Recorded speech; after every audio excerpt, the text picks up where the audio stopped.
After accusing Dalton of cheating during the auction, Wilhelm Smart ordered his guards to attack.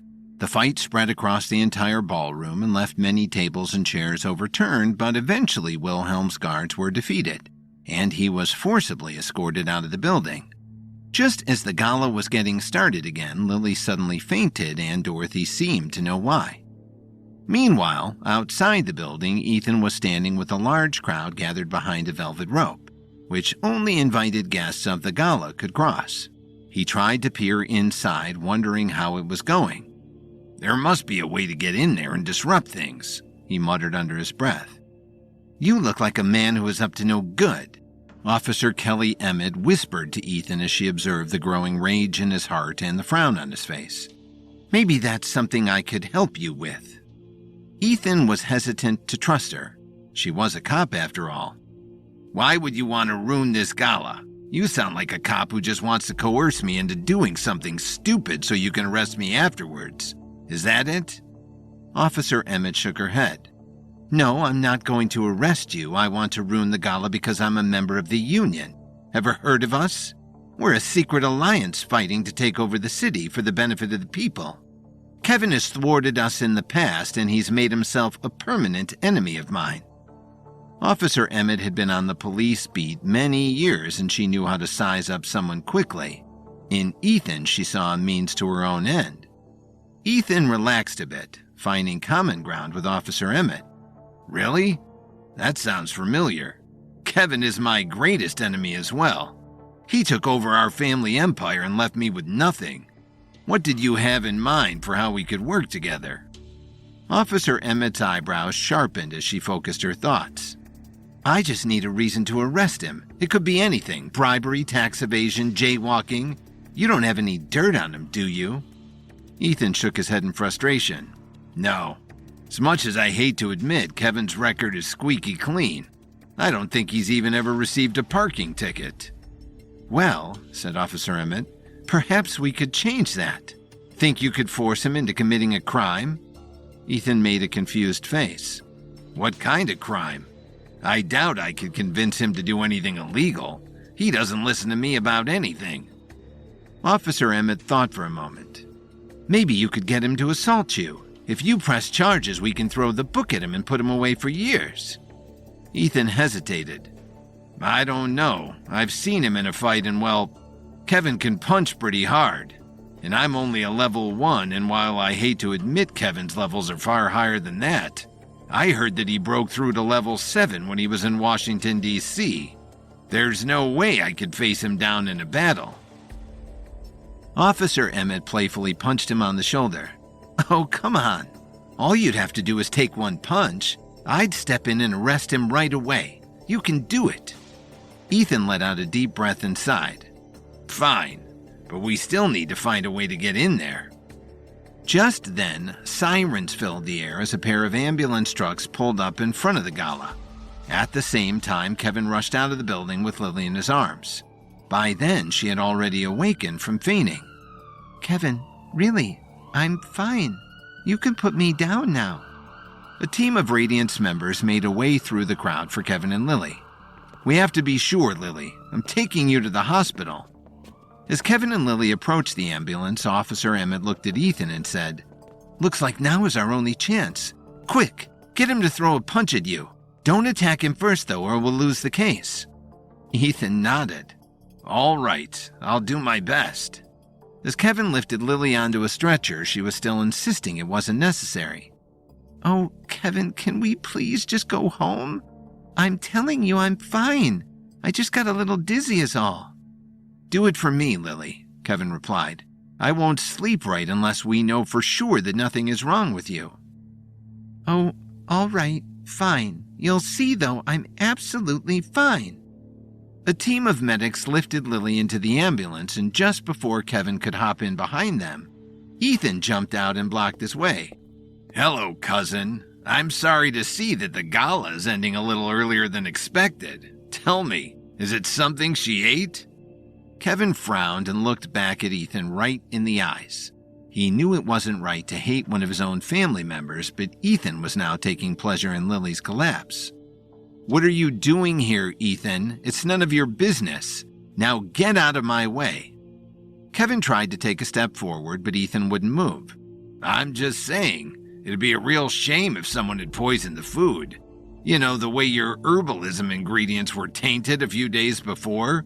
Someone should really get out there and catch whoever's responsible for this. Don't you think?" Kevin looked up at Ethan as if a light bulb had gone off in his head. "Wait a minute. Are you saying what I think you're saying? Did you have something to do with this?"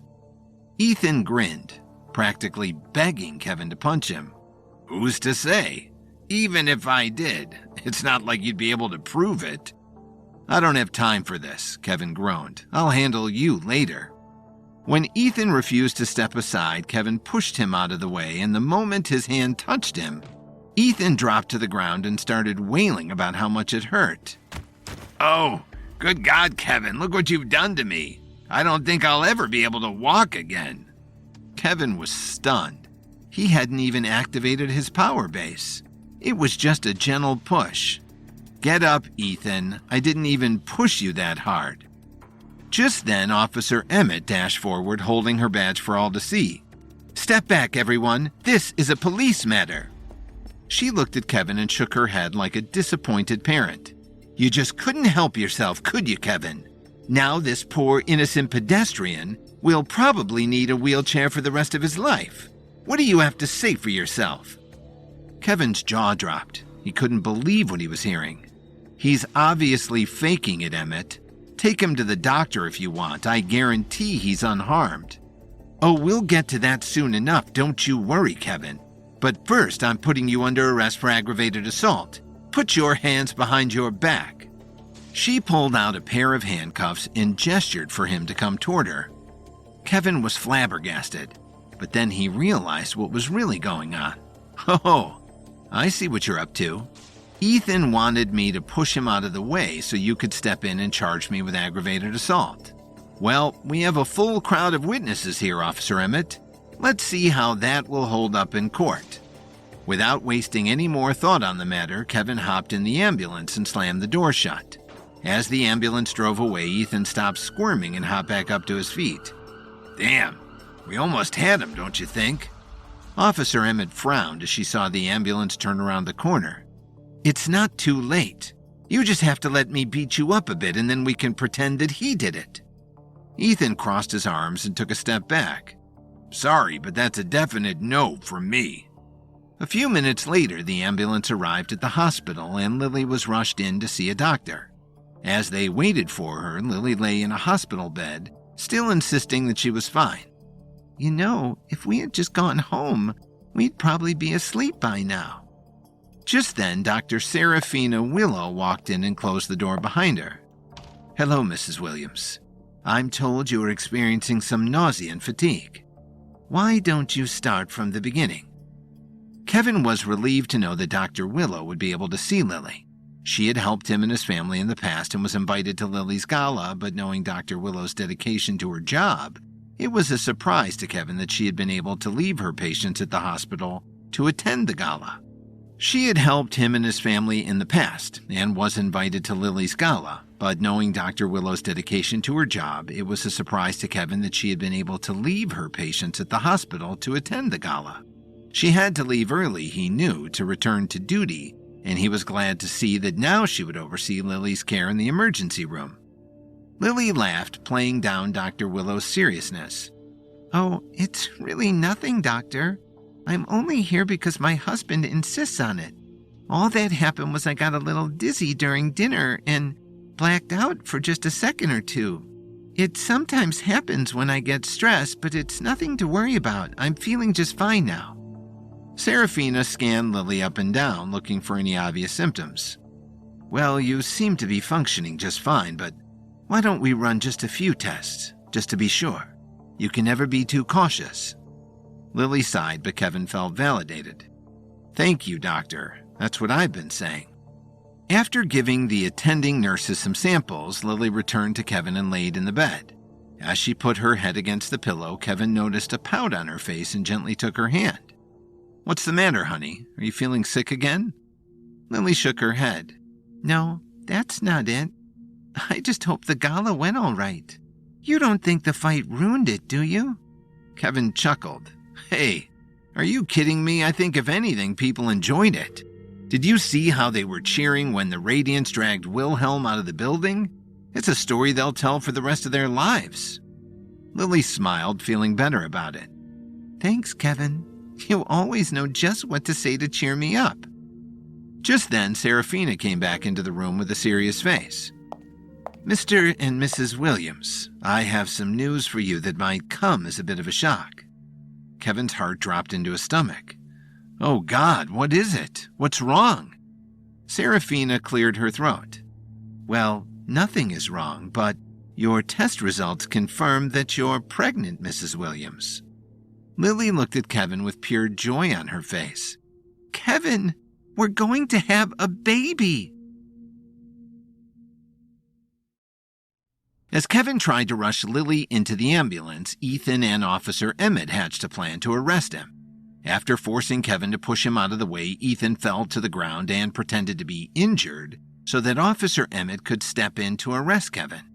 Kevin used the crowd as witnesses to confirm that there was no reason to arrest him, and he, still free, went with Lily to the hospital. After running a few tests, Dr. Serafina Willow informed Lily that she was pregnant. When Kevin woke up the next morning, his heart was filled with joy. The first thing he did was make Lily a huge breakfast of scrambled eggs, orange juice, and toast, which he brought to her in bed. When he set the tray of food down beside her, she stirred awake as the smell of bacon filled the air. Good morning, gorgeous. Don't feel the need to get out of bed today. Just relax and let me pamper you like a princess. Lily chuckled. Thank you for breakfast, Kevin, but I'm not going to lay in bed the whole day. I still have a charity to run, remember? The moment Kevin learned he was going to be a father, he felt his paternal instincts kick in. They were telling him that Lily needed as much rest as possible during the pregnancy. I don't know, Lily, maybe you should let someone else run the charity for the next year or two. You're going to need all the energy you can get to prepare for our child. Lily playfully rolled her eyes. Oh, come on, Kevin. I appreciate the concern, but I can't step away from the charity now. It means so much to me. And besides, I think I'd go crazy if I went that long without something to do. Kevin took a deep breath and nodded. Okay, I understand. But don't push yourself too hard, all right? Let's try to keep your stress levels to a minimum. When he leaned down and kissed her on the forehead, Lily blushed. Agreed. Now that the gala is over, it should be smooth sailing from here. Oh, Kevin, I'm so excited. I can't believe you and I are going to be parents. I just know you're going to be an amazing father. Kevin smiled with delight. I sure hope so. I could hardly sleep last night because I couldn't stop thinking about it. There's so much to do. I've already moved the furniture out of one of the guest rooms and a crib is on the way. I thought we could make the baby's room space-themed with stars on the walls and planets hanging from the ceiling. And maybe I could set up a junior herbalist lab in the corner. I guess I shouldn't push the herbalist thing too hard, though, so our baby can develop his or her own interests, but it might be fun. What do you think? Lily giggled. She thought it was cute that Kevin was already putting so much thought into things, but it was also a bit overwhelming. Wait, Kevin, don't you think you're getting a little ahead of yourself? We don't even know if it's a boy or a girl yet. Kevin shrugged his shoulders. That's why I chose space. I thought it was gender neutral. Just then, they heard the front door swing open and closed. Lily! Lily, where are you, dear? It was Dorothy, Lily's mother. When she heard her voice, Lily sighed. I knew she'd show up eventually. We're in here, Mom, in our bedroom. When Dorothy stepped into the bedroom, she looked at Lily and smiled. There you are, dear. I saw you faint at the gala, and I knew it could mean only one thing. You're pregnant, aren't you? Lily nodded. It's true, Mom. How did you know? A mother can always tell, Dorothy said. A mother can always tell when her beloved daughter is pregnant. It's like a sixth sense.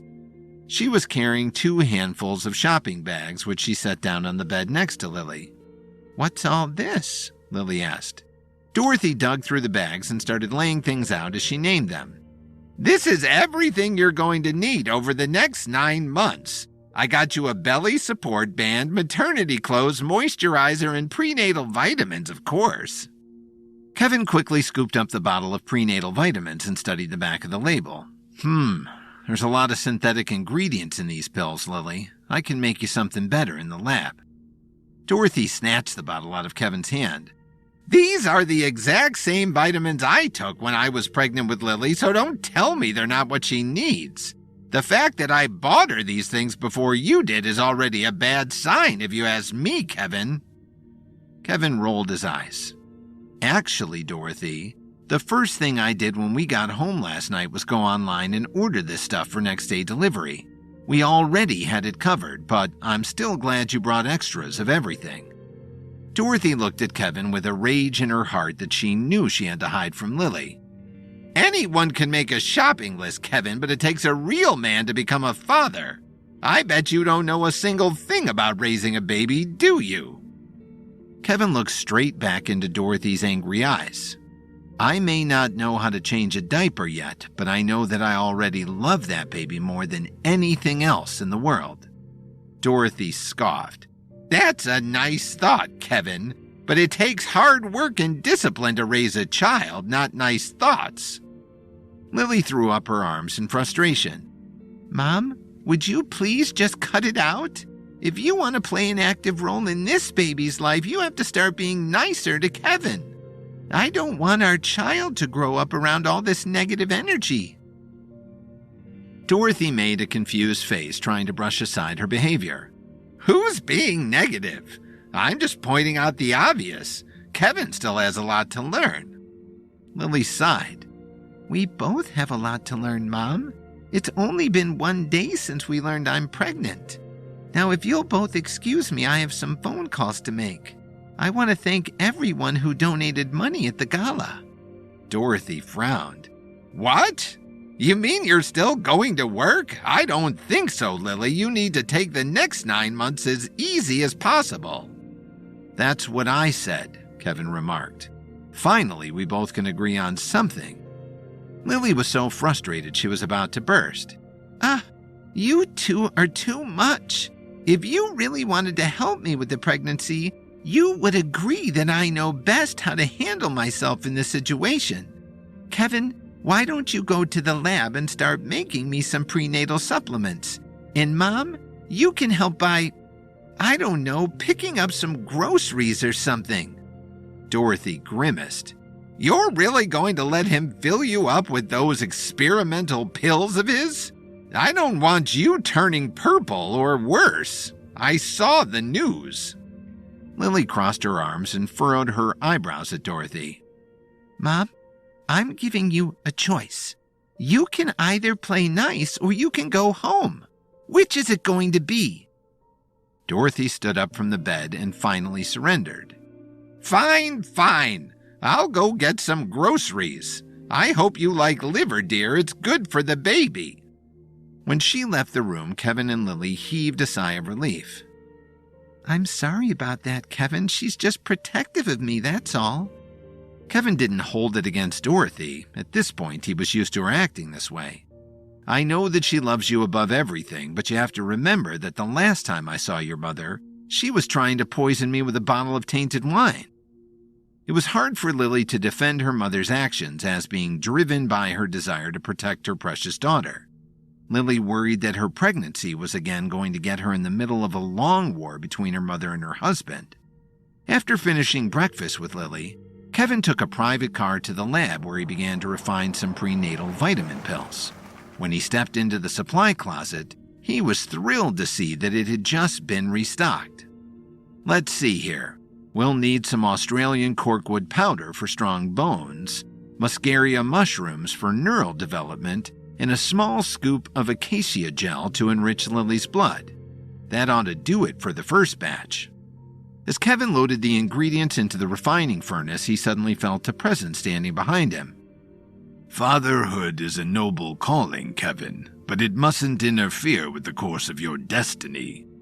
When Kevin turned around, he saw the Night King draped in a black hooded robe. "And what destiny is that?" Kevin asked. "What could be more important than being a father?" As always, the Night King stared back at Kevin with his penetrating eyes. "There is much you have yet to learn, Kevin. Oceans of experience you have yet to sail upon. Your life is an integral thread woven into the great cosmic tapestry. Should you fail to fulfill your destiny, the whole world will suffer." Kevin was too busy to deal with the Night King's cryptic language. "If that's the case, then just tell me what I should do. I don't have time to decode your metaphors with Lily pregnant." The Night King's expression was serious. "Seek the pale blue moon, Kevin. Seek the pale blue moon." Kevin reached into his satchel and pulled out the blank sheet of paper that was given to him after the epic clash. He was told it was a clue that would lead him to the upper realm, but so far he hadn't been able to decipher it. When he looked back up, the Night King was gone. The morning after Kevin and Lily learned that they were going to have a baby, Dorothy showed up at their apartment and started accusing Kevin of being unprepared to become a father. Fed up with their arguing, Lily sent Dorothy to run errands and encouraged Kevin to go make her some prenatal vitamins in the lab. As he was working, the Night King appeared and told him once again to seek the pale blue moon. After the Night King disappeared, his words echoed in Kevin's mind. "Seek the pale blue moon, Kevin. Seek the pale blue moon." Kevin laid the blank piece of paper down on one of his lab tables and studied it closely. It was given to him after the epic clash as a clue about how to break through to the upper realm. So far, all he knew was the paper was over 100 years old. There has to be something I'm missing, Kevin thought. Just then, he was struck with an idea. There's only one person I can think of who may know what this blank paper means. Malachi Turner, the reclusive herbalist I met in Nashville. He's been practicing herbalism for so long he's come across practically everything under the sun. Kevin rolled up the piece of paper and put it back into his satchel. He wished he didn't have to leave Lily again so soon, but after hearing the Night King's words, he knew it was tremendously important that he solved the mystery of the blank piece of paper. As he dialed Lily's number on his cell phone, he was really hoping that Dorothy wasn't around to hear the news. "Hey, Kevin, how's it going in the lab?" Lily asked. "It's going great," Kevin said. "I refined you some prenatal vitamin pills, but I'm afraid I'll have to send one of my lab assistants to drop them off. I have to go back to Nashville, Lily. I hope that's all right." "Why? What's in Nashville?" she asked. "Do you remember that blank piece of paper I got after the clash? Well, there's an herbalist I met in Nashville who may hold the key to figuring out what I'm supposed to do with it. It won't be long, Lily. I'll come back as soon as I can." Lily completely understood. "Of course, Kevin. I understand. We've got plenty of time before the pregnancy will start needing more attention. I hope you find answers in Nashville. And don't forget to call me." Kevin chuckled. "Of course not, honey. You're the best. Talk to you later, all right? I love you." "I love you too," Lily responded. After Kevin hung up the phone, Olivia stepped into the lab. "I haven't seen you since the gala, Kevin. Is Lily all right?" Kevin nodded with a slight smile. "She's more than all right, actually. It turns out we're going to have a baby." Olivia squealed with excitement. "Oh, Kevin, congratulations. I'm so happy for you. Do you know if it's a boy or a girl?" Kevin shook his head. "No, not yet. She's not very far along yet, but we're both very excited. I was actually here to refine her some prenatal vitamin pills, but I'm afraid I gotta run. Would you mind dropping these off to her when you get the chance?" Kevin pulled a handful of pills out of the refining furnace, dropped them into a bottle, and handed it to Olivia, who took it without hesitation. "Oh, sure. No problem. Where are you running off to?" When Kevin answered, he was already halfway out the door. "Nashville. Keep an eye over the lab while I'm gone, will you? Try to make sure Ethan doesn't show up to start any fires." Olivia nodded firmly. "I'll take good care of the place. You can trust me." An hour later, Kevin was on a private jet to Nashville. By plane, it was only an hour and a half away, so Kevin landed on the same afternoon. After the plane touched down, he took a private car to the Turner Museum. Because Malachi was a famous herbalist, his historical home had been turned into a museum. Although most people presumed he was dead after he disappeared decades ago, the truth was that Malachi was alive and well and living in a secret underground chamber hidden below the museum. When Kevin arrived, a tour of the house was just getting started. A young woman with a ponytail was leading a group of people through the house. "Welcome to the Turner Museum, everyone. My name is Tracy, and I'll be your tour guide for the day. If you follow me down the hall, I'll be delighted to show you the dining room where Mr. Turner took his meals." Before they took off, Kevin held up his hand and asked a question.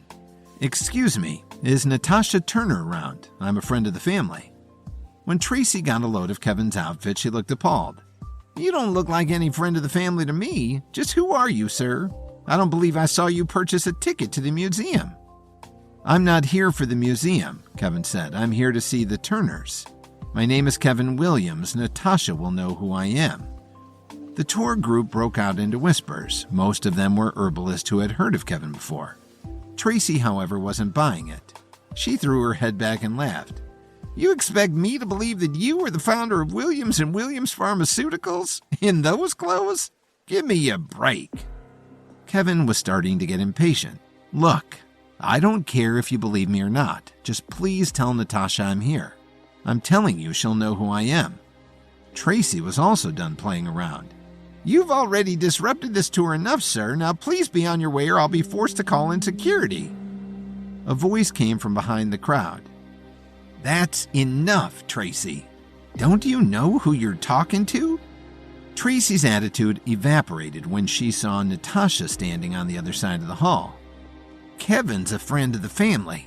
You should have alerted me immediately when he arrived." Embarrassed, Tracy struggled to find her words. "I'm sorry, Natasha. I didn't know. He was disrupting the tour and I panicked." Natasha sighed. "We'll talk about it later. For now, just go on with the tour, all right? These people didn't come here to watch us argue." Tracy nodded, her head hung low. "Certainly, ma'am, certainly." Beet red, she continued to lead the visitors into the dining room. "A big lover of macaroni and cheese, the kitchen was always stocked with a full assortment of cheddars and aged Parmesan." After the group trailed off, Natasha looked at Kevin with apologetic eyes. "Sorry about that. Tracy just started here a week ago. If she really knows so little about herbalism that she doesn't even recognize you, I should probably just let her go." Natasha felt bad for the mishap, but Kevin was already over it. "Oh, that won't be necessary. Give her another chance. Seems like she was just really concerned about the tour going well. I admire someone who is committed to her job." Natasha shrugged her shoulders. "I'll think about it, but either way, I'm so glad you're here, Kevin. Something's happened to Malachi, and I have no idea what to do about it. I'm not an herbalist like you." Kevin's face dropped. "What do you mean? What happened?" Natasha sighed. "It'd probably be best if I just showed you." After leading Kevin into the library, Natasha pulled on a book to open the secret passage that led down into Malachi's chamber. Tucked away in the corner of the room, Malachi was lying asleep on a bed. "He's been like this for 7 weeks, Natasha said with a concerned look on her face. When Kevin saw him, he rushed to Malachi's side. 7 weeks? Why didn't you call me, Natasha?" "I thought about it, but you were fighting in the clash when it happened. After that, I guess I was just afraid. I didn't want you to come here and tell me there wasn't a cure." Kevin put his hand on her shoulder. "For an herbalist like me, there's always a cure. Now, tell me what happened." Natasha felt tears coming but held them in as she explained. "Well, one night he was talking about creating a pill that would let you control your dreams. He was rattling off a list of ingredients he needed, but I don't remember them. Then when I came to check on him the next morning, he was like this. I've tried everything to wake him up, but nothing is working. I even tried dumping cold water on his face, but he didn't even flinch." Just then, Malachi fidgeted and mumbled in his sleep. No, get away from me, you terrible bird. I'll come back with your money later." Then he rolled over and continued snoring. Kevin made a confused face. What did he just say? Natasha groaned. He's been mumbling in his sleep. It sounds like he's having nightmares. What do you think, Kevin? Is there anything you can do about this? Kevin scratched his chin. I don't know, but let me check my secret book. It normally has solutions to problems like this. Kevin sat down at an old wooden table and pulled the book out of his satchel. There was a whole chapter on sleep and awakening, and Kevin quickly skimmed through the pages. Let's see here. Sleep pills, hypnosis pills, nightmare pills. Here we go. Reawakening pills. To wake someone from a deep slumber, seek the cave-dwelling mushroom, Excitosporus. Kevin went over to Malachi's herbalist station but couldn't find any mushrooms that matched the book's description. Natasha, do you know if there are any caves around here? Just the Bell Witch Cave, she said. It's a few miles outside of town. Well, then I know where I need to go next. Don't worry, Natasha. I'm going to do all I can to save your grandfather.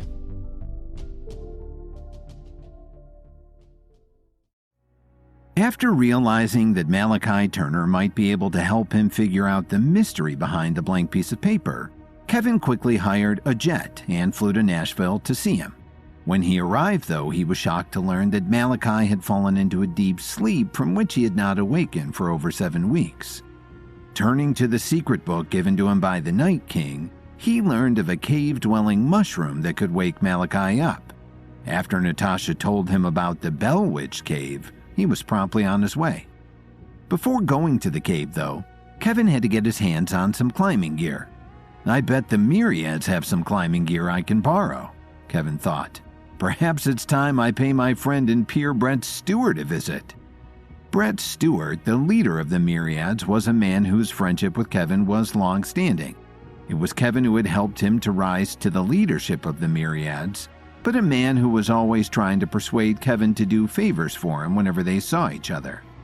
Kevin was sure that he wouldn't just hand over the climbing gear, but perhaps they could come to some kind of agreement. The last time Kevin went to the Myriad compound in Nashville, the guards threatened him at the gate since they didn't recognize him as a higher-up of the organization. But this time they let him in with a welcoming nod and salute. Greetings, Mr. Williams. Welcome back to the compound. Brett's office is upstairs to the left. Kevin appreciated that the guards realized his importance in their organization and treated him with the respect he deserved. Kevin thanked them and went upstairs. While he stepped into his office, Brett looked up from his computer and smiled. Kevin. How wonderful to see you, old friend. I don't believe I got the chance to congratulate you for your successful performance in the Epic Clash. That was some serious, incredible maneuvering, Kevin. The stuff that legends are made of. Kevin was used to Brett buttering him up like this. It normally meant that a favor request was soon to follow. Thank you, Brett. I appreciate it. How have things been at the compound? Brett's response was full of enthusiasm. Oh, marvelous, Kevin. Simply marvelous. We're training dozens of new recruits each and every month, but we still have a long way to go before we stand a chance at driving back the Pinnacle when they finally invade. It's just around the corner. Kevin, I can feel it. When the day finally comes, I hope you will join us in the Resistance. Kevin nodded. When the time comes, I'll do my best to be there, Brett. In the meantime, I was hoping you could do me a favor. Brett clapped his hands together. Oh, yes, a favor. What did you have in mind, my friend? Well, Kevin said, a friend of mine has fallen ill and the only ingredient that can cure him is a mushroom that grows deep underground. I was hoping you might have some caving gear I can borrow. Brett looked up at Kevin with a solemn face. I'm so sorry to hear about your friend, Kevin. That must be a weight on your mind. And just like that, his concerned face disappeared and Brett became serious. Well, Kevin, as much as I'd like to help you out because we are such good friends and all, I'm afraid we still have another matter that's been left outstanding. Do you remember when you came here last time to train in our state-of-the-art gym? I believe we came to the friendly agreement that you would donate some power pills to the Myriads as a token of thanks. Well, we haven't received any yet, and I know you're good for your word, Kevin, so I must ask what the holdup is about. Kevin groaned. Look, Brett, I've been extremely busy since we last saw each other. First, there was the epic clash, and after that, my ingredients were tainted by Ethan to turn people's skin purple. Brett nodded. Oh, yes, I saw that on the news. That was a concerning matter. I did worry that your empire could have been compromised by such a public bit of sabotage. I'm so glad you were able to pull yourself out of that situation. But it still doesn't change the fact that I upheld my end of the friendly agreement and you were somewhat late in holding up yours. We have a refinery here on the compound. Perhaps you'd like to craft some power pills there. Kevin was struggling to stay patient. Brett, I already told you my friend is in trouble and I have no time to waste. If you lend me the climbing gear, I'll throw in some agility pills to what I already owe you. Please, I have to get going. Brett thought about it for a moment. All right, Kevin, but I must warn you, even a friend as good as I am has his limits. If you don't make good on your promise, I'm afraid our friendship might get thrown into question. Kevin heaved a sigh of relief. Thank you, Brett. Now where can I find the climbing gear? Brett stood up from his chair. I'll get it myself and meet you in the car. I'd like to come too if that's all right. Sounds like a great opportunity to gather more ingredients for our lab. Kevin really wished he hadn't said that, but he knew there was no use in arguing. Okay, fine. I'll meet you in the car. After Brett gathered the climbing gear, they took a private car to the Bell Witch Cave, a few miles outside of town. There was only one other car in the parking lot, a jet black van with tinted windows. As they approached the cave, Brett turned to Kevin and said, We have to be careful, Kevin. These caves are very dangerous. Many people have gone in and never returned. Kevin wasn't a man who could be frightened by eerie tales based on folklore or rumor. Oh yes? And why's that? Well, it's probably just that they have gotten lost, but according to local superstition, there's an evil witch that lives in the cave. That's why it's named Bell Witch Cave. Kevin scoffed. I stopped believing in fairy tales years ago. Just then, a group of people dressed in all black came running out of the cave screaming. Whoa, whoa, whoa, what's going on? Kevin asked. One of them stopped and looked at Kevin with a frantic look in his eyes. It's the Bell Witch, man! We saw her! You can't go in there or she'll kill you both! Kevin was skeptical. Really? You saw her, did you? The man nodded as another one of his friends approached from behind. Reggie, please, tell me you caught that on camera. Reggie shook his head. I dropped the camera, man. There was no time to think. We had to get out of there. The third person in black was a woman with short blue hair. We have to go back for it, Reggie.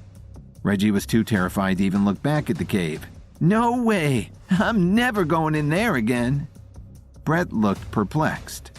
Wait a minute. What were you doing in there anyway? Are you guys cave spelunkers? The woman with short blue hair shook her head. No, we're ghost hunters. We went in there looking for a paranormal evidence, which is why we have to go back for that camera. Kevin felt like he finally had it all figured out. Ah, see. You went in there and then your brain forced you to see what you wanted to see. It's called perception bias. You probably just saw a shadow on the wall. Oh yeah? How's this for perception bias? The woman pulled out a voice recorder and hit play. After a few seconds of the ghost hunters whispering back and forth, Kevin heard a loud cackling laugh play through the recorder, followed by everyone's screams. Kevin laughed. That doesn't prove anything. It's probably just another person in there. You guys are too superstitious. Reggie shook his head. Whatever, man. You enter at your own risk, that's all I'm saying. After the ghost hunters departed, Kevin looked at Brett with a raised eyebrow. You don't believe any of that stuff, do you? Brett shrugged his shoulders.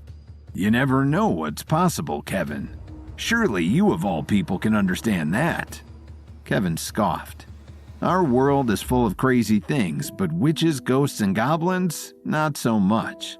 Brett laughed. You're probably right, but we should still be careful. As they approached the cave, they saw a sign that read, Warning, enter at your own risk. Under the words, there were about 24 tally marks. What do the tally marks mean? Kevin asked. Brett smiled. Those are the number of people who have entered and never returned. For the first time during the explanation of the cave's legend, Kevin paused. Oh. When they stepped into the cave, Brett handed Kevin a flashlight. Inside, it was cold, dark, and damp. After traveling about half a mile, they saw a hole in the floor that led into a larger cavern, but the drop was about 50 feet. Brett planted a spike in the ground, wrapped a rope around it, and began to rappel. Once he reached the bottom, Kevin followed. Scanning his flashlight around the cavern, Kevin found a handheld video camera on the floor. Hey, that must be the video camera dropped by the ghost hunters. Let's see how good this evidence really is. Just as Kevin was reaching down to pick up the camera, a cackling laughter filled the air. Ancient shadows, twisted night, banish these intruders from my sight. By the power of darkness I now decree, be gone from this place or cursed you'll be. The cave was getting hot now, the air trapped inside it gleaming heat from the bodies inside and the warm rock walls, stirring itself up into a humid stew. Kevin had made it to Nashville just fine for help from the ex-chief herbalist Malachi Turner in decoding the clues that would lead Kevin to the upper realm. But Malachi was sick. Kevin hadn't planned for that, but he had time, so he agreed to seek out an herb that would cure the old master. Of course, Brett Stewart, leader of the Myriads, was with a game to help Kevin for a price. He was a good guy at the end of the day, plus he never passed up a chance to do something for Kevin so that Kevin would owe him one. Brett had it in his head that some great war was just around the corner between the strongest forces in the world, and he wanted Kevin on his front lines when that day came. Kevin wasn't as sure that such a day was on the horizon, but Brett had the spelunking equipment necessary to harvest the necessary spore for Malachi. So there he was, in a cave with Brett, being threatened by a witch who pulled herself from the darkness and attempted to use her craggy face and wild hair and colorful clothes as a warning sign to those who entered her lair. The witch herself was indeed a sight to behold, but Kevin could tell she had spent a long time curating her witchy image to scare passerbys or to dare explorers to invade her cave home. But the more Kevin watched her, the more he realized that's all it was, an image. This woman had curated power for sure, and she definitely smelled like an herbalist, although Kevin admitted he could just be smelling the cave. But she wasn't magic. She brandished her staff with its jewel-encrusted handle at them and hissed and yelled in tongues, but Kevin could tell her heart wasn't in it. Brett looked spooked and ready to run, but Kevin decided to try to have some civil conversation before they ran for the hills. "We mean you no harm. We mean you no harm," he called to the woman.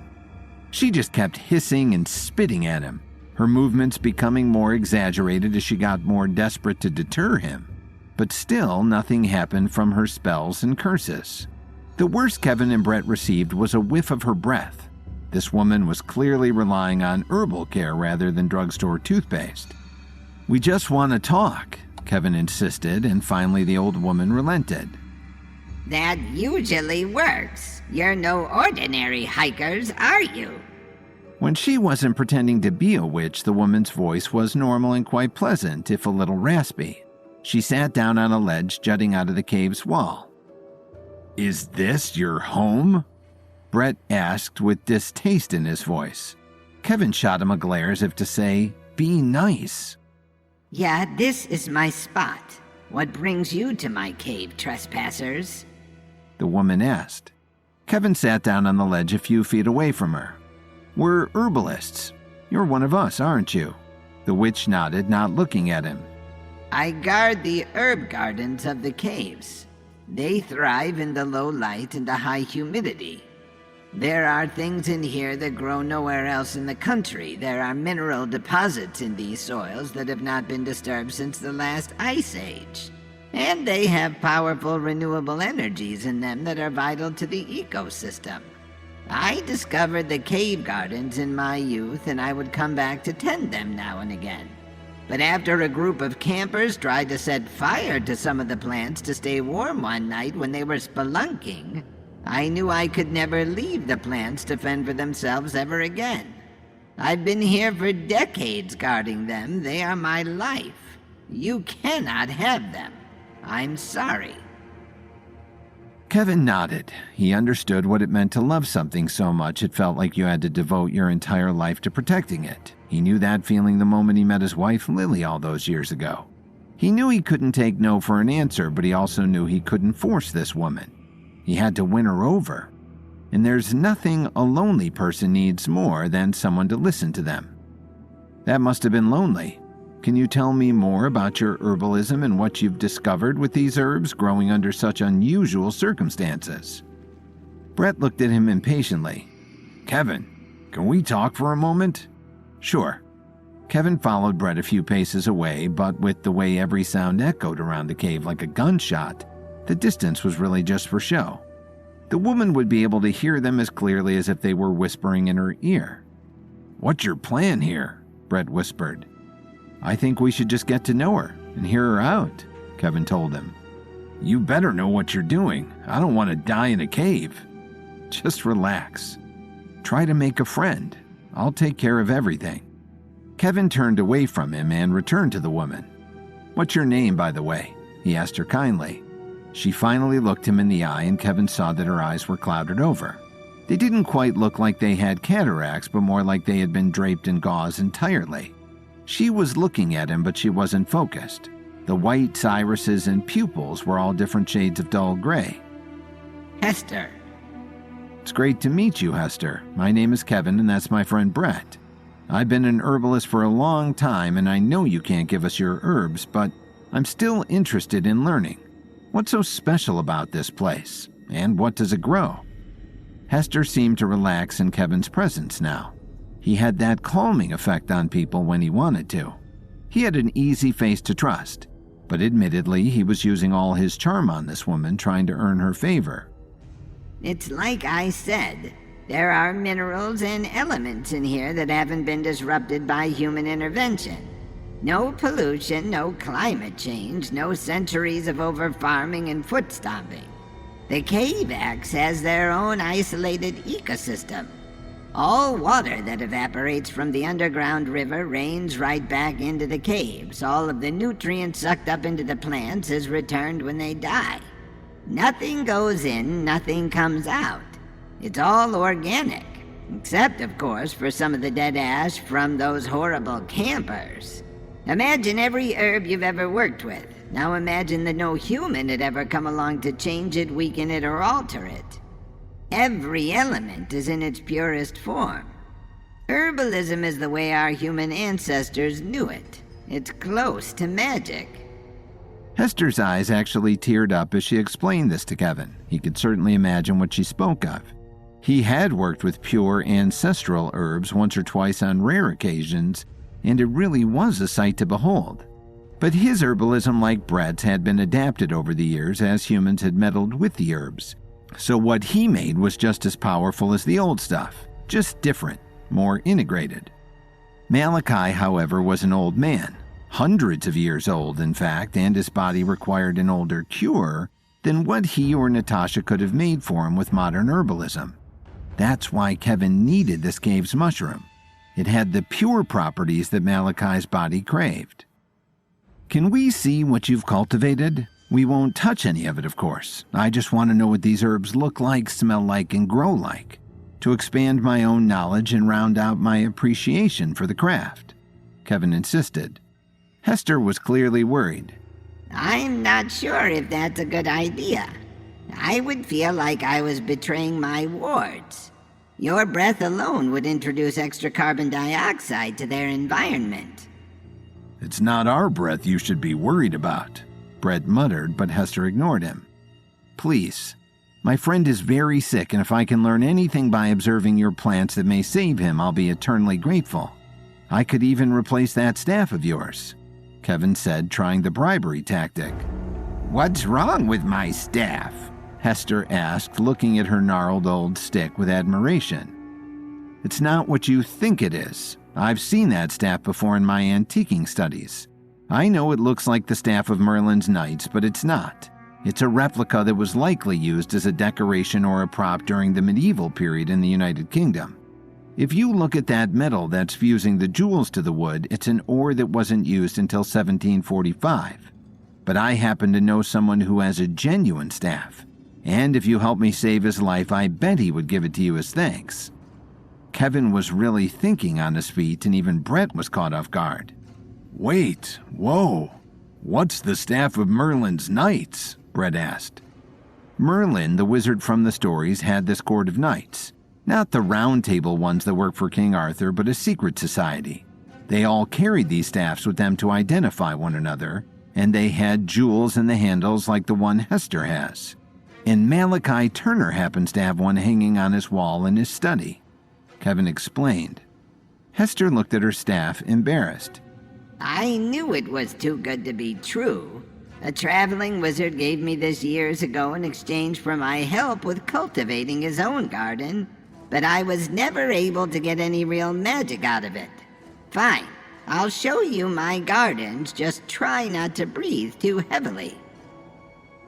Brett and Kevin followed her down through the mouth of the cave where they had been talking and down into a narrow passage, the throat of the cave, as it were.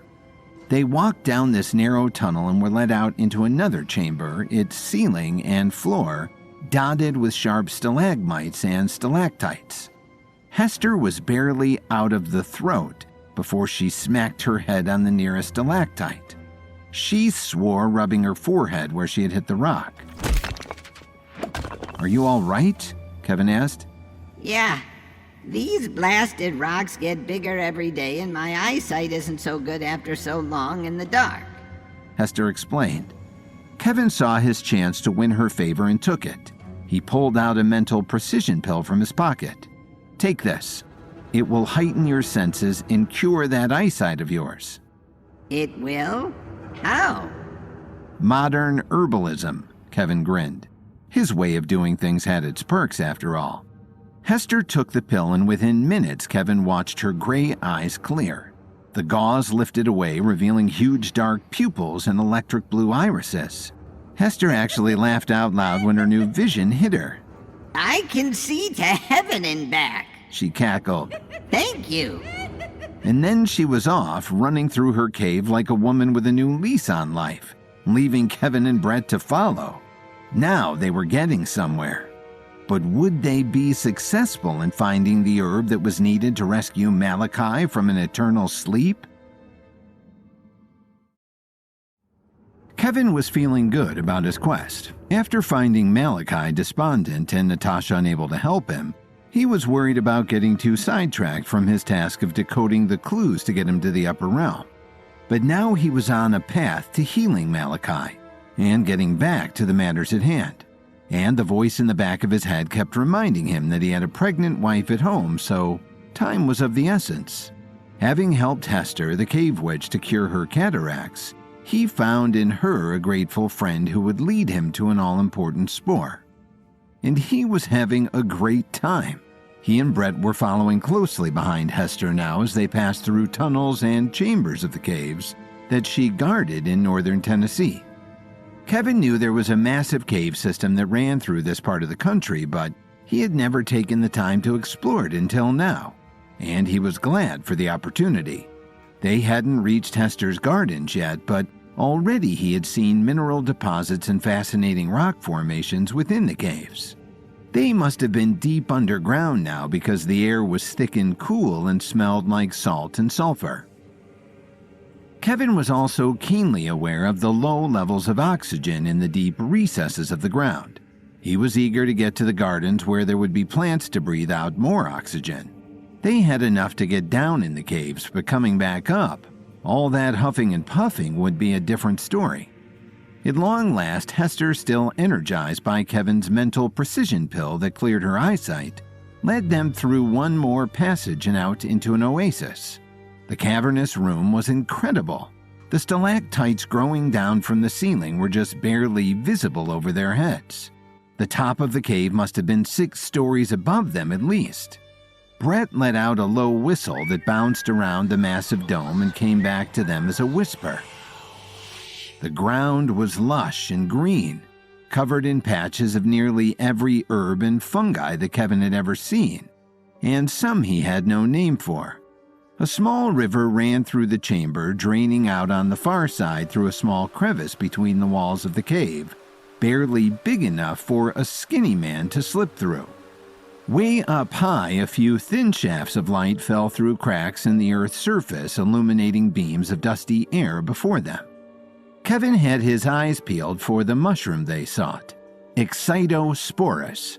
So far, he didn't see it, but he saw Brett scanning the room too, and he knew that between the two of them they would identify it in no time. Go ahead and explore. As thanks for clearing up my eyesight with that pill you gave me, I'll allow you to take exactly one clipping of each herb you need. Someone has to reintroduce the old herbalism ways back into the community.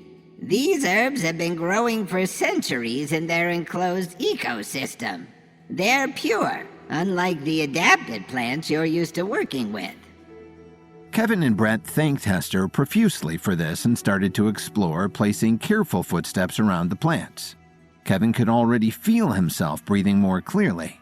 The two of them gathered clippings and roots of various herbs they didn't normally have access to, slipping each specimen into its own vial with some soil to keep it warm on the journey home. They spent an hour collecting samples while Hester tended to her crops, pulling out weeds here and packing in more soil there. It was truly her Garden of Eden, and Kevin was impressed with all she had made of this rare environment. But he still hadn't seen the mushroom they needed. "Have you found it?" he asked Brett. But Brett shook his head, greedily pulling up more and more plants to take back to the Myriads compound. Brett hoped that soon he would have a refinery lab that would entice Kevin into joining his forces for a lengthy period of time and help them when the inevitable battle with the Pinnacle began. Kevin made his way back to Hester, and she showed him how to dig little trenches for the river water to use to travel to the herbs far from its banks.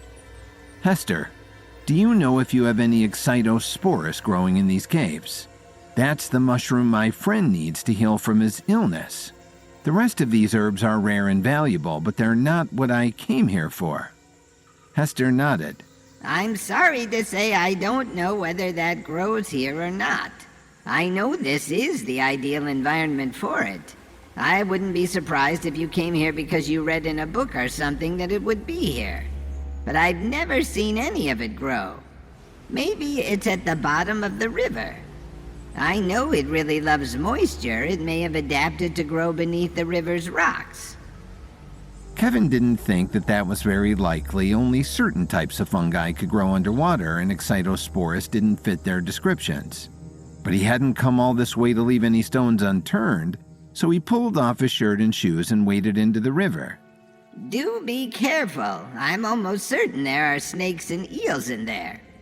Hester warned with a smirk. Kevin nodded. He was more concerned about disrupting the ecosystem than being nipped by a water snake. Kevin waded through the river, feeling the current pick up as he got closer and closer to the crevice that swallowed the river and drained it out elsewhere. When he reached the point where the two cave walls met, he pressed his hands on either side of the crevice to steady himself. He stuck his head underwater and opened his eyes, but didn't see the mushrooms back the way he came. He did, however, see tiny spores emerging deep in the crevice where the water was disappearing. Kevin knew it was risky, but if he could just stick his arm far enough through, he could pull out some of the spores. His whole body would only be pulled through the gap if he was angled the right way. As long as his free hand stayed braced against the rock, he couldn't be sucked in, right? Wrong. As soon as he reached toward the gap, he knew it was a mistake, but it was too late. The current sucked him through the crevice head first. For a horrible moment, Kevin was stuck underwater in a tiny passage barely 20 inches across. It was a wonder his shoulders could fit, let alone his hips and thighs. But they did, and he was shot out of the other side into a crystal-clear pool. Kevin surfaced with a gasp, taking in as much air as he could in deep gulps. There was less oxygen on this side of the cave wall. Kevin knew that this new chamber was one where even Hester had never been. He looked back at the tiny passage through which he came and tried to squeeze back into it, but it was no use. The water was coming in too strong, and it gushed out at him like a miniature waterfall. Kevin, are you all right?" Brett's voice sounded from the other side of the rock wall. "I'm good. I'm going to have to find another way out. You stay with Hester and go out the way you came. We all don't need to die here." Kevin hadn't expected that last part to come out of his mouth, but it was, of course, a possibility. The only way in or out of this place wouldn't let him back through. "No, I can break through the wall. I'll get you out of there," Brett insisted. "Don't. We can't ruin Hester's garden. Just go. I'll meet you outside," Kevin shouted back. "If you die over this, I'll kill you," Brett promised, but Kevin heard him turning away as he said it. Kevin turned around to take in this new chamber. It was much smaller than the one he had just been in, but it looked a lot like it. The river emptied into a small lake, and on that lake's banks, instead of all the herbs from the first garden, were huge colonies of mushrooms and other fungi. A single shaft of light filtered in through a crack in the rocks about 2 stories high, and right beside the beam it cast on the grassy floor was an impressive clump of Excitosporus, the very mushroom he needed to retrieve from Malachi Turner. Kevin dropped to his knees in front of the plant and uprooted a half-dozen for good measure, tucking them securely into a cloth sack from his pocket. The cloth was wet from his river wading, so the mushrooms would be kept moist until he made it back to Malachi. Kevin breathed a sigh of relief. At least he had found it. At least this wasn't for nothing. Now he would have to get out of here alive. He had taken a recovery pill before entering the cave to make up for the lack of oxygen he knew he would face, but he could already feel it wearing off. It had been working overtime to keep him absorbing enough oxygen into his blood. Kevin was running on borrowed time. Kevin was feeling the pressure now. He and Brett had made friends with the cave's guardian Hester, and had even been allowed to harvest some of her rare and precious herbs from the cave gardens. But now Kevin had gotten himself into a serious situation.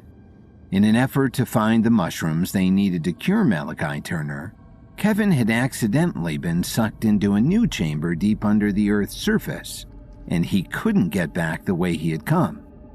Thankfully, the mushrooms he needed, Excitosporus, were waiting for him in the more secluded, damp, and dark reaches of this chamber.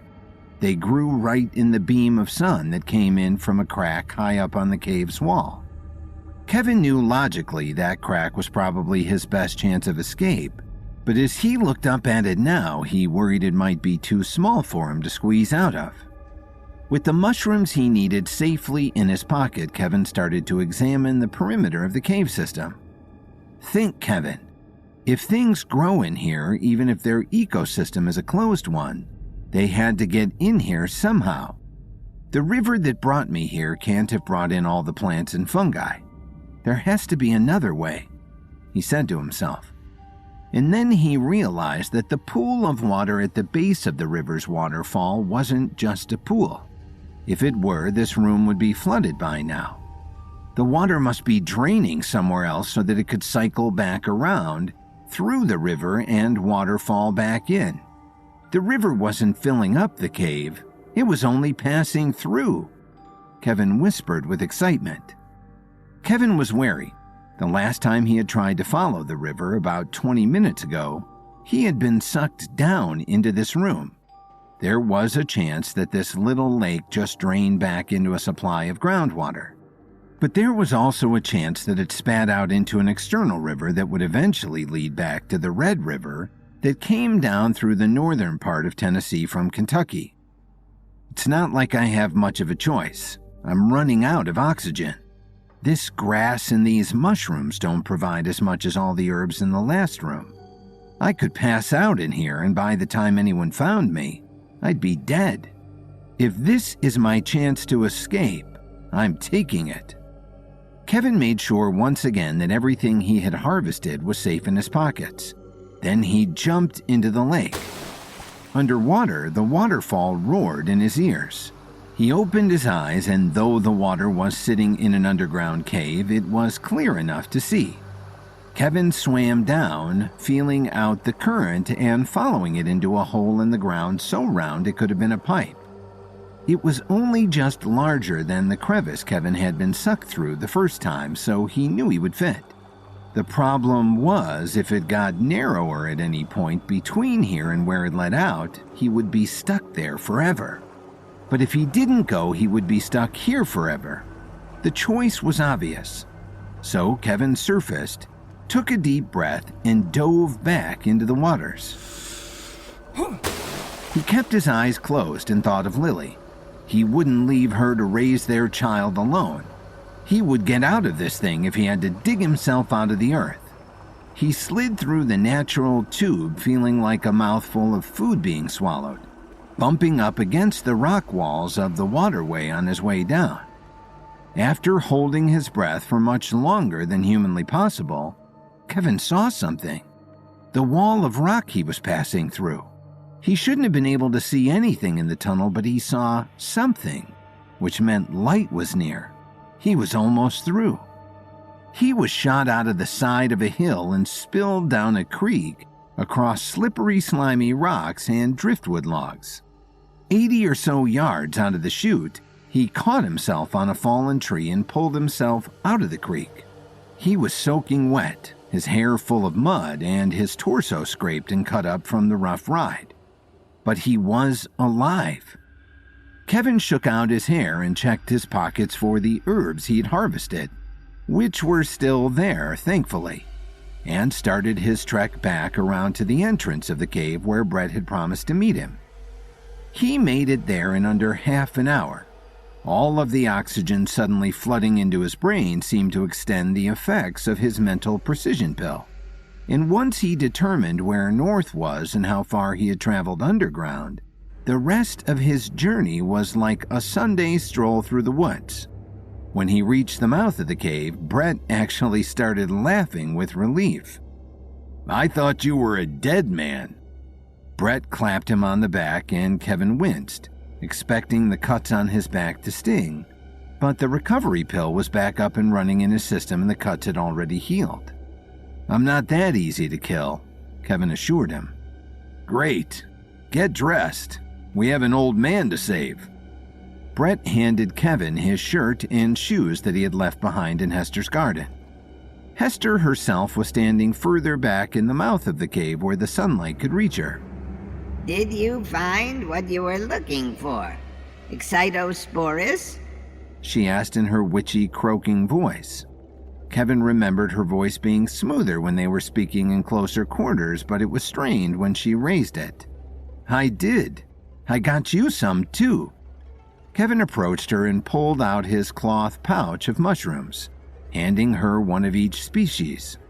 Hester's face lit up. This is the first time someone has done something kind for me in decades, she admitted. Kevin felt bad for her. Even though she had chosen a quiet life of guarding the caves, he could see that loneliness had gotten to her. He hugged her and said, "Thank you. You've made it possible for the old ways to come back into modern herbalism. I promise to teach my students how to use these herbs in their purest form, the way they were centuries ago when they entered those caves." Brett and Kevin rushed back to the Turner Museum and told Natasha that they had gotten the ingredients. She led them back down into Malachi's lair where he was unconscious in his bed.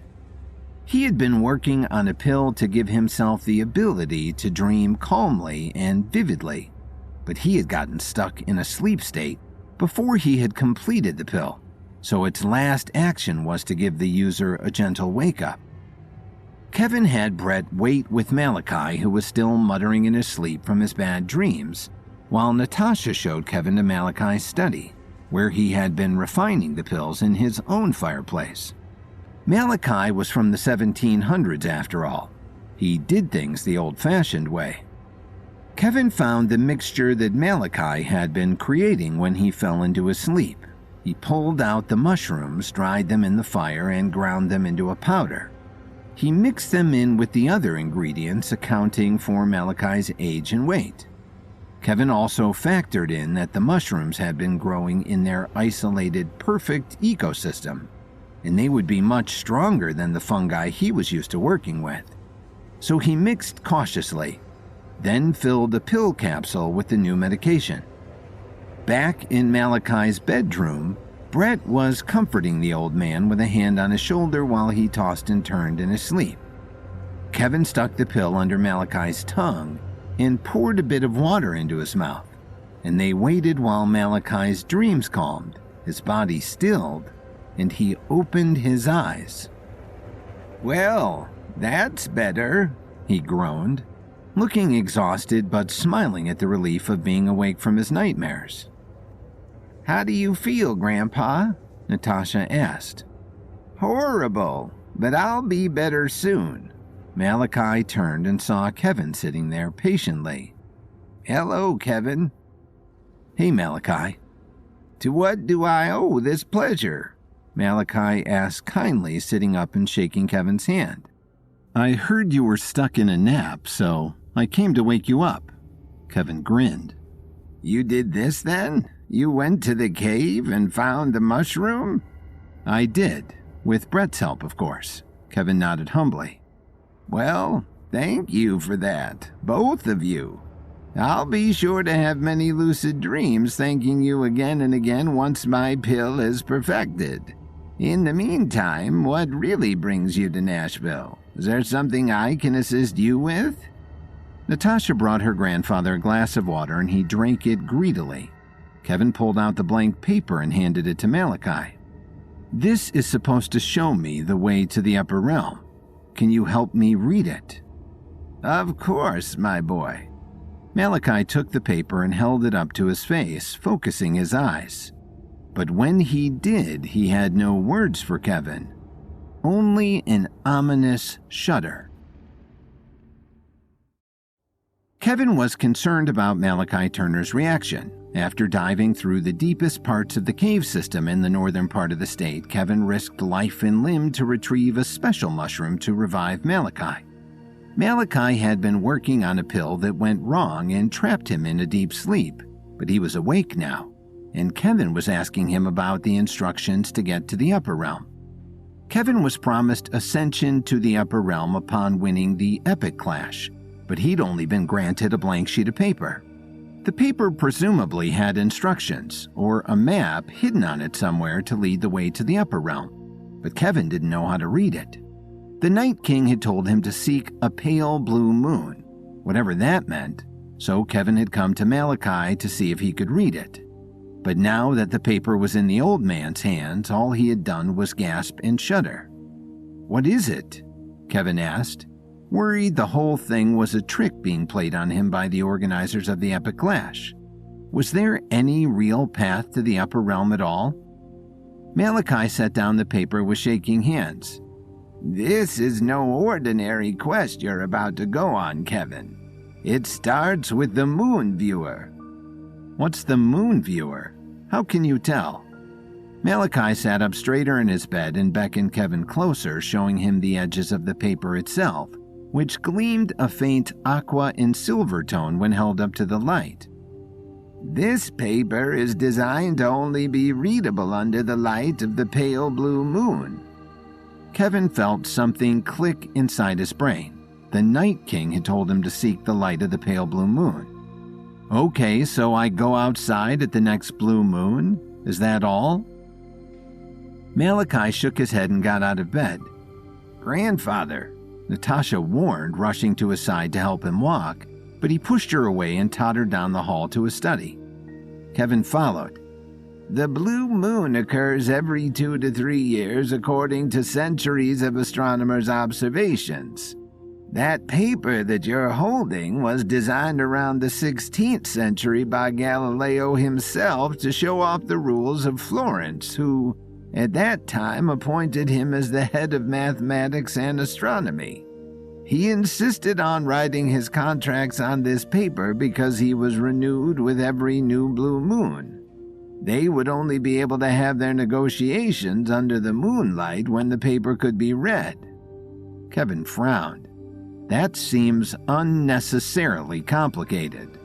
That was Galileo's sense of humor. But the government agreed with you. The blue moon was too rare and too fickle in its timing to rely on for something as regular as contract renewals. So Galileo invented a type of lens to accompany this paper. Imagine a magnifying glass that filters moonlight to mimic the light of a blue moon. They still had to read the paper at night under moonlight, but any moonlight would do. Malachi pulled an old book off his shelf and blew a cloud of dust away from its cover. He opened the book to a page with a diagram of the moon viewer Galileo had invented. So theoretically, if I find this moon viewer, I can read whatever was written on this paper. Kevin nodded, wondering why everything had to be so complicated. That's correct. And because the next blue moon isn't for another 18 months, I suggest that finding the moon viewer is exactly what you do, Malachi said, snapping the book closed and sending another cloud of dust up into Kevin's face. Okay, great. Where is it? Kevin asked. He knew it was a long shot that Malachi would have an exact location, but to his surprise, Malachi looked like he knew something but didn't want to say it. It's protected. Great. By whom? Not a who exactly, but a what. Kevin sighed. This old man loved to speak in riddles. Okay, by what? Malachi teetered over to his bookshelf again and pulled out another book titled The Astronomer's Succession. He opened it to a page toward the back and handed it to Kevin. This is the line of succession of every great astronomer since before even Galileo's time. The legend of the moon viewer states it gets passed down through this line until the time when it will be buried with the last great astronomer. Kevin slid his finger down the list, passing names like Cleopatra, Leonardo da Vinci, and Anne Boleyn. Wow, they were all astronomers? Malachi nodded. Astronomers are like herbalists. They have their secret societies and entire worlds and ecosystems operating out of sight of the untrained eye. Every one of those names has been a prominent member of their community. Galileo was probably the greatest.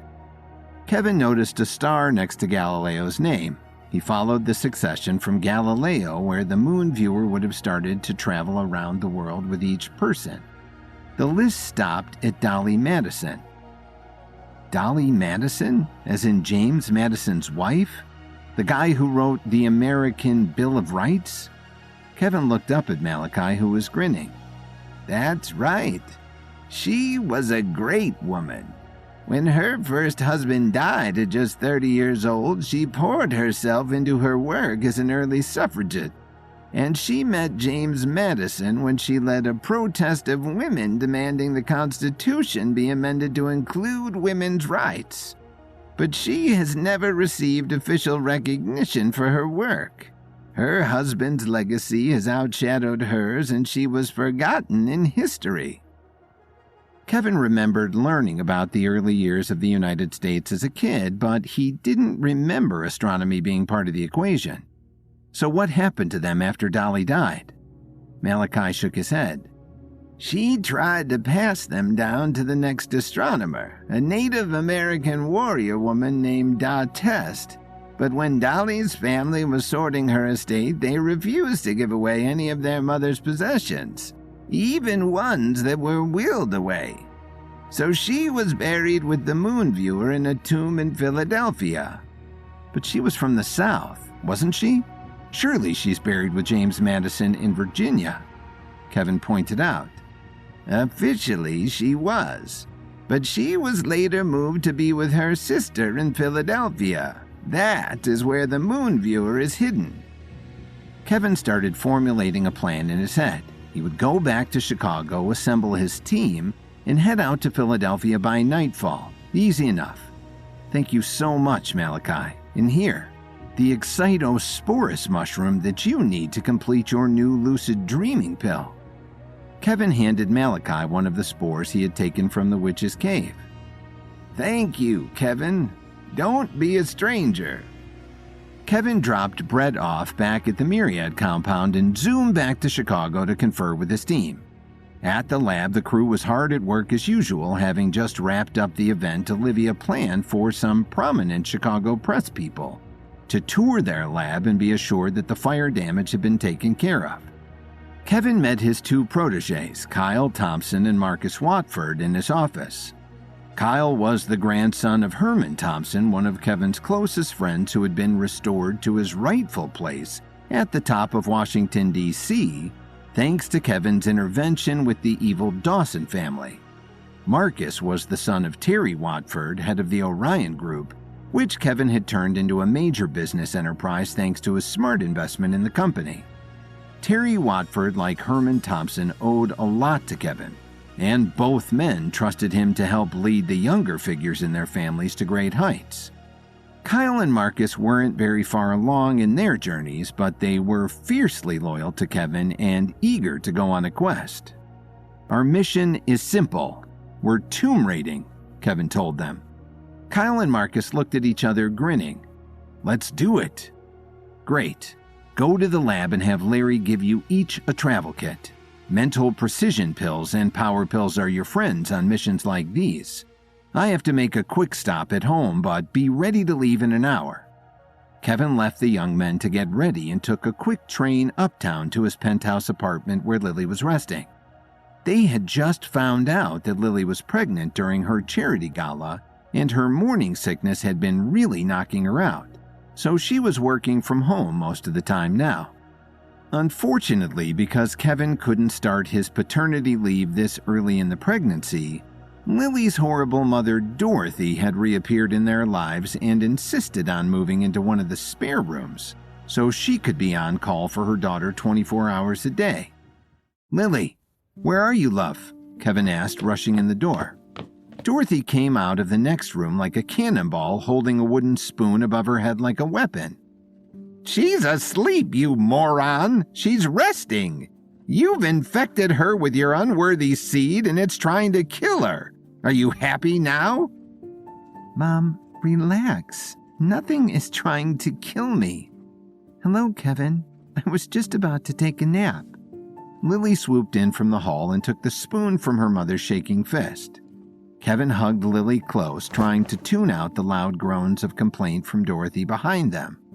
"I need to make a quick trip to Philadelphia, but I'll be back tomorrow morning first thing," he told her. "You're leaving?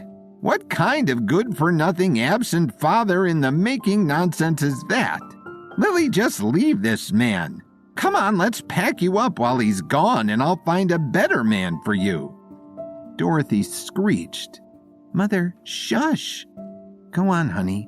I'll see you when you're back. Be safe, okay?" Kevin kissed her. "I will. And if she mistreats you for even a second, you call me and I'll come back early." With that, he left for Pennsylvania to break into the tomb of one of the country's founding mothers.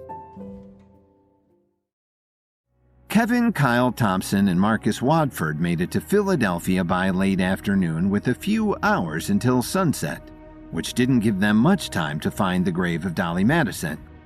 After Kevin revived Malachi Turner from his cursed sleep, Malachi told him that there was only one true way to read the blank paper Kevin had received for winning the Epic Clash, under the light of a pale blue moon. Unfortunately for Kevin, there wouldn't be another blue moon in the sky for a year and a half, so he had to resort to another way of reading the paper, through the moon viewer. The moon viewer was a device invented by Galileo himself and passed down through generations of astronomers, until it landed in the grave of Dolly Madison, wife to American founding father James Madison. It was like a magnifying glass, but it filtered moonlight to cast the light of a blue moon on whatever was below it. Kevin had to find it. He brought Kyle Thompson and Marcus Watford for backup and to aid them in their own journeys to become experts of high levels. The three of them started at the center of the city, searching through a cemetery that was home to 5 men who signed the Declaration of Independence in 1776. They didn't find Dolly, but Kevin did find something interesting. It was a humble stone between two much larger ones, and it had a name Kevin recognized: Walter Washington. Walter's death date was listed as 1802, but there was a simple design of a moon and a star etched under his name like a scout badge. "Who's this?" Marcus asked Kevin, noticing Kevin kneeling down to get a closer look. Kevin waved the guys over. "This guy, Walter, was on the list Malachi Turner showed me of great astronomers throughout time. They had a secret world, just like herbalists do. Walter Washington was the person who had the moon viewer before Dolly Madison got it. I think this carving of the moon and star is some sort of indication that he was a great astronomer. I'll bet Dolly's grave has this too." "Did George Washington have a son called Walter?" Kyle asked, frowning. Kevin shook his head. He didn't have any children. This man must have been enslaved by Washington and freed upon his death.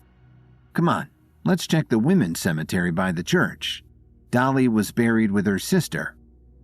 They made it to the other cemetery and searched every headstone, finding Dolly and her sister just as the sun went down. Their plaques were side by side, and on top of the white marble tomb was a statuette, a little astronomer bending over to look through a telescope. In the statuette's little hand was a large, square-looking glass that had no mirror in it.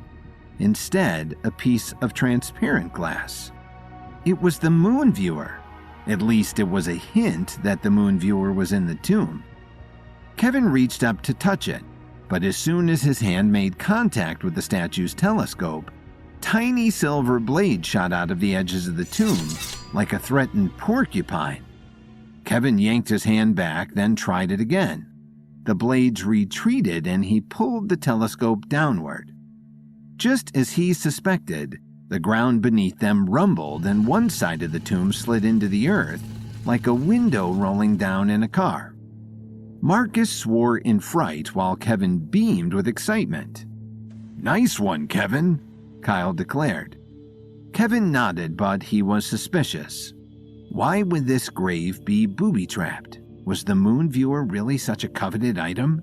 What else was hiding in this tomb? He walked around the side of the tomb and stared into the open side. The marble wasn't concealing two women's bodies. It was concealing a staircase leading down into the earth. "Great," Kevin mumbled. He had just been underground in the caves of Tennessee, and that had been a tough spot to escape. What would happen if they got trapped underneath Philadelphia? But they only had until morning to get the moon viewer back up to the surface and use it to read Kevin's paper, so Kevin led the way down into the earth. Once they were all halfway down the staircase, the wall of the tomb slid back into place with a clunk. Kevin? Should one of us stay behind and guard the door? Or make sure someone else knows we're down here?" Kyle asked nervously as he brought up the rear of the trio. Kevin chuckled. "It's a little late for that, Kyle. Come on, we'll be fine." At the bottom of the stairs was a door that had torches mounted on either side of it to cast light on a large plaque, just like the ones that carried Dolly and her sister's name on the top of the tomb. Marcus skimmed the plaque inside. "It's an astronomer's riddle. They were expecting someone to come looking for the moon viewer and want him to prove himself by doing astronomy tasks." Kevin studied it. "We can figure it out. Come on." It says, "One of Father, one of God, twins from mother, same or two in one, till kingdom come, call me by my name." They all looked at each other, piecing it together, but Kevin figured it out first. "Gemini," he said to the door loud and clear. The door juddered and slid into the wall, letting them in. "Wait. Someone fill me in. I didn't get it," Marcus said as they continued down a long hallway. Kevin and Kyle each held one of the torches from the door, lighting the way through the tunnel covered in black tile. Kevin broke it down for him. Gemini is the name of a constellation, something that will be there till kingdom come. 2 in 1 refers to the twins Castor and Pollux, who together make up that constellation. The twins had the same mom, but one of their dads was a king, and one of their dads was Zeus, a god. It's Gemini. Kyle nodded. I got the twins thing, but I couldn't figure out what singular name they would go by. I wasn't thinking about the constellation, he said. Kyle was constantly amazed by Kevin's ability to figure out any problem, from riddles to restoring Kyle's family to its rightful place in Washington, D.C., to fending off attacks by the Pinnacle. They arrived at the next store and held their torches up to look for another plaque. But what they found instead was a hanging mobile in front of the door. The mobile was something like parents hung above their baby's crib. From each arm of the mobile hung one orb of varying sizes and colors, the planets. Kevin could see they were out of order and probably had to be reordered in the correct pattern to get the door open. But he wanted to give Marcus a chance to redeem himself for not solving the riddle too quickly. Being a great mentor meant leading his protégés to their own discovery as a way of fulfilling their individual potential. Marcus, you're up. Get us through this door. Marcus stepped up and studied the mobile. He knew right away that the orbs were planets, but he didn't know the order they should be in. Which way is the sun? He whispered to Kyle for help. Kyle pointed to the right of the door where the image of a sun was etched into the stone. Marcus nodded and shuffled the mobile around a couple of times before getting the planets in the right order. The door slid open. Well done, Kevin said, taking the lead again. The next door was guarded by two statues with name placards that said Phoebe and Artemis. Kyle stepped up, eager to take on one of the tasks for himself. What do you think? Kevin asked. Kyle was nodding as he studied the statues for a moment. In Greek mythology, both of these women are associated with the moon.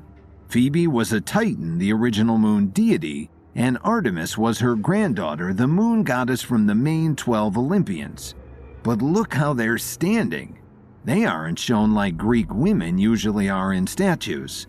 Normally you'd get women looking down or over the heads of the viewers, unassuming. These women are looking right at one another.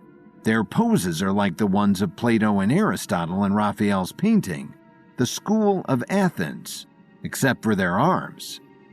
Kyle looked to Kevin as if for permission, but Kevin thought he had nailed it.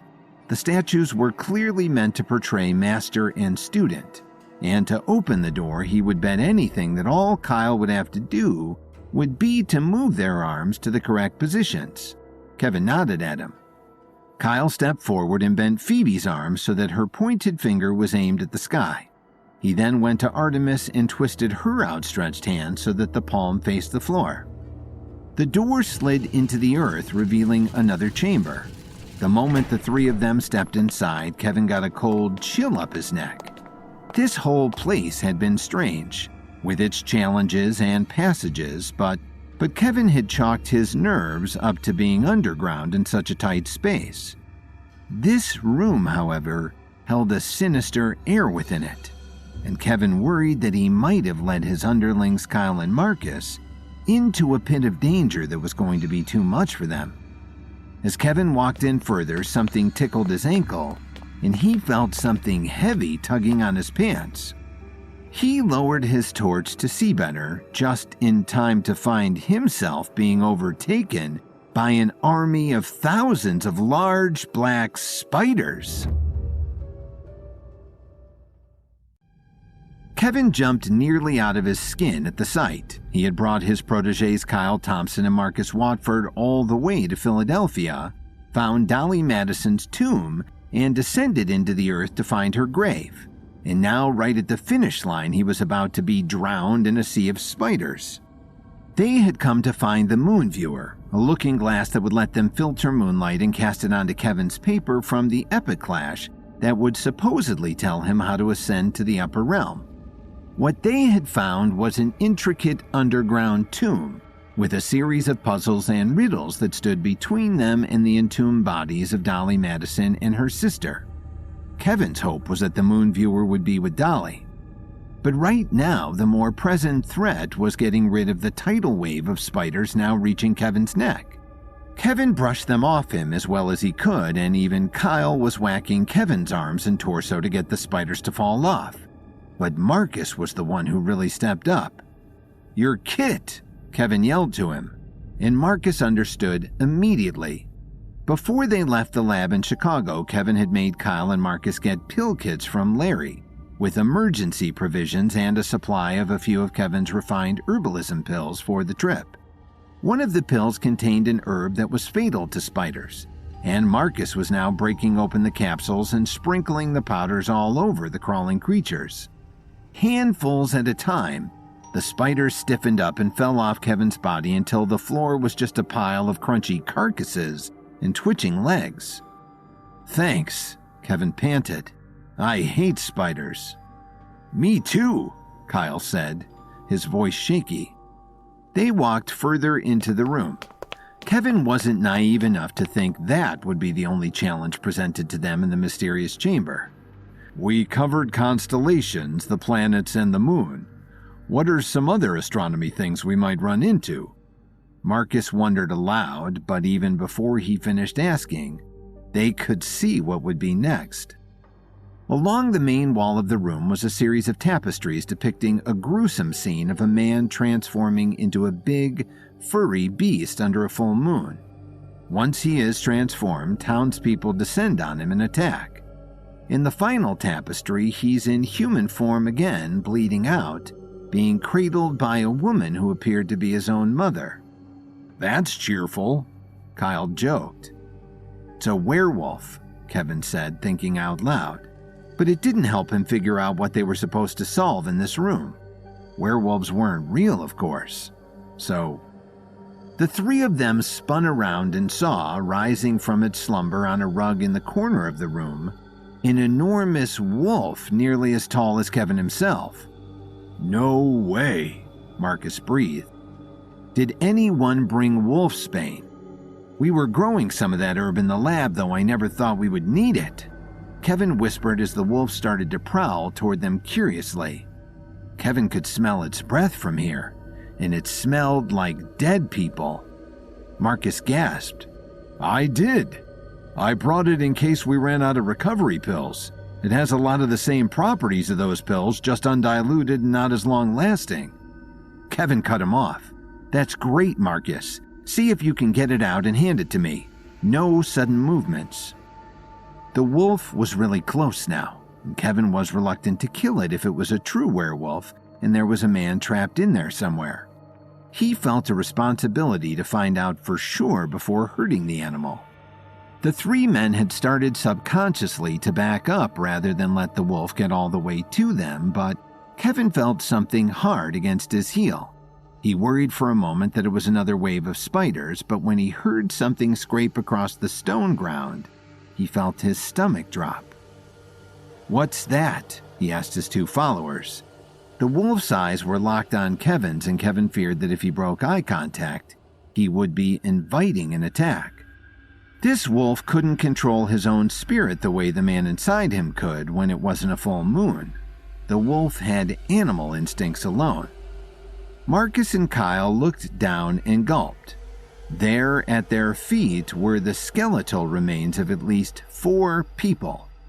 Kevin knew instantly that these were the skeleton of past explorers or tomb raiders who had tried to find the moon viewer. But there was also another substance, something red and powdery that Kyle picked up to show Kevin. "What do you think that is?" Kevin craned his neck while keeping eye contact with the wolf so he could get a smell of the substance. "It's red sage. Why would there be red sage down here?" But as soon as he asked the question, he knew the answer. There was an old wives' tale that he had heard in herbalism school, a children's story really, about a werewolf who wandered into a path of red sage and after eating it, got stuck in his wolf form forever. So if the wolf in front of Kevin was a true werewolf, it had been stuck in wolf form and trapped down here, stopping anyone who tried to get to Dolly Madison. "We have to get him the wolfsbane. It will return him to his human form and we can free him.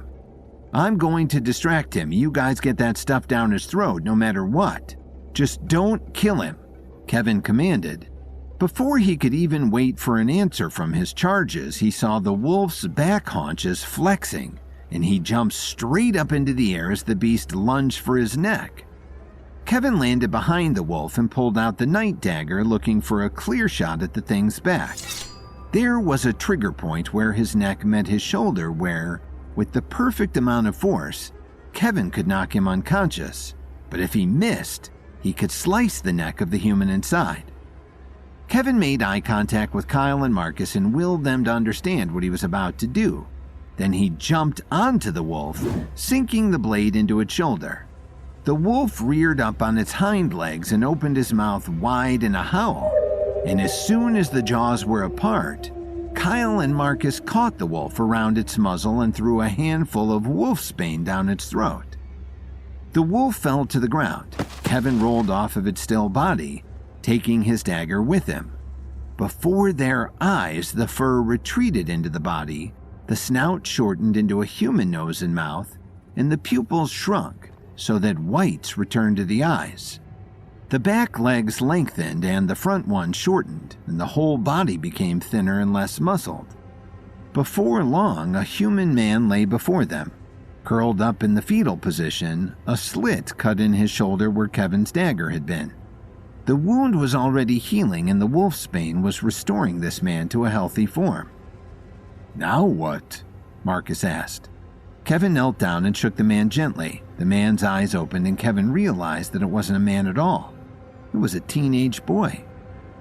"Thank you," the boy croaked. "How long have you been down here?" Kevin asked him. The boy sat up. "I don't know. A long time. I had flashes of human consciousness, but most of the time it was all wolf.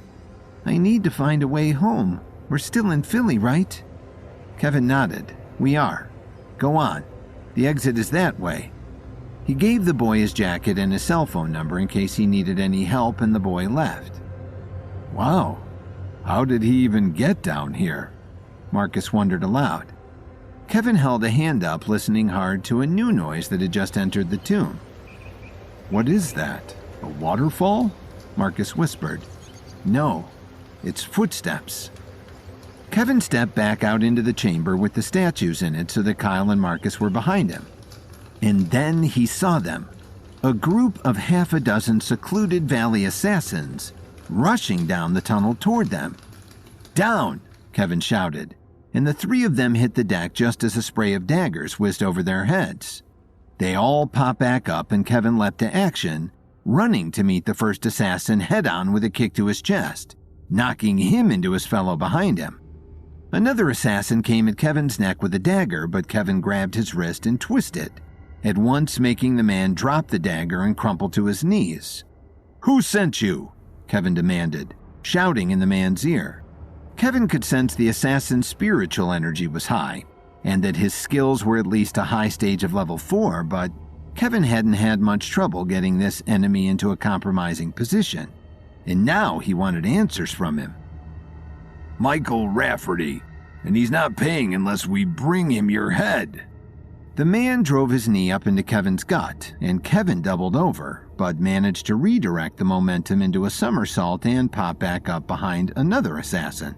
He grabbed the heads of the nearest two assassins and knocked them together. Both men dropped to the ground, and Kevin could see that across the chamber, Kyle and Marcus were being cornered, with no hope of escape.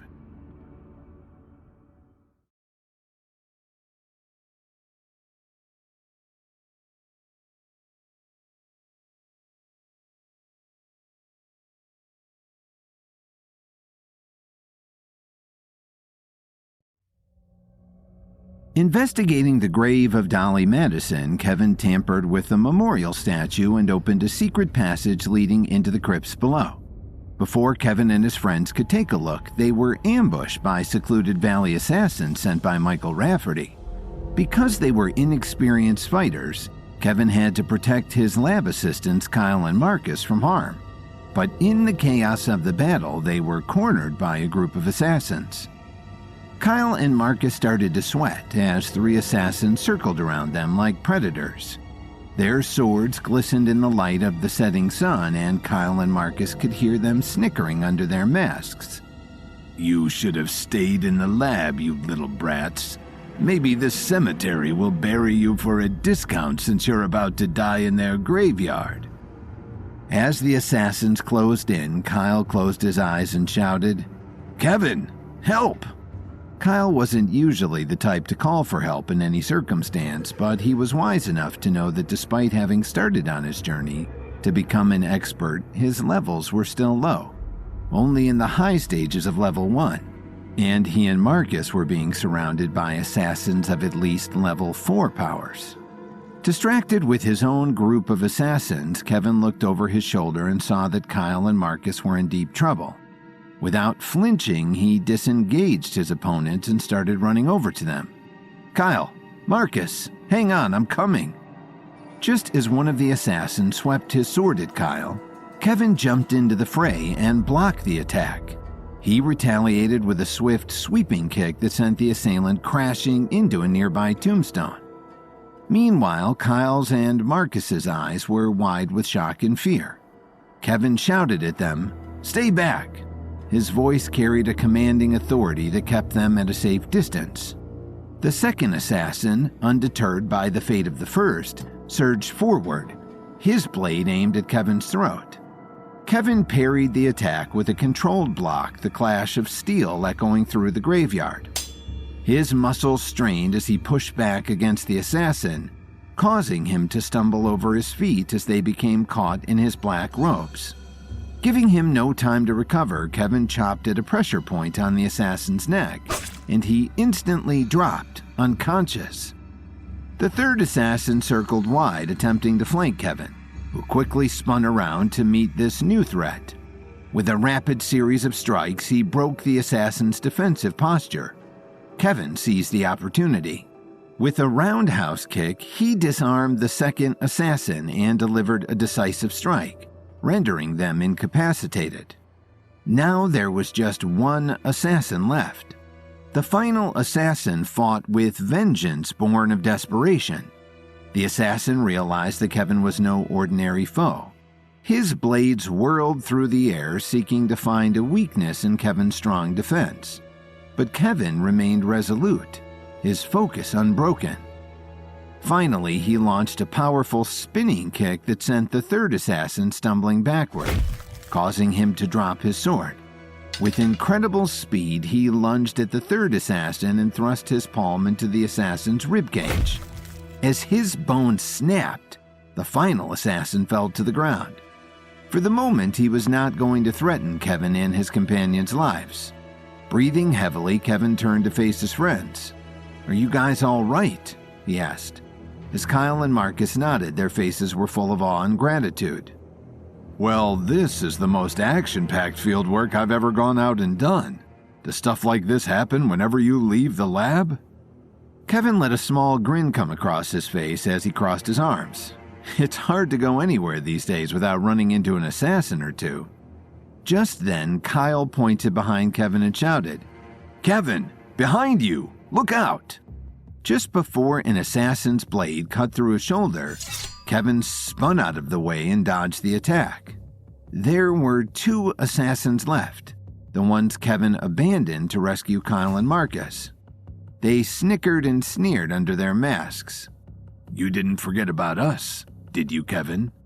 Kevin grinned, his heart full of unwavering courage.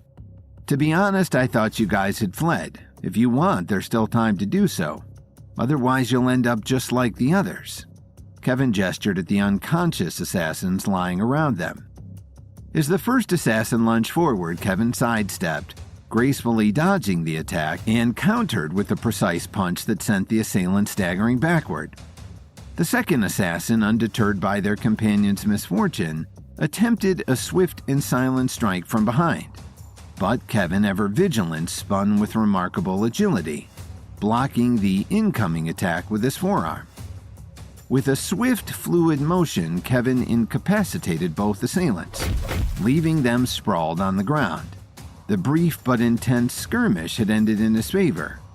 Kevin wiped his hands by clapping them together as if he had just taken out the trash. "Well, all right then," Kevin said with a smile. "Now that playtime is over, why don't you say we go into that crypt and find what we came for, huh?"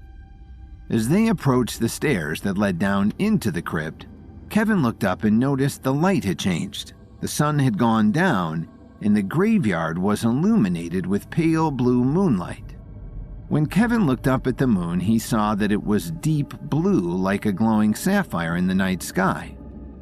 The blue moon won't last longer than a single night and won't return for another year at least. We have to hurry. Before they went down the stairs, Kevin reached into his satchel and handed Kyle and Marcus a mental precision pill. Here, take this. It will heighten your senses and help you see in the dark. After everyone swallowed their pills, Kevin led the way into the deep, dark crypt. As they followed the stairs down over 600 feet, the light disappeared behind them and eventually they stepped into a large underground chamber. Creeping vines hung from the ceiling along with ancient candelabras. The walls were lined with torches and coffins, and at the back of the room, there was a large stone door. The colossal stone door was adorned with intricate medieval-looking symbols like crosses, winged angels, bleeding hearts, and astrological animals. Marcus stepped forward, examining the mysterious symbols etched into the door's surface. "These carvings appear to be Freemason symbols," he mused. "They must hold the key to unlocking this door." Kevin stepped forward and traced his fingers over the esoteric symbols, which were divided into several rows. Freemasons were known for their complex symbolism and hidden knowledge. When Kyle examined the symbols on the door, he noticed that, like tiles, they could be removed and rearranged. His eyes lit up when he made the realization. "Look, you guys, we can move and rearrange the symbols." Kevin reached up and took a tile off the door. It depicted an alchemical union of the sun and moon. Looking back at the others, he began to see some similarities between different pairs of tiles, symbolic connections that harken back to the Freemason study of alchemy, astrology, ritual, and initiation. I don't think these symbols are arranged in the correct order," Kevin said. "Perhaps each row should form a sequence that corresponds to a particular part of Freemasonry." Marcus leaned in, his gaze fixed on the symbols. "And maybe the key to unlocking the door lies in creating the correct order within each row." Together, they set to work, rearranging the symbols in the first row to decipher the hidden sequence. When Kevin counted that the first row consisted of 12 spots, he was immediately struck with an idea.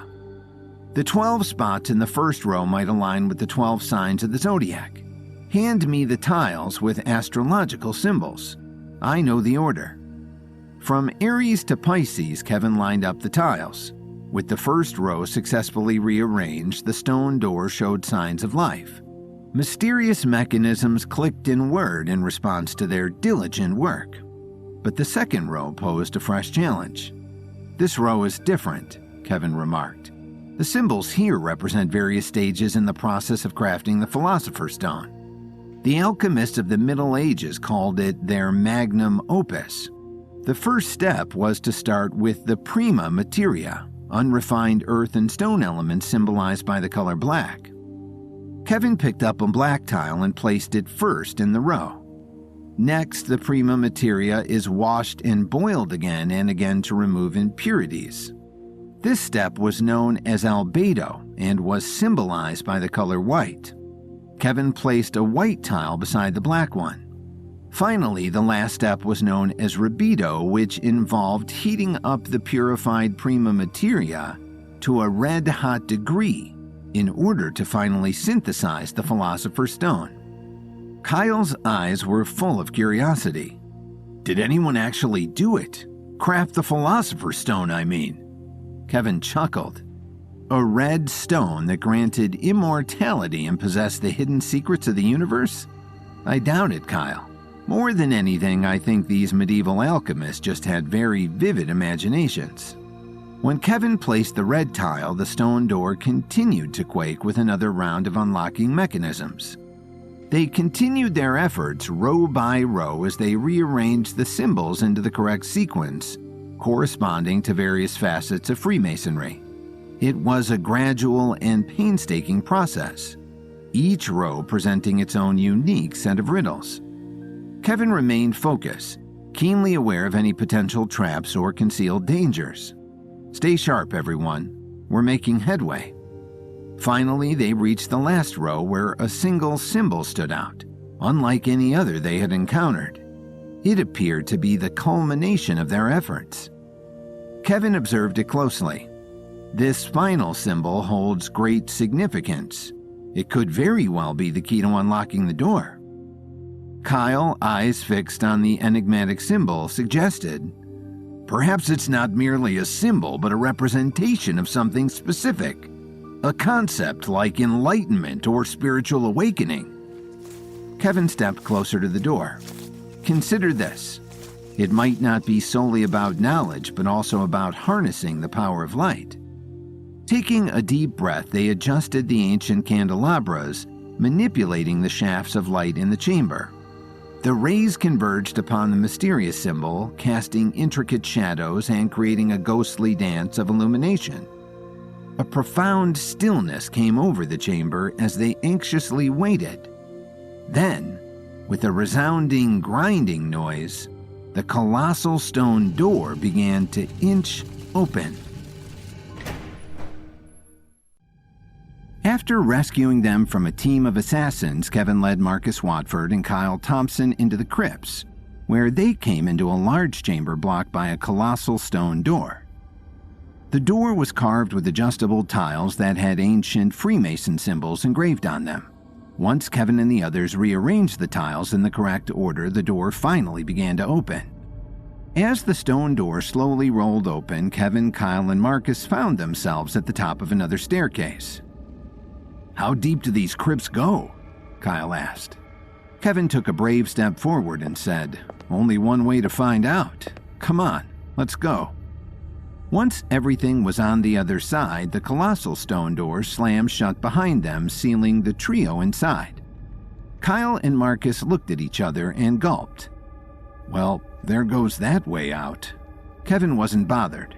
"Don't worry. If there's one thing I've learned from going underground in search of precious herbs and artifacts, is that there's usually more than one way out." When they reached the bottom of the stairs, there was another large chamber, damp with groundwater. It was dimly lit, the flickering flames of torches revealing another mysterious puzzle that lay ahead. Before them stood an imposing pedestal, its stone surface adorned with an ominous inscription. "Only the seekers of true wisdom may pass, those who have journeyed from fool to magician." Kevin squinted at the inscription, his analytical mind already working on a solution. On the center of the pedestal, there was a spread of stone tiles engraved with the imagery from the tarot. "It's another puzzle. We need to understand these tarot cards to proceed." Marcus nodded, his curiosity heightened as he examined the mysterious stone cards. "I didn't know the Freemasons believed in all this stuff. I thought it was just a fraternity for rich people." Kevin laughed. "These days, it mostly is just a club for rich people, but back when they first started, the Freemasons were obsessed with the occult." The eerie silence weighed heavily upon them as they thought about their next move. Before they continued, Kevin scanned the chamber for any signs of hidden traps. The room was circular, and the stone walls wrapped around them seamlessly, offering no hint of an escape route. What Kevin did see were 8 slots carved into the wall, perfectly spaced from one another, like points on a compass. Kevin scratched his chin, putting things together in his head. "It looks like we have to put the cards into these slots, probably in a specific order." Kyle turned in a circle, observing the slots. "But they form a perfect circle, so how do we know which one comes first?" he asked. "It's simple," Kevin said as he whipped out his phone and opened the Compass app. The cards represent the circle of life from birth to death. In Freemason symbology, this journey is often illustrated as the ticks of a compass, in which we are born in the north, live in the west, south, and east, and then return to the north to die. Kevin turned until the compass pointed north, and then he pointed at the slot in front of him. "There, that one is the first, and after that we go clockwise." Marcus took the lead as he carefully picked up the first tarot card. It depicted a cloaked figure holding a lantern standing at a crossroads. This one seems to represent decisions and choices. Kyle nodded, picking up the next card, which showed a wheel with various creatures and symbols. This wheel must suggest cycles and change. Kevin picked up a card near the middle. It was engraved with the image of a young man dressed in a flowery tunic about to step off of a ledge as a dog by his feet barked at him. "This is the one we want," Kevin said as he picked it up. "It's called the Fool, and it represents birth and new beginnings." When Kevin placed the card in the northern slot, the room rumbled as the pedestal shifted 15 degrees. "I think we're onto something," Kyle remarked. Together, they began to study the remaining tarot cards, attempting to discern a pattern or sequence. As they moved from one card to the next, they realized that the symbols and imagery were linked, each card transitioning into the next as if telling a story. Marcus picked up another card, this one depicting a tower being struck by lightning. "This card implies sudden chaos or disaster." "Place it in the northeastern slot," Kevin said. "It represents the innocence of childhood coming to an end." Kyle added to the analysis, selecting a card with an image of a chariot being pulled by black and white sphinxes. "I'm not sure what this one's all about," Kyle admitted. Kevin nodded and pointed to another slot. "That one is called the chariot. Place it in this slot to the southwest. It symbolizes being swept away on a spiritual journey." As they placed the tarot cards in what they believed were the correct slots, the chamber responded. A faint click echoed through the room, and the pedestal shifted each time they placed a card. Seeing a card that had the image of a skeleton on a black horse, Marcus picked it up and admired it. "Whoa, this one must symbolize death. Well, that's not a difficult one to place." Marcus took the card to the final slot, believing death to be the obvious answer.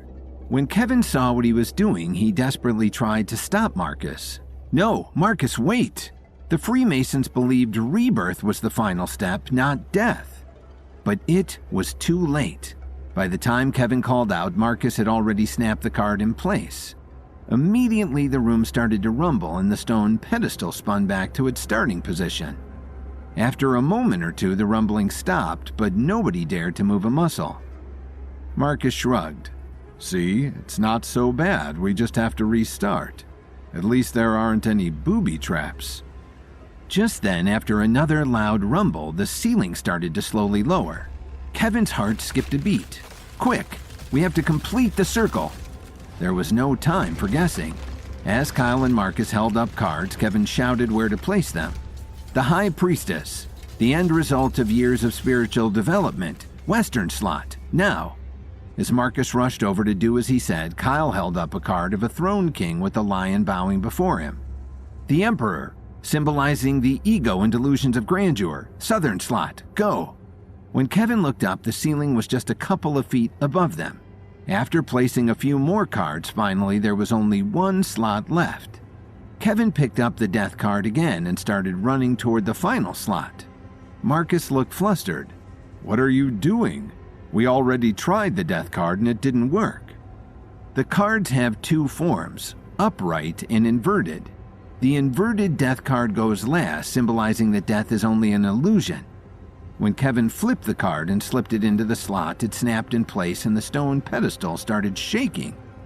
Then the stone pedestal twisted in a circle as it sank into the floor, revealing a spiral staircase that led down below. The ceiling, however, was continuing to drop. It was only a few inches over everyone's heads. "Hurry!" Kevin shouted. One by one, they rushed down the spiral staircase. Just seconds after Kevin started descending the stairs, he and his team heard the ceiling hit the ground above them with a loud thud. "Well," Marcus said, "I guess we're not getting out that way either." Kevin pushed on with great determination. "Come on, we have to be getting close." The spiral staircase was lined with flickering torches. When they reached the bottom, they found themselves in another chamber. This one was much smaller. It was long and narrow like a hallway, closed on the other end with short ceilings, and a sequence of pressurized plates carved into the floor. Kyle started to walk carelessly forward, but Kevin threw out his arm and stopped him immediately. "Careful. Watch where you step, Kyle." Kevin pointed at the pressurized plates scattered all over the room. Each one was engraved with a different symbol. Kevin sighed. Well, if this test is anything like the last ones, I'm guessing we have to step on the plates in a specific order. As they examined the plates, they discovered that each symbol seemed to represent a different aspect of the human experience. Some depicted stages of life, while others hinted at emotions and virtues. The challenge was in determining the precise order that would unlock the path forward. With a deep breath, Kevin made the first move. He stepped onto a plate bearing the image of a lamb, symbolic of a child's innocence. The plate lit up faintly, responding to his choice. A sense of relief washed over them, but their journey was far from over. Marcus followed, selecting a plate with the symbol of a rising sun signifying new beginnings. The room remained silent, and the plates ahead awaited their next move. Kyle, his mind in a rush, chose a plate adorned with a pair of clasped hands, symbolizing unity. It, too, responded, and their progress continued. The trio moved forward, guided by the symbols that represented the stages of a well-lived life. The room accepted their choices, and the path ahead gradually lit up as they solved the riddle of the plates. But as they ventured deeper, the crypt grew more complicated, and the symbols were harder to figure out. They found themselves at a crossroads, faced with a choice of symbols that seemed to hold equal significance. Doubt ate at them, and Kyle hesitated before selecting a plate adorned with a heart, representing love. No life is complete without love, right? When he stepped on the plate, his choice triggered a gut-wrenching shift in the chamber. The walls trembled and water began to seep in from hidden crevices. Panic surged within him as Kyle realized his mistake and the room started to flood. I could have sworn I heard in a song somewhere that love is always the answer. Refusing to give in to fear, Kevin swallowed his nerves and began to desperately search for a way out of the rapidly flooding chamber. Descending even deeper into the crypt, Kevin, Kyle, and Marcus found themselves in a circular room with a stone pedestal and a collection of tarot cards spread out on top of it. Matching the cards in a sequence of slots that ran along the walls, Marcus accidentally misplaced one of the cards and the ceiling started to slowly fall. After narrowly escaping, they appeared in a hallway full of pressure-sensitive plates. When Kyle stepped on one in the wrong order, water started to fill the room. Kevin's mind raced as he scanned the chamber, his senses heightened by the growing peril. "Stay calm, everyone," he shouted. "There has to be another way out." With each passing second, the water level crept higher, and their time to escape with their lives grew shorter. As the murky water steadily advanced, desperation fueled their search for another way out. Frantic fingers traced the inscriptions on the walls, seeking hidden levers, buttons, or clues that could lead to their salvation. Kevin's sharp eyes locked onto an intricately carved engraving of a labyrinth, different from the symbols on the plates. He pointed urgently. "Look, there's a labyrinth on the wall. I bet it's some kind of hint." Kyle and Marcus turned their attention to the labyrinth, their hearts pounding in rhythm with the rising water. It wasn't a conventional maze, it had an irregular, swirling pattern. As they examined it more closely, they noticed a small, empty hole near the labyrinth's center. Suddenly, Kevin had an idea. Maybe we need to find something to fit into the center, a key of some sort. Their hands moved in with great speed as they explored the chamber's every nook and cranny. Time was running out, but hope arrived in the trio's hearts when Kevin's fingers brushed against a hidden button. With a satisfying click, a stone panel slid open, revealing a small, ornate dagger resting within. "Look at that! We're onto something!" Kevin wasted no time. He snatched the dagger and placed it in the center of the labyrinth. To their astonishment, it was a perfect fit. When Kevin stabbed it all the way in, the walls shuddered and began to retract, revealing a hidden passage. "This way, guys! Come on, hurry!" The water surged faster now, greedily reclaiming the chamber. With the newfound passage as their only hope, they plunged into the narrow corridor, the walls closing in on their heels. They raced against time, their hearts pounding louder than the encroaching water. Finally, they burst into a small chamber, gasping for breath as the stone door slammed shut behind them. The water's relentless advance suddenly came to a stop as it was unable to breach the chamber's threshold.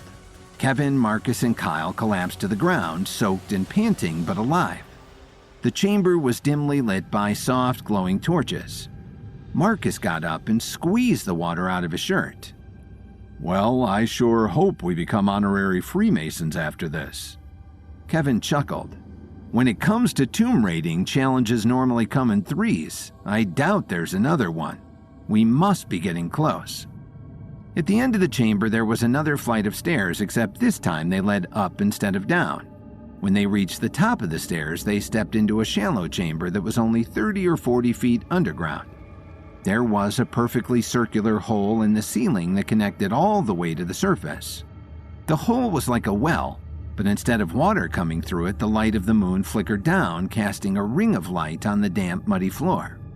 When Kevin looked up the shaft, he saw the blue moon creeping by at the edges. Then he pulled out his phone and noted the time. "It's 4 in the morning and the sun will rise soon. Hurry, we don't have very much time." Just then, Marcus called out from the other side of the chamber. "Hey guys, look at this." Nestled in the back was a lavish shrine. It was covered with candles, bunches of flowers, and dozens of gold coins. The biggest eye-catcher, though, was an enormous marble statue of a woman in a formal gown. Held in her hands was the moon viewer, the magnifying glass they had come looking for. Kevin marveled at the perfectly sculpted statue. This must be where Dolly Madison is actually buried. I had no idea she was such a high-ranking Freemason. Kyle chuckled. "I bet she wrote more of the Constitution than her husband did." Kevin stepped onto the shrine and reached for the moon viewer, but the second he touched the artifact, they suddenly heard the sound of tumbling rocks. Kevin pulled away immediately. That didn't sound good. When they heard the noise again, Kevin looked over his shoulder and saw one of the walls rumbling. Like a mausoleum, the chamber walls were lined with coffins. Suddenly, one of the coffins burst open and a tall figure slowly stepped out. He was dressed like a medieval knight, with Masonic symbols engraved into his armor. He wielded a massive two-handed sword, and more astonishing than anything else, his skin was rotting away and his eyes were completely white. When he spoke, his voice was deep and raspy. "I am the guardian of Lady Madison's tomb, tasked with assuring that nobody enters this chamber other than 4th-degree Freemasons. Show me your rings to prove you are part of the order, and then I will return to my slumber." Out of all of them, Kevin was the only one with a ring, his wedding band. In a desperate attempt to fool the Guardian, he held up the ring and said, "Yes, here is my ring, Guardian. It was custom made. The gold is meant to symbolize the highest enlightenment." The Guardian frowned. "Do you take me for a fool? You three are obviously not Freemasons. I can always tell, ring or no ring. And as punishment for trespassing, this tomb shall become your final resting place as well." Kevin shrugged his shoulders with a sigh. I should have known that wouldn't work. The battle commenced with a thunderous clash as Kevin leapt aside to avoid the Guardian's initial strike. After gracefully dodging the attack, Kevin turned over his shoulder and shouted, "Kyle, Marcus, get back. Let me handle this." The Guardian's great sword cleaved through the air with deadly intent, sending shockwaves echoing through the chamber. "Too slow," Kevin taunted, his eyes never leaving his adversary. He lunged forward, a blur of motion, aiming to take advantage of the Guardian's sluggishness. His strikes landed with precision, targeting the creature's rotting joints and brittle bones. The undead Guardian roared, a chilling sound that sent shivers down Kevin's spine. "You are unworthy even to set eyes on the tomb of Lady Madison." Blow after blow, he danced around the beast, delivering powerful strikes and retreating before the great sword could find its mark. But the Guardian was relentless. The Guardian adjusted its tactics, his strikes becoming more unpredictable. One swing grazed Kevin's side, tearing through his clothing and leaving a searing gash. He winced but refused to yield. Their battle intensified as the crypt seemed to close in around them. Kevin's agility allowed him to dodge deadly sweeps of the great sword, but the Guardian's raw strength made each attack a brush with death. Sweat dripped from Kevin's brow, his muscles burning with effort. He knew he couldn't maintain this pace for long. With a quick roll, he put some distance between himself and the undead guardian, his chest heaving with each breath. Meanwhile, Marcus and Kyle cheered from the sidelines. "Come on, Kevin! You can do it!" Kyle picked up a rock and threw it at the guardian's head. When the rock bounced off its helmet, the guardian looked at Kyle and growled. "There's a lot more where that came from." As Kyle threw more and more rocks at the guardian, it hardly seemed to notice. The guardian, not harmed by the rocks, advanced, his sword poised for a crushing strike. Kevin had to think fast. He scanned the crypt for any advantage, his eyes falling on a crumbling pillar nearby. With a sudden burst of speed, Kevin dashed toward the pillar, the guardian's great sword slicing through the air behind him. He reached the pillar just in time, using it as a shield against the oncoming assault. The impact sent shockwaves through the crypt and cracks spiderwebbed across the stone pillar. Kevin strained against the force of the blow, his arms shaking with effort. He couldn't hold out much longer. Calling upon his inner courage and the determination in his heart, Kevin pushed back with all his might, throwing the undead guardian off balance. The beast stumbled, its grip on the great sword loosening. Now was his chance. Kevin lunged forward, his fists a blur of strikes. He targeted the guardian's weakened joints, taking advantage of the creature's shaky balance. Bone shattered, and the guardian let out a guttural cry. With one final powerful blow, Kevin overwhelmed the undead guardian. The monstrous foe crumbled to the ground, defeated and lifeless once more. Breathing heavily, Kevin stood victorious over his fallen enemy. Rest in peace. When Kevin looked through the hole in the ceiling, he saw the full blue moon in the very center, its light falling into the chamber. "We have to act fast. There isn't much time." "Here!" Kyle reached for the moon viewer and tossed it to Kevin. After catching it in his hand, Kevin reached into his satchel and pulled out the piece of paper. Holding it under the moonlight and looking at it through the moon viewer, Kevin's jaw dropped. He couldn't believe what he was seeing appear on the paper. You guys are never going to believe this. Kevin, Kyle, and Marcus breathed heavily in the dry air of the tomb. The bodies of the undead soldiers crumbled at their feet.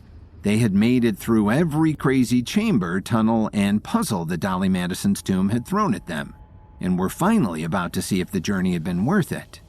They crowded around the paper Kevin had received for winning the epic clash, which should have told them how to ascend to the upper realm. But as they strained their eyes, the page started to light up with an image. What Kevin had thought was writing was actually more like a painting, and it was one he vaguely recognized, like he had seen it before a long time ago in a museum or a textbook or somewhere else. But there was no time to solve the mystery now. They had to get back out from under this cemetery before another booby trap sprang up and something else attacked them. As quickly as it had appeared, the image faded and Kevin took a moment to lock it into his memory.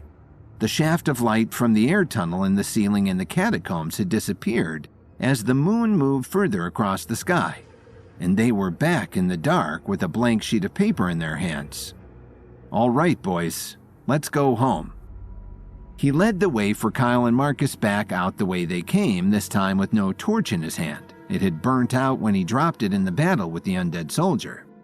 There was too much supernatural energy in this place for him to think straight, even with his mental precision pill still working in his brain. Between this tomb adventure and his dive down deep into Tennessee's cave system, Kevin was looking forward to being above ground for the foreseeable future. They surfaced from the side of the marble tomb in the Philadelphia cemetery and picked their way around headstones toward the exit. Dawn was breaking on the horizon, and Kevin remembered his promise to Lily to be home by late morning. "We need to get to the airport," Kevin said, but he didn't hear a response. Instead, he heard a thud and a gasp. Kevin whipped around to find a horrible scene. Marcus was knocked out on the ground, his head bleeding from where he had been thrown into a headstone. Kyle, meanwhile, was in the arms of one last secluded valley assassin who had him in a chokehold, a maniacal grin on his face. Kevin charged at the assassin. How did they miss him in their tomb battle? and jumped, aiming a kick for the man's head, but the fighter anticipated his move and shifted Kyle's body in front of him so that Kyle took the hit.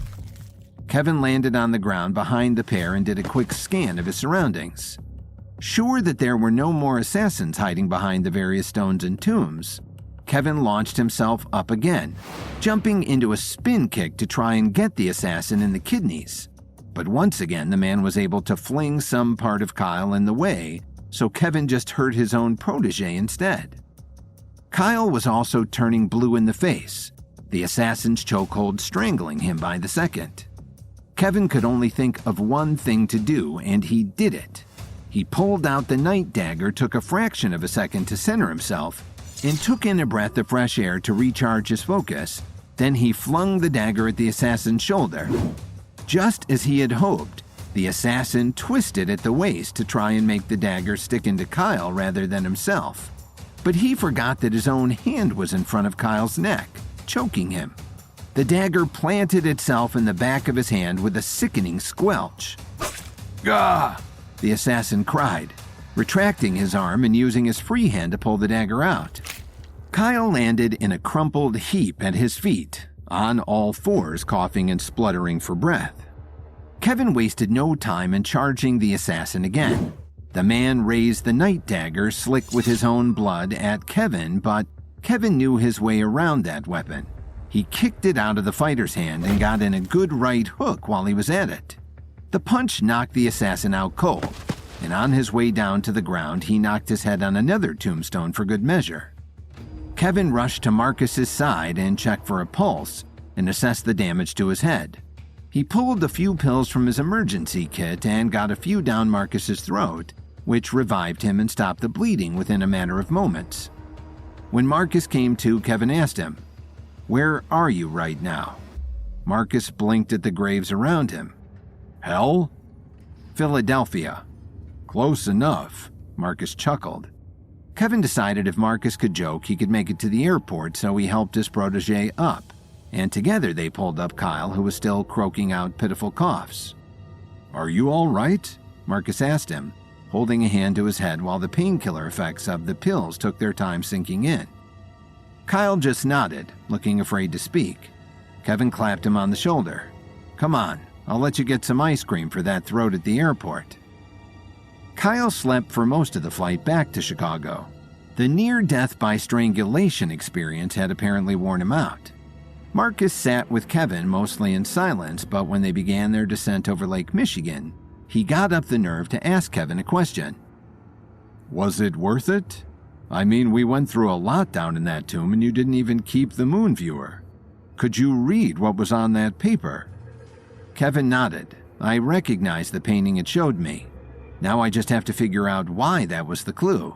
It won't be easy, but I'd say that our trip was entirely worth it. And I couldn't have done it without you two. Thank you for coming." Marcus shook his hand. "My pleasure. I don't know about Kyle, though." They both looked back at the row of seats behind them where a sleeping Kyle was now drooling on the shoulder of an older woman, who looked unsure of how to extract herself from the situation. The bruises on his neck from the chokehold he had been in were turning a dark purple color, and Kevin made a mental note to prepare an ointment to help with the look and swelling. On their way off the plane, Kevin looked down at himself and realized that he and the boys were all covered in mud, their hair slick with sweat, and in Marcus's case, blood. All of that, plus their ripped clothing from the battles and Kyle's bruising, must have been quite a sight to the other passengers. Kevin nodded to the pilot as he deplaned, and even the pilot widened his eyes at Kevin and whispered something to the flight attendants. They all snickered.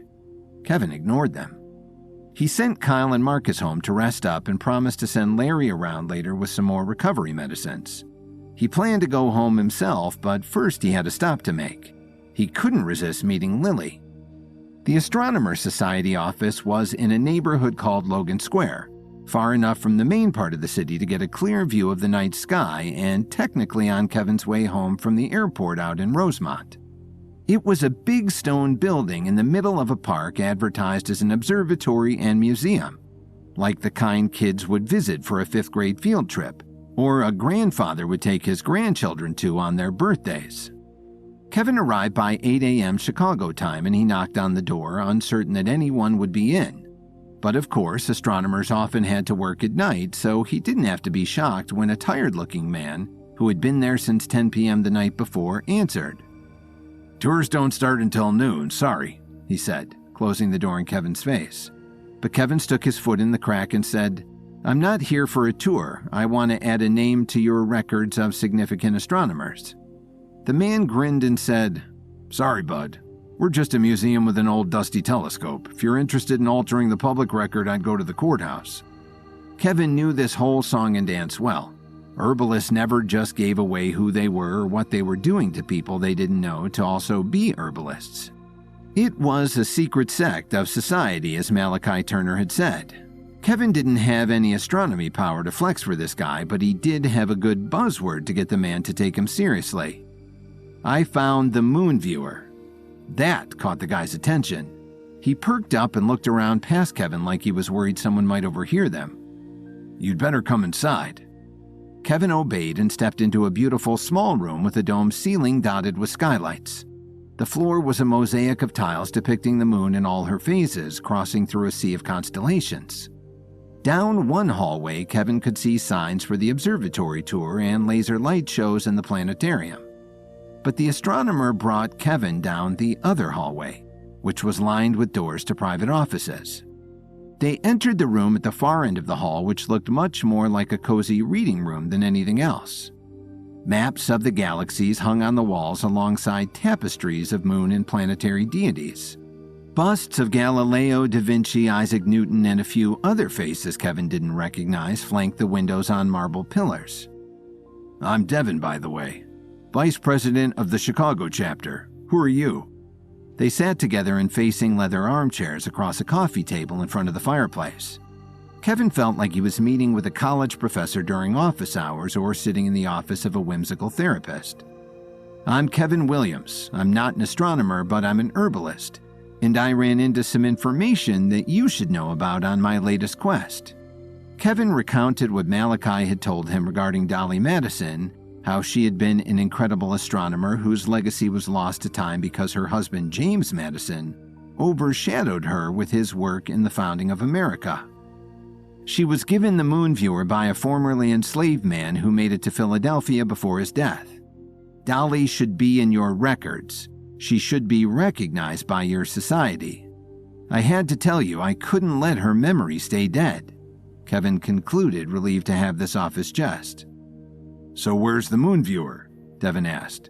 He didn't seem to have heard anything else since Kevin had mentioned finding it. "I don't have it. I left it with her. It's in Dolly's tomb in Philadelphia."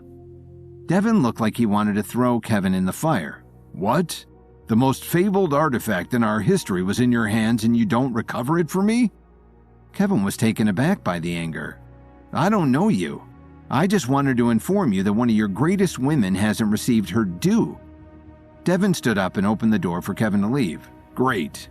Thanks for the info. We'll have to go and recover it ourselves. I appreciate you stopping by." Kevin tried not to rise to Devin's level of anger. The guy had been up all night working, but Kevin had been up all night fighting werewolves and undead armies, so he had every right to be just as moody. "I wouldn't do that if I were you. I mean, look at the state of me. I barely made it out alive and I had help." Devin didn't say anything. Kevin walked out of the office, but he turned back as he was leaving. "Just remember her name, won't you? Send someone to research Dolly Madison. Let her be known." Devin just nodded and closed his office door. Kevin showed himself out of the building and headed home to Lily. Kevin was exhausted. After his night of fighting through Dolly Madison's tomb, he had finally made it back to Chicago and was entering his own home. It felt like he had been away for years solving the underground puzzles and battling undead armies of protectors. But he had managed to cast the moon viewer onto the paper he had won in the epic clash, and he was one step closer to ascending to the upper realm. It was still early and Lily had been sleeping a lot since they found out that she was pregnant. So Kevin snuck in quietly and managed to take a shower and make a pot of coffee before he encountered his mother-in-law, Dorothy. "I don't know why you bothered making a whole pot. Everything you make is garbage," she grumbled. shuffling around the kitchen in her nightgown and slippers, pouring Kevin's fresh pot of coffee into the sink and refilling the machine with water and grounds to make it again. "Good to see you too, Dorothy," Kevin drawled.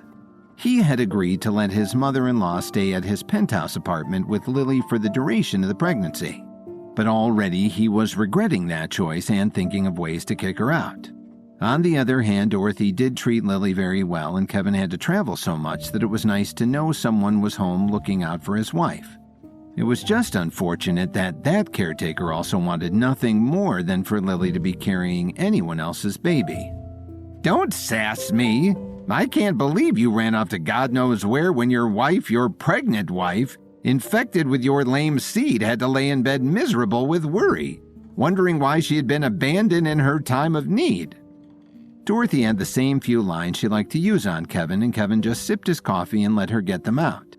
He was completely out of energy from the night's events. He hadn't slept in days, and he wasn't about to use the last few ounces of his will fighting a cranky old lady who would never see his side of things.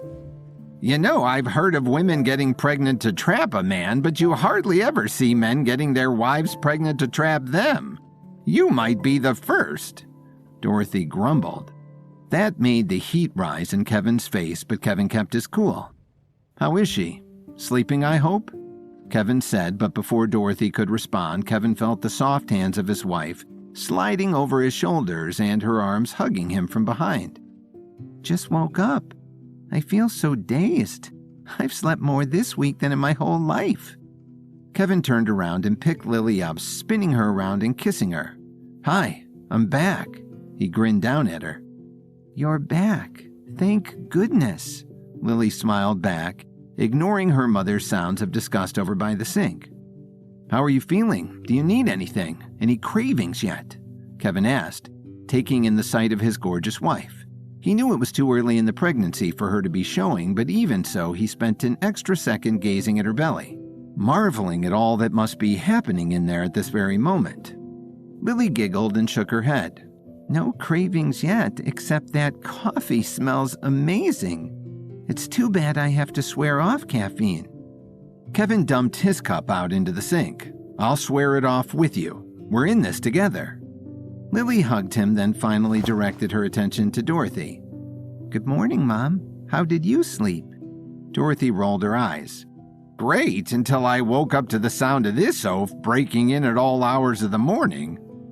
Kevin rolled his eyes right back. "It's nearly 10 a.m., Dorothy, and I wasn't breaking in. This is my home. You're a guest here." Dorothy seethed. "I'd rather be a guest at a roach motel." "That option is still available to you," Kevin grimaced. He turned back to Lily. "What would you like to do today, my love? We can go for a nice brunch somewhere, take a drive up the lakeshore, you name it." "How about you go to work and make some money to provide for this bastard child?" Dorothy sneered, but her heart wasn't in it. Kevin just looked around him at the multi-million-dollar home that they were standing in. "I think I'm good, and our baby isn't a bastard, but thank you as always for your input." "You better watch your tone with me." But before Dorothy could finish her scolding, Lily doubled over and let out a yelp of pain. "Oh!" Kevin and Dorothy rushed to her side. "Are you okay, honey?" They both asked at the same time, catching one another's eyes and looking away with disdain.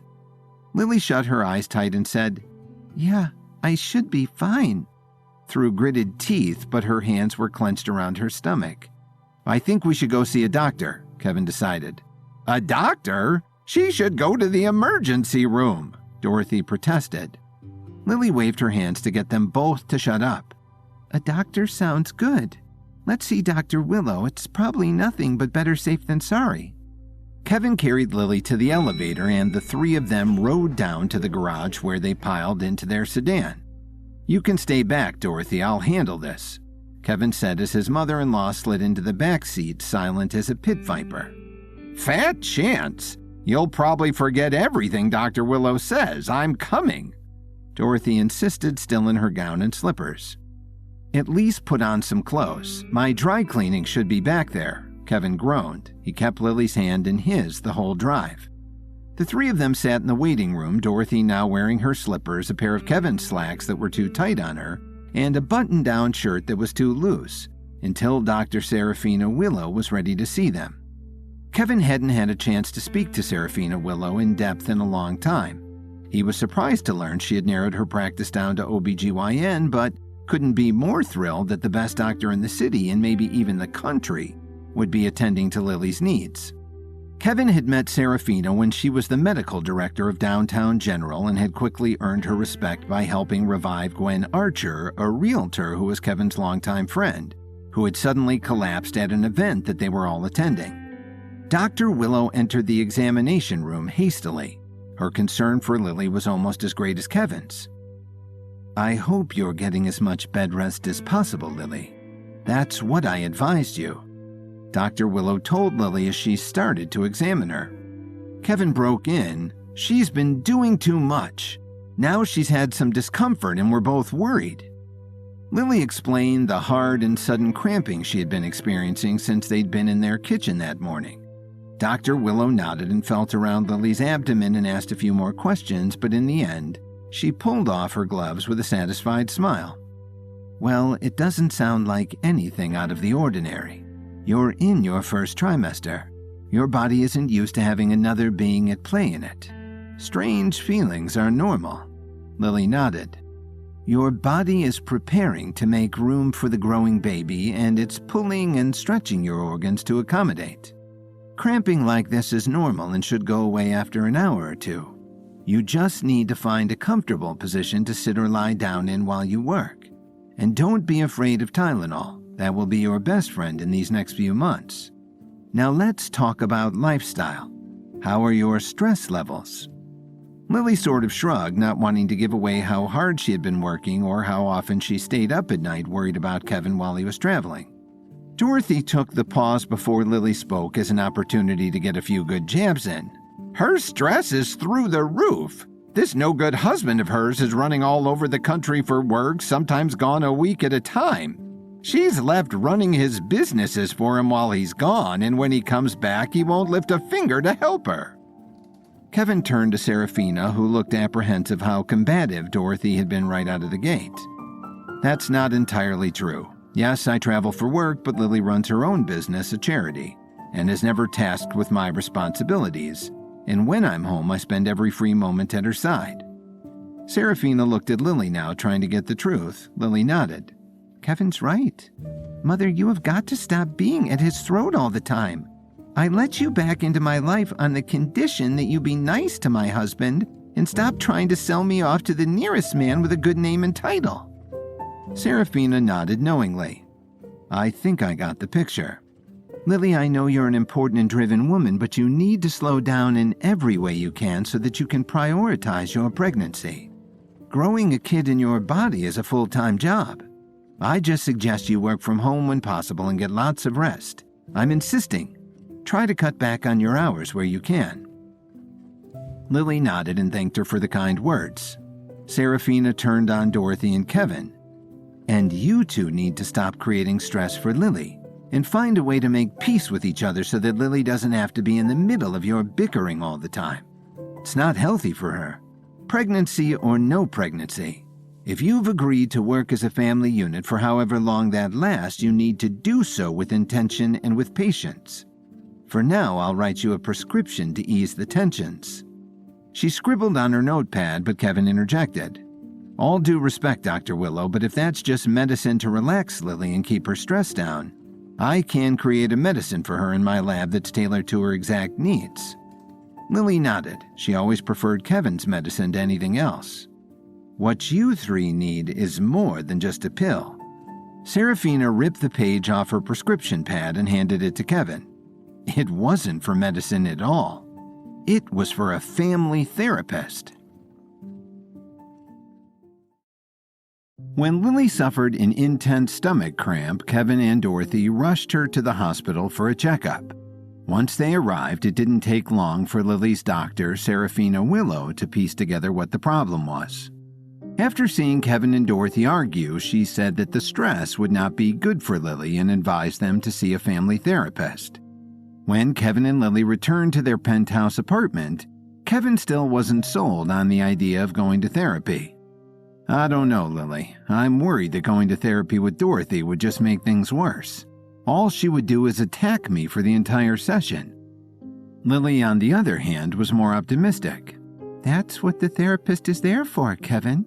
He'd be a neutral middleman who would allow you and Dorothy to share your thoughts in a calm, safe setting.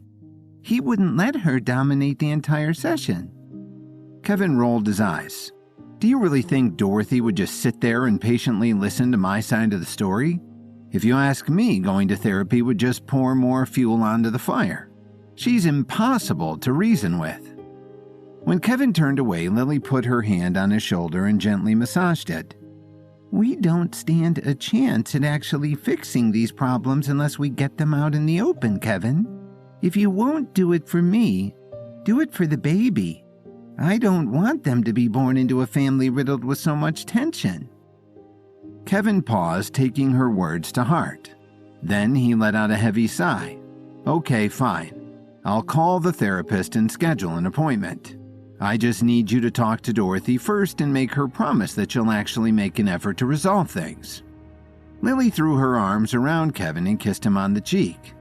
Thank you, Kevin. It might be a little awkward at first, but it'll be worth it. You'll see. After Kevin called and scheduled the appointment, Lily looked at him with a bit of hesitation in her eyes. Kevin noticed the change in her mood immediately and asked, "What's wrong, Lily? Are you starting to feel sick again?" Lily shook her head. No, it's not that. I just have something I need to tell you, Kevin, and I hope you won't be mad. Kevin sat down beside her and held her hand. I would never get mad at you, Lily. You can tell me anything. What is it? Lily took a breath before laying her cards on the table. It's Williams Media. I know you left me in charge when you went to DC, but with the charity starting to take off, I don't think I'll have time to run things anymore. I was so busy planning the gala these past few weeks that I haven't really had a chance to check in. Kevin looked at her tenderly and nodded his understanding. Of course, honey. I understand. Especially with the pregnancy. It would be way too much to handle. I'll step in for a bit and see how things are going. It is my company, after all, he said with a chuckle. Lily smiled. Thanks for understanding, Kevin. Adriana Wright, who is now president of the board, has been trying to get in touch with me for weeks, but I haven't had any time to meet with her. Maybe you can pay the office a visit and see what's the matter? Kevin stood up and started putting on his shoes. Sounds like a plan. It will be nice to drop in and see how everyone's doing. In the meantime, you get some rest, all right? Call me if you need anything. Lily nodded. I will. See you later, honey. I love you. I love you too. Kevin kissed her on his way out and then took a private car to the Williams Media Building in downtown Chicago. When he got there, a security guard tried to stop him from entering the building. Whoa there, buddy. This is a private building. I'm afraid I can't let you in unless you have an appointment. Kevin laughed and showed the security guard his ID. And what if I owned the company? Would I still need an appointment then? When he realized who Kevin was, the security guard turned beet red with embarrassment. Oh gosh, I'm so sorry, Mr. Williams. I didn't realize it was you. Please go right ahead. When the security guard stepped out of his way, Kevin went inside and took an elevator up to Adriana Wright's office on the 32nd floor. The office was full of posters for movies and TV shows produced by Williams Media. When Kevin stepped inside, Adriana immediately got off the phone. I'm sorry, Mr. Lau, but I'm going to have to call you back. After hanging up the phone, she looked at Kevin with a smile. Now there's a face I haven't seen in a while. So good of you to stop by, Kevin. How have you been? Kevin flashed her a thumbs up. Oh, I can't complain. We just learned that Lily is pregnant, so that's pretty big news. Adriana's eyes lit up with excitement. Oh, that's amazing, Kevin. Congratulations. Please tell Lily I'm extremely excited for her when you get the chance. Kevin nodded. Thank you, Adriana. I will. I'm actually going to be stepping back in for her as CEO of the company. She said that you have been trying to get a hold of her about something. Adriana leaned back in her chair and sighed. Yes, I have. I'm sorry to tell you this, Kevin, but the company has been in disarray for months. There have been power struggles, vacancies we can't seem to fill, and poor communication between departments. The events planning department is probably in the roughest shape. We've had to cancel 3 concerts in the last 6 weeks. Kevin was shocked. Enzo Forbes didn't quit, did he? I thought he was one of the best event coordinators in the industry. Adriana fidgeted in her chair, nervous at the mention of Enzo's name. Oh, you haven't heard. I'm so sorry, Kevin, but Enzo is dead. His body was found by the police and, well, he appears to have been murdered. Kevin's jaw dropped. Murdered? By whom? Adriana shuddered at the thought. Well, I hate to entertain office gossip, but a lot of people think he was murdered by Dalton for having too much power within the company. After Enzo died, a man named Andre Hernandez took over as events coordinator, and then a few months later, he was murdered as well. Since then, nobody has been interested in the position. Kevin was stumped. Why would Dalton turn against the company like this? That doesn't sound like something he'd do. Adriana shrugged her shoulders. Like I said, it's just office gossip. I don't know what really happened. All I know for sure is that our events planning department has been in shambles ever since. We have to get to the bottom of this, Kevin, before things get anything worse. Kevin was perplexed. He could hardly believe so much had gone wrong since he stepped away. Is there anything else you can tell me about this? Adriana scanned her memory for anything useful. Not really. Andre Hernandez had been almost too eager to take over Enzo's position after he died. It made us all suspicious. He was willing to take on 2 jobs, and at first I thought he was being helpful, but then I realized that he was trying to grab power. Before we could get to the bottom of the situation, Andre was dead too. Kevin scratched his chin. Do you think it's possible he was trying to sabotage the company? Adriana shrugged her shoulders. Your guess is as good as mine. At this point, not much would surprise me. Either way, we have to get a handle on this. Kevin agreed. Don't worry. I'll look into this right away. Let me speak with Dalton and then I'll get back to you. Adriana raised her hand and stopped Kevin before he walked out the door. Just do me a favor and don't tell Dalton you heard from me, please. I'm sure it's just gossip, but just in case, you know? I don't want to end up like Enzo. Kevin nodded before walking away. He called Dalton and asked him to come to the Williams Media Building immediately. When Dalton arrived, they met in a conference room where no one could overhear them. Dalton sat down with a nervous look on his face. I came straight away, Kevin. What's the problem? How can I help? Kevin chose to be direct with Dalton, foregoing any niceties or small talk. I just learned that the last 2 event coordinators were murdered, Enzo Forbes and Andre Hernandez. Do you know anything about what happened? Dalton sighed. It's a long story, Kevin. I didn't want to bother you with the details, so I took matters into my own hands. It sounded like a murder confession, but Kevin knew it had to be more complicated than that. He trusted Dalton enough to know he wouldn't kill anyone without a good reason. What happened? He asked. Dalton took a deep breath and prepared to unload his side of the story. When Lily confessed that she was too busy to continue running Williams Media, Kevin took over for her and stopped by the office to see how everything was going. In a meeting with Adriana Wright, the president of the board, Kevin was shocked to learn that the last 2 event coordinators, Enzo Forbes and Andre Hernandez, were both murdered under mysterious circumstances. According to office gossip, Dalton had something to do with it, so Kevin met up with him right away and asked what had happened. Dalton started to speak quickly, so quickly that Kevin had to think at double speed to see if his story made sense. Well, it all started when Enzo was found dead. For weeks and weeks, I couldn't figure out who did it, but then the answer became clear. When Andre Hernandez got promoted to events coordinator, things started to reveal themselves. He was sabotaging our events, like that concert that ended in disaster because the singers were made to look like they were lip-syncing. I started to become suspicious, and when I looked at Andre's emails, I discovered that he was corresponding with Ethan, plotting to take Williams Media down from the inside. Dalton paused, hesitating to tell the next part of the story. Kevin had to nudge him to keep going. Then what happened? He asked. Then, Dalton said, I killed him for plotting against you. I didn't leave any evidence, so there's no way for the police to trace it back to me. I did what I thought was best for the company, Kevin.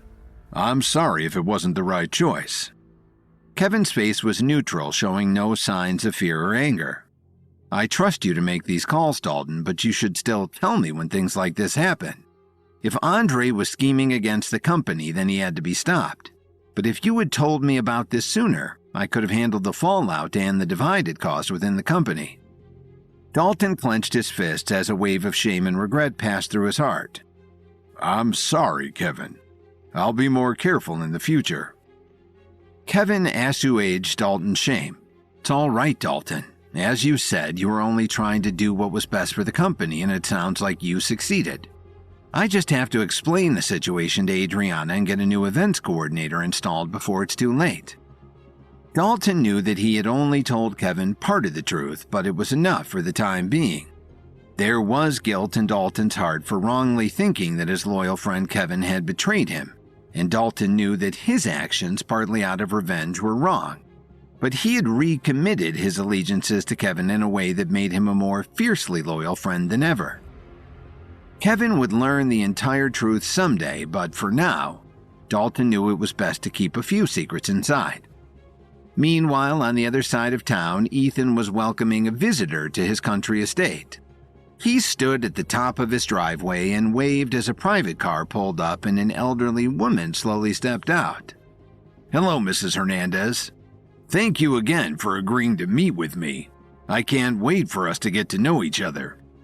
Mrs. Hernandez frowned. She didn't seem as eager to meet Ethan as he was to meet her.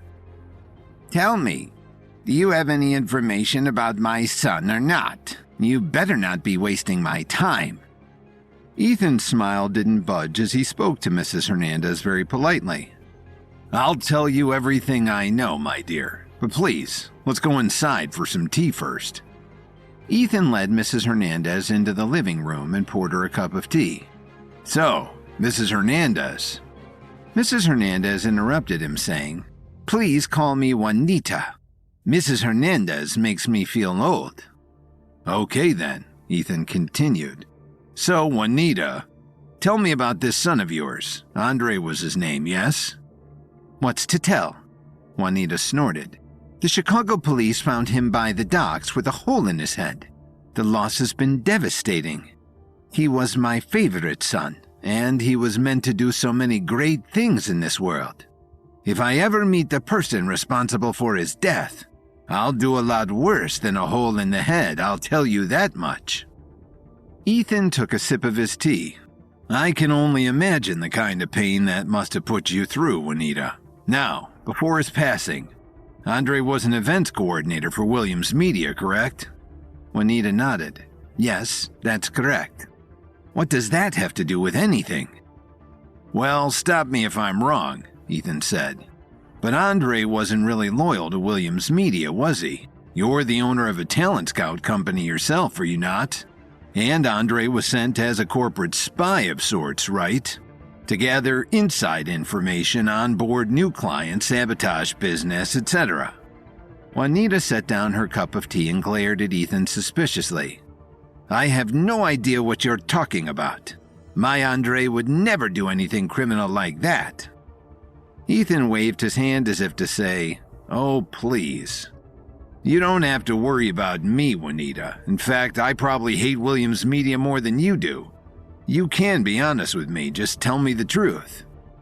Juanita fidgeted in her chair, wondering if she had any reason to trust Ethan. Why should I tell you anything? She asked. I don't even know you. You called and told me you had information about my son, so either tell me what you know or I'm leaving. Ethan rolled his eyes, his polite exterior melting away. Listen, let's just say that if Andre was there to sabotage the company, then I know exactly who killed him. the CEO Kevin Williams.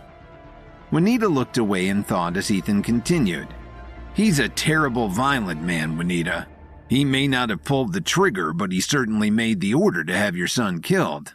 I have my own reasons to hate Kevin, you see, which is why I asked you to come here. I thought that perhaps we could team up to take Kevin down together. Juanita was shocked.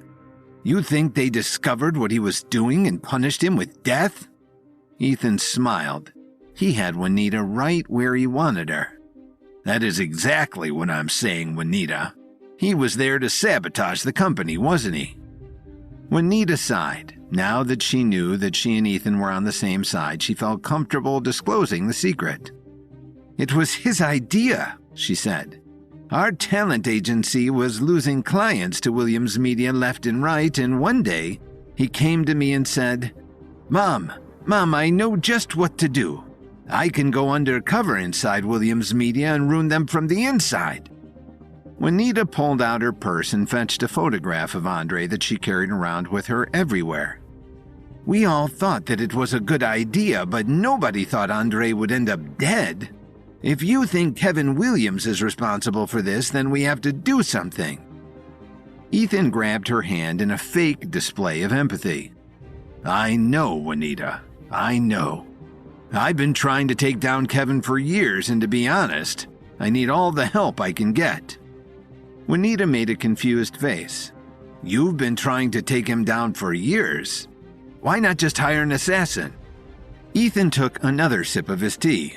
Oh, believe me, Juanita, I have. I've hired dozens of them, in fact, but Kevin is no ordinary target. As I'm sure you might know, he's a world-renowned herbalist and a skilled martial artist. So far, all of my assassination attempts have proven useless. Juanita laughed. Sounds to me like you just haven't been sending the right assassins. I have connections in Miami who can set us up with someone who never fails. They call him the Shadow Cat. Ethan scoffed, offended at the thought that she could do any better. You're more than welcome to try, Mrs. Hernandez, but I doubt it will work. If we really want to take Kevin down, then we'll have to get more creative than just sending assassins. Juanita frowned. Well, what did you have in mind? Ethan wrinkled his eyebrows and narrowed his gaze as hatred and malice filled his cold, dark heart. The best warrior attacks neither the body nor mind. His heart, Juanita. We attack his heart. Juanita looked puzzled. As in, we hire a sniper to put a bullet through his heart? Ethan winced. No, we attack his wife, Lily. Kevin is too powerful to attack directly, so we kidnap his wife and force him to surrender. He loves her more than anything. It's his biggest weakness. What's her name? Juanita asked. Lily Williams. She runs a charity called the Lily Pad. Ethan groaned. The vanity she must have to name the foundation after herself is amazing, don't you think? Juanita's ears perked up. She runs a charity foundation, huh? I have an old friend who's very connected to that world. Maybe she and Lily could get together for lunch. Ethan's face dropped. Well, what good would that do? Juanita snorted, unimpressed that Ethan couldn't piece it together. If we can get her somewhere away from Kevin, then we can kidnap her. I'm sure my friend will be willing to play along. She doesn't care much for young up-and-coming philanthropists who threaten to replace her. Ethan smiled. I like the way you think, Juanita. Juanita stood up and started walking back to the door. Before I bother my friend, though, I'm going to send a few of my own assassins after Kevin. See if I can spare ourselves the trouble of kidnapping. Ethan nodded as he held the door open for her. If you must. Talk to you soon, Juanita. I'm looking forward to working together. Ethan's smile left his face as soon as Juanita walked through the door. The evil in him grew by leaps and bounds every time he failed to bring down Kevin. This time, Ethan was sure would be the time he succeeded in ruining his cousin Kevin's life.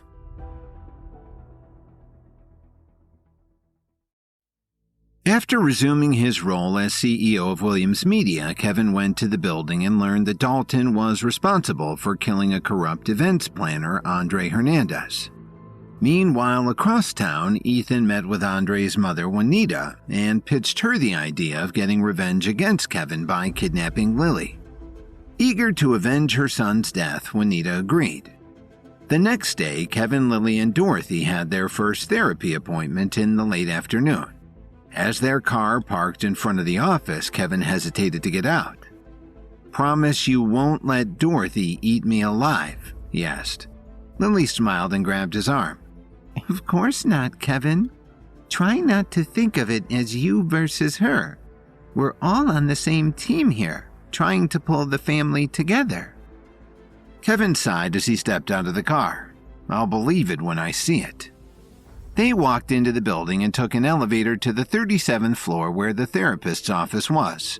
When they stepped inside, Dorothy was already there in the waiting room reading a magazine about wellness and mental health. When she saw them, she tossed the magazine aside and glared. "There you are! You're late!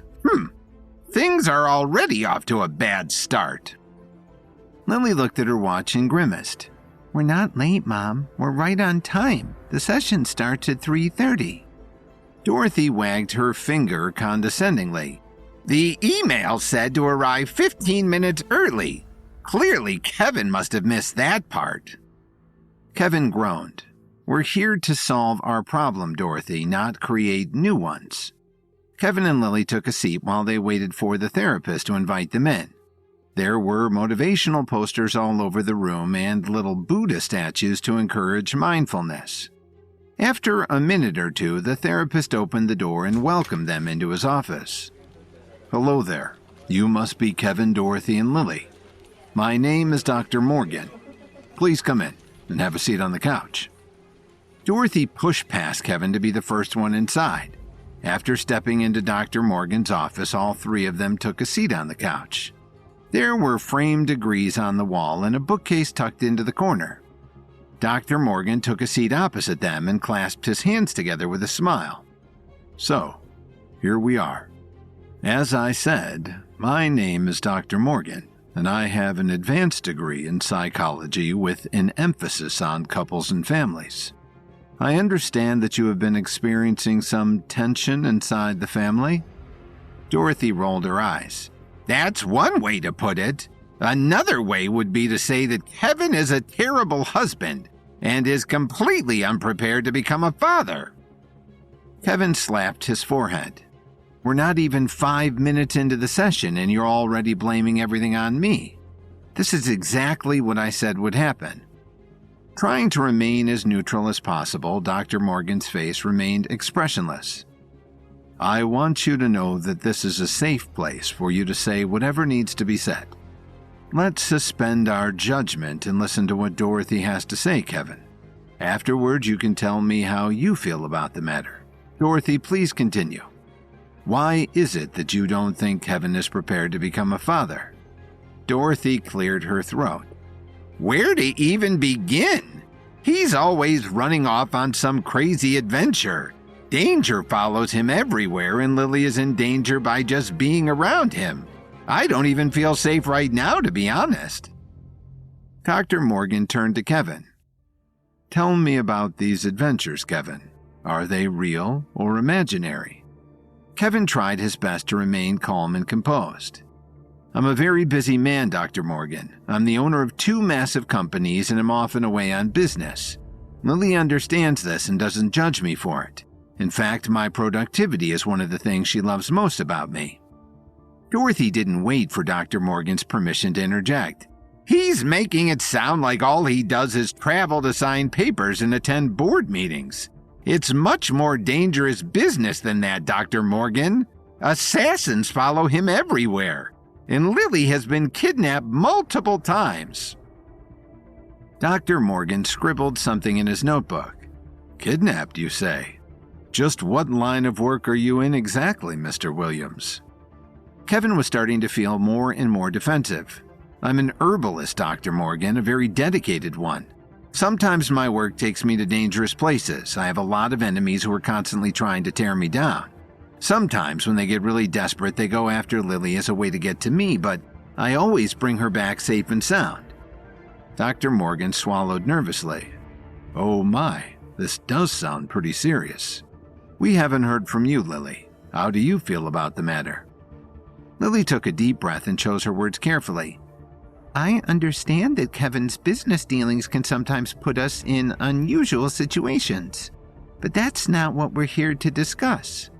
I feel perfectly safe with Kevin around to protect me. The real problem is that Dorothy and Kevin don't get along. That's what we're here to solve." Dr. Morgan leaned back in his chair. "Well, if I'm hearing things correctly, it sounds like the reason Dorothy does not approve of Kevin has exactly to do with this danger he put you in." Lily nodded. "Yes, but Kevin isn't going to stop building his empire. I wouldn't want him to. His ambition is one of the things that makes me so attracted to him. If Dorothy wants to be in the baby's life as a grandmother, she has to accept our lifestyle." Dorothy crossed her arms and shook her head. "That is something I cannot do, Lily. As your mother, I cannot bear to see you in danger." Dr. Morgan tapped his pen against his notepad. Well, I think we've stumbled upon the heart of the problem here. Dorothy, do you hear what Lily is saying to you? It sounds like you're trying to create boundaries for her, but nobody is entitled to create boundaries for anyone other than themselves." Dorothy scoffed. "To hell with boundaries! Do you have children, Dr. Morgan?" Dr. Morgan nodded his head. "I have a girl and a boy." "So tell me," Dorothy said, "if your little girl grew up and married someone who put her in danger, would you just stand by and let it happen?" Dr. Morgan tried to remain professional. "I would talk with her about it, Dorothy, which is exactly what we're doing now. I'd like to try a role-playing exercise with you if you don't mind. Kevin, I want you to pretend that you're Dorothy, and Dorothy, I want you to pretend that you're Kevin." He looked at Kevin and said, "Now, Dorothy, why don't you explain to Kevin how you're feeling?" Kevin was beginning to think this whole thing was a waste of time, but he played along to make Lily happy. Pretending to be Dorothy, he looked at her and said, "Kevin, I know you love my daughter, but the danger you put her in makes me uncomfortable." Dr. Morgan clapped. "Very good." Then he gestured at Dorothy to continue. Pretending to be Kevin, she said, "Dorothy, I understand how you feel and will file for divorce right away. See? Is that really so hard?" Kevin clenched his fists in anger. "See what I'm dealing with, Dr. Morgan? She won't budge an inch." Dr. Morgan rubbed his temples. He was starting to get a headache. "Okay, that didn't go as well as I hoped it would. Let's try something else, shall we? Dreams are often a direct window into the repressed feelings of the inner soul. Have either of you had any dreams lately?" Kevin raised his hand. "Well, I do have this one. It always starts the same way. Lily and I are having a picnic at a beautiful meadow in the woods. We're eating and laughing, and I always feel so happy to be with her. Then an old witch comes out of the woods and starts calling me a little worm. She forces Lily away from me, and I can never rescue her in time." Dr. Morgan scratched his chin in thought. Very interesting. And who or what do you think this old witch symbolizes, Kevin?" Kevin looked over at Dorothy, and she looked back at him with a scowl on her face. "Don't you dare say it," she said. "What about you?" Dr. Morgan asked. "Have you had any dreams, Dorothy?" Dorothy nodded. "I have the same nightmare every night. It starts with Lily having dinner with Kevin, and when he gets up for seconds, an assassin breaks in and slits her throat. I bet you don't need a degree in psychology to tell me what that one means, huh, Dr. Morgan?" Dr. Morgan folded his glasses and put them in his shirt pocket. "I think we need to have a discussion about all these assassins and kidnapping schemes. Are they real, Dorothy? Or just a bit of imagination you keep obsessing about to hold against Kevin?" Just then, glass shattered all over the floor as a hooded figure rappelled in through the window. Dr. Morgan shrieked in terror. "Good God! What is happening?" The hooded figure drew a sword and pointed it at Kevin. "Kevin Williams, it's time for you to answer for the sins of your past." Huddled on the ground, Dorothy looked over at Dr. Morgan and asked, Is this real enough for you?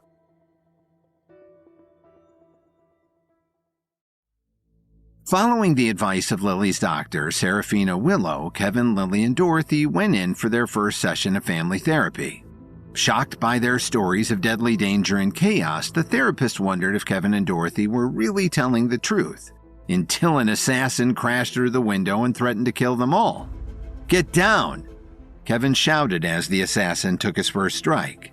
While Kevin dodged the assassin's blade, Lily, Dorothy, and Dr. Morgan took cover behind the sofa and dropped to the floor. Dorothy looked more angry than frightened. She tugged on Dr. Morgan's arm and said, "See what I'm dealing with?" Dr. Morgan was too shocked to provide any serious analysis. I could see how multiple instances like this might become a little bit worrying. Meanwhile, Kevin was battling it out against the assassin. His movements were fluid, and his defense was impenetrable. He met each of the assassin's attacks with a counterattack, a punch or kick to his sensitive joints and pressure points. Kevin could sense the assassin's power base was highly cultivated. He must have been a level 4 or a high level 3 at least, so Kevin knew he had to be cautious. The room echoed with the symphony of combat, the whirlwind of footsteps, the clatter of overturned furniture, and the sound of fists slicing through the air. The assassin, feeling the desperation of the moment, redoubled his efforts. With a burst of rage, he launched a furious assault. His fists blurred, his kicks came with frightening speed, and his blade seemed an extension of his arm. "I have never failed an assassination attempt, Mr. Williams. This one will be no different." Kevin chuckled.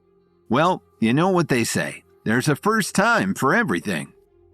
Kevin remained unflinching as the assassin continued his assault.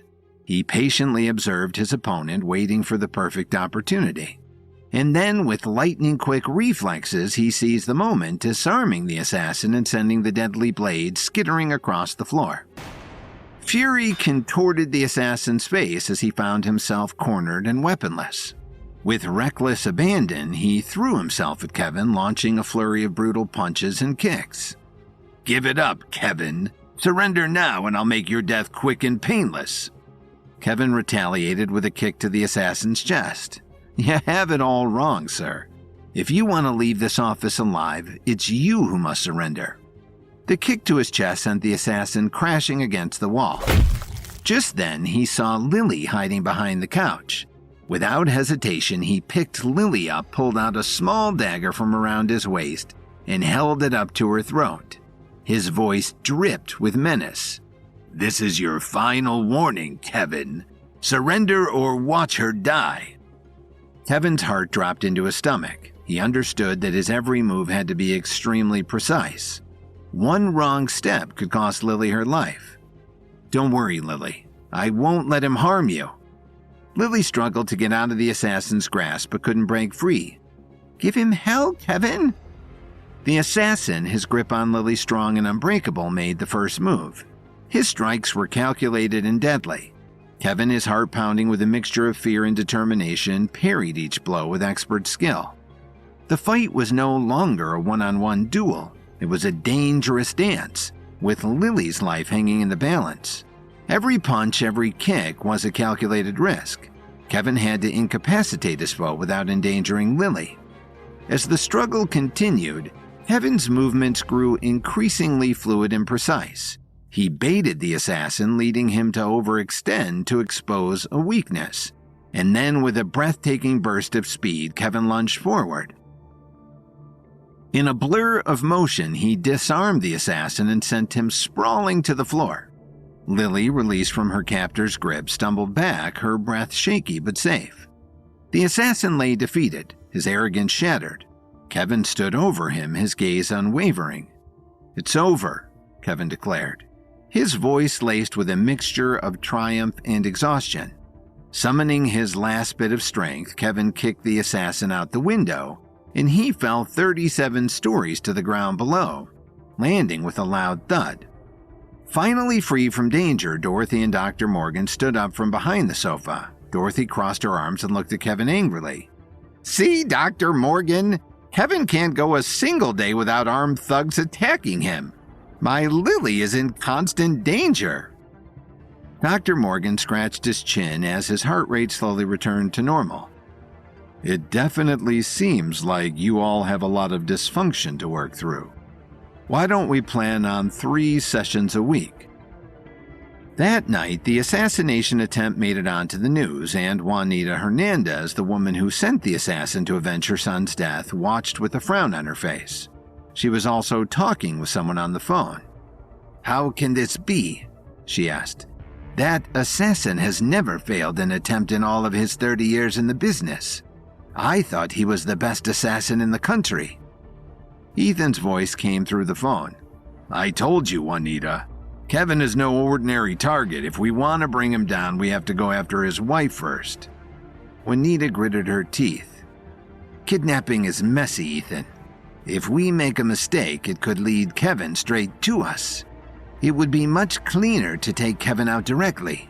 Let me talk to another one of my contacts. They might know the person just right for the job." Ethan groaned. "Don't you want justice for your son, Mrs. Hernandez?" Juanita scoffed. "Don't you talk to me that way, young man. Of course I want justice for my son, but because it would bring all kinds of unwanted attention, kidnapping is a last resort. This revenge belongs to me, so we do it my way, and that's final." Before Ethan could respond, she hung up the phone and dialed another number. After a few rings, a man's voice answered on the other end. "Hello?" "Hello, D'Angelo. It's Mom. I was wondering if you could do me a favor." On the other end of the line, D'Angelo was lifting weights in his private gym. He spoke with Juanita on speakerphone while he continued to work out. "What's in it for me?" he asked. Juanita was shocked and appalled. "Is that the way you speak to your mother when she calls and asks for help? Shame on you, D'Angelo." D'Angelo's face was expressionless as he leaned back and started to bench press. "You only ever call me if you need something, Mom. Let's be honest. I was never your favorite son, but sure, go ahead. Tell me what you need." Juanita scoffed. "Well, if you want to become my favorite son, now is your chance. I discovered who was responsible for your brother's death, D'Angelo, and we must take our revenge against him. His name is Kevin Williams, and he had your brother killed for sabotaging his media company. I know you're well connected in the world of assassins. I need you to send the best one you know to take down Kevin Williams." D'Angelo sat up on the weightlifting bench and wiped the sweat off his forehead. Unlike his brother, he was never allowed to work for the family business, a talent agency that raked in millions of dollars per year. In and out of jail his whole life, D'Angelo wasn't trusted, but now he thought might be his chance to get in on the action. "I'll tell you what," he said. "I'll take care of this revenge scheme for you, but in return I want a high-ranking position inside the family business. I'm sick of watching you all get rich from the sidelines." Juanita paused, wondering if the exchange would be worth it. Finally, she said, "Fine, D'Angelo. If one of your contacts can take down Kevin, I'll give you a job at the talent agency." D'Angelo smiled before taking a huge jug of water. "Great. Since CEOs spend all of their time sitting at a desk, they're never hard to kill. I can take out Kevin myself." "No, D'Angelo. Kevin is a very experienced fighter. He killed the last assassin I sent like it was nothing. You can't go after him yourself." Juanita's voice was assertive and stern. To D'Angelo, her words felt like a challenge. "Fine. I'll see what I can do. I'll call you when it's done." D'Angelo hung up the phone and started throwing his fist at a punching bag. "I'll show her," he thought to himself. "When I take out Kevin myself, she'll finally have some respect for me. Maybe then she'll finally love me as much as she loved Andre." Sweat poured down his face as he bashed the punching bag again and again. The next morning, Kevin and Lily were having breakfast in the kitchen. Lily noticed Kevin was being more quiet than usual and had a bit of a pout on his face. "What's wrong?" she asked. Kevin stirred his yogurt and looked up at her with forlorn eyes. "It's just that our therapy session has been weighing hard on me. Especially with the baby on the way, I can't afford to put you in danger like that anymore." Lily grabbed Kevin's hand and looked at him sympathetically. "Don't blame yourself, Kevin. It's not your fault. Every time something like that has happened, You've rescued me and I've never even gotten a scratch. I'm not afraid of anything." Kevin appreciated her words. "Thanks, Lily. I'll never let anyone hurt you. I promise." Lily smiled. "I know you won't." That afternoon, Kevin left his penthouse apartment to go to the lab. When he summoned his private car, he didn't recognize the driver. "You must be new," he remarked. As Kevin climbed into the car, the man behind the wheel smiled. "I was just hired this morning. Where can I take you, sir?" "Williams & Williams Pharmaceuticals, please." The driver nodded. "Right away, sir." Kevin didn't know it, but the man who was driving was none other than D'Angelo Hernandez. "I'll get you there as fast as I can, sir." After her first assassination attempt failed, Juanita Hernandez called upon her son D'Angelo to use his connections and send another, better assassin after Kevin. Desperate to win his mother's approval, D'Angelo disregarded her warnings about Kevin's skills and decided to go after Kevin himself. The next morning, D'Angelo arrived to pick Kevin up in a private car disguised as his new driver. As D'Angelo drove Kevin downtown, he looked at him through the rearview mirror. "Any big plans today, sir?" Kevin looked out the window and smiled. "I'm just stopping by my pharmaceutical company to see how production is coming along, and maybe do some research while I'm at it." D'Angelo cocked an eyebrow. "So you're the CEO of a media company and a pharmaceutical company, huh? You sound like one of the most powerful men in the country, if not the whole world." Kevin chuckled. "Oh, I don't look at myself like that. To be honest, I just feel like a regular guy. I may have a lot of money, but I'm really not that different from anyone else." D'Angelo smirked. "That's not what I heard." Just then, D'Angelo drove right past the Williams & Williams Pharmaceutical building. Kevin looked perplexed. Excuse me, you just missed my stop. Can you make a U-turn up ahead?" D'Angelo stepped on the gas pedal and the car began to speed up. Weaving between traffic, he was going over 80 miles per hour. Kevin didn't understand. "What are you doing? Slow down, for God's sake. You're going to get someone killed." D'Angelo's lips curled into an evil grin. "You know, Mr. Williams, the Bible says that it's easier for a camel to fit through the eye of a needle than it is for a rich man to go to heaven. So when you go to hell, tell them D'Angelo sent you." As D'Angelo cackled with laughter, he closed the driver's windows and locked the rear doors. Then he opened his door and rolled out of the car as it raced straight toward the side of a building. Kevin had less than 3 seconds until the car would crash. Thinking fast, he lifted his legs and kicked through the moonroof. At the very last second, he jumped through the moonroof and landed on his feet. The next moment, the car crashed into the wall and burst into flames. The pedestrians on the sidewalk were shocked. Thankfully, no one was killed. As the car burned, Kevin heard a loud, angry voice call out from behind. "You have got to be kidding me. How are you still alive?" Kevin turned around and saw D'Angelo standing behind him. Unlike Kevin, he was covered in scrapes and bruises from rolling out of the car. Kevin looked back at him with punishing scorn in his eyes. "Another assassin, huh? You must not have heard about the last one who attacked me." D'Angelo clenched his fists. He was turning red with burning hot rage. "Mark my words, Kevin. I will be the last assassin to ever attack you because this time, I'm going to finish the job."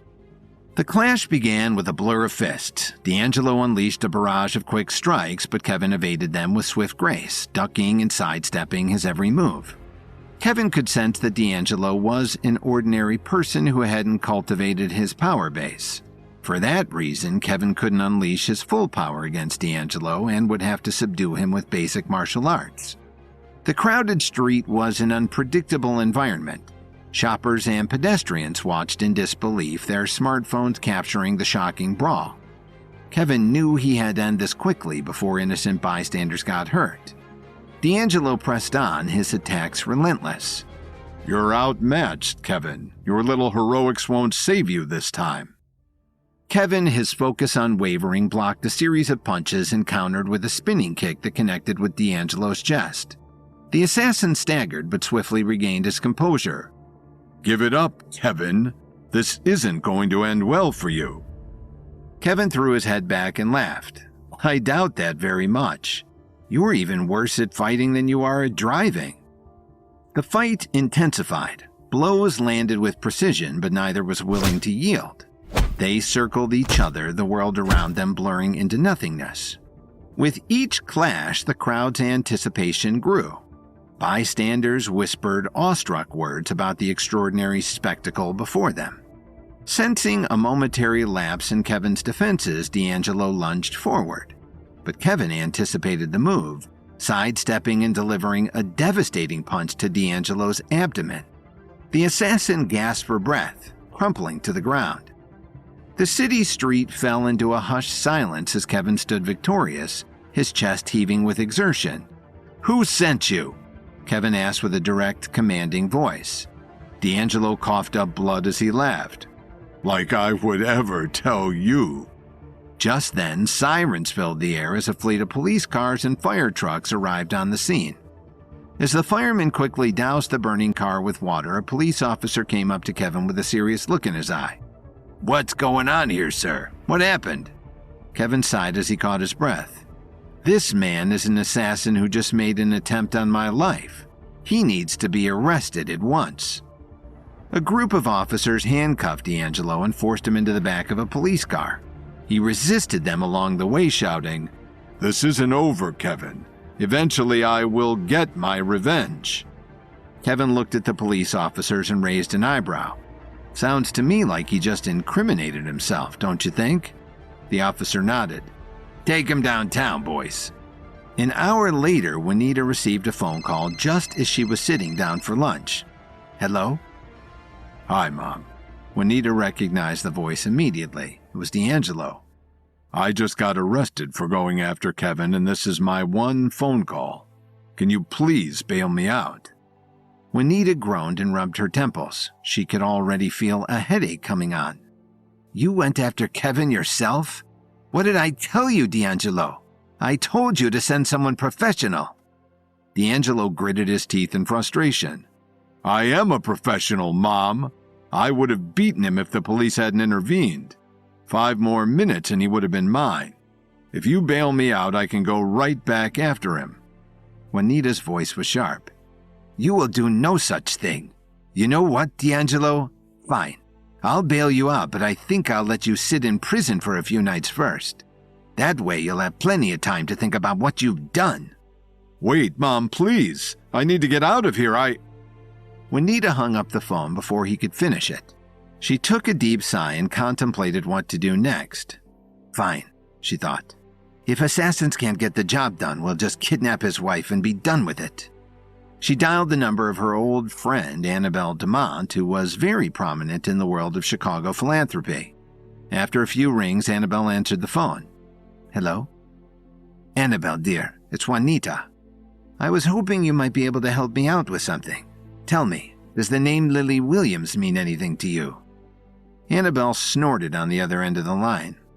"Well, it's funny you should ask, Juanita, because that girl is really starting to get on my nerves.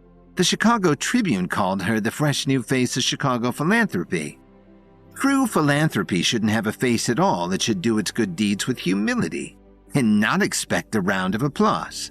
Lily Williams has taken the opposite approach, parading herself around like some kind of princess. She even named the charity after herself. Can you believe that?" Juanita chuckled. "I'm glad we're both on the same page, Annabelle. You see, I have my own reason to hate Kevin Williams. My son Andre was killed by Kevin, and I'm eager for some revenge. Why don't you say we killed 2 birds with 1 stone here? Would you be willing to help me kidnap Lily?" Annabelle considered the proposal. "Well, I'm all for putting an end to the Williams, but I don't have much kidnapping experience myself. I am part of the Union, though, a faction of fighters and herbalists that have all kinds of experience with things like this. Let me see what I can do." Juanita smiled. "Thank you, Annabelle. Let me know when you've heard back from the Union. I'm happy to help however I can."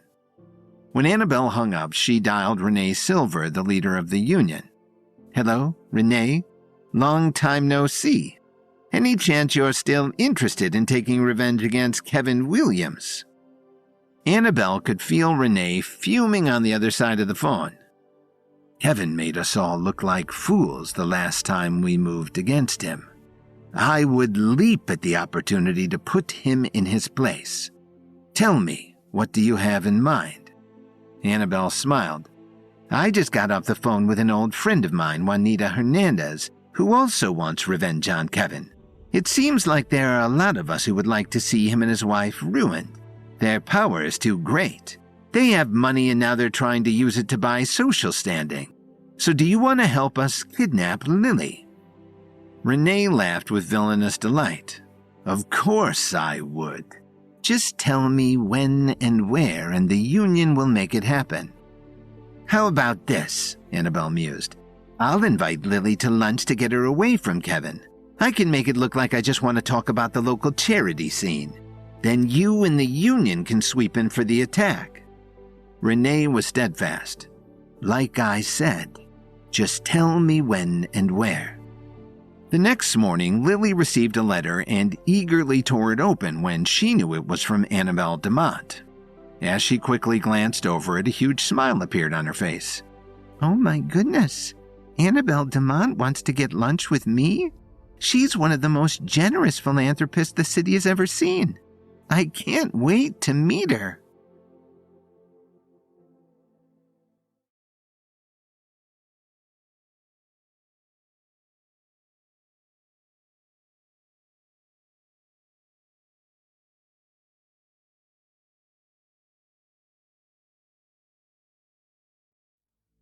Kevin was back at Williams Media. He had endured his first round of family therapy with Lily and Dorothy and their long journey to becoming a cohesive family unit, at least for the duration of Lily's pregnancy.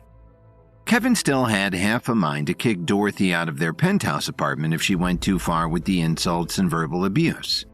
But she was a great caretaker for Lily, so Kevin had to grin and bear it. Surprisingly, the therapy session wasn't the worst part of his day so far. Right as it ended, yet another assassin attacked Kevin, this time in broad daylight right in front of the therapist. This was unusual. Assassins were usually more stealthy than that, not so inclined to attempt murder in public. But the next assassination attempt spilled over into the public as well. Andre Hernandez's brother D'Angelo somehow blamed Kevin for Andre's death and was ready to kill him in revenge. Thankfully, Kevin had the skills to overturn that threat as well and send D'Angelo to jail. Frustrated to find plots against him at every turn, but still alive, Kevin realized he would have to be more alert in his day-to-day activities from now on. All bets were off. He sat at his old desk at the Williams Media office, now Lily's desk as she had taken his place running the company a while ago. He dabbed at his scrapes and cuts from the battle with the assassin and with D'Angelo. A new product that he and Larry had been developing in his lab, topical wipes infused with healing herbs, was already closing his cuts and forming fresh pink scars where they had been. Kevin was still mulling over the news of Enzo Forbes' death in his mind. It was all quite shocking to hear the level of corruption and violence that Williams Media had been covering up. Andre had killed Enzo, and in retaliation, Dalton killed Andre. Kevin had employed Dalton as his muscle for a long time, and he was used to Dalton doing this kind of vigilante justice, but it was still a lot to process. Kevin hoped that he could get Lily to cut back her hours here even more. It wasn't a stable environment for the mother of his child. Adriana Wright broke him out of his deep thoughts. She clicked into his office on her high heels with a look on her face like she just put out 7 fires at once. "Oh, do you use this office?" Kevin asked. "This office is usually empty. I like to schedule time throughout the day to decompress for a few minutes. You know, cry, punch a pillow, write some angry emails that I'll never send, that sort of thing." Kevin chuckled. Is it that bad being on the board of directors in this place? Adriana shook her head and slumped into the love seat along the far wall. "It's the dream job, you know that. I love working for you and for this company, but now you're gone. and everyone here is ambitious to a fault. I can't do my job when I spend all day keeping my egos in check. You should just clean the house. Get in a bunch of new green people who don't throw salads at interns." Kevin shrugged. "It's not my call anymore, unfortunately, but if you want to bring it up at the next board meeting, you'll have my support." Adriana smiled at him. The two of them had been in it together, so to speak, since Kevin first came into Money and Power. His success turned into her success, and though they were never that close outside of the office, it was nice to see that the person he had grown up with at the company had made it all the way to the board of directors. She used to be the one they threw salads at, and now she was calling the shots. "For what it's worth, we'd be much worse off without you," Kevin told her, rolling down his shirt sleeves now that he was done dressing his wounds. "I know. That's why I can't leave. It's a prison of our own creation," she mused. "There are worse places to be cooped up," Kevin reminded her. "Of course. I'm complaining about my job on the top floor of a high-rise in one of America's wealthiest cities. It's a champagne problem. But it feels good to complain. You should come in more often." Kevin laughed. "Maybe I will. I'm doing some housekeeping because Lily is finding such great success with her charity that it might become a full-time gig. I'll need to replace her if that's the case, and if you're interested in the top job." Adriana held up a hand. "Let me stop you right there. I appreciate it, but I'm in a good flow with the way things are going now. I'll be sure to submit my recommendations, though, if that would help." Kevin nodded. "Just don't say no yet. Keep an open mind. You might find that the paycheck justifies the stress." Adriana pursed her lips. "Speaking of stress, should we talk about the Enzo and Andre situation? The board is asking questions and I don't want to answer them without knowing the full story." Kevin could see the sadness in her eyes underneath all the frustration. Adriana and Enzo were close after all, and he couldn't believe she was still coming to work after what happened to him. "I'm sorry for your loss. I didn't realize how out of hand things were getting here until after it all went down. But I know that Dalton didn't act for nothing, and I'll always be grateful for his services," Kevin told her. Adriana's face went dark. "I don't know how you could say that. He murdered Enzo in cold blood. I had half a mind to hire a private investigator myself to get evidence about him and lock him up for good." She was seething now. Kevin knew why. "Dalton didn't murder Enzo, Adriana. Andre did. Dalton killed Andre in retaliation. He avenged Enzo's death." Adriana's face flashed several different emotions before settling on hope. "Really?" "Yes, wait. Why did you think Dalton killed Enzo?" Adriana shrugged. "I don't know for sure, but I know about Dalton's background. I mean, I know it's a big accusation to say someone has connections to shady organizations, but that's what I always assumed about him based on how he operates. I don't know how he came to the company, I guess." Kevin nodded. "No, that's a fair assumption. But he's a good guy. He and I met a long time ago, and I actually saved his wife's life on a camping trip once. He's fiercely loyal and definitely can be aggressive, but he's not a crook." Adriana nodded slowly. "So why would Andre want to kill Enzo? I've interacted with him a fair amount, and he was a little shifty, sure, but he usually seemed like his head was screwed tight." Kevin sighed. He wanted Enzo's job. He wanted the power of that position. People have done worse for less. I just thought that barbaric kind of work ethic was a relic of times gone by. I guess not. Now people just operate in the shadows." Adriana's face lit up and Kevin could practically see the light bulb shining above her head. "Wait a second. I don't think he wanted to run Williams Media at all." "What do you mean?" "Well, he was always lurking around board meetings and asking me questions that went way past your typical curiosity, if you want my opinion. He always wanted to know the company's secrets, like what talent we had our eye on and what new areas of the industry we wanted to expand into. I don't think he wanted the top job. I think he was acting as a spy." Adriana's gears were really turning now. and Kevin wanted to follow her into this rabbit hole no matter if she was right about her suspicions or not. Who would he be spying on behalf of? One of our rivals? Or just someone who wants to see us fail? Adriana thought about it and said, "Don't you know who his mother is? Juanita Hernandez. She's practically a town elder for Chicago media conglomerates. She's held high positions at all the major companies, bouncing around every decade or so for the past 40 years. I'd bet anything she wanted to start her own company, and she sent Andre in to get information about Williams Media for her and to poach talent." Kevin felt a chill on the back of his neck. He had heard Juanita's name, but not for a long time, and never in a way that would make him see her as a threat. So if Juanita's son was killed by one of my closest professional companions, Adriana filled in the blank, you might have a target on your back, my friend. Kevin left the office shortly after when Adriana was called down to a lower floor to solve some work crisis. He hopped on the train back to his lab to check on Larry, Olivia, and the rest of the crew. On the way, he researched Juanita Hernandez on his phone. She had stayed pretty much out of the spotlight, only quoted in an article here or appearing on a panel there. She had a distinguished look about her, and cheekbones so high they nearly touched her eyes. One photo caught his eye, a photo of Juanita with Annabelle DeMont, member of the Union, a group of women in herbalism who had organized the kidnapping of Lily a while back.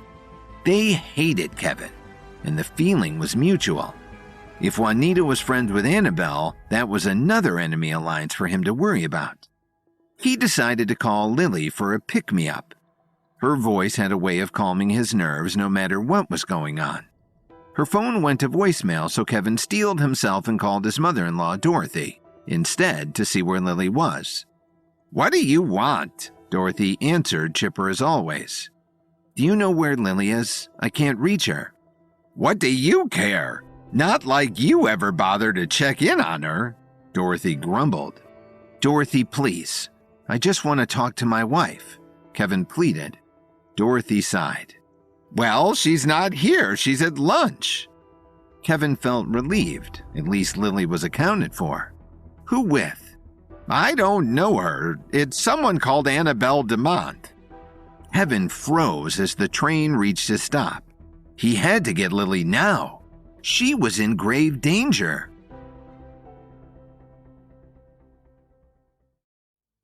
Kevin's mind was spinning when, after learning about the plot within Williams Media that involved the murder of two staffers, loyal Enzo Forbes and deceitful Andre Hernandez, Kevin connected spying Andre to his mother Juanita Hernandez, who is connected to one of Chicago's most esteemed society figures, Annabelle DeMont, who Lily happened to be out to lunch with at the very moment.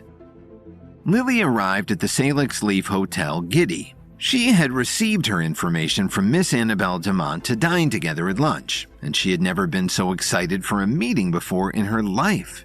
Annabelle DeMont, as far as Lily knew, was a high society woman from the old guard of Chicago.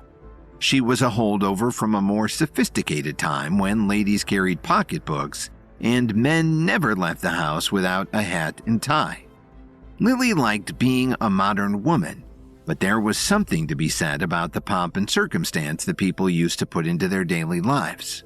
Wearing gloves so one's hands didn't age in the sun, going out dancing, and ending the night with a sweet kiss on the cheek were all very romantic when looking back on it. And now that Lily was a high society woman herself, married to the most successful man in the city and running a charity that threw galas to raise funds from the richest people around, she thought she could learn a thing or two from Miss DeMont. Annabelle was a fixture in society, but she was also a generally secretive woman.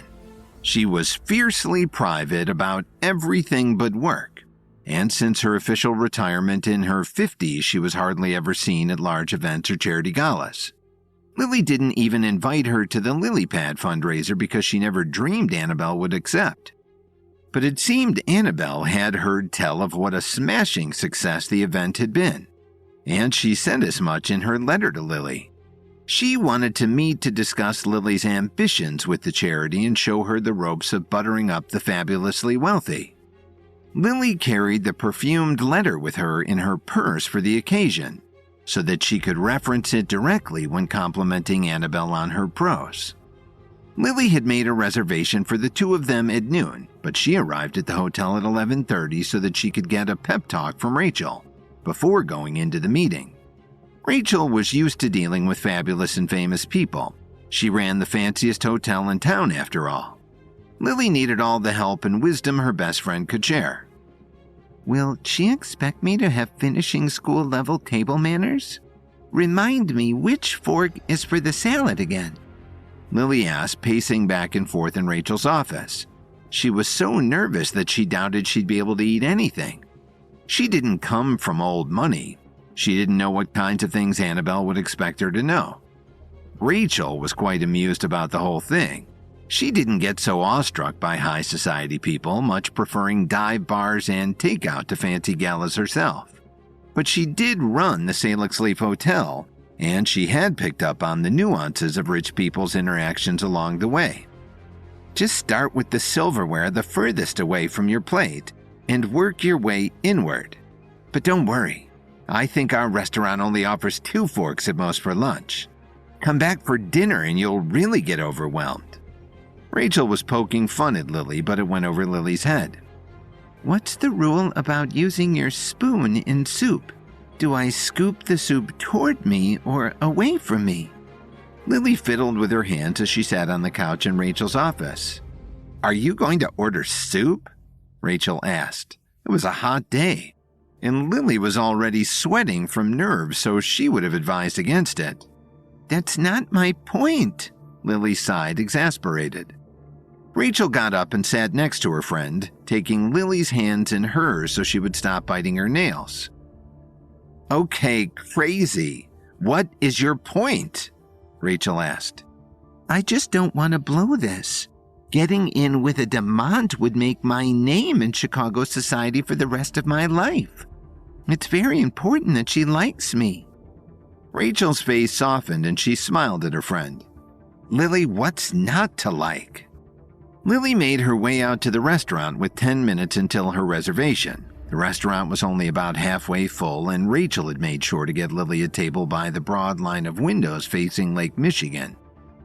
Lily sat down and straightened the 2 forks again and again, despite them never being crooked. Finally, Annabelle Demant breezed into the dining room, and Lily stood to greet her. Lily Williams, in the flesh. How are you, my darling? Thank you for meeting me on such short notice. It's my pleasure. I couldn't believe it when I got your letter. It's an honor, Lily said.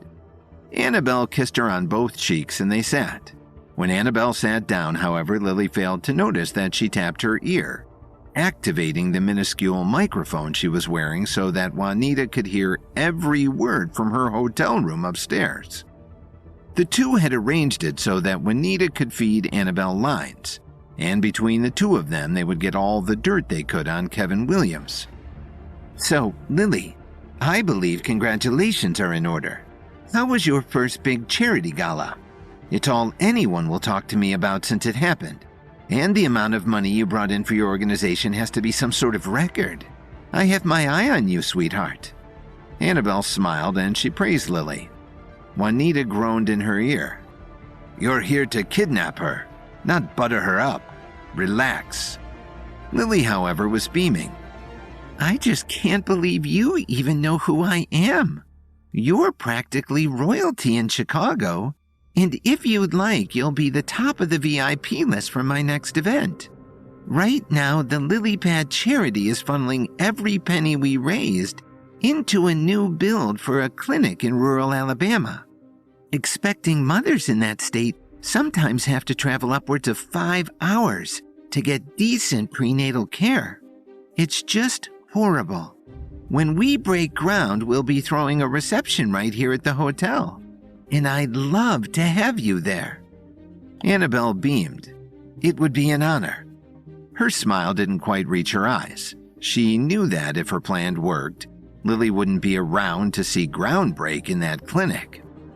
Their waitress came over for their drink orders. When Lily only wanted herbal tea, Annabelle's ears perked up. Pity. I was hoping we would indulge in bottomless mimosas together. Are you sure I can't tempt you? Lily shook her head kindly. None for me, thanks. I don't drink during work hours. Lily and Kevin had not yet discussed making her pregnancy public, and as they were both now high-profile figures, she didn't want to leak the news without his agreement. Annabelle ordered them 2 mimosas anyway, and with a wink said, I won't tell anyone. Lily smiled but insisted, I'm really okay. If I can be honest, I haven't had much of a taste for alcohol lately anyway. That got Juanita's attention. She was in Annabelle's ear in a second saying, Wait a second, is she pregnant? Tell me, do her ankles look swollen? Is she touching her stomach? No mimosas at brunch is basically impolite if she doesn't have a good reason. Annabelle swatted at her ear as if Juanita was a buzzing fly, and she said, Oh, are you in Alcoholics Anonymous? Lily was surprised that Annabelle was fixating on this so much, but she didn't want to be rude. No, not sober, just not drinking. But thank you for the offer. I'll join you next time. Annabelle gave her a knowing look, hoping that Lily would confide in her as a gal pal. But Lily didn't say anything else about the matter. Juanita was back in Annabelle's ear. Oh, she is so pregnant. This is a very interesting development. I'm going to call the union in now. No! Annabelle gasped before she could stop herself. She meant to hold off Juanita, but Lily just looked at her startled, unsure why she had had the outburst. Are you feeling okay? Lily asked, concerned. Yes, sorry. I just saw that man nearly light his sleeve on fire with the candle on his table. She pointed in the vague direction of another table across the restaurant and pulled herself together. Oh my, Lily said, looking around to see who Annabelle was talking about. But Annabelle just changed the subject again. So Lily, tell me, what are your ambitions with the lily pad? What's your mission statement? What are your goals? How can I help? Juanita chimed in through Annabelle's earpiece again. The union are on their way. T-minus 5 minutes. Keep her talking. Lily was overwhelmed by the question, wanting to answer it exactly right without seeming like she had rehearsed it. My goal is really to help people. I know that sounds cheesy, but I have complete access to one of the greatest minds in herbal medicine.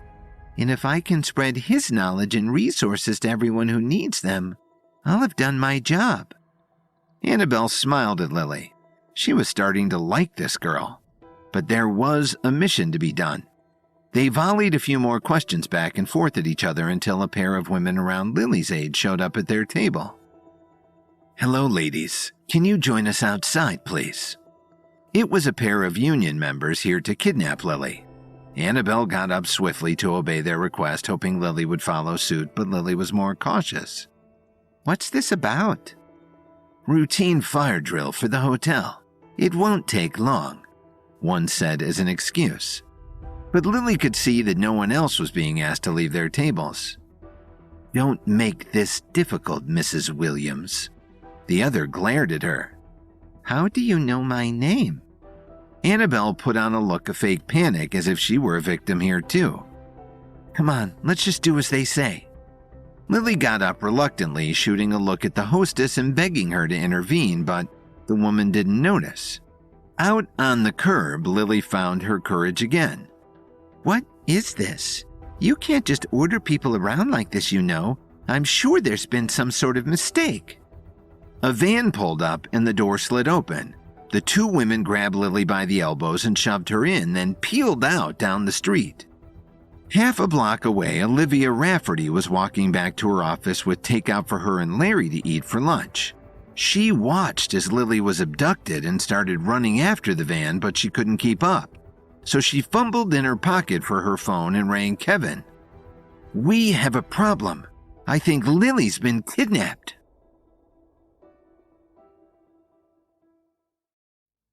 Kevin got the call from Olivia the second he hung up with Dorothy.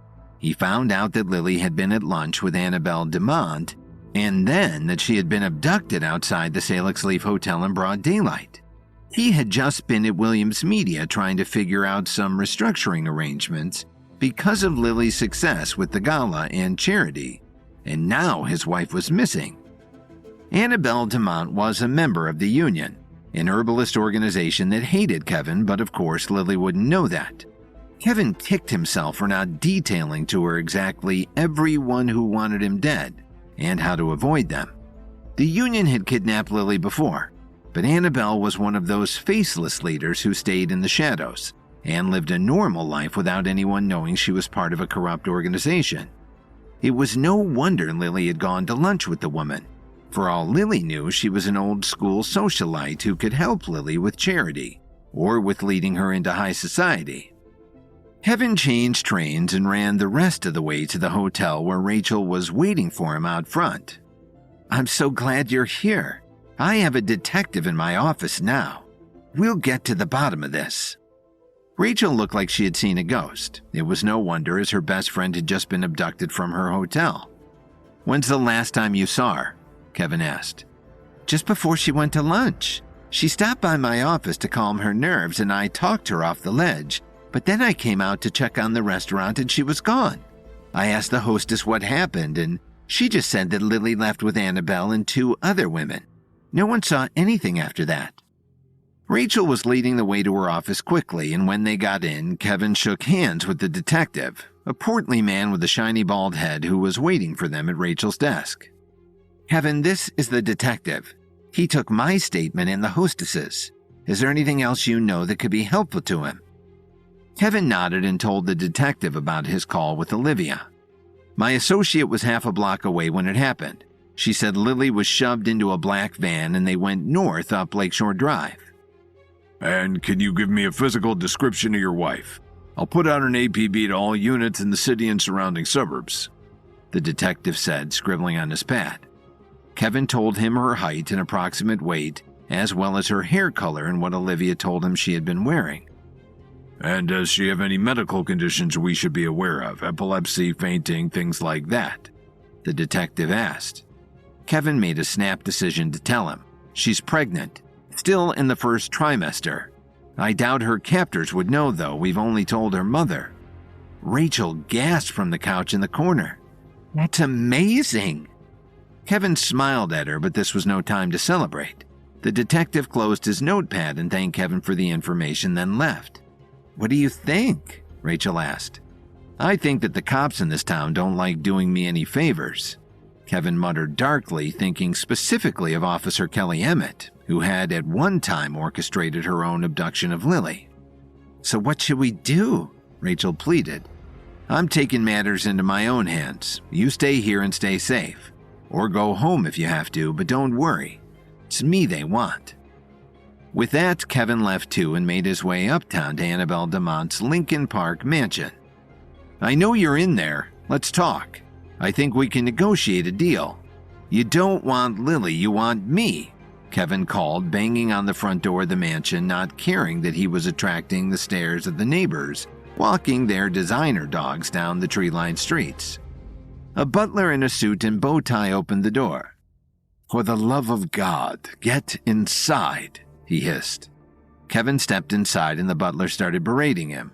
"What's the meaning of this? You show up here in a neighborhood surely above your tax bracket, in clothes that look like they came out of a Sears catalog from 2001, banging on the door in broad daylight like a madman. Who are you?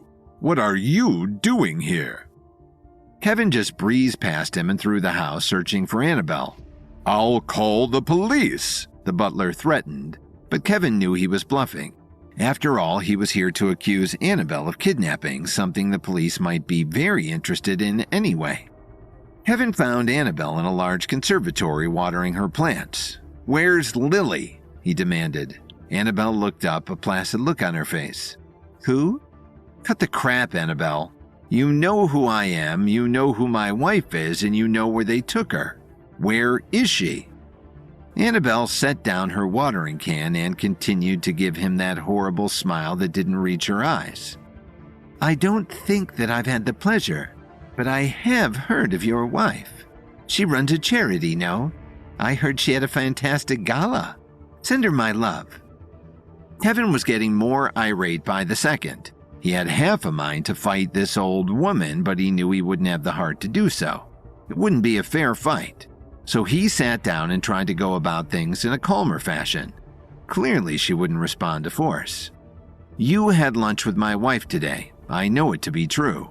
She told her mother where she would be, and her mother told me. That has all been corroborated by the manager of the hotel where you ate, as well as my associate who saw you watch her be shoved into a black van. There is an investigator on the case right now. I suggest you work with me, not against me, and maybe I can protect you. But if you refuse to tell me what I want to know, I'll make sure you are at the top of the suspect list." Annabelle joined him, sitting on the opposite chair under a skylight. "Heaven, I don't know who you think you're talking to, but I am one of the most beloved women in Chicago. The cops are in my pocket. The mayor is a personal friend. You can't touch me." Kevin knew this game. As one of the most successful people around, he knew how authorities like to turn the other cheek in hopes that they would do favors for them down the line. But he didn't care. He would take this woman down one way or another. "You and your union friends have been down this road before with me. Need I remind you how that ended? I won. I don't know what you want with Lily this time, but you won't get it.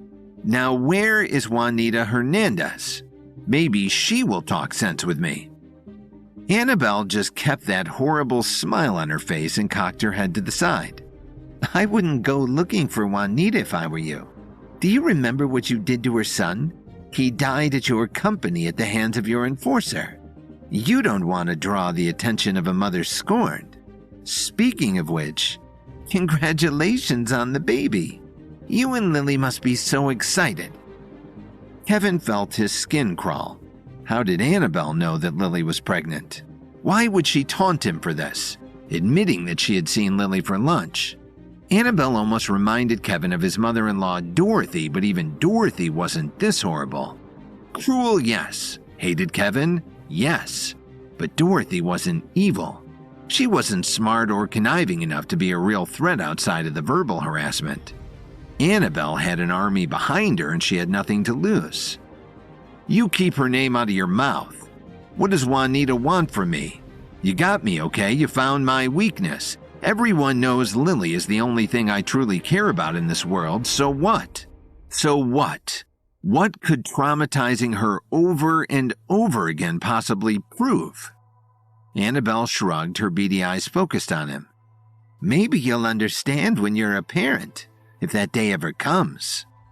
Kevin changed tactics, appealing to Annabelle's independent nature. "What are you getting out of this anyway? Why do you want to be dragged into this kind of stuff? You have your money, your fame, and your union of herbalist women. What's in it for you?" Annabelle shrugged again. "I don't have much longer left in this town. In this life, in fact. I'm an old woman, Kevin. I want to get my ducks in a row before I depart. Juanita has been very good to me in my life and career and as a friend and a colleague. Maybe I owe her a favor or two. Maybe I really don't like you. But one thing is for sure. I will not have my legacy as the most charitable woman in Chicago taken from me by some young upstart with a pretty face and a rich husband." Kevin almost couldn't believe it. Is that what this is about? Lily has a successful charity, and you're jealous. Do you want the credit? Maybe you forgot what charity is all about. You're not the selfless person you've pretended to be all these years. Maybe not, but that's how I intend to be remembered. Now get out of here. I don't know where they took Lily, I just agreed to a lunch." Kevin believed her. She wouldn't be able to detain Lily on her own. He left without another word. On his way back into town, he called Olivia. "Meet me at the hotel. We need to make a plan. Lily's in more danger than I realized." Lily woke up in the dark. The air around her was hot and stifling until she realized there was a black hood over her head and face. She pulled it off to find herself in a windowless room that, while unfamiliar, was not altogether terrifying. Her head hurt, and she was hungry, but she quickly examined the rest of her body and didn't find any injuries other than some bruising on her arms. That's when she remembered what happened. She had gone to lunch with Annabelle DeMont, the highest of high society women in Chicago. And then it all went wrong. They had only just tucked into their meal at the restaurant at the Salix Leaf Hotel when two surly-looking women approached their table and demanded that they come outside. Lily remembered protesting, thinking it was rude that they thought they could order around strangers like this, but they had all but forced her out, and Annabelle went willingly, so Lily had followed suit.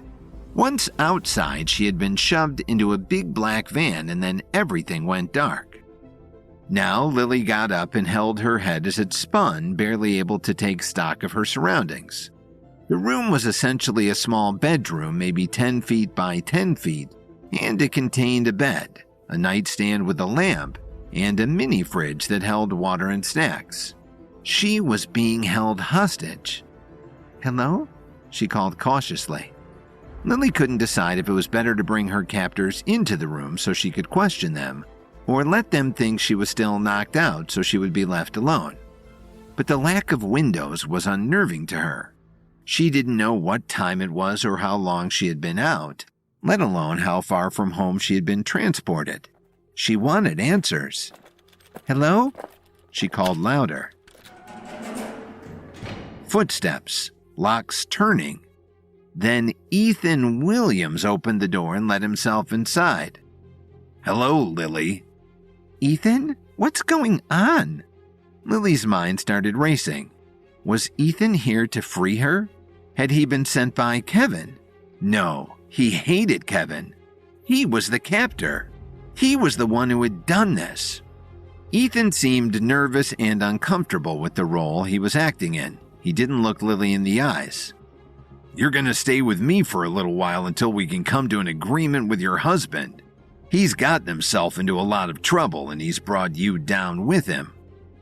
Lily narrowed her eyes at Ethan, sensing the weakness in his tone and the way he was holding himself. She had no reason to be scared of her husband's wimpy cousin, after all. Ethan was never any match for Kevin, and if his plan was really to lure Kevin here by holding Lily hostage, then it would just be a matter of time before she was free. "What makes you think you can win? It's never happened before. You've got a perfect record of losing to Kevin. Besides, what could you want from him now? You want money? I'm sure he'd help you out if you just asked. You're not gaining any favors by abducting his wife. And maybe you've forgotten, this isn't my first time being kidnapped. You won't scare me or force anything out of me. This is pathetic." Ethan's face got red, but he didn't rise in anger. In fact, he just seemed annoyed that he had to be here, kind of like how Lily was feeling. So Lily asked, "Who are you working for anyway? This isn't you, Ethan. This is crazy." Ethan rolled his eyes, muttering something under his breath before telling her, "The less you know, the better. Just don't make any trouble, okay? I don't like babysitting you any more than you like being babysat." "Can you tell me where we are at least?" Lily asked. "Or give me a watch?" "Counting the hours will only make them feel longer. There's some folic acid and iron supplements on the nightstand." Ethan left without another word. Lily looked at the nightstand, and it was true. A whole suite of vitamins and supplements were there, each one specialized to support pregnancy. Along with those were a few books for her to read to pass the time. Ethan didn't want to be doing this at all. He was trying to make Lily comfortable. But he also knew that Lily was pregnant. That was unnerving. How had he figured that out? They hadn't told anyone yet. Lily knew Kevin wouldn't have told anyone without letting her in on that decision. Was their house bugged? Had her mother been taken hostage too and probed for information? Only time would tell. Meanwhile, Kevin was arriving at Juanita's home south of Annabelle's, again banging on the door and yelling for Juanita to come out and talk to him. Her son D'Angelo opened the door and pulled him inside, and Kevin prepared for another fight But D'Angelo didn't try anything. After all, the last time they had met, Kevin had beaten him handily and sent him to jail. "What are you doing here?" he growled. Kevin rolled his eyes. "You know why I'm here. Where's your mother? I have some words for her." "Well, she's not here. So maybe you should go home, and I'll let her know you're looking for her," D'Angelo drawled. "I don't buy it," Kevin said, and he shoved past D'Angelo further into the house, trying to decide whether to start with the upstairs or the downstairs. Before he could pick a direction, however, he felt a hand chop make contact with the back of his neck. He whipped around to see that D'Angelo had another fist cocked back to strike again. Kevin dodged the attack and kicked D'Angelo in the stomach instead. D'Angelo didn't have any levels to make it a fair fight, so Kevin went easy on him, grabbing his wrists and twisting his arms behind his body so he was stooped over. Kevin bent down too and got right in his ear, hissing, "You attack men when their backs are turned? How cowardly can you get? Take me to your mother." D'Angelo's face was screwed up in pain and he gasped, "She's gone." But just then, Juanita herself appeared at the top of the stairs in a gown and heels, as if she were getting ready for a night out and Kevin was interrupting her plans. "Oh, for God's sake, let him go. Come with me." Kevin shoved D'Angelo away from him and into a wall and followed Juanita upstairs into a lounge. She clicked her way through the room, her heels echoing off the high ceilings, and settled herself at a cafe table in front of a large oil painting of herself. "What can I do for you, Mr. Williams?" she asked. "You know what you can do for me. Give me back my Lily." "I'm afraid I don't know what you're talking about. But it's interesting that this is your reaction to losing a loved one," she purred, crossing her legs. "I didn't lose Lily, you took her. And what do you mean?" Kevin sat down across from her with a glare. "Does the name Andre Hernandez ring a bell? My son whom you killed? Well, two can play at that game." Kevin was so annoyed that none of these people would just have a straight conversation with him. How many times would he have to watch them deny they knew where Lily was and then admit that they took her? "So you do have her. Just tell me where to find her and I'll give you whatever you want," he told her. "I want something you can't give me. I want my son back. You took him from me. And sure, maybe I have Lily, but you're not getting her back. You need to suffer as I have. She'll be dead soon. Don't you worry." Juanita spat. "You're not going to kill her. If you wanted her dead, she would be already. But instead, you kidnapped her and kept her alive to lure me here. So why don't you just tell me what I can actually do for you and we'll all move along?" Kevin said. He kept hearing the Night King in his head, telling him that his greatest strength would always be his ability to outwit his enemies.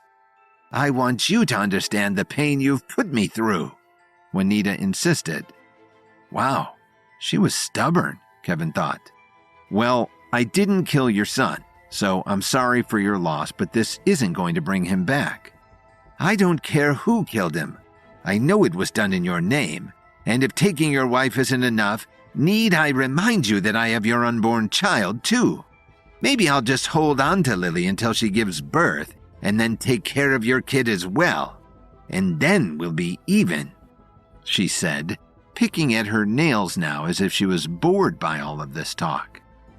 Kevin had to think fast. He knew that she probably wasn't bluffing about this part of the equation. And even if Lily wasn't kept for 9 months and then forced to surrender the baby, the stress of this whole ordeal was sure to complicate the pregnancy. He had heard of women having miscarriages after traumatic events, and he wouldn't let that happen to his family. "What can I offer you instead? I mean it when I say I can give you the world. You can't have my child." Juanita stood ready to leave the room altogether. "I'll let Lily go in exchange for your life. An eye for an eye. You can have 24 hours to get your affairs in order. I can't take you down myself. I'll need to organize some backup. But if you return to me tomorrow and surrender yourself, I'll set your wife free. It's up to you." With that, she walked out of the room and slammed the door behind her, to let Kevin think about what his next step would be to save his wife's life. Kevin made it back to the Salix Leaf Hotel in record time. He had just met with Juanita Hernandez, who had it in her head that Kevin was directly responsible for the death of her son Andre. In actuality, Dalton Steele had killed Andre because Andre had killed Enzo Forbes over a job at Williams Media. Kevin could understand that Juanita might see the situation as being the murder of her innocent son, but Andre had tried to undermine Kevin's business empire, and also oversaw the murder of Enzo Forbes, Kevin's valued friend and employee. Andre's death was an eye for an eye as far as loyal Dalton Steele saw it, and Kevin agreed. But he didn't have any capacity to feel sorry for Juanita, even if in her mind Andre was innocent. Juanita had abducted his pregnant wife Lily and was holding her hostage somewhere, and that made her Kevin's enemy. Kevin had a hunch Lily was still in Chicago because the 24-hour deadline Juanita gave him would be hard to carry out if she had to travel to kill Lily. Either way, Kevin needed a plan, and no one helped him make plans better than Olivia Rafferty, his protege. Kevin assembled Olivia, her sister Katja, and Lily's best friend Rachel in Rachel's office at the hotel, and recounted to them the meeting he had just had with Juanita. They had 24 hours to rescue Lily or for Kevin to surrender himself, for Juanita to kill him as retribution for her own son's death. "Does she think you're stupid?" Katja asked, scoffing at the whole situation. "No, but she thinks my love for Lily will weaken my judgment. I know I can get Lily out of wherever she's being kept, but we have to figure out where that is. I have a hunch she's in Chicago, but we hardly have time to comb the whole city for her, so let's make a plan." "Well, obviously you can't actually surrender yourself to be murdered," Olivia ventured, looking around for agreement from the others. Rachel nodded. "Obviously, but we do have to do something to buy us more time if we don't think we can find her in the next 24 hours. "The only thing that will stop her from killing Lily is killing me," Kevin reminded them. "What if she just thinks you're dead?" Katja said. Everyone looked at her and Kevin could see the wheels turning in her head. "What?" Olivia asked. "Think about it. Juanita is expecting her threats to cloud Kevin's judgment. The pain of losing her son is probably clouding her judgment. So we can fake Kevin's death and make her think there's no longer any reason to kill Lily. Then, while she figures out what to do with her hostage, we'll track her down and have the element of surprise. No one will expect us to turn up if our fearless leader has just died." Rachel's face lit up. "I love it. That's brilliant." Kevin nodded too. "I think that could work. She did seem pretty erratic when she was telling me her demands. We could just show up and hold her at gunpoint until she tells us where Lily is, but by the time we got there, she might have already given orders for her death. I like this faking my death thing. How should we do it? I don't think she'd buy it if we just sent someone over to deliver the news. She would probably have to see a body. We can stage something publicly so that it's on the news. I bet we'd get plenty of coverage if it happened right outside my lab. We could make the 6 o'clock news," Kevin said, already formulating a pill that would allow him to survive getting hit by a city bus or something like that. Some freak accident that only Juanita would recognize as a suicide. He just hoped Lily didn't have access to television wherever she was. He wouldn't want her to live for a moment thinking he wasn't coming to save her. "Once that's done, where do we go? Does anyone know where Juanita could be keeping Lily? Kevin, you were just at her house. Did you see any weird staircases leading down to bunkers or closets with locks on them?" Olivia asked. Kevin shook his head. He hadn't had time to search the house. And Juanita would surely have brought a guard in by now in case he came back. But Katja once again had that look on her face like she was solving a riddle. Finally, she said, "I'd bet anything Ethan has something to do with this. At least maybe he's harboring the hostage. After you won the epic clash and Mario Kessler disappeared into deep space, Ethan brought me to a safe house he's hiding out in the suburbs. He wants to build an army against you to stop you from going on that quest to ascend to the upper realm. If I were Ethan, I would have contacted the Union because they've attacked you before. I'd put money on Lily being stored in that safe house. Kevin searched her face and decided she was telling the truth. He didn't trust her unconditionally yet, as she had been playing both sides in the clash, but he had seen her grow to trust him in recent days, so he thought this idea was worth a shot. Do you remember where the house is?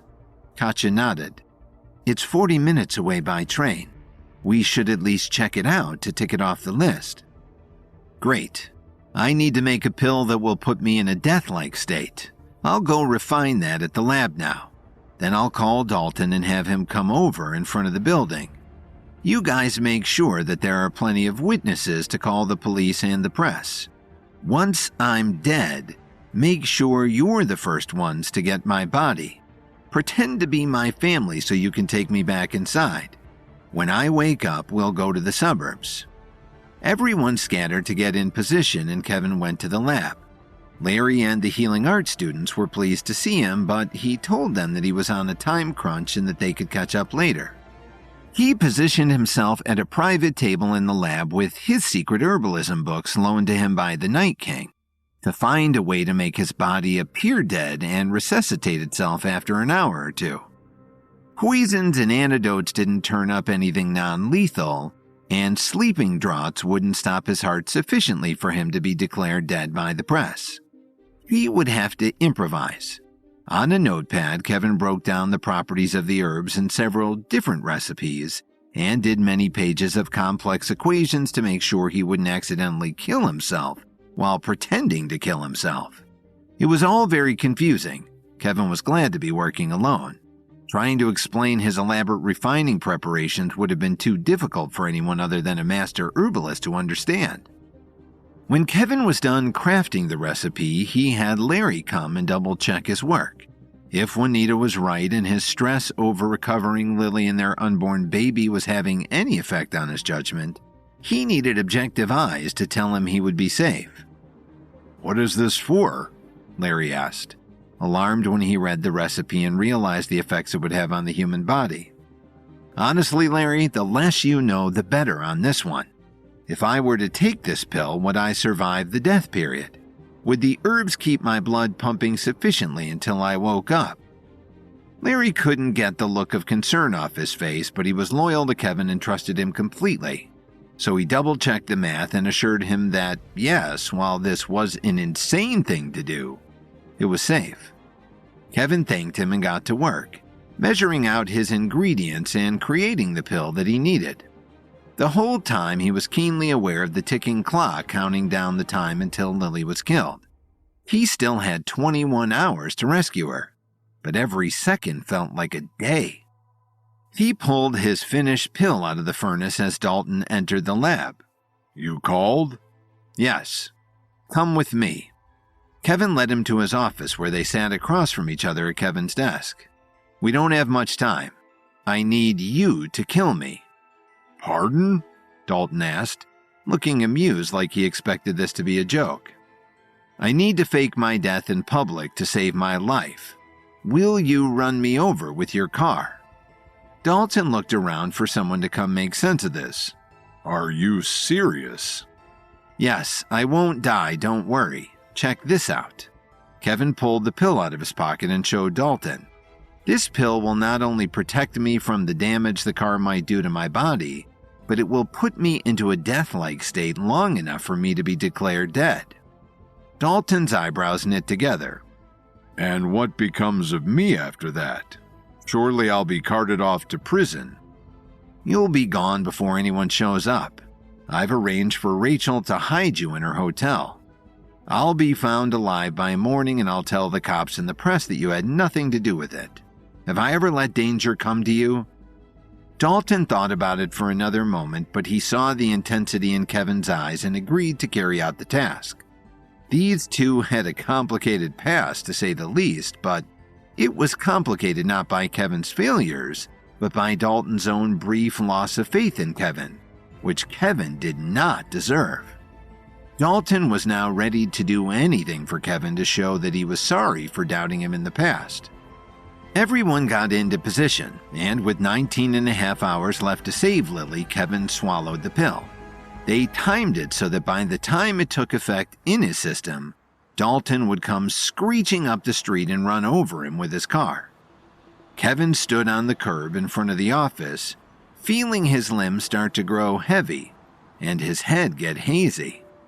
The last thing he saw was Dalton's car approaching Michigan Avenue.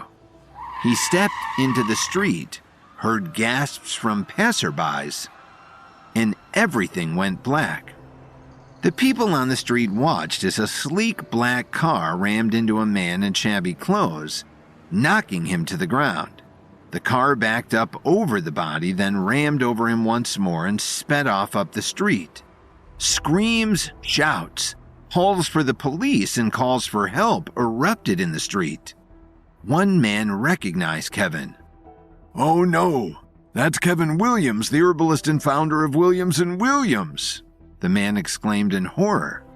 The man ran up to take Kevin's pulse. Looking at the crowd, the man wailed, "He's dead!" After kidnapping Lily, Juanita's terms were simple. Kevin didn't kill himself, then Lily would die in his place.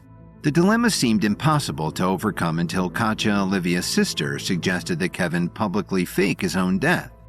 After taking a pill that suspended his heartbeat and breathing and gave him the appearance of being dead, Kevin had Dalton run him over a few times in the street. The crowd was shocked and thoroughly convinced that Kevin was dead. Katja had a feeling that Ethan was somehow involved in Lily's kidnapping and that he might know where she was being held hostage. After the coroner took Kevin's body away, Katja took a taxi to Ethan's country estate. When Katja knocked on the door, Ethan was just sitting down for some tea. He opened the door with a reserved expression on his face. "Oh, hello, Katja. I wasn't expecting you. What are you doing here?" "Have you heard the news?" Katja asked. "Kevin is dead."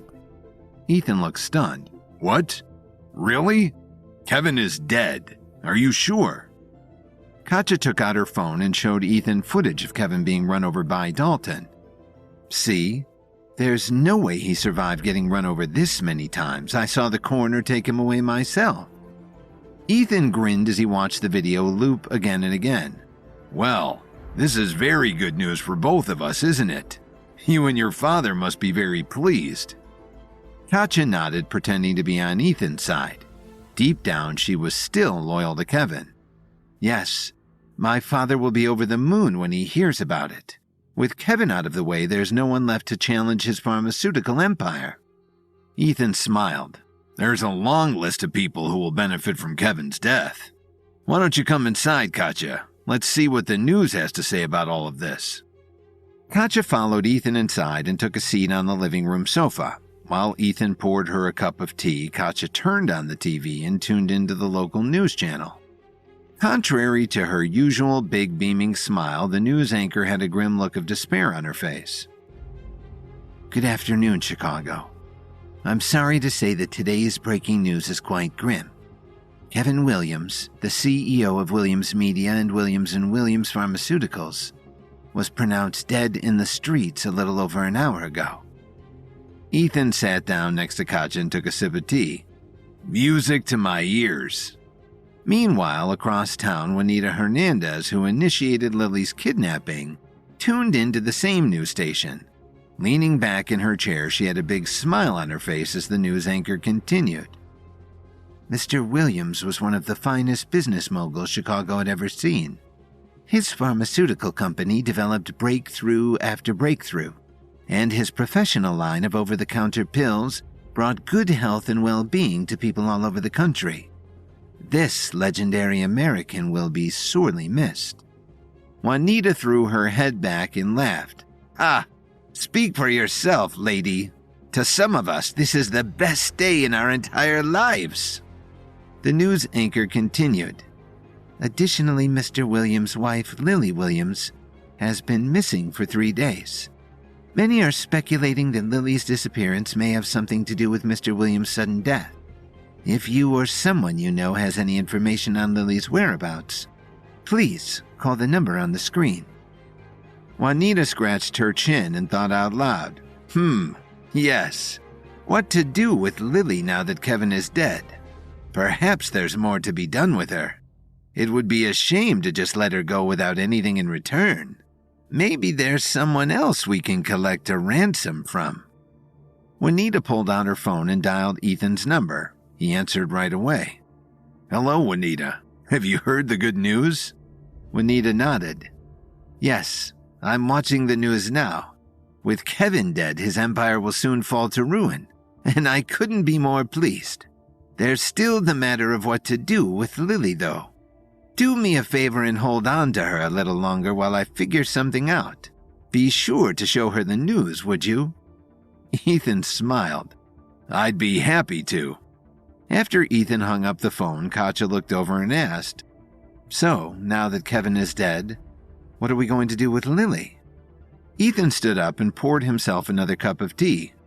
We're going to hold on to her a bit longer, of course. We could collect a ransom from her family and friends. There's no good reason to just set her free. Katja was getting close, but she couldn't blow her cover. If she could get Ethan to admit where Lily was being held hostage, then she could run back to Kevin and tell him immediately. Where is she being kept anyway? Ethan looked at her with a devilish grin. Why, she's being held here, of course. She's down in the basement as we speak. I was actually about to pay her a visit. If you'd like to join me. Katja looked at her watch and feigned surprise. You know, now that Kevin is dead, I should probably head back to DC to see my father. I'm sure he has all kinds of plans in the works already. Because I was runner-up in the Epic Clash, Kevin's death means that entrance to the upper realm will now go to me. I should probably go home to prepare. Ethan didn't suspect a thing. Suit yourself. Take care now, Katja. You've proven yourself a valuable ally. Should you ever need a favor, I'm always a phone call away. Katja nodded. Thank you, Ethan. Congratulations on your victory. After Katja left, Ethan went down to the basement to check on Lily. The room was much nicer than a prison cell, but she was still being treated like a prisoner. When Ethan unlocked the door and stepped inside, Lily was cradling herself in the corner. How are you doing, my dear? Are you feeling all right? Ethan asked. Lily looked up at him and glared. What do you care? Ethan's smile dropped into a frown. I don't really, just trying to be polite, but I can be more direct if you'd prefer. I'd like to show you what's on the news. Something terribly tragic has happened that I think you'd like to know about. Ethan picked up a remote and turned on a small TV propped up in the corner. The news station was still broadcasting Kevin's death. Police have yet to confirm the identity of the person responsible for Mr. Williams' death. The vehicle that ran him over did not have a license plate, and the perpetrator fled the scene before police could arrive. When Lily saw the footage of Kevin being run over, tears welled up in her eyes. You did this? She asked. Ethan grinned. We told Kevin that we'd release you on the condition that he killed himself first. Looks like he got pretty creative with it, don't you think? Lily started to wail and beat her pillow in agonizing pain, shouting, No, this can't be true, over and over again. Ethan seemed to get a kick out of her misery. I'm afraid it is, dear. Your precious Kevin is probably being put into the morgue as we speak. Lily couldn't stop sniffling as tears poured down her cheeks. Well, then let me go already, will you? You already got what you wanted. Ethan sighed. I'm afraid I can't do that just yet, my dear. So long as you're in captivity, there's still money to be made. Don't worry, I'm sure one of your relatives will cough up something in exchange for your release. With any luck, this will all be over soon. As Ethan closed the door, Lily continued to wail out in pain, but the second the door was closed and locked, her eyes dried and a smile appeared on her face. Those fools really can't tell, can they? She thought to herself. Kevin would never get himself killed like this. It's obviously just a trick. I bet he's going to blast in here and rescue me any second. Lily looked up at the news broadcast and saw a picture of herself and Kevin smiling together. Come on, Kevin. I know you can do this. Your family needs you. Meanwhile, at the city morgue, two morticians in gloves were inspecting Kevin's body on a metal slab. One of them gestured at Kevin's t-shirt and said, Boy, you'd think the CEO of a major corporation would be better dressed, huh? The other mortician laughed. He must have spent his money on other things like food and private jets. Just then, one of the mortician's phones started to ring with an alarm. After pulling it out and checking the time, the mortician nodded. That's lunch. Come on, we'll get back to this later. The two morticians quickly hurried out of the room. Ooh, I hope the cafeteria has those chicken fingers again. The other mortician sighed. You know those things disappear quickly. I wouldn't get your hopes up. When the door slammed shut, Kevin instantly opened his eyes and sat up on the table. Why is everyone always making such a big fuss about my clothes? He wondered. After sneaking out of the morgue unnoticed, Kevin took a taxi back to the Salix Leaf Hotel and knocked on Olivia's door. When she answered, she threw her arms around him. Kevin, you're back. How are you feeling? Kevin was covered in scrapes and bruises from being run over by Dalton. Now that he was awake, his body ached. Feels a bit like I was run over by a car, but I'll be all right. I just need to take some healing pills. Do you have any? Olivia nodded and retrieved some from her medicine cabinet. Here you go. These ought to help. He took the pills out of her hand and swallowed them. Thanks. Did the kidnappers uphold their end of the bargain? Now that they think I'm dead, has Lily been released? Katja stood up off the sofa. Kevin hadn't realized she was there. I'm afraid not, Kevin.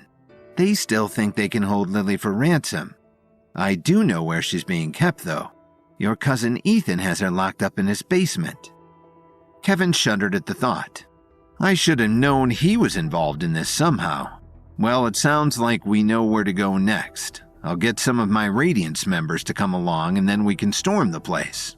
I don't want Lily to be in the hands of Ethan for a second longer than possible.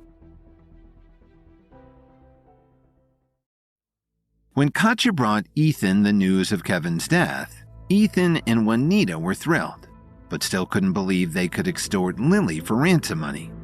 Ethan tried to provoke Lily with the news of Kevin's death, but Lily wasn't afraid. She knew that Kevin was only playing a trick. After waking up in the morgue, Kevin went back to the Salix Leaf Hotel to meet up with Olivia and Katja, who informed him that Lily was being held at Ethan's country estate. A group of cars pulled up out front of Ethan's country estate. Juanita Hernandez stepped out of the first one and met Ethan at the door. Ethan looked surprised to see so many cars. Hello, Juanita. What are you doing here with so many people? Juanita turned to Ethan with an impatient look in her eyes. I'm here to see the girl, and I don't go anywhere without a security force. You can never be too careful these days. Juanita pushed past Ethan and stepped inside without asking permission. Her security force stayed outside and started to patrol the perimeter. They were dressed in riot gear and held weapons like swords, daggers, shields, and batons. They were led by Juanita's son D'Angelo, who was recently bailed out of jail for trying to assassinate Kevin. Keep an eye on the driveway, he said. If anyone gets close, I want to see them coming. Meanwhile, inside the basement, Ethan was leading Juanita down to the basement to see Lily. How's she holding up? Juanita asked. It can feel very good to know she's a widow now. Ethan smiled as they walked down the stairs. She was devastated to learn about Kevin's death. Her tears were delicious, the perfect cherry on top of our revenge sundae. Juanita chuckled as she opened the door to the basement. You stay here. I want to talk with the girl privately. Ethan nodded and closed the door behind her. By all means. When Juanita stepped inside, she saw Lily lying on the bed with her back turned. Hello? Hello? Are you awake? Juanita asked. Lily leaned up and turned to face her. Who are you? Juanita took a seat. My name is Juanita Hernandez. Your husband was responsible for the death of my son Andre, which is why I kidnapped you and instructed Kevin to kill himself.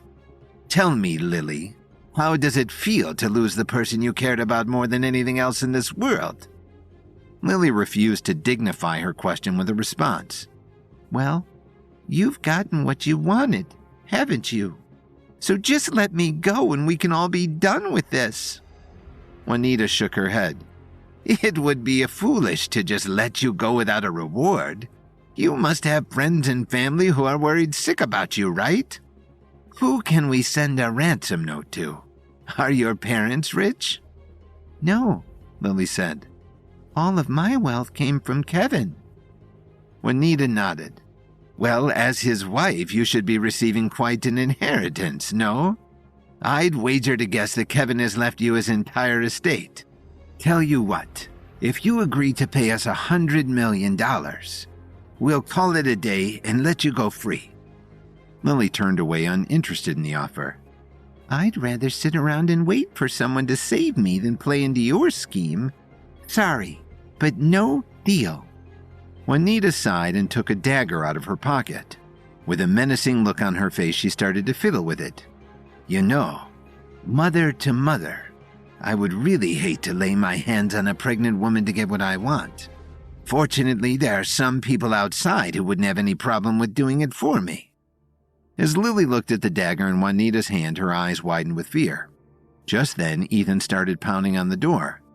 Juanita, you should probably come upstairs and see this. Juanita rolled her eyes and let out a frustrated groan. What is it? I'm on my way. Ethan led Juanita up the stairs and out the front door. When she stepped outside, she couldn't believe what she saw. Kevin? Is that you? Kevin, Katja, and 5 Radiance members were standing in a row outside the estate. D'Angelo and his thugs were lined up in front of them, prepared to defend the building. Kevin looked at Juanita and smiled. You shouldn't believe everything you hear on television, Juanita. Juanita turned red with fury and anger. This is impossible. I saw the footage myself. How are you standing here? Kevin laughed, relishing her confusion. Don't you remember what a talented herbalist I am? I made a pill that would make it appear as if I were dead, and obviously it worked. To be honest, I wasn't sure if you were going to fall for it, but I'm very glad that you did. D'Angelo had his sword at the ready. Just say the word and we'll take them out, Mom. It will be easy, like stomping on ants. The last time Kevin saw D'Angelo, he was just an ordinary. But now he could sense that his power base had been strengthened. He must have taken a power pill since I saw him last, Kevin thought. The other members of Juanita's security force were also well developed. With the exception of 1 or 2, Kevin could sense that they must have been level 4s and 5s. It was going to be a close fight. But Juanita wasn't quite ready to order them to attack. She stared Kevin straight in the eyes and said, My little boy is dead because of you, Kevin. If you really wanted him out of your company, you should have just fired him. Kevin scoffed. Your little boy was a murderer, Juanita. He killed my good friend Enzo Forbes to take over his position and sabotage my company. I didn't give the order to have Andre killed, but if I was there, I gladly would have. Juanita couldn't take it anymore. She pointed at Kevin and shouted, Kill them! Kill them all! D'Angelo raised his hand, signaling his guards to advance. A synchronized battle cry rang out as they charged forward, weapons poised for combat. Kevin's team closed the gap with lightning speed. Following Kevin's lead, the Radiance members sprang into action. Their honed skills and disciplined training shone brightly as they engaged the guards. They moved as one, an unstoppable force, each member targeting and dispatching their adversaries with calculated moves. Amid the chaos, Kevin faced off against D'Angelo.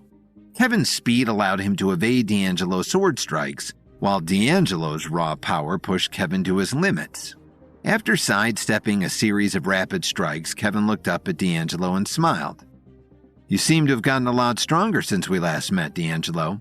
It hasn't been long enough for you to earn it with training, so let me guess. You took a power pill? D'Angelo snorted.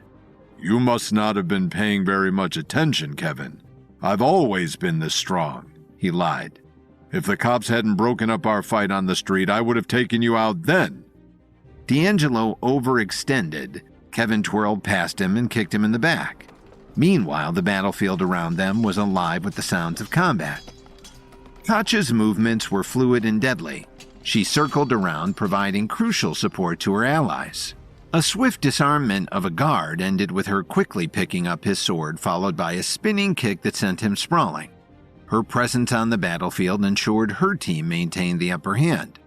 As the battle raged on, the Radiance members' precision and teamwork began to shine. The security guards fought valiantly, but they couldn't match the synergy and martial prowess displayed by Kevin's team. Back in the center of the battlefield, D'Angelo and Kevin's clash reached a fever pitch.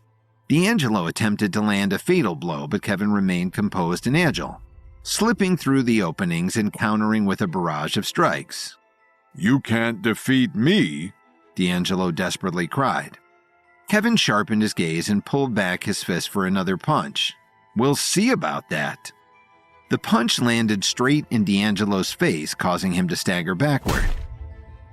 His sword clattered to the ground, leaving him disarmed and defeated. At the same time, Katja and the other Radiance members had dropped the last of Juanita's security force. It was clear that Kevin had won. Catching his breath, Kevin looked over at one of the Radiance members and said, "Keep an eye on D'Angelo. I'm going to find Lily." Juanita and Ethan didn't even bother trying to stop Kevin. They looked completely defeated. A few moments later, Kevin came out of the house with Lily in his arms. Katja and the Radiance members cheered when they saw her. Lily looked into Kevin's eyes with a smile and said, "I knew you weren't dead. I knew it the whole time.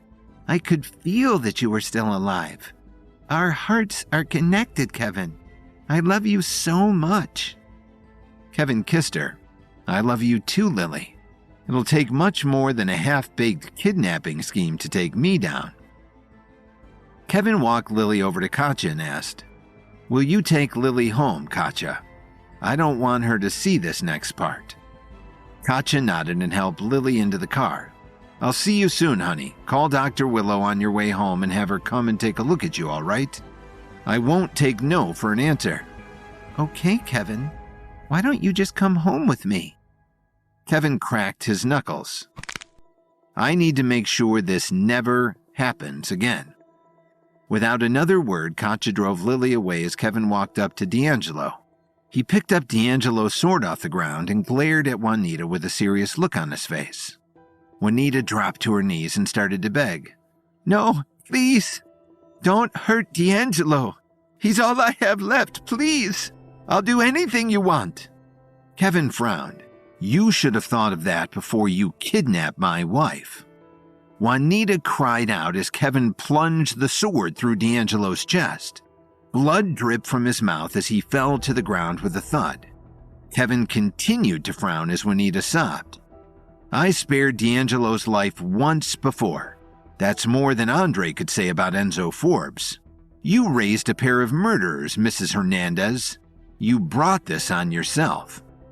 As Kevin dropped the bloody sword and began walking away, Juanita channeled her grief into a rage, shaking her fist and shouting, "This isn't over, Kevin. You took everything from me, and someday I'm going to return the favor." Kevin didn't look back. When he returned to his penthouse apartment, he rushed into the bedroom and saw Dr. Serafina Willow standing over Lily. "Is she going to be all right, Doctor?" Dr. Willow nodded. "She's going to be fine, Kevin, but please try to keep the kidnapping to a minimum from here on out. It's not exactly the best for her stress levels." Kevin nodded in agreement, knowing that it would always be hard to keep his enemies from trying to attack his wife and his child. After facing down and beating Juanita Hernandez and her son D'Angelo, who had overseen a plot hatched with Ethan Williams to kidnap Kevin and force him to kill himself to protect his wife, Kevin returned to Williams Media, where he finally started to realize that he was stretching himself too thin. Lily was back on bed rest, recovering from being kidnapped and making sure their baby was still healthy and developing. She was sneaking in work for her charity, the Lily Pad, but had to take a complete step back from her Williams Media obligations. Kevin was all for that. He wanted her to quit this job entirely so she could focus on what she was really passionate about with the charity. But that meant that, until he found a replacement for her, he needed to pay more attention to the base of his empire, Williams Media. Kevin would have loved a few days to rest and recuperate from the stress of his wife's life being threatened, but he knew he would go crazy if forced to sit still. So that's how he found himself at his old desk overseeing a music festival that Williams Media was putting on. This was a classic PR move for big media conglomerates. Stage an event for their employees and the community that would attract all the hottest names of the day. The problem was, the last time they tried it, 3 of the biggest acts were caught out lip-syncing. It was another of Ethan's plots to try to ruin Kevin's reputation and bring down his empire, and it had failed. But Kevin knew his company still had to rise above such a devilish scheme. Adriana, a member of Kevin's board of directors, sat across the desk from him, drawing down a list of items that needed his approval. He knew that she was as committed as he was to restoring the perfect reputation of Williams Media after the sabotage. The poster designs have the Williams Media name at the very bottom. Do you want it moved to the top to convey dominance and propriety? Adriana asked, hardly able to get it out without laughing. Seriously? Who wants my stamp on that?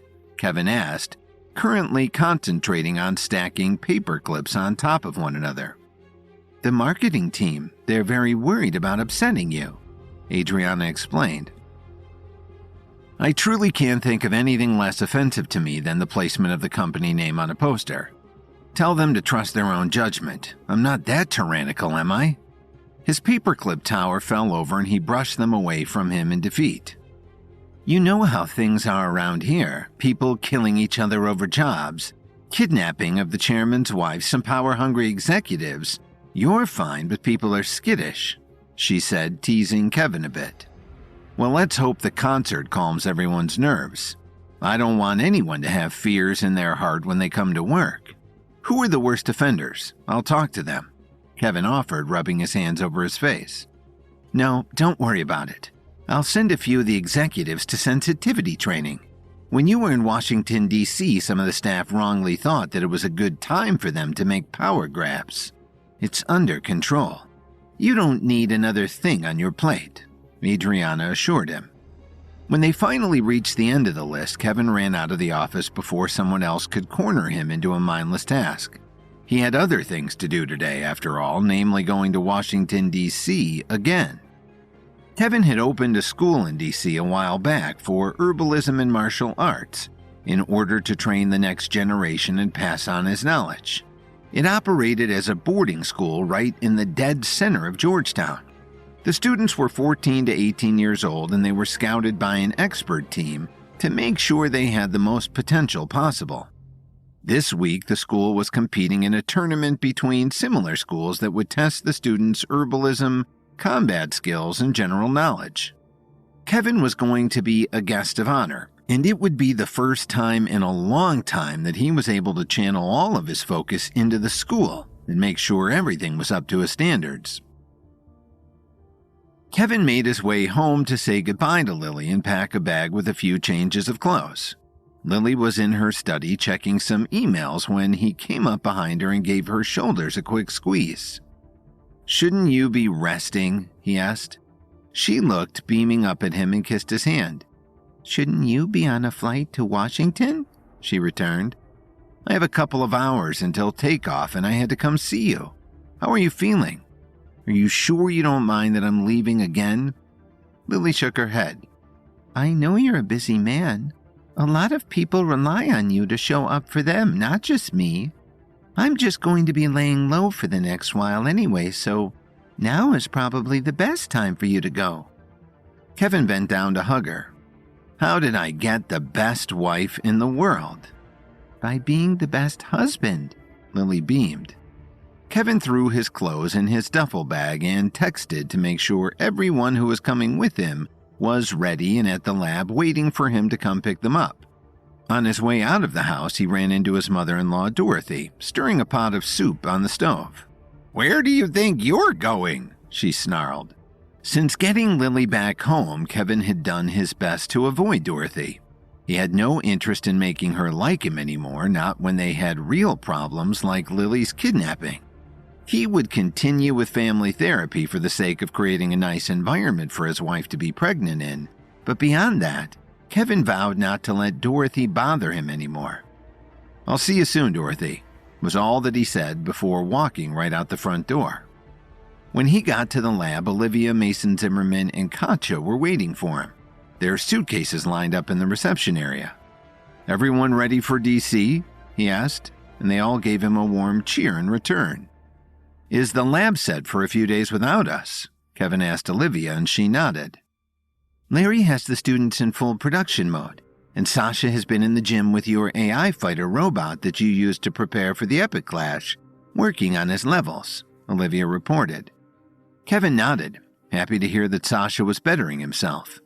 He had been set back a lot when he didn't make the top 10 in the Clash, and he was such a promising fighter that Kevin had taken him under his wing and given him access to the lab and gym to help him bounce back. "Great. Let's hit it." The flight to DC was just under 2 hours long, but Kevin always loved those hours on planes when no one could reach him and nothing could interrupt the peace of soaring through the air. He sat with Olivia and they went over a few operational matters for Williams and Williams Pharmaceuticals before giving up on getting anything done and putting on a movie instead for the rest of the ride. The Williams School was on a clean and shady street in Georgetown, and Kevin led the pack up to its front doors, which were open and welcoming in the cool breeze on a sunny day. DC was often too hot, and Kevin was grateful the weather was mild this week. Olivia, Katja, and Mason seemed thrilled to be back home in Washington, D.C. "It's so much nicer here than in Chicago, don't you think?" Katja gloated as they walked through the hall to the headmaster's office. "I don't know. I think I'm starting to get used to Chicago, but there's no place like home," Olivia replied. Mason, still having a big crush on Olivia, agreed with her immediately. "Totally. Chicago has my heart." Katja rolled her eyes at the pair of them. A couple of students came down the hall, and the moment they saw Kevin, their faces turned into sneers. "Who's this? Wandering into our school with his baggy clothes. What do you think, Sean? Do we have an extra uniform to lend him?" One of the students drawled to the other. It was true the boys were both dressed in well-fitted blazers and ties with the school crest on them. And Kevin was in his usual uniform of a t-shirt and casual pants. These kids clearly didn't know who they were talking to. Kevin decided to challenge them. "Shouldn't you two be in class?" "What's it to you? You shouldn't be in our school at all, stranger," the other boy said. Olivia stepped to the front of the group. "Your school? Your school? Do you have any idea who this is?" "Looks like a homeless man or a charity case. What, am I meant to feel bad for him?" The first boy jeered. He had the kind of arrogance that only comes from being raised as a rich kid in a rich city. But it didn't get to Kevin. He had no reason to prove himself to children. "Come on, Olivia, let's just go to the headmaster's office." Olivia looked at him like he was crazy. "No way. These boys owe you an apology, Mr. Williams." She drew out the last two words, really making a meal out of them. The boys went pale as they realized who they had been dismissing. They didn't apologize or take back what they'd said. They just turned and ran back in the direction they'd come. "Nice," Mason chuckled. "Thanks," Olivia blushed.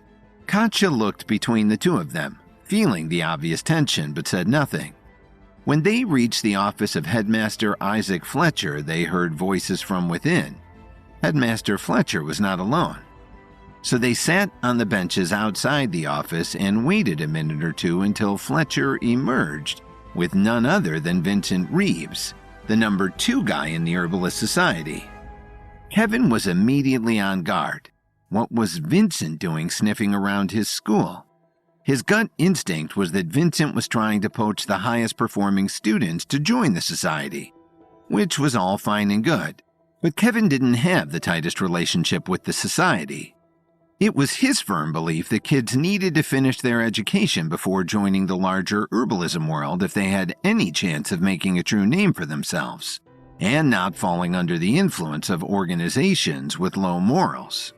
Besides, how would his students deal with the upcoming competition if the best of them left?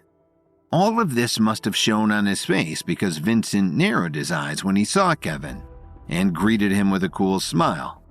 "Kevin, back on your home turf, I see." Kevin stood to shake his hand. I'm here for the competition, of course. What brings you to my ivy-covered halls?" Kevin gave his hand an extra firm squeeze before letting go. "I make it my duty to do site checks on every school like this to make sure things are safe and secure. Surely you remember agreeing to that when the school was established." Kevin remembered that, but he didn't like it. "Well, I hope you find everything up to code quickly so that you can move on." Vincent said goodbye to Headmaster Fletcher and excused himself, and Kevin watched him go with a bad feeling in the pit of his stomach. Vincent Reeves was in full scheming mode. He had infiltrated the Williams School for the sole purpose of undermining the students and the school itself during the competition that would be held there between all of the area's herbalism and martial arts academies. It was the perfect opportunity to sabotage Kevin's students and ruin the school's reputation on behalf of Donald Murphy. Donald's grandson was being held hostage and wouldn't be released until the school was defamed, and Donald had offered Vincent a lot of money to do it for him. Vincent, of course, was poised to jump at any opportunity to make Kevin Williams look bad. He looked down at his prosthetic hand, a replacement for the hand he had lost to Kevin's night dagger during the battle for control of the Water Guardian, and it only motivated him to act faster. He left the school grounds for the rest of the afternoon running errands to help him carry out his plots. The first stop was at the bank, where he cashed the fat check given to him by Donald.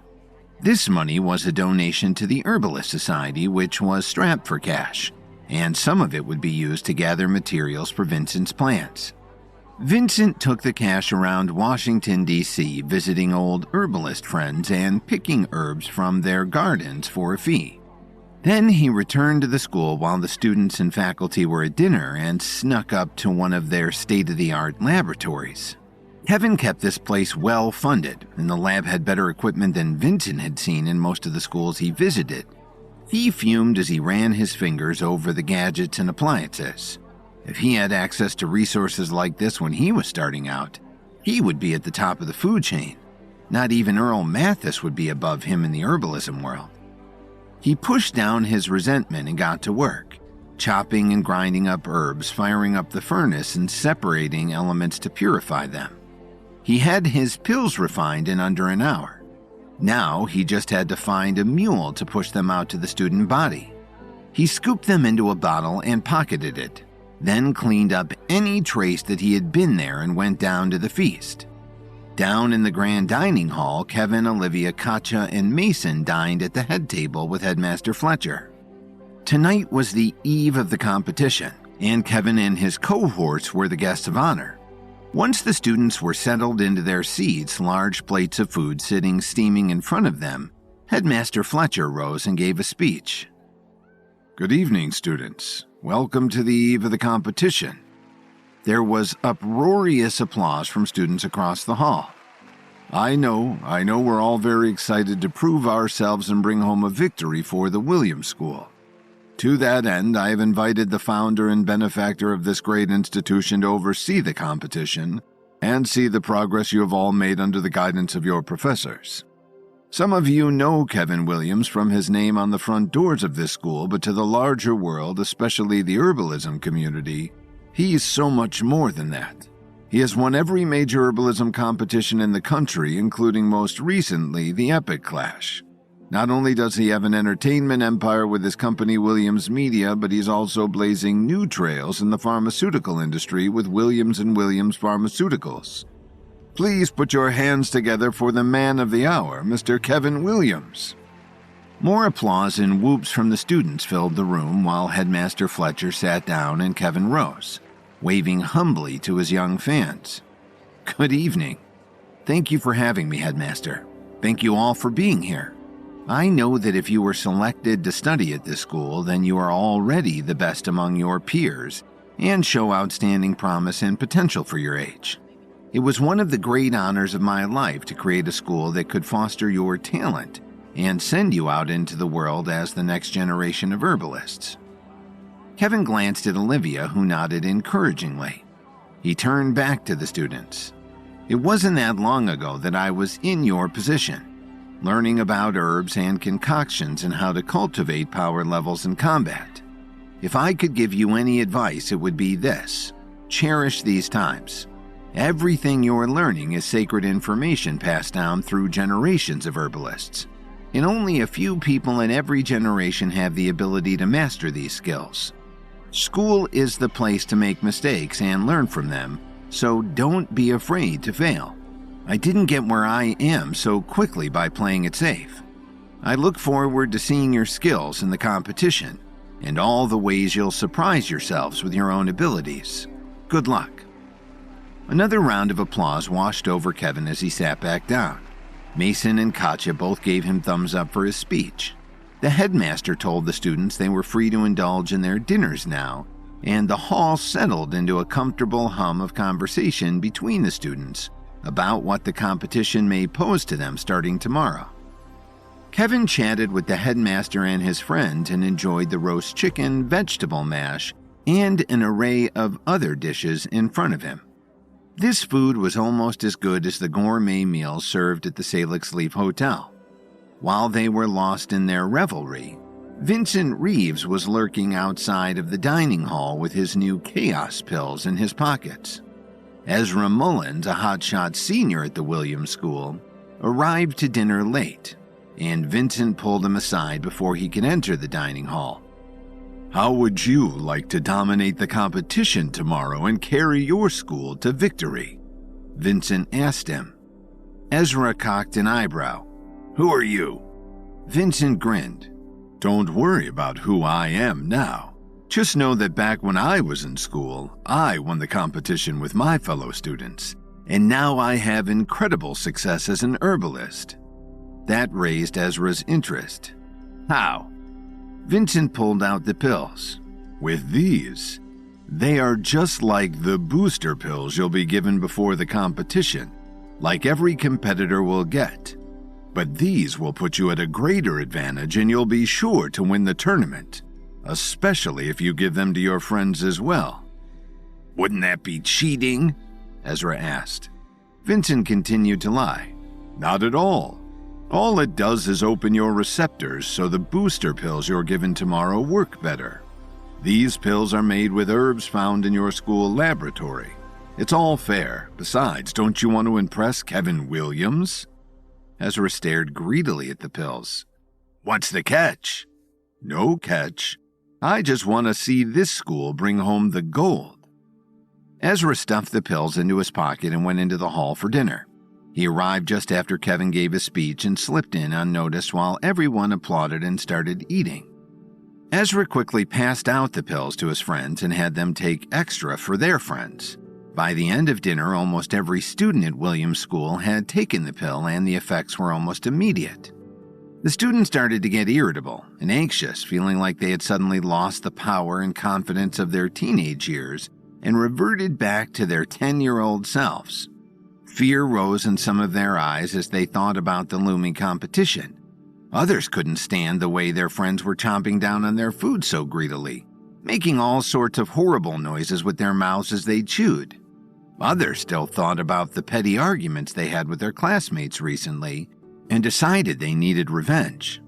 As Kevin chatted merrily with his friends and the headmaster, his ears perked up. The conversation throughout the dining hall was getting louder, and as he watched, scuffles broke out that turned to fights, and faculty rushed through the room to break things up. Girls and boys alike broke out in tears, crying that the pressure was too much and their friends were being so mean to them. Kevin looked at Katja and Olivia, who were wide-eyed and confused. Headmaster Fletcher looked equally concerned and went out into the crowd to start ending the conflicts. What happened?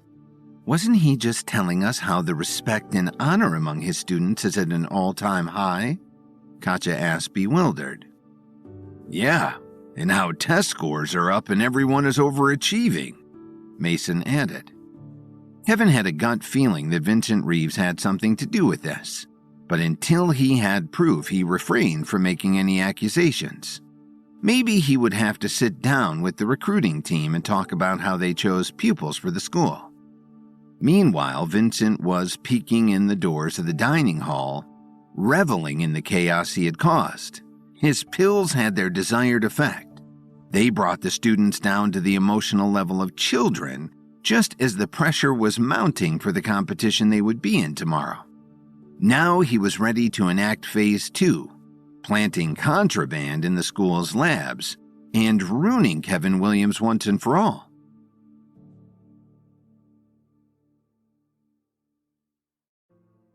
Vincent Reeves was in full scheming mode. He had infiltrated the Williams School for the sole purpose of undermining the students and the school itself during the competition that would be held there between all of the area's herbalism and martial arts academies.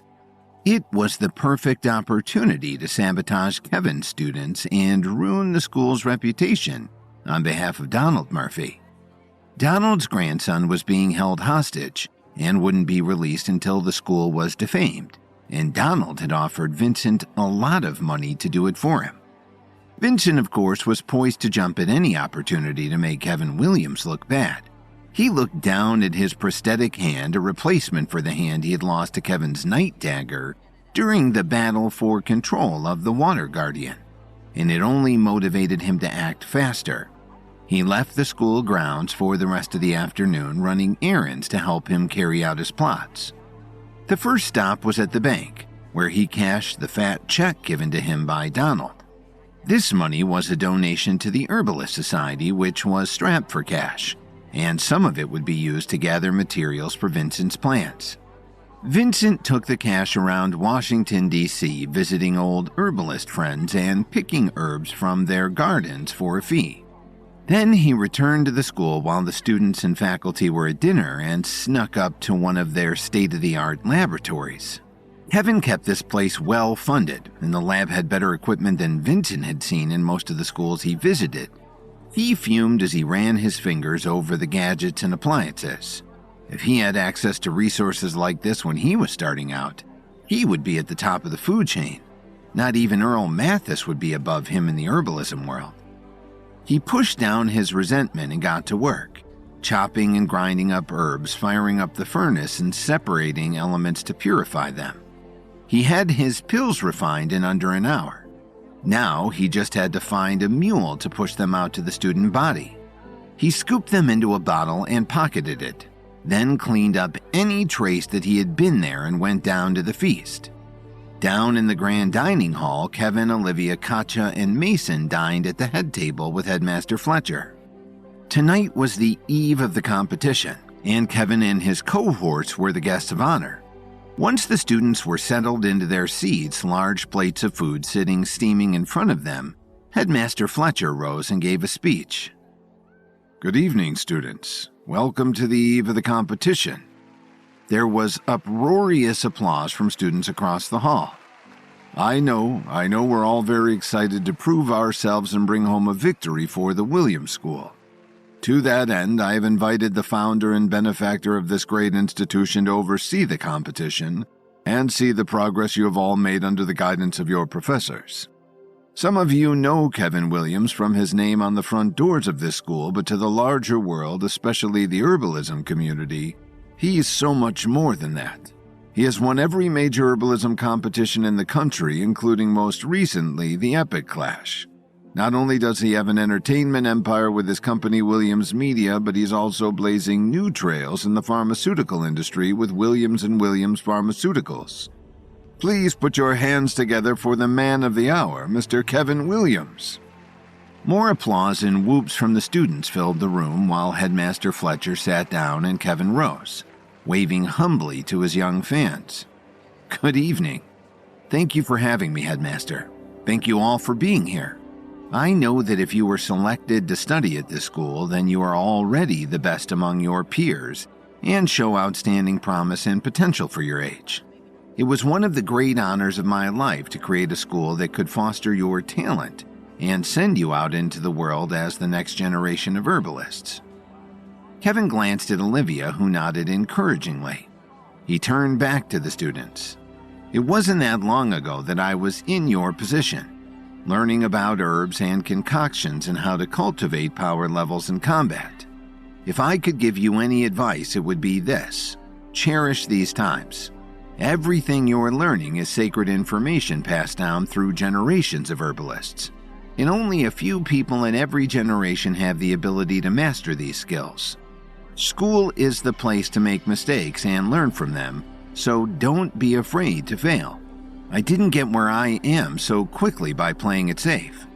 I look forward to seeing your skills in the competition and all the ways you'll surprise yourselves with your own abilities. Good luck." Another round of applause washed over Kevin as he sat back down. Mason and Katja both gave him thumbs up for his speech. The headmaster told the students they were free to indulge in their dinners now, and the hall settled into a comfortable hum of conversation between the students about what the competition may pose to them starting tomorrow. Kevin chatted with the headmaster and his friend and enjoyed the roast chicken, vegetable mash, and an array of other dishes in front of him. This food was almost as good as the gourmet meals served at the Salix Leaf Hotel. While they were lost in their revelry, Vincent Reeves was lurking outside of the dining hall with his new chaos pills in his pockets. Ezra Mullins, a hotshot senior at the Williams School, arrived to dinner late, and Vincent pulled him aside before he could enter the dining hall. "How would you like to dominate the competition tomorrow and carry your school to victory?" Vincent asked him. Ezra cocked an eyebrow. "Who are you?" Vincent grinned. "Don't worry about who I am now. Just know that back when I was in school, I won the competition with my fellow students, and now I have incredible success as an herbalist." That raised Ezra's interest. "How?" Vincent pulled out the pills. "With these, they are just like the booster pills you'll be given before the competition, like every competitor will get. But these will put you at a greater advantage and you'll be sure to win the tournament, especially if you give them to your friends as well." "Wouldn't that be cheating?" Ezra asked. Vincent continued to lie. "Not at all. All it does is open your receptors so the booster pills you're given tomorrow work better. These pills are made with herbs found in your school laboratory. It's all fair. Besides, don't you want to impress Kevin Williams?" Ezra stared greedily at the pills. "What's the catch?" "No catch. I just want to see this school bring home the gold." Ezra stuffed the pills into his pocket and went into the hall for dinner. He arrived just after Kevin gave his speech and slipped in unnoticed while everyone applauded and started eating. Ezra quickly passed out the pills to his friends and had them take extra for their friends. By the end of dinner, almost every student at Williams School had taken the pill and the effects were almost immediate. The students started to get irritable and anxious, feeling like they had suddenly lost the power and confidence of their teenage years and reverted back to their 10-year-old selves. Fear rose in some of their eyes as they thought about the looming competition. Others couldn't stand the way their friends were chomping down on their food so greedily, making all sorts of horrible noises with their mouths as they chewed. Others still thought about the petty arguments they had with their classmates recently and decided they needed revenge. As Kevin chatted merrily with his friends and the headmaster, his ears perked up. The conversation throughout the dining hall was getting louder, and as he watched, scuffles broke out that turned to fights, and faculty rushed through the room to break things up. Girls and boys alike broke out in tears, crying that the pressure was too much and their friends were being so mean to them. Kevin looked at Katja and Olivia, who were wide-eyed and confused. Headmaster Fletcher looked equally concerned and went out into the crowd to start ending the conflicts. What happened? Wasn't he just telling us how the respect and honor among his students is at an all-time high? Katja asked, bewildered. "Yeah, and how test scores are up and everyone is overachieving," Mason added. Kevin had a gut feeling that Vincent Reeves had something to do with this, but until he had proof, he refrained from making any accusations. Maybe he would have to sit down with the recruiting team and talk about how they chose pupils for the school. Meanwhile, Vincent was peeking in the doors of the dining hall, reveling in the chaos he had caused. His pills had their desired effect. They brought the students down to the emotional level of children, just as the pressure was mounting for the competition they would be in tomorrow. Now he was ready to enact Phase 2, planting contraband in the school's labs and ruining Kevin Williams once and for all.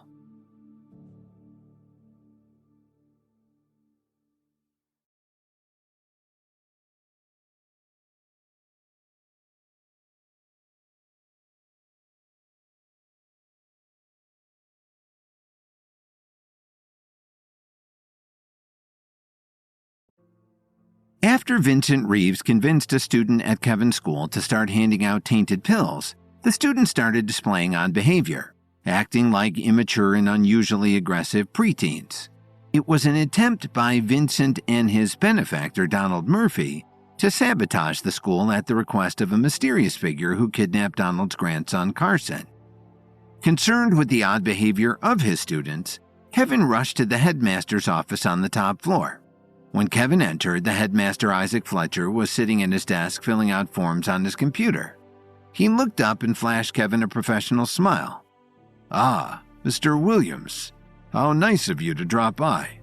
What can I do for you on this fine afternoon?" Kevin took a seat opposite him. He didn't return the smile. "What's gotten into the students?" he asked. "Some of them are acting like toddlers, throwing tantrums and acting aggressively. They can't be reasoned with." Isaac nodded and anxiously cleared his throat, grasping for an explanation to placate Kevin. "Ah, yes, those must be the senior students." Kevin looked shocked. "The senior students? Aren't they supposed to be the most grown-up and responsible?" Isaac nodded again. "Yes, but as seniors, they have the freedom to experiment in the lab as they please.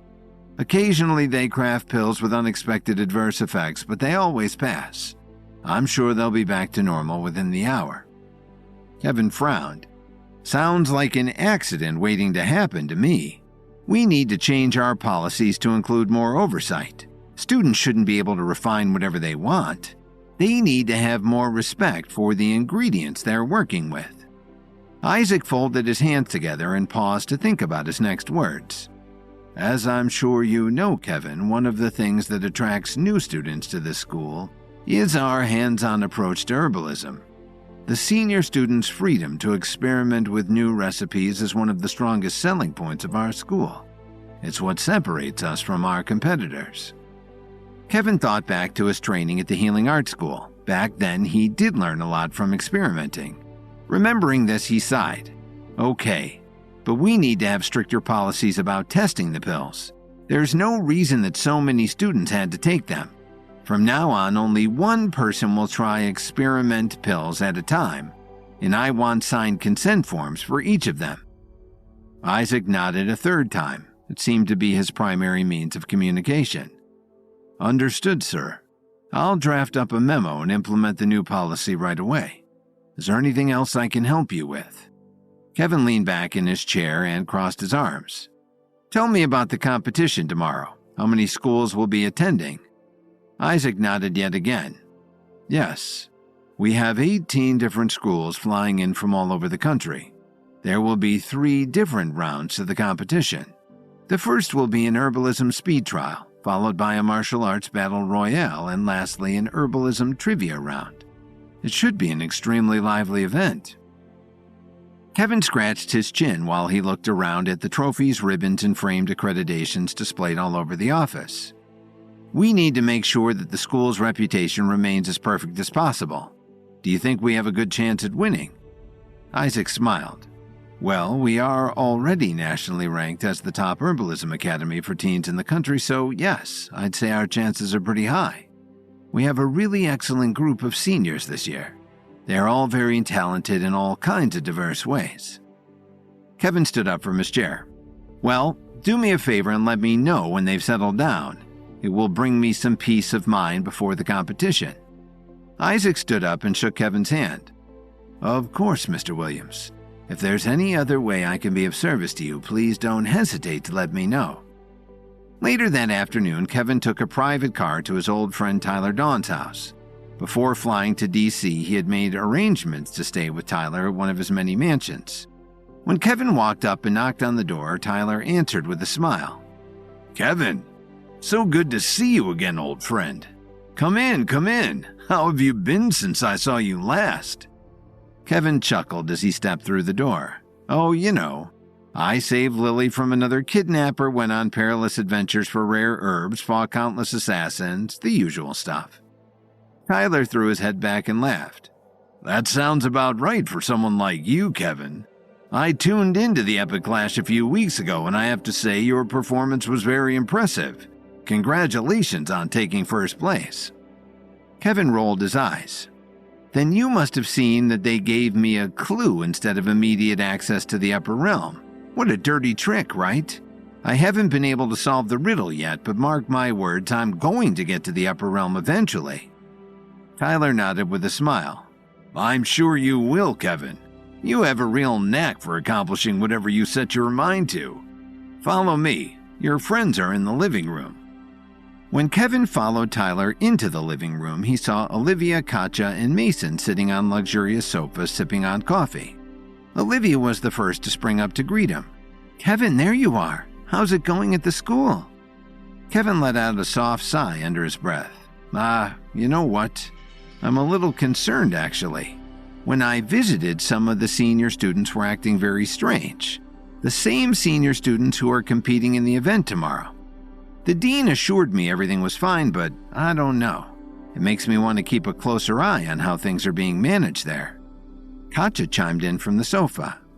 Maybe you should find a new dean to run the place. Someone you trust, you know. Kevin nodded. I'll add it to the list, he said with a chuckle. Mason stood up and shook Kevin's hand. Good to see you again, Kevin. I appreciate the invitation. It's always nice to get a chance to visit with you and Olivia, of course.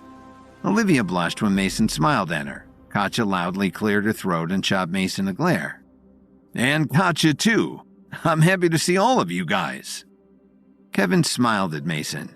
Mason was still trying to win his favor after so many deceits in the Epic Clash and before that. And though Kevin had made it clear to Mason that all was forgiven and he'd even installed him in his lab in Chicago and brought Mason on this trip, Mason still felt he had to bend over backwards to be polite to Kevin and let him know about his change in loyalties. Kevin knew that playing this out might be useful someday, so he always left Mason with a bit of doubt about how he, Kevin, felt. Kevin smirked. It's good to see you again too, Mason. It's been almost 2 hours, Kevin teased. Mason looked embarrassed to be gushing over Kevin, but he couldn't help himself. 2 long hours, and just now I learned a big surprise. Olivia and Katja told me you're going to be a father. Congratulations. Tyler's jaw dropped. You're going to be a father, Kevin? I didn't know that. Kevin nodded his head. We just found out Lily was pregnant a few days ago. We don't even know if it's a boy or a girl yet. Tyler put his hand on Kevin's shoulder and gave it a gentle tug. Well, either way, congratulations, Kevin. When you see Lily, please pass along my best wishes. I will, Kevin said. I haven't had a chance to just kick back and hang out with some friends in quite a while. Do y'all want to play a game or something? That night, they stayed up late playing card games, chatting, and sipping on drinks. Everyone went to bed with a smile on their face, and the next morning they took a private car back to Kevin's school to attend the Herbalist Society's competition. There were dozens of buses lined up outside the school, with students from all over the country pouring out of them. On the other side of the campus, the indoor stadium was quickly filling up. Kevin and his friends had front row seats. Mason took a seat next to Kevin and asked, So, what does the winner of the competition get anyway? Glory more than anything, Kevin said. Just then, Isaac walked up to the center of the stadium and spoke into the microphone. Good morning, everyone, and welcome to the Herbalist Society Competition, High School Edition. The crowd roared in applause before Isaac continued. We are here today to evaluate the talent of young up-and-coming herbalists from all over the country. As always, the winning school will receive a generous grant of $10 million. Before we begin the first round, the Herbalist Society would like to provide you with complimentary mental sharpness pills. The contestants looked thrilled as a group of herbalists wove between their stations handing out pills. Seated in the back, Vincent Reeves watched with a devilish grin on his face. Vincent had made sure to bribe one of the officials to get the wrong pills into the hands of the Williams School students. Instead of mental sharpness pills, the official handed them the same pills that had driven them crazy a few days earlier, the chaos pills. Because the pills looked no different than mental sharpness pills, the students from Kevin's school swallowed them down without a second thought. Vincent Reeves was delighted. Once everyone had taken their pills, Isaac continued. The first round will be a speed trial. You'll have 15 minutes to refine a pill for the following scenario: a young man with an upset stomach and a sore throat. The students immediately started to whisper, already brainstorming ideas. But when Kevin looked at his students, they were beginning to act a little strange. One of them was awkwardly trying to lick his elbow, and another was aimlessly staring into space. Kevin recognized the odd behavior immediately. Oh God, they're starting to act the same way they did yesterday. This can't be happening. Just then, Isaac started the competition. On your marks, get set, go!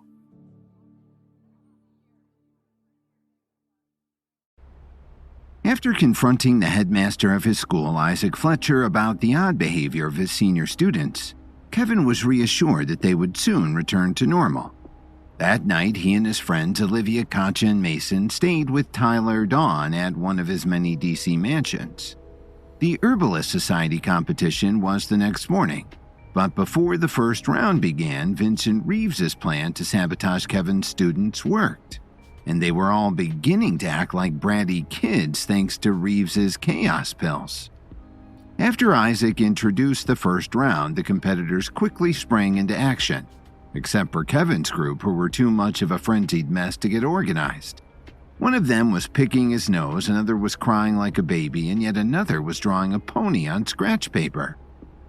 Olivia turned to Kevin with a shocked expression on her face. Kevin, is this the same behavior you were talking about yesterday? Kevin nodded. We have to get to the campus lab and make them an antidote right away. Come with me. When Kevin and Olivia sprang up from their chairs, Mason and Katja got up to follow, but Kevin stopped them. You guys stay here and call me if anything changes. Olivia and I will be back as soon as we can.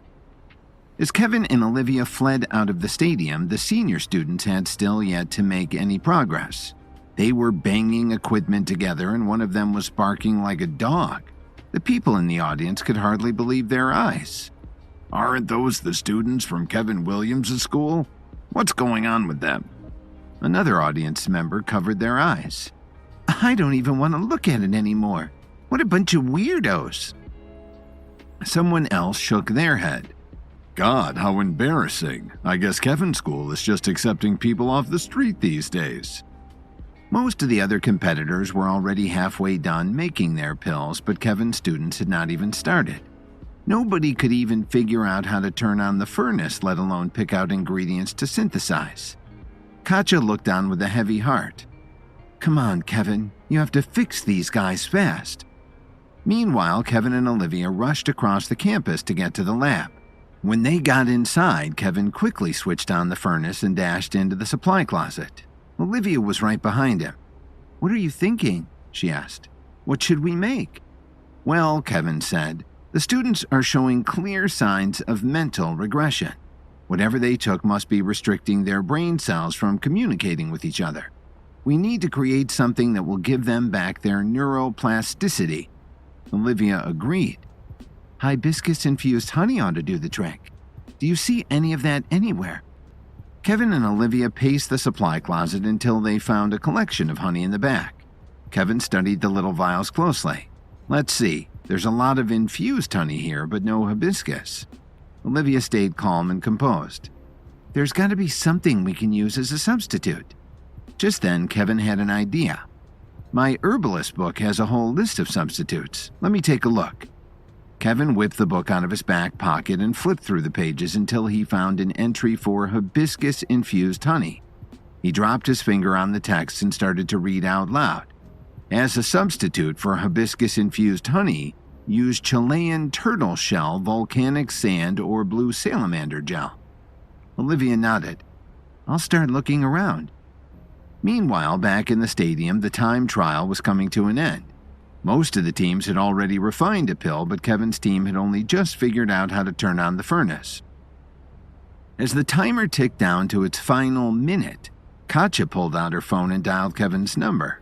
He answered right away. "Hello?" "Kevin, there's only 1 minute left. You have to hurry. We just started gathering our ingredients. We won't make it in time to save the first round, but we'll try to get there for the second." Katja gritted her teeth as the timer ticked down to a 0 and a loud buzzer rang out. Once again, Isaac took the stage. He gave his students a dirty look as he walked up to the microphone. "Okay, everybody, congratulations to most of you for crafting your pills. We told you to make us something for a sore throat and an upset stomach. Now let's put your skills to the test with the latest technology developed by the Herbalist Society. Ladies and gentlemen, allow me to introduce you to Pillbot." The crowd gasped as a metal robot stepped into the arena. The Pillbot spoke in a mechanical monotone voice. "Hello, everyone. My name is Pillbot. I have been programmed to replicate the symptoms of a sore throat and an upset stomach and will now take your pills." As Pillbot walked up to the first team, Isaac continued to introduce him. Pillbot was developed so that up-and-coming herbalist students could test their pills without endangering a patient or themselves. I'm happy to announce that today's winning school will go home with a Pillbot of their own. When Pillbot swallowed his first pill, green lights flashed all over his body. "My symptoms have been relieved. Thank you, junior herbalists." The team and their fans in the crowd broke into a cheer. When Pillbot swallowed the next team's pill, his body flashed red and orange. "My symptoms seem to have worsened dramatically. Better luck next time, junior herbalists." The whole team grimaced in unison. As Pillbot walked up to Kevin's team, they looked dazed and confused. "Hello, junior herbalists. Do you have a pill for my sore throat and upset stomach?" One of the students handed Pillbot her drawing of a pony. "Oh, this is so nice. Unfortunately, it doesn't seem to be relieving my symptoms. Better luck next time, junior herbalists." After Pillbot tried every team's pill, they were awarded points based on their speed, cooperation, creativity, and, of course, the effectiveness of the pill. Most had earned between 80 and 100 points, but unfortunately Kevin's team only scored 10 as consolation points for the drawing of the pony. Before starting the next round, Isaac walked up to his students and scolded them. "What in the world is going on over here? You're all acting like children." One of the students pointed at Isaac and shouted, "We've had enough of this school. We want to go to recess." Isaac was shocked. "Recess? You want to go to recess?" One of the other students nodded. "We want a roughhouse. There's so much energy that needs to be let out." A light bulb went off in Isaac's head. "The next round is a martial arts fight. I'm going to let you roughhouse, but you have to promise to fight as hard as you can." The students nodded as Isaac walked back onto the stage. "Ladies and gentlemen, as you all know, this competition is meant to test more than just these students' herbalist skills. It's also a test of their physical aptitude. The next round will be a martial arts clash. The longer your team remains standing, the more points you will be awarded." The students looked around at each other, sizing each other up. Kevin's students were jumping up and down like a group of chimpanzees anxious to fight. Isaac looked at them with a worried expression. "You will, of course, be allowed 5 minutes to refine a pill before the brawl. Choose your ingredients wisely. Your time begins now." As the students went to work, Katja was still on the phone with Kevin. "They're about to start the next round, Kevin. You need to get back here with the antidote." Back in the campus lab, Kevin and Olivia spread out their ingredients on the table. "We're starting to refine now. Shouldn't be much longer." Just then, Olivia's face dropped. "Kevin, the furnace isn't working. We need a student ID card to power it on." Kevin groaned. "Did you hear that, Katja? We need a student ID card to unlock the furnace." Katja looked around the stadium for someone who looked like a student of Kevin's. Then, right behind her, she heard someone say, "What the hell is going on with these seniors? They're making our entire school look bad. Katja flipped around and asked, "You go to the school? Can I borrow your ID card? It's an emergency." The student looked back at Katja suspiciously. "We're really not supposed to just hand those out, you know." Kevin could hear their conversation through the phone. "Tell her I'll give her $50,000 if she lends us her ID." Katja nodded. "I'm on the phone with the owner of the school. He says he'll give you $50,000 to let us borrow your ID. Sound like a fair deal?" The student shrugged and handed Katja her ID. "I guess." Katja handed the ID to Mason, who was in the middle of eating a hot dog. "Mason, take this to the campus lab. Go as fast as you can." Mason wiped his face and handed Katja his hot dog. "I don't know where the lab is." Katja rolled her eyes and exhaled a sharp breath. "There's a map outside. Just follow the signs." "Got it." As Mason sprang up from his chair, the timer was just coming to an end. After the buzzer rang, Isaac walked back up to the microphone.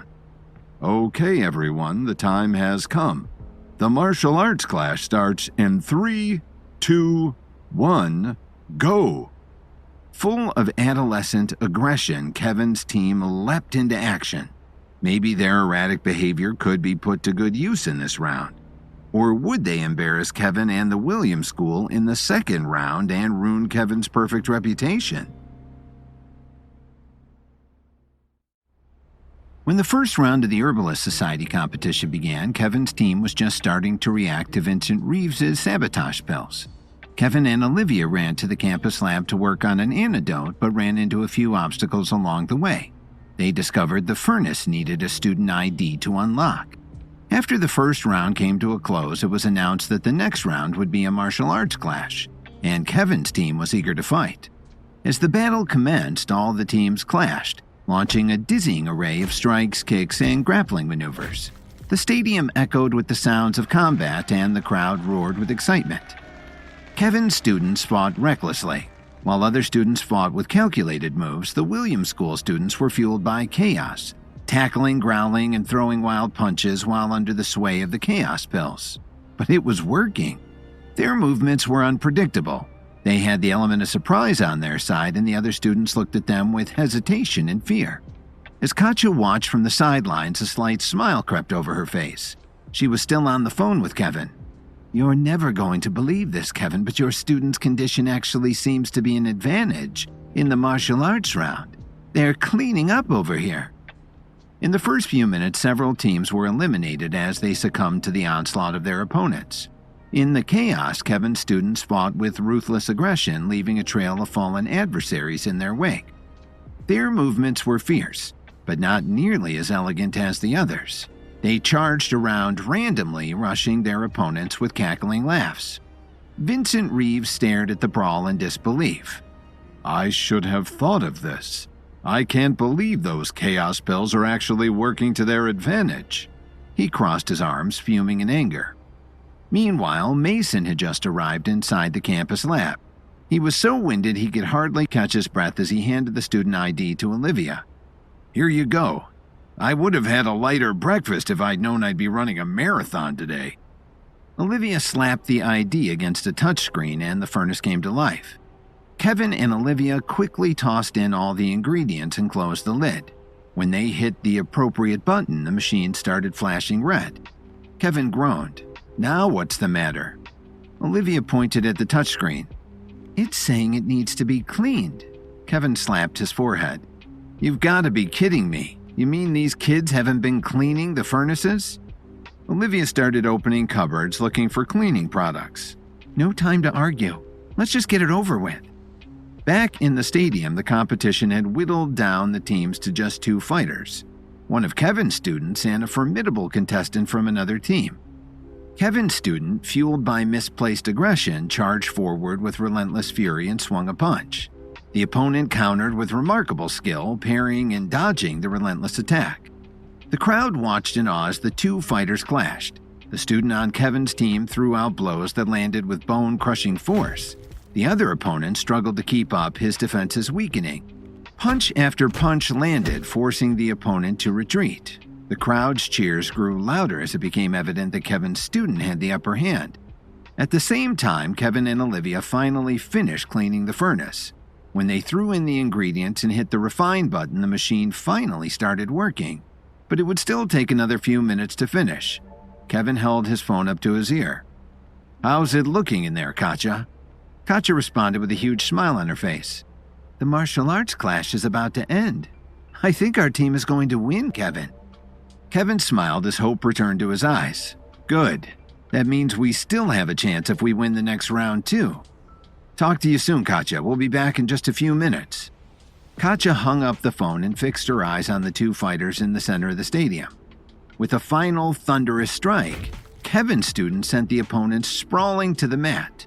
The arena erupted in celebration as Kevin's team emerged victorious, the last fighter standing in the intense competition. After doing a cartwheel and a few somersaults, Kevin's student, the champion, went back to the team's station. Everyone was exhausted, like kids after a sugar crash. As the crowd continued to cheer, Isaac returned to the stage. "Well, it looks like we have a winner, everyone." For first place, Kevin's team was awarded 100 points. Second place was awarded 90, third place 70, and so on and so forth, with those teams ending up in the bottom winning a measly 10 points. With their recent win, Kevin's team still stood a serious chance. For the last round of the Herbalist Society competition, we will have a battle of trivia. I will ask you all 5 questions, and if you think you know the answer, press the buzzer as fast as you can. Each question is worth 50 points. Just then, Kevin burst into the stadium with a fresh bottle of pills. He had to be discreet so that no one would accuse him of cheating. Kevin slipped the pills into his pockets, walked into the arena, and approached his team's station. He looked up at Isaac and said, "Just give me 30 seconds, Isaac. I need to give them a quick pep talk." Kevin got in the middle of his students and clapped his hands together. "Okay, team, huddle up." Once everyone was huddled, their backs obscured the crowd's view and Kevin pulled out the pills. "Okay, listen up, everyone. I don't think those pills you took at the beginning of this were mental sharpness pills. I think someone sabotaged you. Take these now and take them discreetly. It's an antidote." Kevin poured the pills into his hand and started passing them out. One of the students looked at it with a grossed-out face. "But I don't want to take a pill. I'm hungry for pizza." The other students agreed. "Yeah, we want pizza." Kevin shushed them as fast as he could. "Shh, quiet down. If you take these pills, I'll get you the largest pizza the world has ever seen, okay? With whatever you want on it." The students smiled and swallowed their pills. "Thank you," Kevin said. "Now good luck out there. If we win this round, we still have a chance at winning this thing." Kevin waved to Isaac as he returned to his seat. "Thank you, Isaac. Let's get on with the show." When Kevin returned to his seat, Olivia tugged on his arm. "Did it work? Are they back to normal?" Kevin shook his head. "Not yet, but any minute now." "Well, all right then," Isaac continued.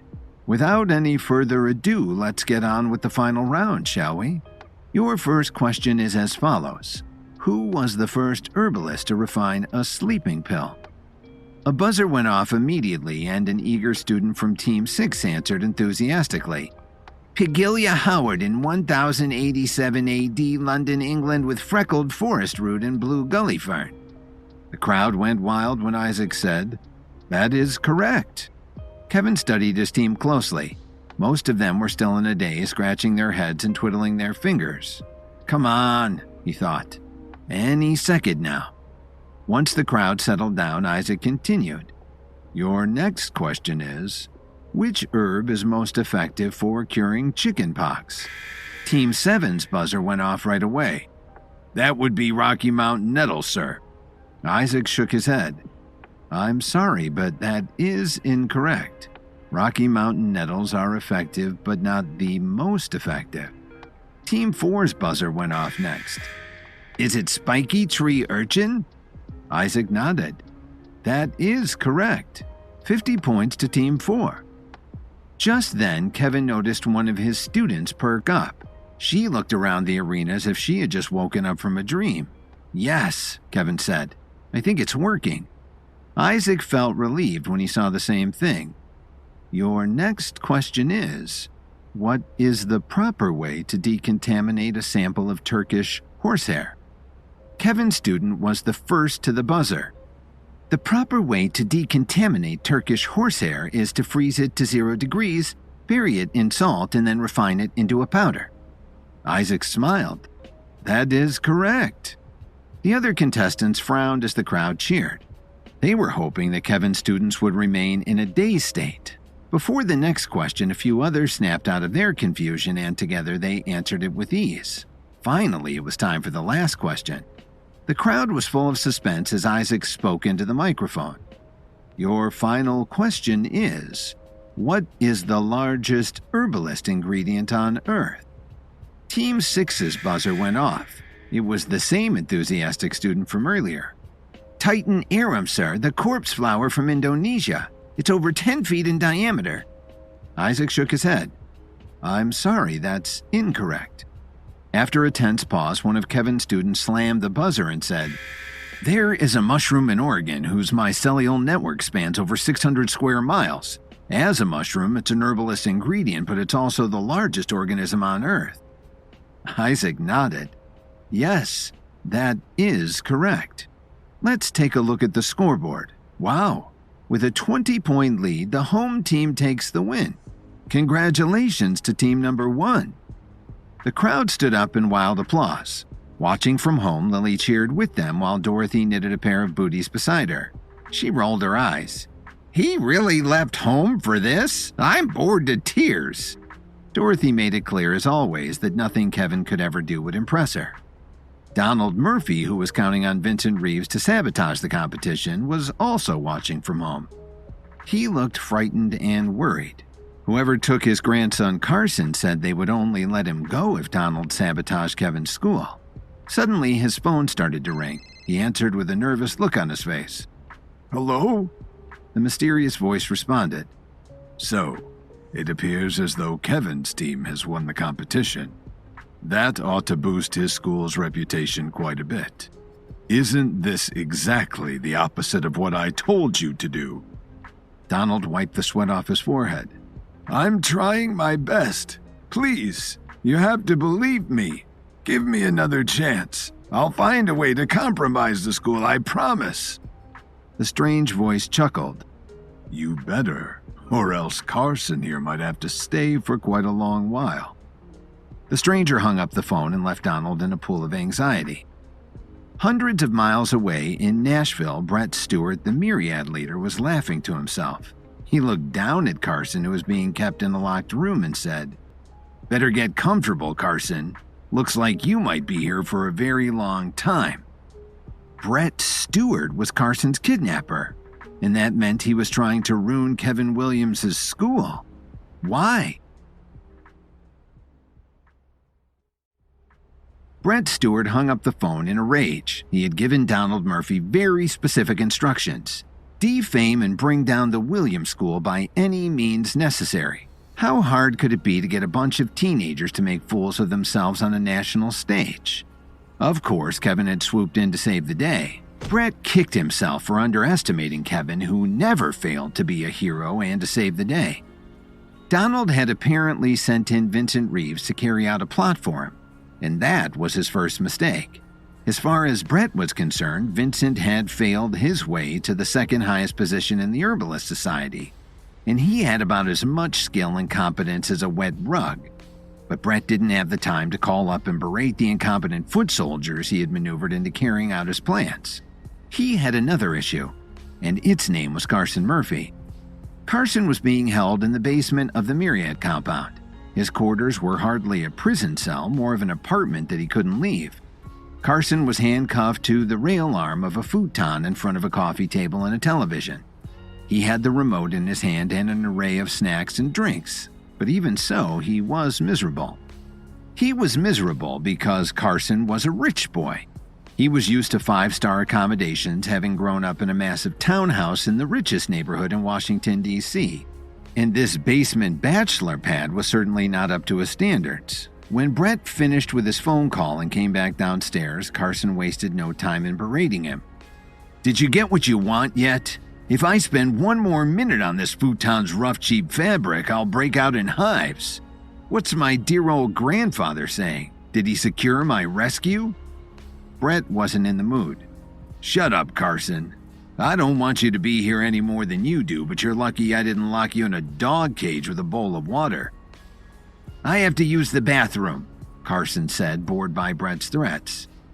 What do you want from my grandfather anyway? That old man is rich. But if what you wanted was money, you'd have it by now. So what is this all for? Why take me? Brett sat down on the coffee table trying to think, but unable to with Carson chattering away behind him. So he spun around to face him and put him in his place. You want to know why you're here? Fine. Kevin Williams may be annoying and arrogant and way over his head, but there's no denying that he's a talented man and probably the best fighter in the herbalism world right now. I want him in my ranks fighting with the myriads when we go toe-to-toe with the Pinnacle. You may not know about the intricate facts of our world, but the Pinnacle are the real bad guys, and I will not be defeated. The only way to guarantee victory is with Kevin on my front lines. Carson didn't care about any of this, but nothing good had been on television since the school competition ended, so he decided to keep talking to Brett. What does that have to do with his school? Brett rolled his eyes, getting more frustrated as he worked through these thoughts and said them out loud. Kevin Williams just won the Epic Clash. That means he has been invited to ascend to the upper realm, which will advance his powers and skills in herbalism and combat faster and further than anything else in the world. He could soon become a master. But instead of working out the clue he was given and making his way to the upper realm, what is he doing? He's overseeing a school competition in Washington, D.C. If the school crumbles, that is one less thing for him to worry about. First I take out his school, then I take out his company, and then the only thing left for him to do is ascend and join my army. Why would he join your army if you're sabotaging everything he cares about? Carson asked. Because, idiot. He doesn't know it's me that's doing all this. That's why you're here. That's why your grandfather is putting the plan into action. None of this will be traced back to me. What if I tell him when you let me out of here? What if I sell you out? Carson was just poking at Brett now, seeing how angry he could make him. Brett narrowed his eyes. Well, if I thought you might do that, I would kill you right now and keep you from ever leaving here at all. That shut Carson up, and he just shook his head as a promise that he wouldn't say anything to Kevin. Brett continued. Besides, Kevin owes me a few favors. He said so himself. I plan to cash in those favors when the war begins. Don't you worry that if you take things too far, Kevin will be so discouraged that he won't want to ascend anymore? I mean, taking away everything the man cares about is sure to have an impact. Carson thought out loud. Brett sighed. No way. Kevin is always focused and motivated. Everything he does is for the betterment of his marriage and his company, and getting to the upper realm would be the best way to ensure his family status and stability.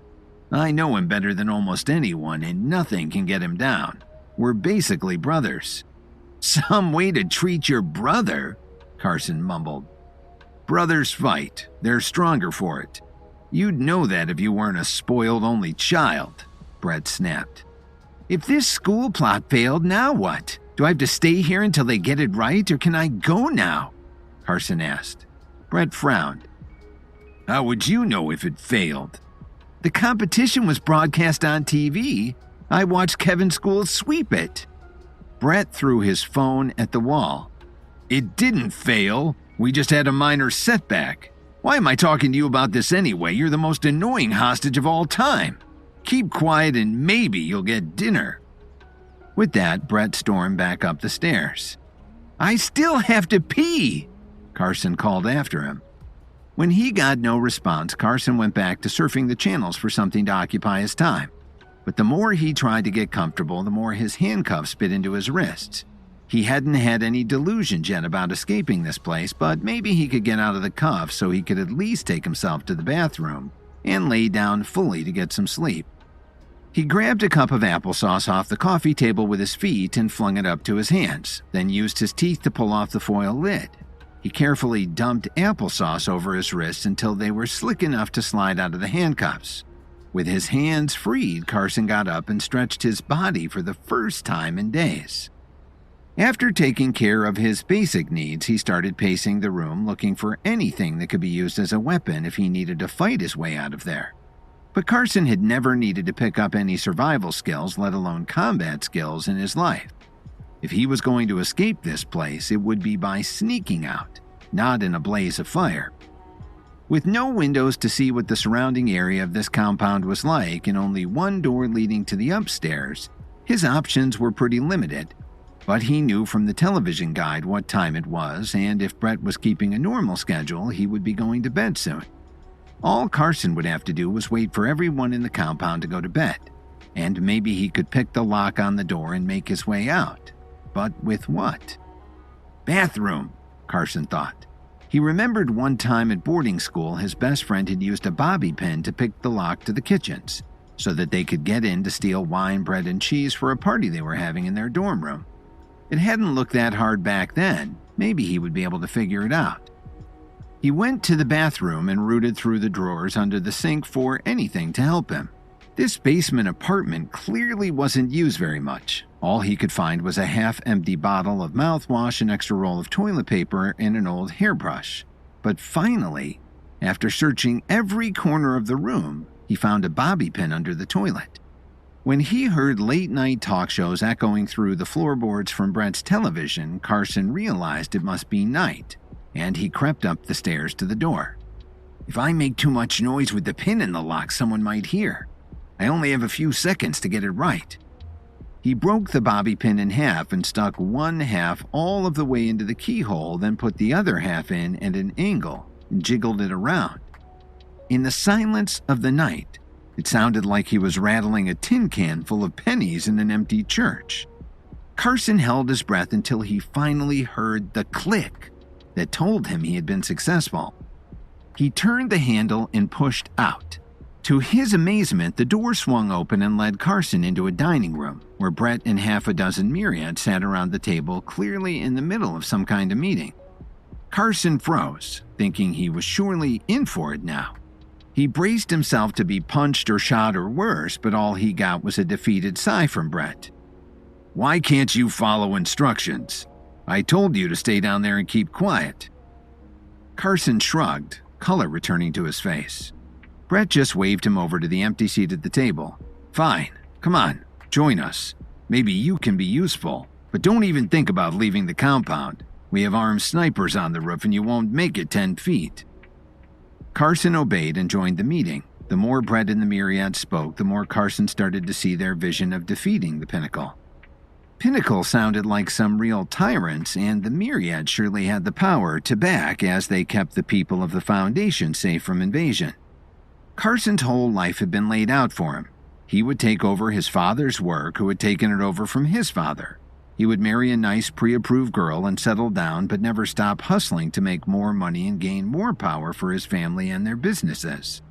It was a soulless existence, an easy one, but this Foundation business sounded much better. Was this his new calling? Carson mused. Maybe being kidnapped was the best thing that ever happened to me. Vincent Reeves and Donald Murphy needed to think of a new plan. After the catastrophic failure of giving the students of the Williams School chaos pills before the competition, Donald was feeling desperate, but Vincent was feeling even more motivated. He had more plots in store for Kevin. He just needed to convince Donald to give him more money for the next one. Donald had gotten another angry phone call from the mysterious voice holding his grandson captive, and his nerves were at a breaking point. He walked into the Georgetown pub where he was meeting Vincent while feeling very jumpy indeed. He kept glancing behind him as if someone would try to attack him from the rear. Vincent was waiting for him in a booth in the back of the pub behind a group of rowdy college students playing drinking games, hoping their cheers and boos would keep himself and Donald from being heard. Donald slid into the booth with one last check over his shoulder to see if he was being followed. What happened? I thought it was working until everything changed in the third round of the competition. I thought your little chaos pill was a surefire thing for the embarrassment and defamation of the Williams School. Vincent clenched his fists. He was thoroughly embarrassed about his failure, but he knew he could still succeed. It was my mistake. I shouldn't have used a method that Kevin could so easily undo. I didn't think it was possible to create an antidote to the pill I made, but he did it. Now I have a new plan, one he can't walk all over. Just trust me, I'll make it up to you." Donald was at the end of his rope emotionally. "How can I trust you again? I should go to someone else to carry out this plot. You clearly are no match for Kevin Williams." Vincent didn't want to lose his chance to beat Kevin. He had to get revenge for the loss of his right hand in the battle with Kevin all that time ago. He might never get another chance to get revenge without being found out for it. In this case, Donald was the one pulling the string, so Vincent had assured himself he would not be caught. "My next plot has nothing to do with Kevin. It will undermine the faculty at his school, whom he won't even be able to vouch for because he hasn't been to this school in months. He's just the benefactor, and this will prove that he doesn't know what's going on inside its walls. Think, Donald. What's the worst thing that can happen to a kid at school?" Donald hadn't been in school since the 60s. He shrugged. "A fire? Abuse by the faculty. I have a kid on the inside. He's a hotshot senior named Ezra that hates authority and hates school. He's the one who passed out the pills so efficiently. Now, I don't think he knows that the pills were what ruined everyone's attitudes before the competition, so I think I could get him to plant a story with the authorities that the teachers are beating up on the students when no one is looking. Even if the rumor gets out to the press, that's the kind of story that ruins a reputation in a day. What's Kevin going to do? Say the kid is lying? Who would believe him?" Vincent was wide-eyed and excited about this new plan, and he watched while it washed over Donald's face. Donald finally nodded. "That could work. You're kind of messed up in the head, you know that?" Vincent let that insult roll off his back. "I'll get started as soon as your next check clears." "Check? Why do you need a check to start a rumor?" Donald asked, incredulous. "Because I'm assuming a lot of personal risk by entering a school and coercing children. Besides, the money isn't for me, it's for the Herbalist Society. Think of it as an investment in the public infrastructure of the community," Vincent pleaded. Donald got out his checkbook and wrote Vincent a second check equal to the first one. "Fine. Just make it work." Vincent made it back to the Williams School just before curfew when some of the older kids were still milling around the courtyard, smoking cigarettes and kicking rocks at underclassmen. Vincent approached Ezra again and pulled him off into the shadows. "What do you want now?" Ezra asked, picking at his nails, already bored by Vincent. "I was sorry to see what happened in the competition, but I have another plan if you're interested." Ezra raised an eyebrow. "But the competition is over. We won. Why would I need something else from you?" Vincent looked around, confirming that the rest of the students had cleared out of the courtyard before continuing. "Listen, this school might have performed well in that competition, but I know for a fact that the faculty here is not setting you up for success. I've seen the records from the Herbalist Society. This place is a joke. If you don't get some better teachers in here to catch you up before you graduate, you'll never make it in the real world." Ezra frowned. "But this is my last year. How can I get the bad teachers out and make sure better ones come to replace them?" Vincent grinned, his prey taking the bait. "I think you need to be a voice for the voiceless. Go to the press and tell them how the staff has mistreated you. You can even say they beat you when you get the answers wrong. Just tell them anything that will launch an investigation and get these idiots out of here. Tell your friends to say the same thing and you'll have new professors by the end of the week." Ezra nodded, all of his resentment for teachers who had given him bad grades bubbling to the surface. "Right. And then I'll graduate top of the class and get any job I want." Vincent chuckled. "Sure you will. Good luck, my boy." "Wait," Ezra called as Vincent turned to leave. "What?" "If I'm going to do this, I need some incentive." Vincent frowned. "You mean other than securing a good future for yourself?" Ezra nodded, his hand outstretched. Vincent turned over Donald's check for $1 million. He would get more money from that old man later. This was the top priority. Kevin woke up the next morning in his D.C. hotel room down the road from the Williams School to a dozen missed phone calls from Olivia and Headmaster Fletcher. He picked up the phone as it rang again. "Hello, Headmaster Fletcher? What's going on?" "Kevin, you need to get down here now." Kevin dressed in record time and made it to the Williams School in 10 minutes to see a bank of reporters lined up in front of the gates, talking to students, talking to the camera, and scribbling in their notepads. As he rushed inside, he heard one television reporter saying, "These new bombshell reports are likely to result in a thorough investigation of the Williams School and its faculty, and what kind of practices its founder Kevin Williams is allowing to take place in its hallowed halls."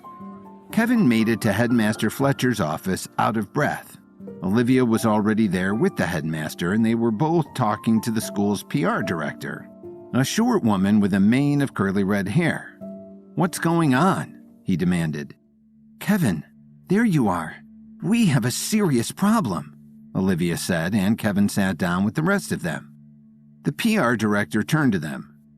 "A half a dozen students have filed reports with the press that the faculty at the Williams School has been verbally and physically abusing them openly and in class." Kevin's heart sank. "Is it true? Are these kids being mistreated?" Headmaster Fletcher shook his head.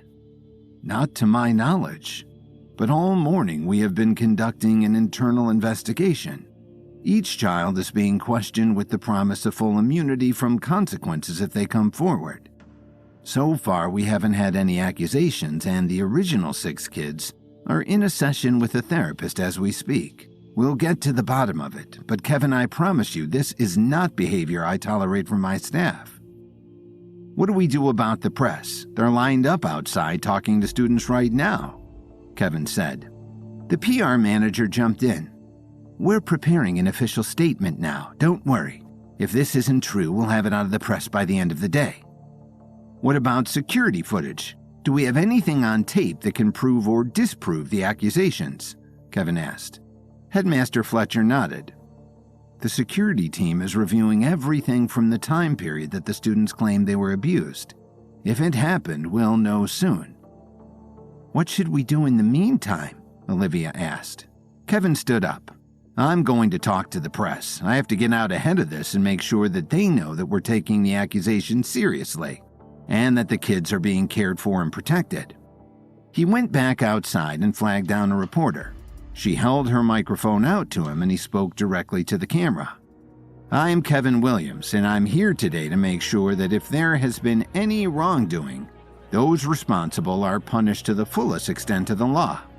My school is a safe haven for children to hone their skills and perfect their education, and to do so, it needs to be somewhere they are protected, not abused. I promise we will get to the bottom of this." Just past the cameraman across the street, Kevin caught sight of the rowdy senior boy, Ezra, watching the chaos unfold. He was leaning on the hood of a brand new, expensive-looking sports car, twirling the keys in his hands. Kevin turned back to Olivia and asked, "Who was the first one to come forward with these accusations?" "A senior boy named Ezra," she whispered. "Got it." Kevin went across the street. "Hey, Mr. Williams, pretty crazy day, huh?" Ezra said, smirking. "Definitely. Can you join me for a minute?" Kevin asked, and Ezra followed him back inside the school. Olivia went with them into the headmaster's office, which was now empty. "So, Ezra, I've been meaning to congratulate you on your performance in the school competition. You were impressive," Kevin opened. Ezra grinned. "Thanks, Mr. Williams. We had a rough start, but I knew if anyone was going to step up and lead us to victory, it would have to be me." "That's what I like to hear. In fact, I meant to give you this on the day. I brought it with me as a special prize for the highest performing student." Kevin pulled out his travel kit of pills and pulled out a truth serum pill, the kind he had developed to expose the cheaters in the epic clash. "It's a good luck pill. It will give you good luck for a whole afternoon. It won't make anyone fall in love with you or help you cheat on a test, but it will make you win any arguments, convince people of things, hit all the green lights when you're driving, that kind of thing. And most importantly, it will help you prove that the faculty here have been mistreating students so we can get those bad apples out of here. Kevin lied. Ezra took the pill and swallowed it greedily. In seconds, Kevin could see him relax and they all settled into chairs around the headmaster's desk. Kevin wasted no time. So, Ezra, can you tell me which teachers have been abusing you? I promise you won't be punished. I just want to get these jerks fired and in jail as fast as I can.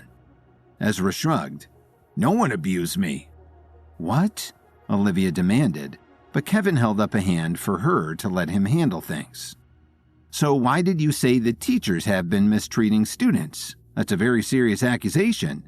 Kevin continued. The old man paid me to do it. I don't know, I thought if we got some better teachers in this place, I'd have a better chance at graduating on time and getting a good job. Kevin sighed. It was what he feared. The school was being accused of something because one of Kevin's enemies was messing with the students. What old man? I don't know exactly. He didn't say his name, but he's got graying hair and big old eyes and he's missing a hand, Ezra said. Kevin felt the heat rise in his face. He knew that man all right. It was Vincent Reeves. Kevin and Olivia looked at each other. They had only been in D.C. for a short while, but already they were in the middle of their second scandal. 6 of the students, led by the unpleasant senior boy Ezra, had come forward to the press to accuse the faculty of the Williams School of physical and verbal abuse.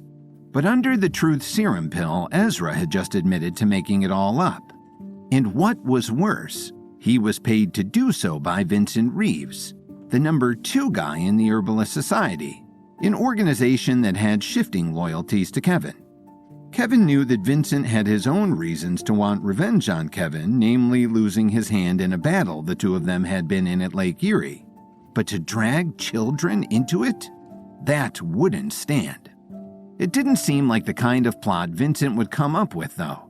He usually liked to be on the front lines of his attacks, and the fact that he was hiding in the shadows and paying kids to do his dirty work made Kevin think he might not be working alone. This discovery was likely only the beginning of whatever was truly going on.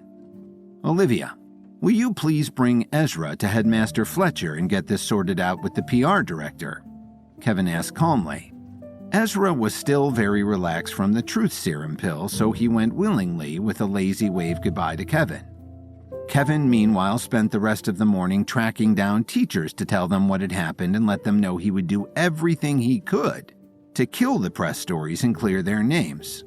Olivia was a PR genius. She would have retractions printed before the news even hit the public.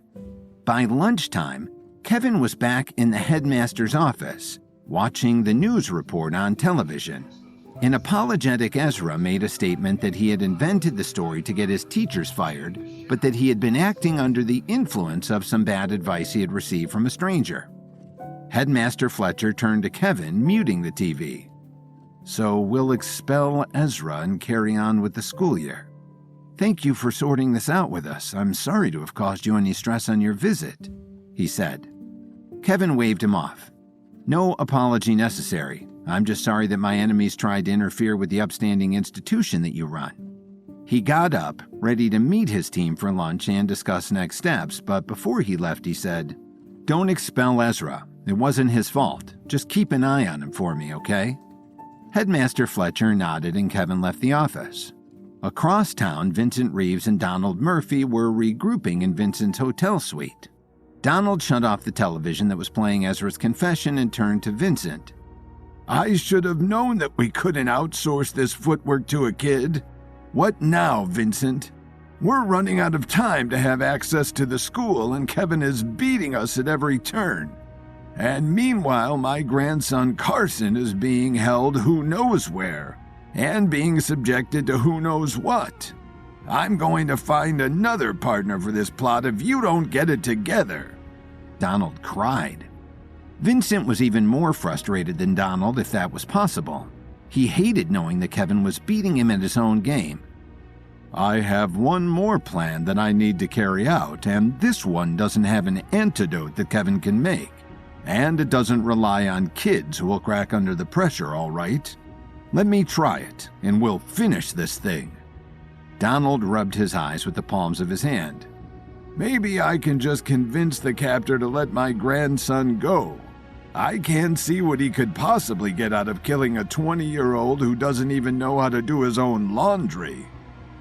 As if Donald had summoned it, his phone started to ring. He and Vincent looked at each other, and he picked up the phone and put it on speakerphone. "Hello?" The mysterious voice was more angry and threatening than ever today, and Donald jumped when he heard it. "What happened?" "It was Kevin Williams again. He got the kid to confess everything.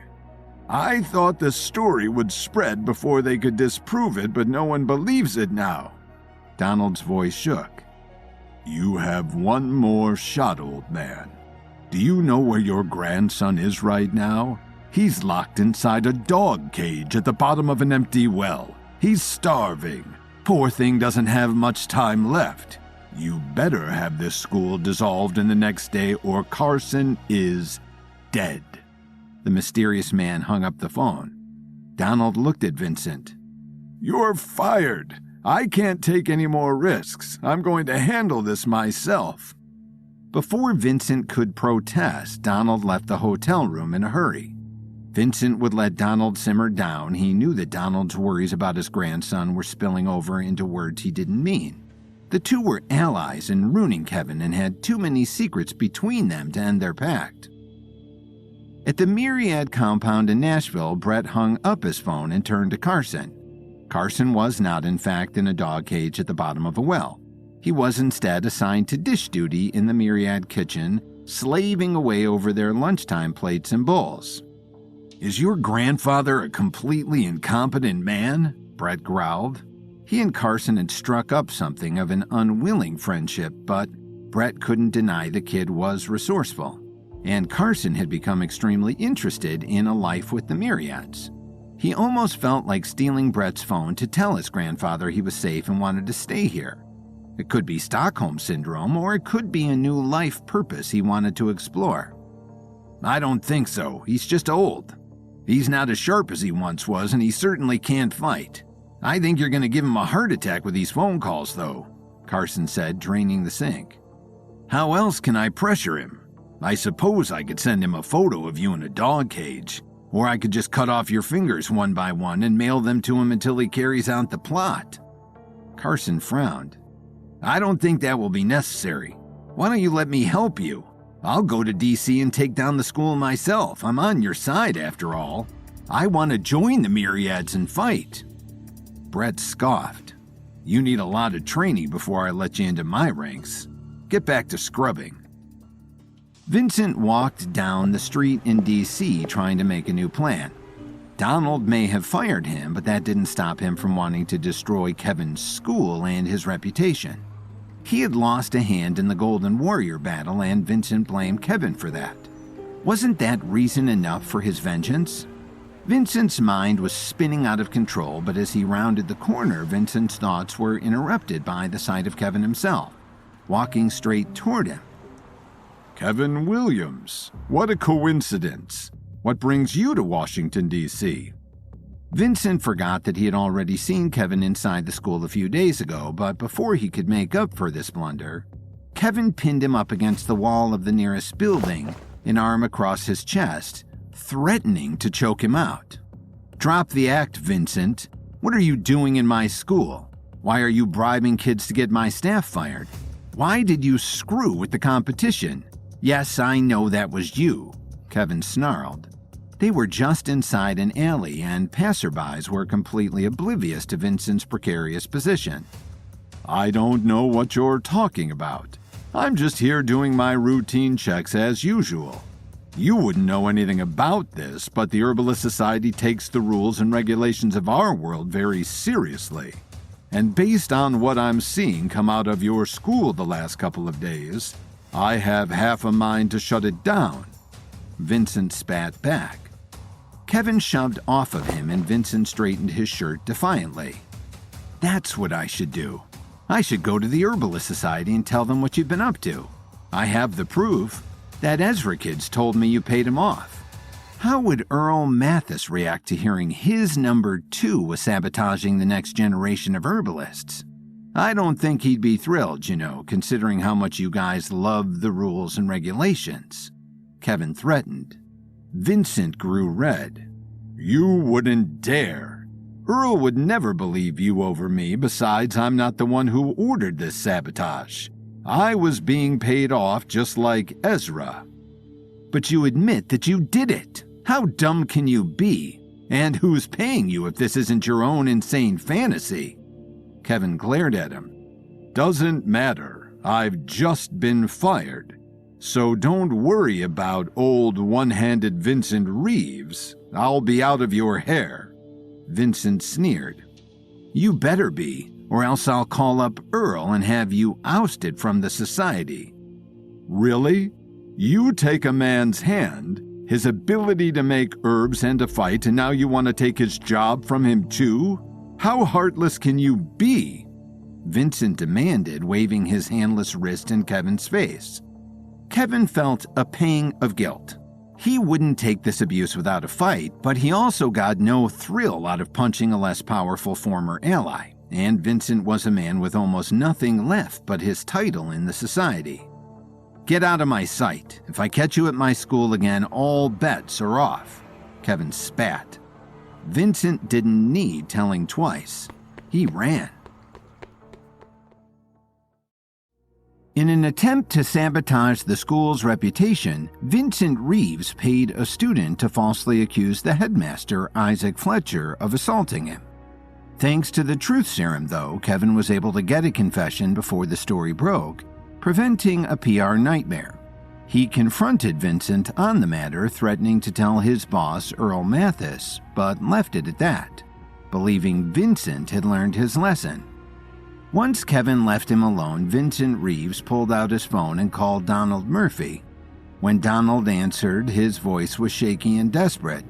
Did it work, Vincent? Is the headmaster going to jail? Or at least losing their job? Vincent sighed.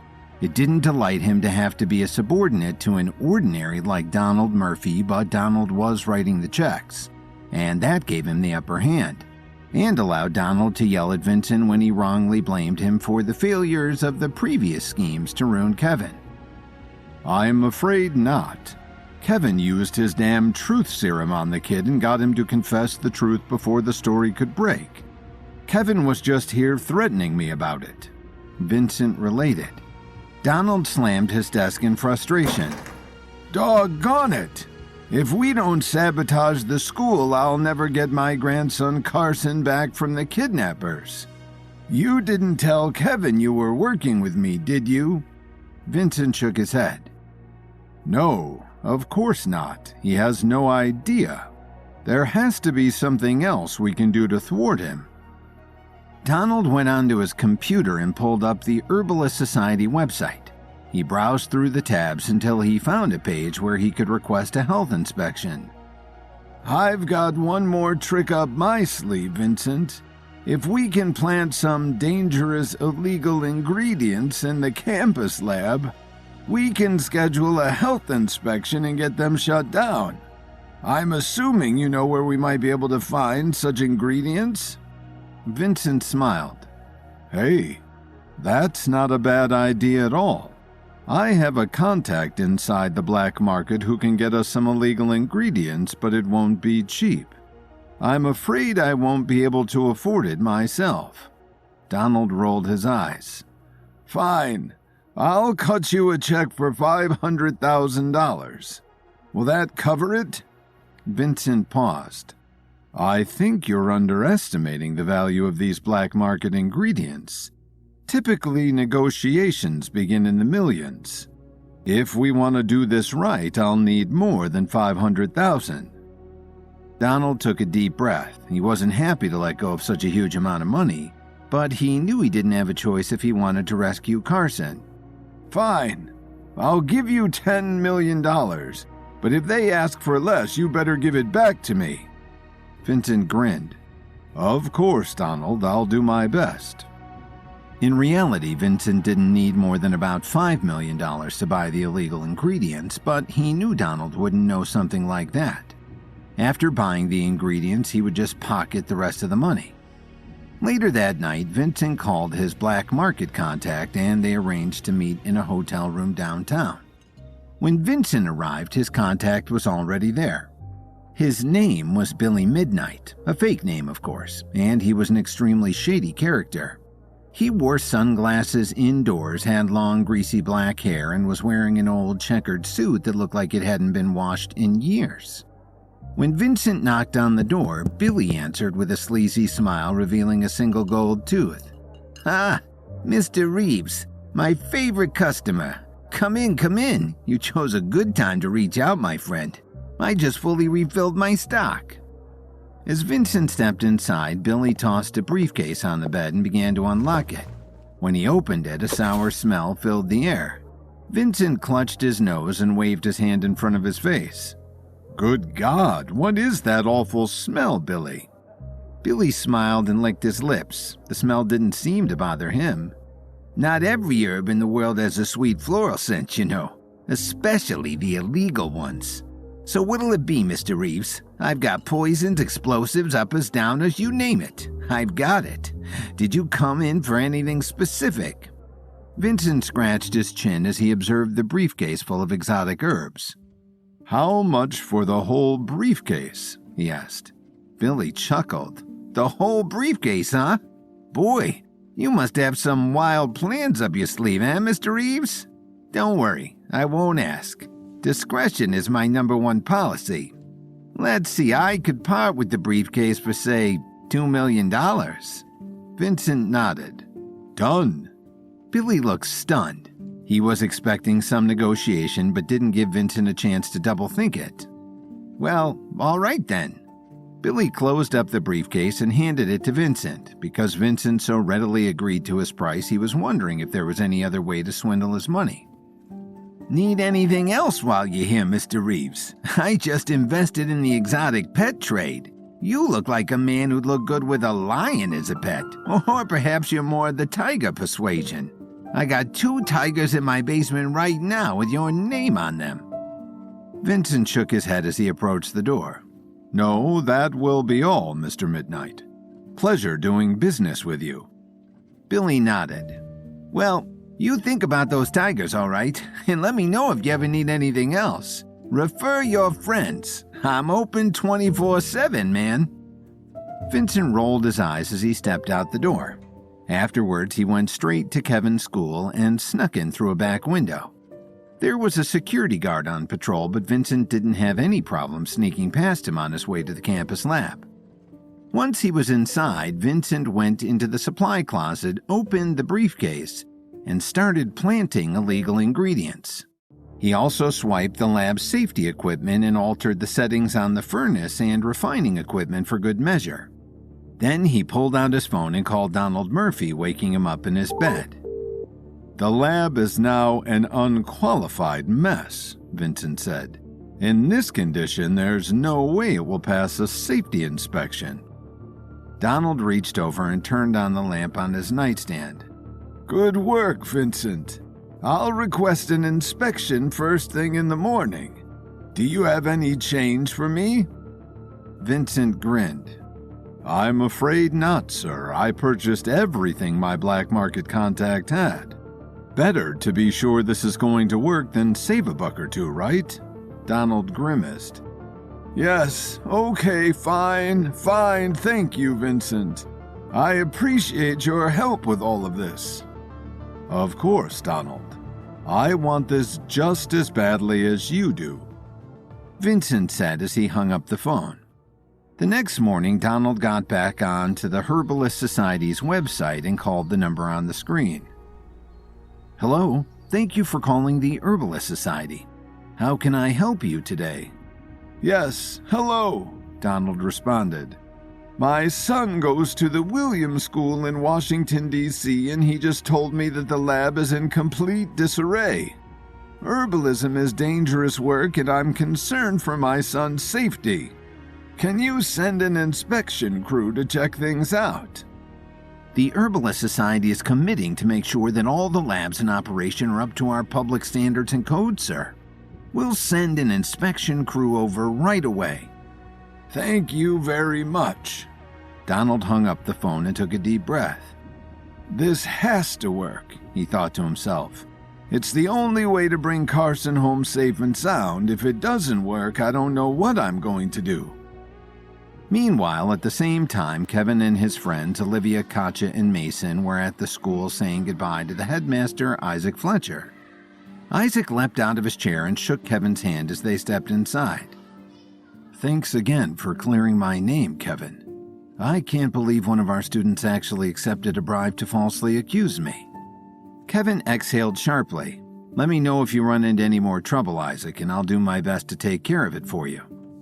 Isaac had a hesitant look on his face. Yes, I was actually hoping to talk to you about that, Kevin. Between that and the seniors' disturbing behavior at the competition, I'm no longer sure I'm cut out for this line of work. After a lot of thinking, I've decided to step down as headmaster of your school. I hope you won't hold it against me. Kevin wasn't bothered at all. In fact, he saw it as a good thing. He was planning on replacing Isaac anyway, and now he didn't have to go through the awkward process of firing him. Not at all, Kevin assured. I understand, Isaac. I'd be happy to help you to find a position that is a better match for your skills. Isaac appreciated the support. He wasn't sure how Kevin would take it. Thank you very much, Kevin. I must say it was incredible getting to know you. Just then, a student burst into the office with a worried look on his face. Headmaster Fletcher, the lab is in shambles. Somebody must have trashed the place. Kevin's eyes widened with concern. I'll come take a look right away. When Kevin stepped into the lab, he instantly realized the student was telling the truth. Much of the lab equipment was mangled and safety gear like goggles and gloves were missing. There was a horrible smell coming from the supply closet, and when Olivia stepped inside, she gasped, "Kevin, come take a look at this." When Kevin arrived, Olivia had already gathered a cluster of illegal ingredients. Look at this stuff. These ingredients are totally illegal. Pickled mole root, goblin chili extract, Dracula bat wings. These things can cause some serious damage if they aren't handled correctly. Kevin gritted his teeth in frustration. Looks like Vincent didn't learn his lesson after all. He must be trying to sabotage us again. Just then, Katja called out from across the room. Guys, we've got trouble over here." Kevin stepped out of the supply closet and saw Katja pointing out the window. Joining her side, Kevin looked down and saw two people approaching the school. A man and a woman, each of them with a clipboard. When he saw them, Kevin's heart dropped into his stomach. Those looked like health inspectors from the Herbalist Society. Vincent must have wrecked the lab and then placed an inspection request. We have to act fast, or else the school could be shut down permanently. In a last-ditch effort to sabotage the Williams Academy, Vincent purchased a briefcase of illegal black market herbs and placed them inside the campus lab. At the same time, Donald Murphy called upon the Herbalist Society to conduct a health inspection. Visiting the school before returning to Chicago, Kevin caught wind of the sabotage lab just as the health inspectors were arriving.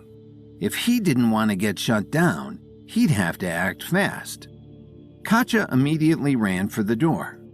"I'll get down there and do my best to delay them.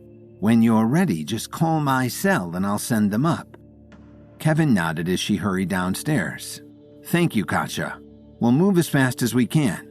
Then he turned to Olivia and said, "We need to get this place looking good as new. You start looking for the safety equipment, Olivia. I'll start bagging these illegal ingredients." As Olivia started opening cabinets, cupboards, and closets, Kevin rushed to bag up the illegal ingredients. Mason, on the other hand, was just standing around. "What can I do?" he asked. Kevin opened a drawer and handed him a bundle of paper towels and a bottle of rubbing alcohol. "Get scrubbing, Mason. I don't want a single germ left alive, do you hear me?" Mason nodded and started spraying down the counters. You got it, boss. Meanwhile, the health inspectors were getting closer and closer to the administration office. As they watched them approach, Katja had a determined look on her face, like she was preparing for battle. But Isaac, the headmaster, looked frightened out of his mind. What are we going to tell them? He asked. They're going to demand immediate access to the lab. Katja remained calm and composed. Listen, Isaac, you have to let me pretend to be the new headmaster. Because I had to be careful about breaking rules at one time, I know these people's rules and regulations like the back of my hand. I can hold them back, but you have to let me do the talking, all right? Isaac was relieved to surrender responsibility. Sounds good. You don't have to tell me twice. He dashed into an empty office and hid behind a desk. As the health inspector stepped into the building, Katja flashed them a professional smile. Good afternoon. How can I help you both? The inspectors looked at Katja with direct eyes. We're health inspectors from the Herbalist Society here for a surprise inspection. May we speak to the headmaster, please? Katja reached out and shook their hands. Oh, I am the headmaster, actually. Dr. Fletcher stepped down just a few days ago. May I ask what prompted this surprise inspection? The inspectors looked at each other with suspicious faces. They weren't sure if they believed Katja. Before we go any further, ma'am, can you please prove that you really are the school's new headmaster? Perhaps your campus ID card? Katja's heart trembled. She had to feed them something fast. It's actually my first day on the job, so I haven't received an official ID yet, but I can get the owner of the school, Kevin Williams, on the phone and he can confirm it. Katja pulled out her cell phone and called Kevin. Upstairs, Kevin dropped what he was doing and answered, "Hello?" Katja smiled at the inspectors while she spoke into the phone. "Hello, Mr. Williams. There are 2 health inspectors at the door who are requesting confirmation that I am, in fact, the school's new headmaster. Could you tell them for me, please?" Kevin trusted Katja enough not to question her plan. When she handed her phone to the health inspectors, Kevin said, "Hello, this is Kevin Williams. Yes, it's true. I've just appointed Katja Rafferty as the school's headmaster." One of the health inspectors raised an eyebrow. How do we know you're really Kevin Williams? Kevin groaned. "Okay, hold on. I'll be down in just a moment." As Kevin hung up the phone, Olivia squealed with joy. "Kevin, I found the safety equipment. That bozo Vincent thought he could hide it in the broom closet." Kevin smiled. "Great. Start putting everything back in its place as fast as you can. I have to run down and help Katja real quick." As Kevin dashed toward the door, Mason slapped a countertop and said, "Counters are clean, Kevin. What should I do next?" Kevin chuckled. "Well, since you just slapped it, that counter will need to be cleaned again. After that, you can start mopping the floors." Mason sighed as Kevin ran out the door. "Why do I feel like Cinderella all of a sudden?" Kevin rushed to the administration office as fast as he could. When he stepped inside, the health inspectors turned away from Katja, who was keeping them busy with small talk. "Hello," Kevin said. "I'm Kevin Williams, and yes, I just appointed Katja as our new headmaster yesterday." The inspectors were still skeptical. "You're Kevin Williams? You aren't exactly dressed the way I'd expect you to look." Kevin sighed as he pulled out his wallet and showed them his ID. "Everyone says that. Here, see for yourself." When they saw his ID, the health inspectors finally bought the story. "Well, okay then. Thank you, Mr. Williams. We'll proceed with Katja then." Kevin nodded. "Great. She's an excellent addition to the school. Very professional. Now, if you'll excuse me, I have to get back to a student I was tutoring." When Kevin turned around and dashed down the hall, the health inspectors looked surprised by his urgency. Katja cleared her throat to get their attention. "Mr. Williams' time is very valuable, which is why he prefers to run between his appointments." Well, anyways, we received a complaint about unsuitable working conditions in your campus lab. Will you escort us there, please? Katja fired back immediately. I'm afraid there's a class being taught in there at the moment. Can you wait until it's finished? One of the inspectors shook his head.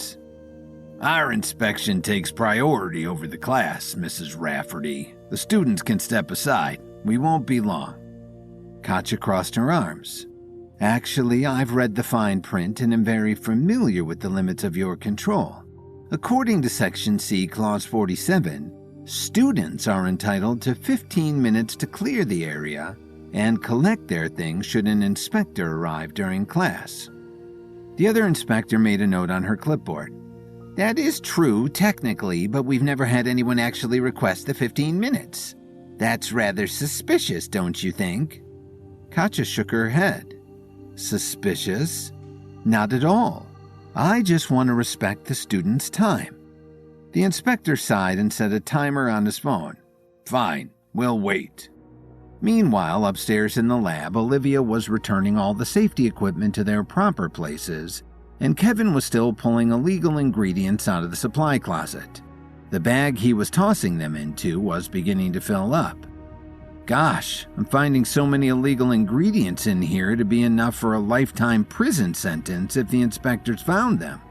Vincent must have spent a fortune. Mason plugged his nose and turned on a fan. God, it smells awful in here. Kevin chuckled. That's the pickled mole root. It's one of the smelliest herbs in the world. Mason was curious. What's it illegal for? With a large enough dose, it becomes a potent hallucinogen, Kevin answered. It was banned by the FDA in 1971. Mason shuddered. Yuck. I wouldn't put that stuff in my mouth for anything. Just then, Olivia returned the last piece of safety equipment and set her attention on the refining furnaces. Kevin, the furnaces are scrambled to hell. I'm going to reboot them to their factory settings. Downstairs in the administration office, the inspector's timer went off. All right, there's your 15 minutes. Now show us the way to the lab. Katja hesitated. Why don't we start with the cafeteria? It's along the way and you have to inspect there too, don't you? The inspector shook his head. They'll send another crew for the cafeteria. We are lab inspectors. Now please, I have to insist, show us the way to the lab or we'll find it ourselves. Katja quickly diffused the tension. No, there's no need for that. Follow me. I'll show you the way. For a few minutes, Katja walked in circles around the campus, but eventually the inspectors grew wise. Wait a second. We already passed this classroom. Are you leading us in circles, Miss Rafferty? No, of course not. I just seem to have gotten a bit lost. I'm sorry. It is my first day on the job, after all. There was a campus map on the wall next to them, which the inspectors walked up to and studied. The lab is down the hall and up the stairs. We're going with or without you, Miss Rafferty. At the same time, Kevin had finally gathered up the last of the illegal ingredients. He tied up the bag and handed it to Mason. Mason, there's a dumpster in the back. Get downstairs and dump this bag as fast as you can. Just then, Kevin's phone started to ring. It was Katja, which could only mean one thing. The inspectors were on their way. Kevin hurried to open a window and said, "Scratch that, Mason. The inspectors are on their way. There's no way for you to get downstairs without running into them. I need you to go out the window." The lab's second-story window connected to the roof of the first floor. Mason looked out but didn't see anywhere to go. How am I supposed to get down? Jump? Kevin shook his head. There's a drain pipe on the other side of the building you can climb down. It leads straight to the dumpster. Please, Mason, I'm counting on you. Mason took a deep breath and climbed out of the window with the bag of illegal ingredients. Boy, I haven't had this much fun since we were attacked by velociraptors in the epic clash. Kevin smiled before looking back at Olivia. How are those furnaces coming along? They're almost done rebooting, Olivia said. They'll be finished in 3, 2... Just then, the door swung open and the inspector stepped into the lab. Ah, Mr. Williams, how nice to see you again. I hope you don't mind if we get our inspection started. Kevin cleared his throat and looked around for any imperfections. The lab was spotless, but he couldn't be sure if he found every illegal ingredient in the supply closet. Now all he could do was hope. Go right ahead, inspectors. My school has nothing to hide. With the inspectors on their way, Kevin had to act fast to stop his school from getting shut down. While he, Mason, and Olivia worked to clean up the lab, Katja disguised herself as the school's headmaster and held the inspectors back. Eventually, though, she couldn't hold them back any longer, and the inspectors stepped into the lab. The lab itself was spotless, but Kevin wasn't sure if he'd removed all the illegal ingredients from the supply closet. The first thing the inspectors checked were the refining furnaces. Set back to their factory settings, they were perfectly calibrated. Well, your furnaces seem to be working just fine. Kevin felt relieved as they made little marks on their clipboards. I think you'll find everything to be in perfect working condition. The Williams Academy sets a very high standard on lab safety and cleanliness. Yes, it appears so. As one of the inspectors walked over to the furnace, he ran his finger along the counter to check for dust. When he looked at his finger, it was perfectly clean. There doesn't seem to be a single particle of dust anywhere. I must say, Mr. Williams, I'm very impressed. The other inspector studied the chemistry equipment in the corner and checked a box on her clipboard. At the same time, her partner booted up the furnace. Furnace is set to not go above 600 degrees. Very good. They rejoined each other outside of the supply closet. As they stepped inside, Kevin's heart rate increased. It was the moment of truth. Together, the inspectors paced the supply closet and searched each shelf up and down. After a moment or two, one of them said, "Hang on a minute, what's this?" Kevin's heart dropped as the inspector continued. "Is this? Oh my God, it is! Estonian horseradish! Where did you get this stuff? I've been looking all over for it." Kevin felt instant relief. The Williams Academy works with the most well-connected suppliers in the business. As you can see, we are fully stocked with just about anything you can imagine. You can have a bit of that horseradish if you like. The inspector pulled out a small plastic bag and scooped herself a bit of the horseradish. "Gee, thanks, Mr. Williams. This stuff does wonders for my aching back." Satisfied, the health inspectors walked out of the supply closet and lowered their clipboards. Well, Mr. Williams, your lab is in pristine condition. In fact, it's the cleanest lab I've seen in weeks. The other inspector held up a finger. "There is just one thing, though. Unless I'm mistaken, it smells very strongly of pickled mold root in here. As I'm sure you know, pickled mold root is an illegal substance." Kevin had to think fast. "Oh, that's just because the class was melting down a bunch of blue-spotted sassafras before you came in here. The smell it produces is very similar to that of pickled mold root." The inspectors looked at each other. Good enough for you? The other inspector nodded. "Good enough for me. Congratulations, Kevin. On behalf of the Herbalist Society, we award the Williams Academy with an A+ rating. Anyone, student or otherwise, would be lucky to work in a lab this clean." The inspectors handed Kevin a certificate and walked out the door. As soon as they were gone, Kevin, Katja, and Olivia looked at each other and let out a sigh of relief. "That was close," Olivia said with a grin on her face. "What did you think of my headmaster act?" Katja asked. "Pretty convincing, right?" Kevin agreed. "Now that you mention it, I actually think you'd make a great headmaster, Katja. You have all the right qualities for the role. You're a great herbalist, a fighter, and you have a good grasp of what's right and wrong. What do you say? Now that Isaac is stepping down, do you have any interest in taking over?" Katja was so flattered she wasn't sure what to say.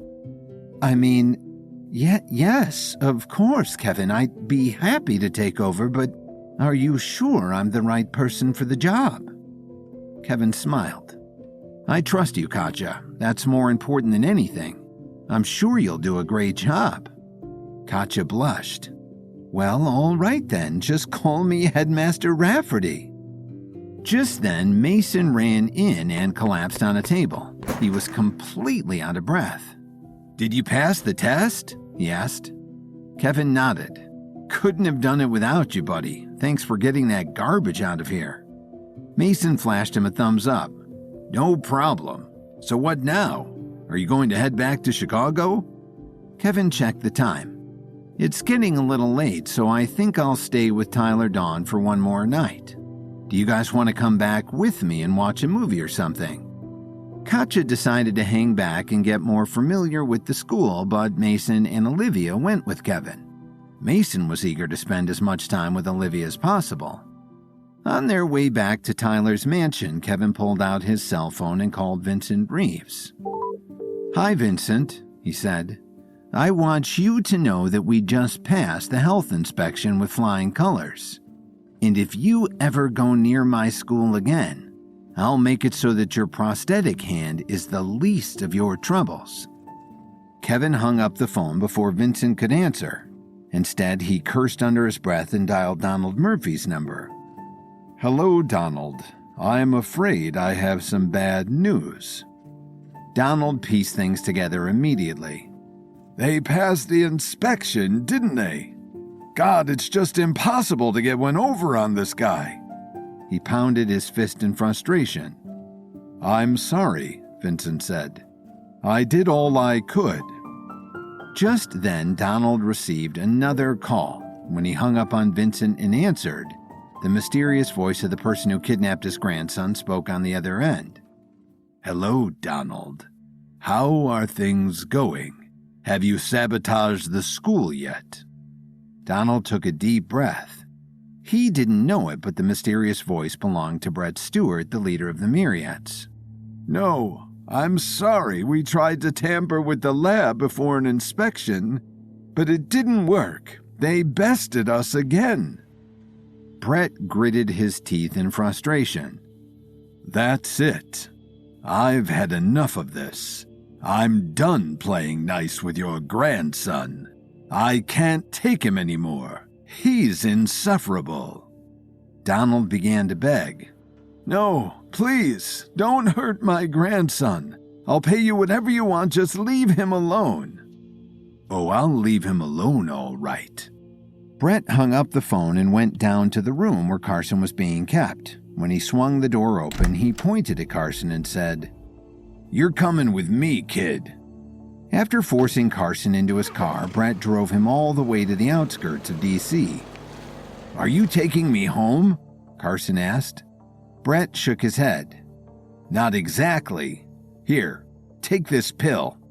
When Brett handed him a little white pill, Carson studied it closely. What is this? Just take it, Brett snapped. No, not until you tell me what it is. Brett frowned and let out a growl. Fine, let me put it to you this way. In 5 seconds, I'm going to push you out of this car. If you take the pill, you won't feel a thing. If you don't, it's going to hurt. Which'll it be? Carson started to panic. Wait, what do you mean you're going to push me out of the car? Brett unlocked the doors. I mean it. Are you ready? 5, 4, 3, 2. Oh my God! Carson quickly swallowed the pill before Brett opened the door and pushed him out. A car going the other way skidded and honked to avoid him. The tumble wasn't painful at all, even though Carson was covered in scratches and bruises. As Carson stood up, he began to forget how he got where he was. In reality, Brett had given him a mind erasure pill. He aimlessly wandered down the country road until he saw a sign that said D.C. was only 10 miles away. I better get home, Carson thought to himself. That night, Donald sat in his living room, desperately trying to think of another way to sabotage Kevin's school. Fine, he thought. I was hoping to avoid it, but I have to put other people at risk to save Carson, so be it. I'll blow up the school. Just then, there was a knock on the door and Donald sprang up to answer it. Just a minute. He opened a drawer and picked up a pistol, worried that the kidnapper was coming after him next. When Donald opened the door, he dropped the pistol immediately. It was Carson. Donald wrapped his arms around him and started to cry. Carson, my boy, it's you. It's really you. What happened? They didn't hurt you, did they? Why are you covered in scrapes and bruises?" "I'm not sure," Carson confessed. "I don't really want to talk about it, Grandpa. My mind is feeling a little scrambled. Can we just order some pizza and watch sports?" Donald's face dropped. "What? Carson, please, you have to tell me what happened. Who kidnapped you?" Carson shrugged his shoulders. "Kidnapped? I wasn't kidnapped. I think I just went for a walk. I'm really tired, Grandpa. I need some coffee." As Carson stepped past him, Donald's eyes were full of concern. "Oh, God," he thought. "He must be so traumatized that he blocked the memory. There must be some kind of herbal remedy for this. I can't believe it, but there's only one person I can think of to call." Donald took out his phone and dialed Kevin Williams' number. Once Kevin and his allies cleaned up the mess left by Vincent Reeves, the Williams Academy passed the health inspection with flying colors. With his third attempt to sabotage the school ending in failure, Donald had no choice but to call his grandson's kidnapper Brett Stewart and confess that Kevin had stopped them yet again. Fed up with the situation, Brett gave Donald's grandson Carson a memory erasure pill and dumped him by the side of the road. By the time Carson made it home, he was delirious, and thus Donald, out of options, called Kevin for help. When Kevin received Donald's call, he was on the way to the airport with Olivia. "Hello? Kevin, it's Donald Murphy. I heard you were in town and was wondering if you might be able to help do me a favor while you're here." Kevin looked frustrated. "There's never a shortage of people asking me for favors, is there?" he thought, before he responded to Donald. "I'm actually on my way to the airport, Donald. How important is it?" Donald let out a heavy sigh. "Trust me, Kevin. I know how valuable your time is. I wouldn't have called unless it was urgent. It's my grandson, Carson. He was missing for days, and then just a few hours ago he wandered home, but he isn't acting the same. He seems confused and scatterbrained. Is there any way you could please come take a look at him?" Kevin scratched his chin and thought, Interesting.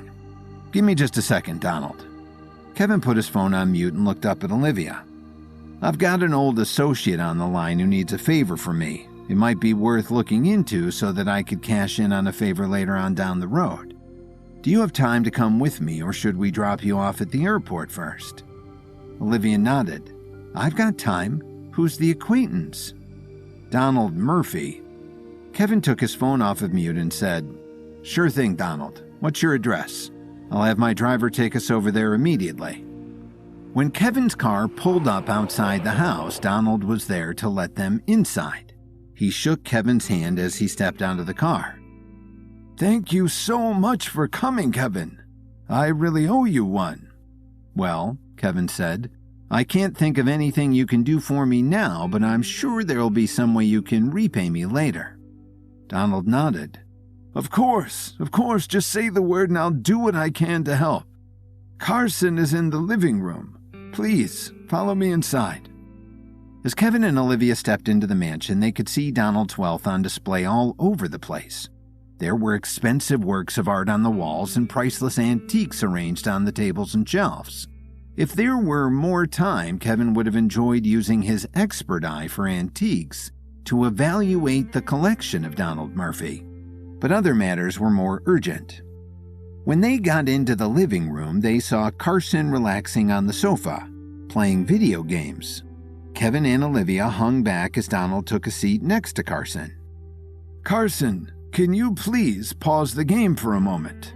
Carson didn't take his eyes off the game. "I can't pause it, Grandpa. It's an online match." Donald reached for the remote and turned off the TV. Afterward, Carson looked at his grandfather like he had just stabbed him in the back. "Hey, what are you doing? I was just about to beat my high score." Donald sighed.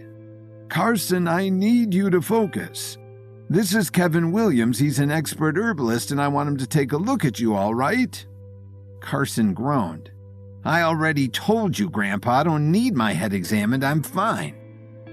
Kevin took a step forward and asked, What seems to be the problem with him, Donald?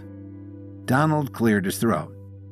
Well, a few days ago he was kidnapped and held hostage by a stranger. Then as I was collecting the ransom, he just turned up on the doorstep without a clue about what had happened to him.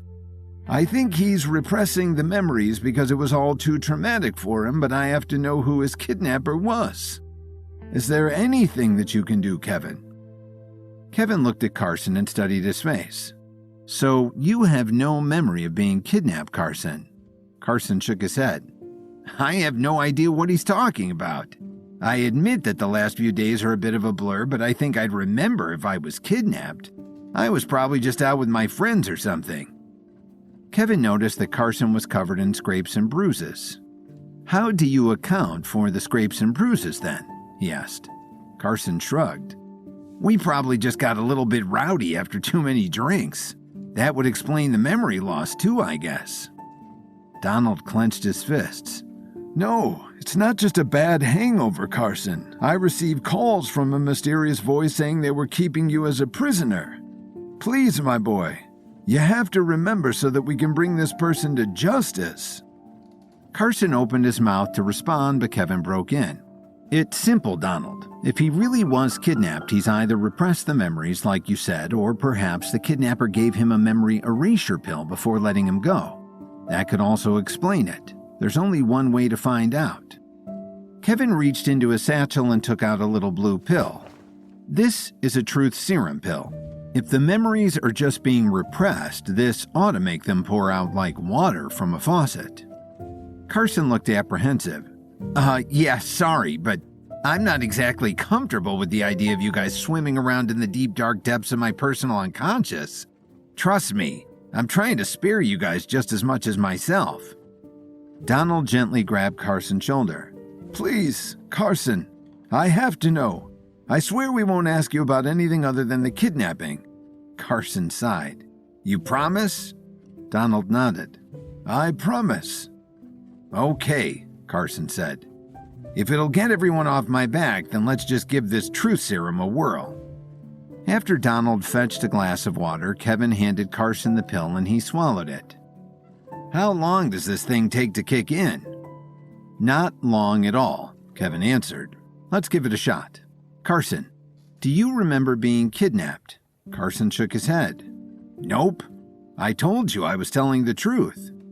What's the last thing you remember after blacking out? Kevin asked. Carson thought back. I woke up on a dirt road a few miles outside the city. I figured I must have wandered out there after a few too many beers. Donald knew there had to be more. Who dropped you off out there? Think, my boy, think. Carson was beginning to get agitated. I told you already, I don't remember. Geez, what do you want from me? By then, the truth serum had surely taken effect. It looks like he really doesn't remember, Kevin said. He must have been given a mind erasure pill. It's the only explanation, Donald. Donald punched one of the sofa cushions. So you're telling me there's no way to identify the kidnapper? Isn't there something you can do to bring his memory back, Kevin? Kevin shook his head. Memories are easy to destroy, but impossible to replace. The problem of bringing someone's memory back is something herbalists have been trying to solve for hundreds of years. But so far, no one's cracked the code. I'll see what I can do, Donald, but I wouldn't hold your breath. Donald tried to swallow his anger and act professional. Thanks for trying, Kevin. I may not know who did it, but at least I know for sure that he was given a mind erasure pill. One of these days I'm going to find the person who did this and erase more than just his mind. Kevin nodded. Let me know if anything comes up. In the meantime, my lab assistant and I should really be heading back to Chicago. Donald stood up and shook Kevin's hand. I understand. Sorry again for the delay. How long do you expect the truth serum to be in his system anyway? Just an hour or so, Kevin said as he walked out the door. Talk to you later, Donald. I'll let you know if there's ever an opportunity for you to repay this favor. Once they were out the door, Donald returned to Carson and stood in front of the TV. All right, lad. I want you to tell me what really happened to the Lexus. Carson answered immediately. I totaled it in an accident. Isn't it obvious? Carson covered his mouth. Hey, you said you were only going to ask me about the kidnapping. Donald marched away with an angry look on his face. I knew it. After flying home to Chicago, Kevin had his company limo drop Olivia off before taking him home. Great work out there, Olivia. Now go get some rest. You deserve it. Olivia smiled and said, You too, Kevin. I'll see you in the lab on Monday. Before shutting the door. On his way home, all Kevin could think about was Lily. Whenever he was away on business dealings, thinking of Lily always gave him the strength to continue. She and now the baby were the reason he fought so hard for his empire. After picking up a bouquet of flowers from a corner market, Kevin stepped into his penthouse and proudly announced, Honey, I'm home. But unfortunately, Dorothy was the first one to notice him. She crossed her arms and scowled. Well, look who finally decided to drop by. Back from another one of your adventures, are you? I hope it was worth all that time you spent away from your family. Kevin moaned and grabbed a vase for the flowers. People like me have to travel for business, Dorothy. There are couples all over the world that make it work. Just then, Lily came out of the bedroom. Kevin, you're back. Are those flowers for me? Oh, darling, you shouldn't have. She wrapped her arms around Kevin and kissed him. At the same time, Kevin heard a voice from down the hall. Is that him? Is Kevin back? Kevin recognized the voice immediately. When he glanced over his shoulder, he saw his parents, Alan and Susan, walk into the living room. Mom, Dad, what are you doing here? Susan looked surprised. He had to ask. We're your parents, Kevin. Do we really need a reason to come visit you? Dorothy scoffed. How do you expect him to make time for you when he can barely make time for his own wife? Lily looked back at Kevin with a strained face. We've had a bit of a full house lately.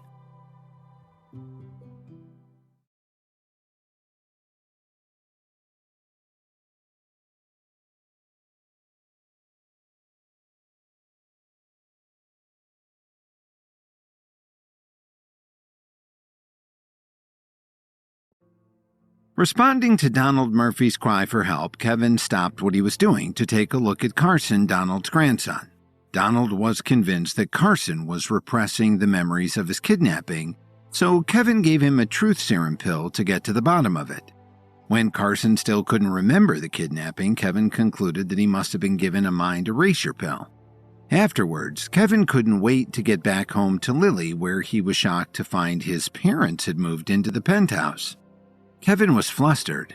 Mom, Dad, you know you're welcome anytime. I'm just surprised is all. There's really no reason you came to visit? Kevin's mom, Susan, crossed her arms. When I saw Lily faint at the gala, I could instantly tell she was pregnant. A mother can always tell. Just when were you planning on telling us, Kevin? Kevin grimaced. We only learned a couple of days ago, and I've been very busy since then. I was going to tell you eventually, Mom, but I wanted to wait for just the right moment. Well, Susan said, the moment has passed. I wish you had told us sooner, but we're so happy for you, dear. I want to be there for Lily, but Dorothy hasn't been making it very easy for me. Dorothy rolled her eyes. She's my daughter. Susan fired back immediately. She's Kevin's wife, which means she's my daughter too. Please, Dorothy, we want to be involved in this pregnancy. Dorothy was simmering. Have you ever heard the expression, too many cooks in the kitchen? If there are too many people swarming around Lily, it will stress her out. Lily's voice was sharp and assertive. I can speak for myself, Mom. Alan and Susan won't stress me out, but all this fighting will. If you can't get along with them, maybe you guys can take care of me in shifts. Dorothy frowned. Fine. I'll take care of her Monday through Friday, and you two can visit on the weekends. Lily slapped her forehead. I think we need another family therapy session. Just then, Kevin's dad, Alan, stepped forward. Could we speak for a moment in private, Kevin? Kevin nodded. Sure, Dad. Let's step out onto the balcony. That's where I go when I need some peace and quiet. Dorothy looked offended. What's that supposed to mean? On the verge of a headache, Lily rubbed her temples. Just let them have a moment, Mom. Not every little thing needs to be turned into a fight. As they continued to argue, Kevin showed Alan to the balcony and closed the door behind them. After a moment of silence, Alan exhaled a deep breath. That's some mother-in-law you got there, huh? Kevin rolled his eyes. Believe me, you haven't seen anything yet. That woman is so scary she haunts my dreams at night. Alan chuckled. Your mother's parents didn't like me very much at first either. She'll come around, Kevin, especially when she sees what a devoted father you are sure to become. Kevin smiled. Thanks, Dad. I appreciate it. Now, what did you want to talk to me about? Alan sighed and gazed out at the city skyline. It's your Uncle Thomas. He's extremely sick, Kevin. He's come down with something so terrible he can barely walk anymore. I know you haven't exactly seen eye to eye with your uncle over the years, but I was hoping you might step in and help. Kevin shuddered at the thought of giving Uncle Thomas an ounce of help. Years ago, Kevin and his parents were kicked out of the family when he made an investment that looked like a failure. Along with his grandfather, Uncle Thomas was all too willing to dismiss Kevin and his parents. But then, when the investment finally paid off and Kevin became rich beyond anything the Williams family had ever known, Uncle Thomas pressed Kevin to lend the family money and still tried to sabotage his new empire. They were not on the best of terms, to say the least. Kevin looked at Alan with resentment in his eyes. Why should I lift a finger to help him, Dad? He's been treating us terribly for years. He didn't help us one bit when Grandfather Williams kicked us all out of the house forever, so why should I help him now? A serious look crept over Alan's face. Because he is family, Kevin. He may have wronged us in the past, but he is still my brother. We can't just sit back and watch him die. Kevin wrestled with his father's words. Part of him really wanted to do exactly that. Just sit back and let Thomas die. But in the end, he knew his conscience would torture him if he let that happen. He didn't like it, but he had to at least try and help. He looked at Alan and took a deep breath. I'll see what I can do. What's he sick with, anyway? Alan shrugged. I don't actually know. I just know that it's terribly debilitating. Thomas hasn't actually spoken to me since Grandpa kicked us out of the family. Kevin made a confused face. Really? Well, then how do you know that he's really sick? Your cousin Ethan told me, said Alan. As soon as he heard Ethan's name, Kevin scoffed. Ethan told you? We can't trust a word Ethan says, Dad. He's always hatching up schemes to ruin me. This is probably just the latest one. Having been out of the loop of Kevin's business, Alan underestimated Ethan. Why would Ethan lie about something like this? He said. You two used to get along so well back when you were kids. You would always get together at family barbecues and play cops and robbers and games and other things like that. Kevin frowned. Well, not anymore, we don't. Listen to me, Dad. We can't trust him. Over the last few months, he's done so many things to hurt me. He blew up my lab and sent assassins after me. I mean, he literally helped kidnap Lily just a few days ago. He's not even a Williams, Dad. He's a bastard. Alan looked shocked. What? He isn't a Williams? Really? Kevin shook his head. No, his real father is Joshua Hill. He was born from an affair. That's why he hates me so much. He's jealous of all that I have. He thinks the Williams empire should belong to him because he was raised as Thomas's son all these years. But even that's a lie being carried out by the family. Alan was disappointed to hear that Ethan had become such a troublemaker, but he also wanted to get the conversation back on topic. Whatever Ethan's become, it has nothing to do with your uncle's illness. Would you at least look into it for me, Kev? Please. Kevin began to think about the situation from a more strategic angle. "I'll tell you what, Dad. I'll look into it. But if it turns out that Ethan is behind all of this, you owe me a beer. Does that sound fair?" Alan chuckled and patted Kevin on the back. "Sounds fair enough to me, Kevin. Even after everything that's happened, we have to do what we can to protect our family. Somewhere deep down, I know that Ethan and Thomas still care about us." Kevin rolled his eyes. "I wonder if you'd still feel that way if they sent some assassins after you." Alan threw his head back and laughed. "What? You don't think I could take them? Where do you think you get your strength from, son?" Just then, Kevin noticed a figure standing on the other end of the balcony. It was the Night King. "Well," Alan said, "why don't you say we head back inside, son? Let's hope that Dorothy hasn't ripped anyone's head off yet." Kevin didn't take his eyes off the Night King. "You go ahead, Dad. I gotta hang back for a bit and clear my head. I'll join you all in a minute or two." Alan nodded and stepped inside, closing the door behind him. As Kevin approached, the Night King was studying the skyline. Before Kevin even said anything, the Night King seemed to know he was there. "You have not forgotten your destiny, have you?" The Night King's face was stoic and serious as Kevin walked up beside him. "You still haven't told me what that destiny is, you know. As far as I can tell, my destiny is to be a good husband and father. Anyone who tells me otherwise probably just wants something from me, including you." The Night King glanced down at Kevin and then back up to the skyline. "You have no idea how important this all is, do you? You must get to the Upper Realm, Kevin. Everything else is trivial." Kevin hadn't thought of the Upper Realm in days. "I found the pale blue moon you told me to seek. You know what it showed me? A grainy image that was so hard to see it led me nowhere. I'm beginning to think the clue was a hoax." The Night King frowned. "It's not a hoax, Kevin. You are not looking close enough. You have to read between the lines. If you fail to reach the Upper Realm, you will fail the entire world." When Kevin heard a tap on the window, he turned around and saw Lily gesturing for him to come inside. It looked like she could really use some help with the in-laws. When Kevin turned back, the Night King was gone.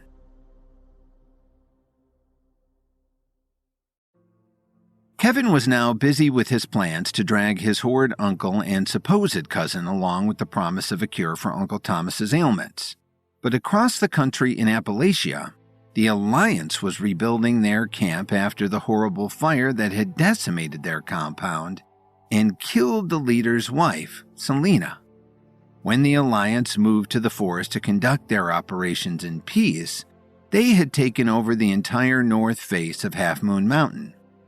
Their structures, from living quarters to training facilities, were built into the side of the mountain for maximum geological protection. A fertile valley provided them with all of their necessary food and herbs, and they were entirely off the grid. The Alliance leader had not left his tent since the fire, completely lost in his grief over Selena's death. He had been taking food in his tent rarely and only at the insistence of his closest disciples. Most Alliance members hadn't seen him in weeks. The whole camp had been alternating cleanup duty, sweeping up rubble, carting it down the mountain, and transporting it to a dump site a few mountain crests away. The strongest among them were in charge of rebuilding every major structure that had sustained damage, and some of the talented weavers had created new tents that were bigger and better camouflaged than the ones that they had lost. All in all, the Alliance was coming back stronger than ever, except, of course, for their leader. Chatter among members had grown nervous. Who were they without their fearless leader, and would he ever bounce back? What was the goal of the Alliance now, and what good were they doing in the world? It was like everyone's lives had been put on pause, a moon eclipsing their sun, and they were anxious to get back to normal. It was with that goal in mind that the cleanup crew finally went into the director's cabin to clean up the rubble and the carnage and replace it with a new and improved structure. This is where Selena died, and the site was the last to be touched because everyone was too afraid to mess with it, in case the leader decided to emerge and be the first to discover what became of his wife. But they couldn't wait any longer, so they surrounded the area and pulled the tattered, charred remains of the roof off of the mess. Much to their surprise, hardly anything remained. The metal skeleton of a chair lay twisted up here, and the brick foundation of the fireplace still stood there. Anything flammable had disappeared and turned to ash, but there weren't any human remains. No skulls, no bones, nothing to suggest that anyone had died here. Did she make it out alive? One Alliance member wondered. Was her body stolen in the night? Another member suggested. If Selena is out there somewhere, why hasn't she come back? Titters rippled across the crew, and one member ran to get the leader. If anything would jar him from his misery, it would surely be this glimmer of hope. Xavier Marshall was the name of the member who took it upon himself to deliver the news, and he found his leader in bed, curled up, staring at the tent wall as he had been for the better part of the last 2 weeks. Leader, the cleanup crew has begun work on the director's cabin. Spare me, the leader croaked, waving a hand behind him to shoo Xavier away. Leader, please, Selena isn't there. There's no sign that she died in the fire. We believe she may have escaped with her life, Xavier insisted. The leader pulled a blanket up over his head. Do not lie to me. Do not trick me out of mourning. This is my time to sit with the ghost of my wife and repent. You will not take it from me. Xavier sighed. The leader was so lost in grief that he wouldn't hear sense. But the group had wasted enough time. Xavier went over to the bed and shook the man's shoulders. Come on! I will prove to you that Selena is alive, and then we can start to look for her. She is out there somewhere, probably lost and trying to find her way back to you. Will you deny her your help? Just come to the cabin and see for yourself. If I'm wrong and her body lies among the rubble, I'll give my own life for deceiving you. Xavier insisted. The leader finally sat up irate. Fine. You'd better make peace with your God. Take me there. Xavier did as he was told, and when the leader saw the remains of the cabin with no sign of his wife, he dropped to his knees in the ash. It's true. She's not here. Selena must still be alive. But why would she disappear? Did she set the fire? Did she destroy the camp and flee? These questions were whispered among the gathered crowd, and the leader couldn't pretend not to hear them. He knew he had to save his wife's name, even though he had a suspicion his Alliance members were right. Right before the fire, the leader had thought that his wife was going to leave him. If faking her death was the way that she had done that, he would have to find her so that she wouldn't get away with it. He loved her dearly, but he wasn't about to let her humiliate him in front of his followers. Enough. Not one more word about my wife, your director, will leave your lips unless they are praise. Clean this up. We have business to attend to, the leader ordered. The leader stalked back to his tent thinking, I know where she went. She's gone to see the man she's been in love with for a while now, Kevin Williams. In fact, Selena Salem and her 5 closest companions were arriving in Washington, D.C. in search of Kevin Williams. The women Selena traveled with were also presumed dead before the cleanup crew had inspected the cabin, and they weren't friends of Selena per se, but something between companions and handmaids. They attended to her every need, and in return they had the ear of the second most powerful member of their organization, the Alliance Director. And that director had a crippling crush on Kevin Williams. Selena had been fond of him since Kevin had been inducted into the Alliance as an honorary messenger. When Kevin set up his business in Chicago, the Alliance wanted him to join and represent them as a power there, with their backing and the support of their allies at Pinnacle, but Kevin had not quite committed to all of that. After all, his loyalty was to the Myriads, who were forever at war with the Pinnacle and ready to take the Pinnacle down should it make a move on the Foundation. Selena didn't care so much about the politics of it all when it came to Kevin. He was ambitious, talented, and dreamy. What else could a woman want? She had just seen his DC-based school competing in a tournament and knew he was there for it. Selena was sure Kevin must work at the school full-time nowadays. And Washington, D.C. was a lot closer to the Alliance camp than Chicago, the other place Selena knew Kevin spent time, so here she was, with her ladies, ready to take what she wanted. Selena tossed her hair behind her back and walked into the school with her head held high.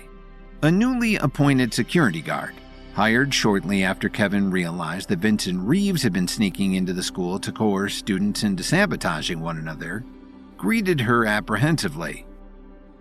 "I'm here to see Kevin Williams," she said. He shrugged. "The best I can do is take you to the headmaster. What's your name?" "Just tell him Selena is here for him," Selena requested, putting on her most seductive smile. She followed the guard down the hallway, leaving her ladies waiting outside for her to return. She wanted Kevin all to herself for this meeting. But when she was led into the headmaster's office, Kevin wasn't waiting for her. Instead, she saw a blonde woman with a sharp face peering over a pair of spectacles at her, curious. "Hello. Welcome to the Williams School. I'm the headmaster, Katja Rafferty. What can we do for you today? Do you have a student to enroll?" "Where is Kevin Williams?" Selena demanded. Katja raised an eyebrow. "Who's asking?" "An old friend, perhaps a future lover," Selena said proudly, her chest puffed out. "Well, Kevin's not here. He doesn't live in Washington, D.C., but I'm happy to send him a message for you if you'd like to leave your information," Katja offered, still thinking this woman was probably a little bit out of her mind. Selena sighed. "Where does he live then?" "Chicago. That's public knowledge, though," Katja told her. "Chicago? How am I meant to get to Chicago? Nothing is going right for me. Okay, fine. Send him a message, will you? Tell him Selena Salem from the Alliance is coming to see him.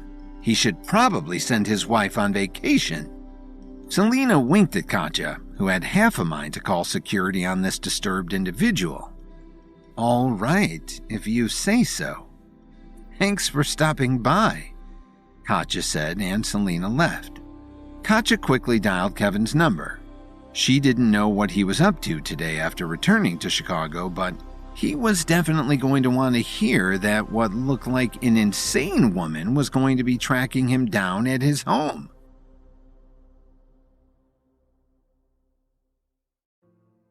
Kevin was still trying to figure out how this situation with his parents, Lily, and Dorothy all living under one roof was going to go when he got the call from Katja. "How's my favorite headmaster?" he answered, trying to keep the tone light.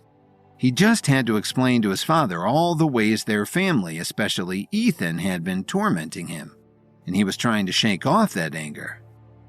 "Does the name Selena Salem mean anything to you?" Katja asked. "Oh, boy. Yeah.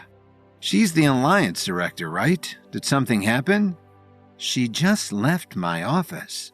She came in here looking like she'd escaped a fire. I mean, ash in her hair, the whole 9 yards, and demanded to see you. She also seems to be under the impression that she's going to seduce you." "What's going on there?" Katja asked. Kevin could hear her holding back a laugh. "Yeah, Selena is kind of a wild card, but she also knows that I'm with Lily and my love for her could never be swayed. Why does she want to see me? I mean, I heard a rumor that something was going down at the Alliance compound.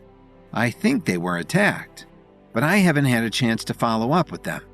I wonder if she's coming to ask for my help," Kevin mused. "I think she wants a little more than your help. Good luck, soldier," Katja said. "Wait. You didn't tell her where to find me, did you?"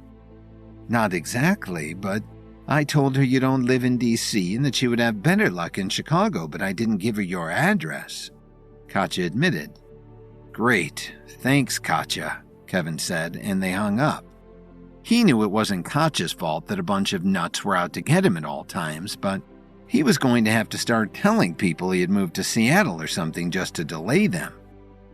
The Alliance was not a group he wanted to be associated with. Yes, he was technically a part of it as an honorary messenger, but at the end of the day, the alliance was aligned with the Pinnacle, who were the enemies of the Myriads, and Brett was Kevin's friend. His aggressive, demanding friend, but a friend nonetheless.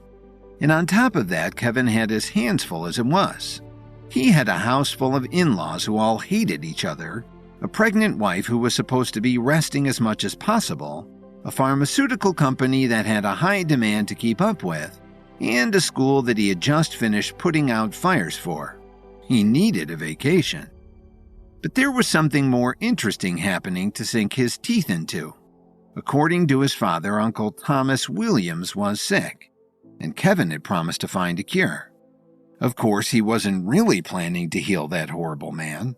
He was going to string him along, maybe wring money out of him in the process so that Thomas could find out what it feels like to worry about keeping a roof over his head, and ultimately tragically fail to save Thomas's life. That was a good bit of vengeance to look forward to. Kevin had one thing playing on his mind, though. Was Thomas really sick? It wouldn't be unlike him to pull out the illness card to absolve himself of his sins and then make a miraculous recovery and go back to his old scheming ways. Kevin didn't want to see the man confirm whether or not he was truly dying, but he did know, thanks to his father, that Thomas had been seeing a slate of specialists at a New York City hospital. So Kevin stepped into his office and pulled out his trusty computer to see if he could hack his way into the system and pull out Thomas's medical records. He had been dabbling in hacking and coding in his free time for the past few years, but since hiring Zara, one of the Healing Arts School students, who now worked full-time in his lab, he had picked up a lot more tips and tricks. She was a genius on a keyboard. He spent a good part of the afternoon playing around on the NYC hospital servers, looking for backdoors and fail-safes to enter through. But he was met with password walls at every turn. Kevin even called in Zara herself to try and help him at one point, but she got stumped as well. Turns out the most well-funded hospital in the capital city of the world had figured out how to stop invasions of their clients' privacy. How annoying. That left Kevin with his plan B, which he wasn't super eager to try, but it was worth a shot. He and Lily went to their pregnancy checkup at Chicago Medical with Dr. Serafina Willow, who happily told them that everything was looking good and healthy as far as the baby was concerned. But how are you doing, Lily? Are you staying relaxed, avoiding stress, sleeping a lot? Lily gave her a guilty smile. Not really. Kevin jumped in. It's all been my fault. I had some people harassing me and they got Lily mixed up in it all. And now my parents are living with us too and they don't get along with her mother. Dr. Willow nodded knowingly. I don't imagine many people get along with Dorothy. Right. I had them move in because I want to keep them safe and I thought maybe they would bring a more calming presence to the home, but so far there are still some issues to iron out, Kevin concluded. Dr. Willow looked at Lily. What would you like to do? It's up to you after all. You can kick out your mom, your in-laws, even your husband if he's giving you too hard of a time. Dr. Willow winked at Kevin. She knew that these two were so deeply in love and Kevin was so committed to making Lily safe and happy that it surely tore at his heart every time he had to spend an hour away from his wife. Lily laughed. I do love having everyone there in theory.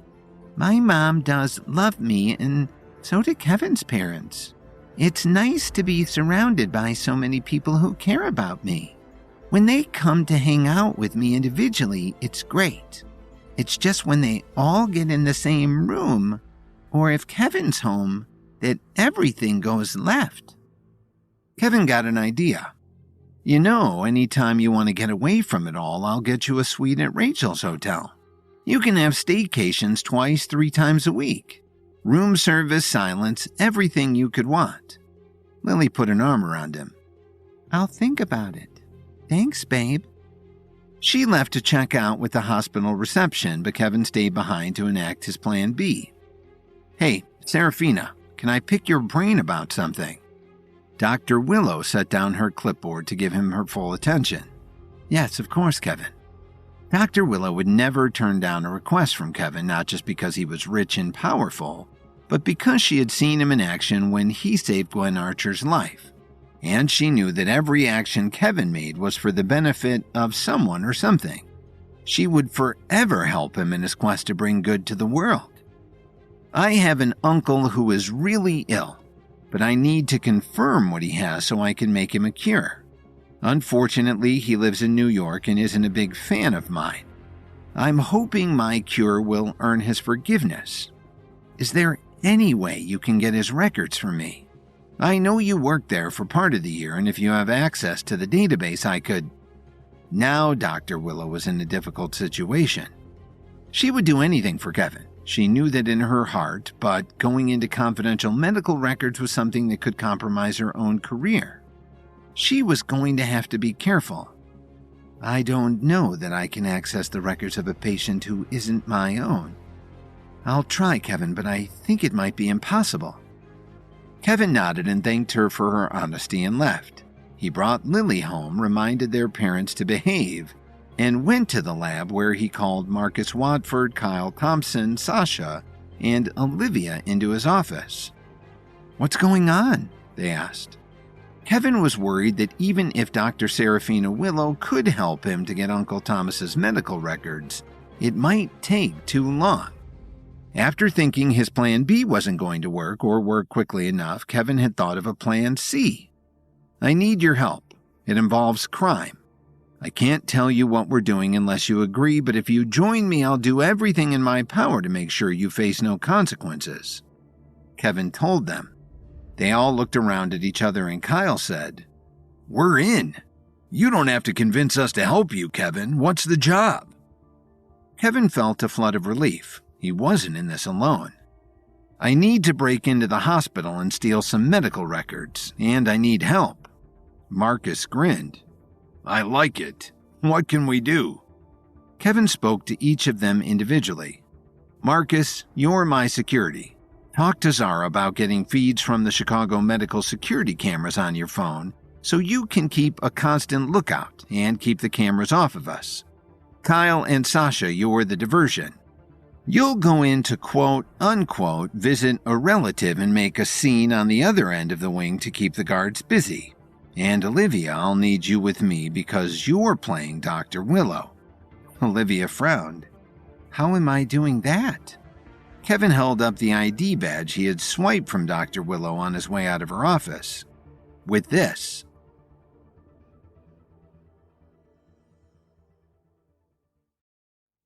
Kevin had assembled his team for the hospital heist. After talking to his father, Alan, about Uncle Thomas, Kevin was suspicious of how sick Thomas was claiming to be. Kevin didn't trust that man as far as he could throw him, and the only way he would believe Thomas was truly ailing was by seeing his medical records for himself. Kevin didn't have time to go to New York with everything going on, his parents and mother-in-law all living in his house, Selena Salem supposedly searching for him. So he planned to break into Chicago Medical because he knew he could get to Uncle Thomas's medical records through Dr. Willow's computer. He had now enlisted Sasha, Kyle, Marcus, and Olivia to help him with the mission, and he knew that getting caught or being unsuccessful were not options tonight. This plan had to work for the sake of the people he was responsible for. They waited until near midnight to make their way to the hospital. Everyone had their roles assigned, and they had gone over the strategy for hours. Every step of the journey was planned to the inch, and Kevin was ready to be in and out in less than 10 minutes. In the parking lot, they all prepared themselves. Kevin wore light clothes to blend in with the bright white hospital walls and draw less attention to himself. Marcus was staying in the van with his setup of monitors showing him the feeds of every security camera in the hospital. Sasha and Kyle had balloons and a stuffed bear with them, so they wouldn't be questioned when they said they were there to see a relative. And Olivia was wearing navy blue scrubs and Dr. Serafina Willow's hospital ID badge. Everyone ready. You remember your instructions? Kevin asked nervously. His team was all as cool as cucumbers. If anything, they seemed excited to be there. Kevin knew this was one of the more exciting missions he had brought them on, but he still got a kick out of their grins. "Yes, Kevin, let's do it," Sasha said. Kyle and Sasha went in first. Kevin gave it a minute before sending Olivia in next. He waited another minute, waved goodbye to Marcus, and went into the hospital himself. Kevin had taken advantage of the fact that they were in a hospital and used it as an excuse to wear a face mask, as if he were sick and didn't want to spread his germs to vulnerable patients. He was well aware of how recognizable he was in this town, and he couldn't risk being noticed. "Olivia has scanned in as Dr. Willow. You have 5 minutes before someone comes to ask why she's here because she's not supposed to be here this time of night." Marcus sounded in Kevin's ear. He had fitted everyone with earpieces to hear updates from him or emergency orders to evacuate the hospital.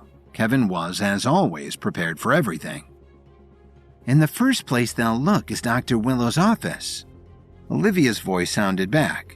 And because Dr. Willow's office was exactly where she and Kevin were heading, they had to be in and out quickly. They all knew this already, of course, but reminding one another and keeping on task made Kevin feel more assured that they would make it out of there in one piece. He made it up to Dr. Willow's office without much issue. The only tricky part was getting into the protected office area. He had to wait for another staff member to scan in to get down that hallway and follow them inside without being noticed. But that went smoothly. By the time he got to Dr. Willow's office, Olivia had already scanned her way inside and was on the computer. "Did she have a password?" Kevin asked, slipping inside the office and locking the door behind him. "Nope. The office was locked, so I bet she doesn't log out most nights. If no one can get in, no one can get onto her computer, right?" Olivia said. She was already in the hospital database that Dr. Willow was logged into. "Just search his name and put everything on this. We can sift through the information when we get back to the lab," Kevin said, sticking a thumb drive into the side of the computer and bringing up its folder that appeared on the desktop. Olivia did as she was told, and within a minute they had what they needed and ejected the drive.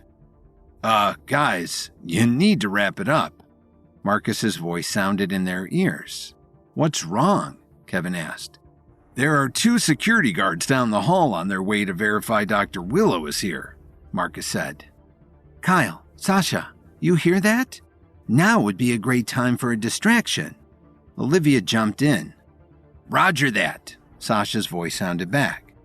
Right on cue, Kevin and Olivia heard loud, disturbing techno music start to blast from outside the protected office area of the wing. Sasha and Kyle were creating their diversion, and sure enough, just a second passed before they could see 2 security guards sprint right past Dr. Willow's office and toward the noise. "Nice," Kevin commented, and he and Olivia slipped back out of the office. They made it to the stairway down the hall and down 4 flights of stairs before they ran into trouble. Another security guard was on his way upstairs, his walkie-talkie spitting out the same techno music from the other guards who had called him up for backup.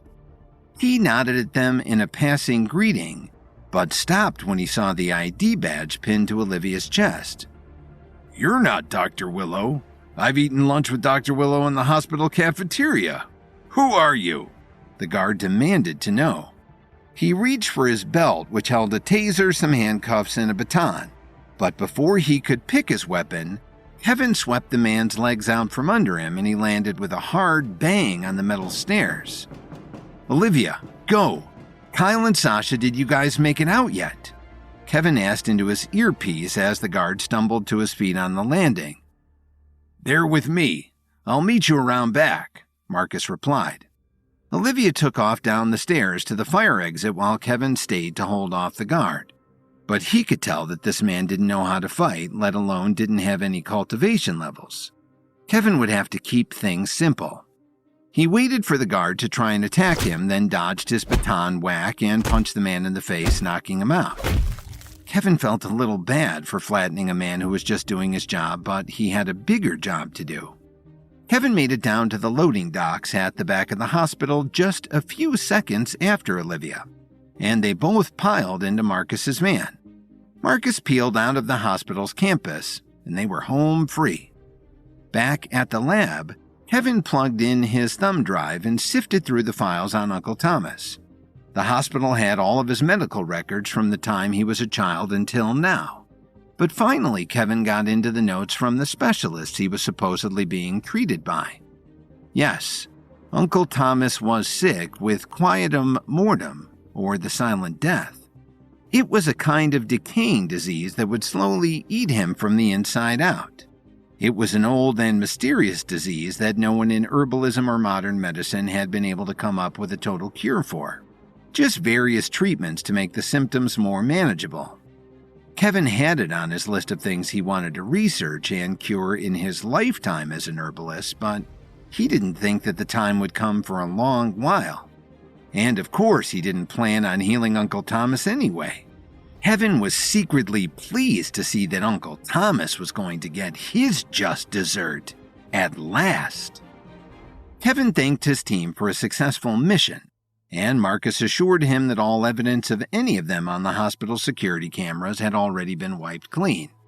They all went home, and Kevin crawled into bed, regretting being out so late, because in the morning, he had another round of family therapy. The morning came all too soon, and before he knew it, Kevin was sitting in his family therapist's office. Dr. Morgan had moved them to a larger room full of chairs, couches, and pillows. Kevin figured it must be a group therapy room used to host a dozen people, but for now, he and Lily sat on one couch, his parents on another, and Dorothy on an overstuffed armchair. Dr. Morgan, likely still shaken from their last session that had ended with the secluded valley assassins attempting to kill Kevin in front of him, was wearing a bulletproof vest for the occasion over his lumpy sweater. At the moment, Dorothy and Susan were going back and forth about whether or not Kevin deserved to be with Lily. Dr. Morgan was trying to find ways to guide the conversation while Lily just held her head in her hands. Kevin took advantage of the chaos to lean over to his dad. "So I confirmed Thomas's illness. He really is sick, and the disease is fatal. If we have any chance of saving him, I need to start working on a cure now. Can you set up a meeting?" Alan smiled, happy that his son was coming around and putting aside his differences to help his family. "Of course. I'll get it set up right away."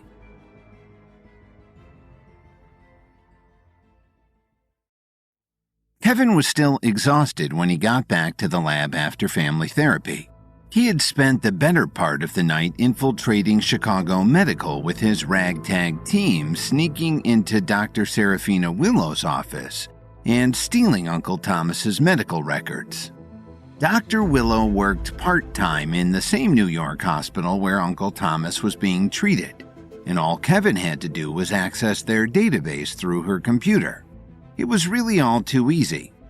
But at family therapy with Lily, Dorothy, and his parents, Kevin had told his dad that Thomas was indeed ill and suffered from a vague disease called quietum mortem. It was a decaying disease that would eat Thomas from the inside out, and so far in medical science, doctors only knew how to ease the symptoms, not cure the illness. Kevin had asked his father, Alan, to arrange a meeting between him and Thomas so that Kevin could pretend to work on a cure, while actually, Kevin would exact his revenge on the uncle who had ousted him and his parents from the family business and house a few years before. So there Kevin was, in his lab, standing around a black-top table with his father and his uncle. Larry Barnes and the healing arts students were milling around doing their regular work, and Kevin was glad to have them as a buffer in the room. He didn't want this to become a shouting match between three Williams men. Thomas had arrived leaning heavily on a cane, a sure sign that the disease had already started its slow takeover of his body. It would almost be a sad sight if Kevin didn't resent the man so much. Thomas was also coughing a lot, which Kevin thought was probably for show. "Welcome to my lab. I'd like to start by giving you a tour of the facility so that you can see everything we are capable of doing in our quest to cure you. Come with me." Kevin said, indicating for Thomas to stand from the stool he had just rested on. Don't you think we can skip the tour for now and just discuss his options? Alan asked. Kevin's dad was ever the peacemaker, and he had a lot more empathy for his brother than Kevin did. Kevin shook his head. I'd really rather give the tour. Thomas can handle it. Can't you, old man? Thomas could tell Kevin was goading him, but he wouldn't rise to anger and give Kevin the satisfaction. So he stood up with a lot of help from his cane and said, After you. Kevin began his presentation as he walked them through the lab. He was going to make a real meal out of this. This is our 30,000 square foot state-of-the-art pharmaceutical lab, capable of refining everything from veterinary medicine, vitamins, and food supplements to the more exotic products like memory boosters, power pills, and truth serums. Our cures come in pills, tinctures, powders, suppositories, you name it.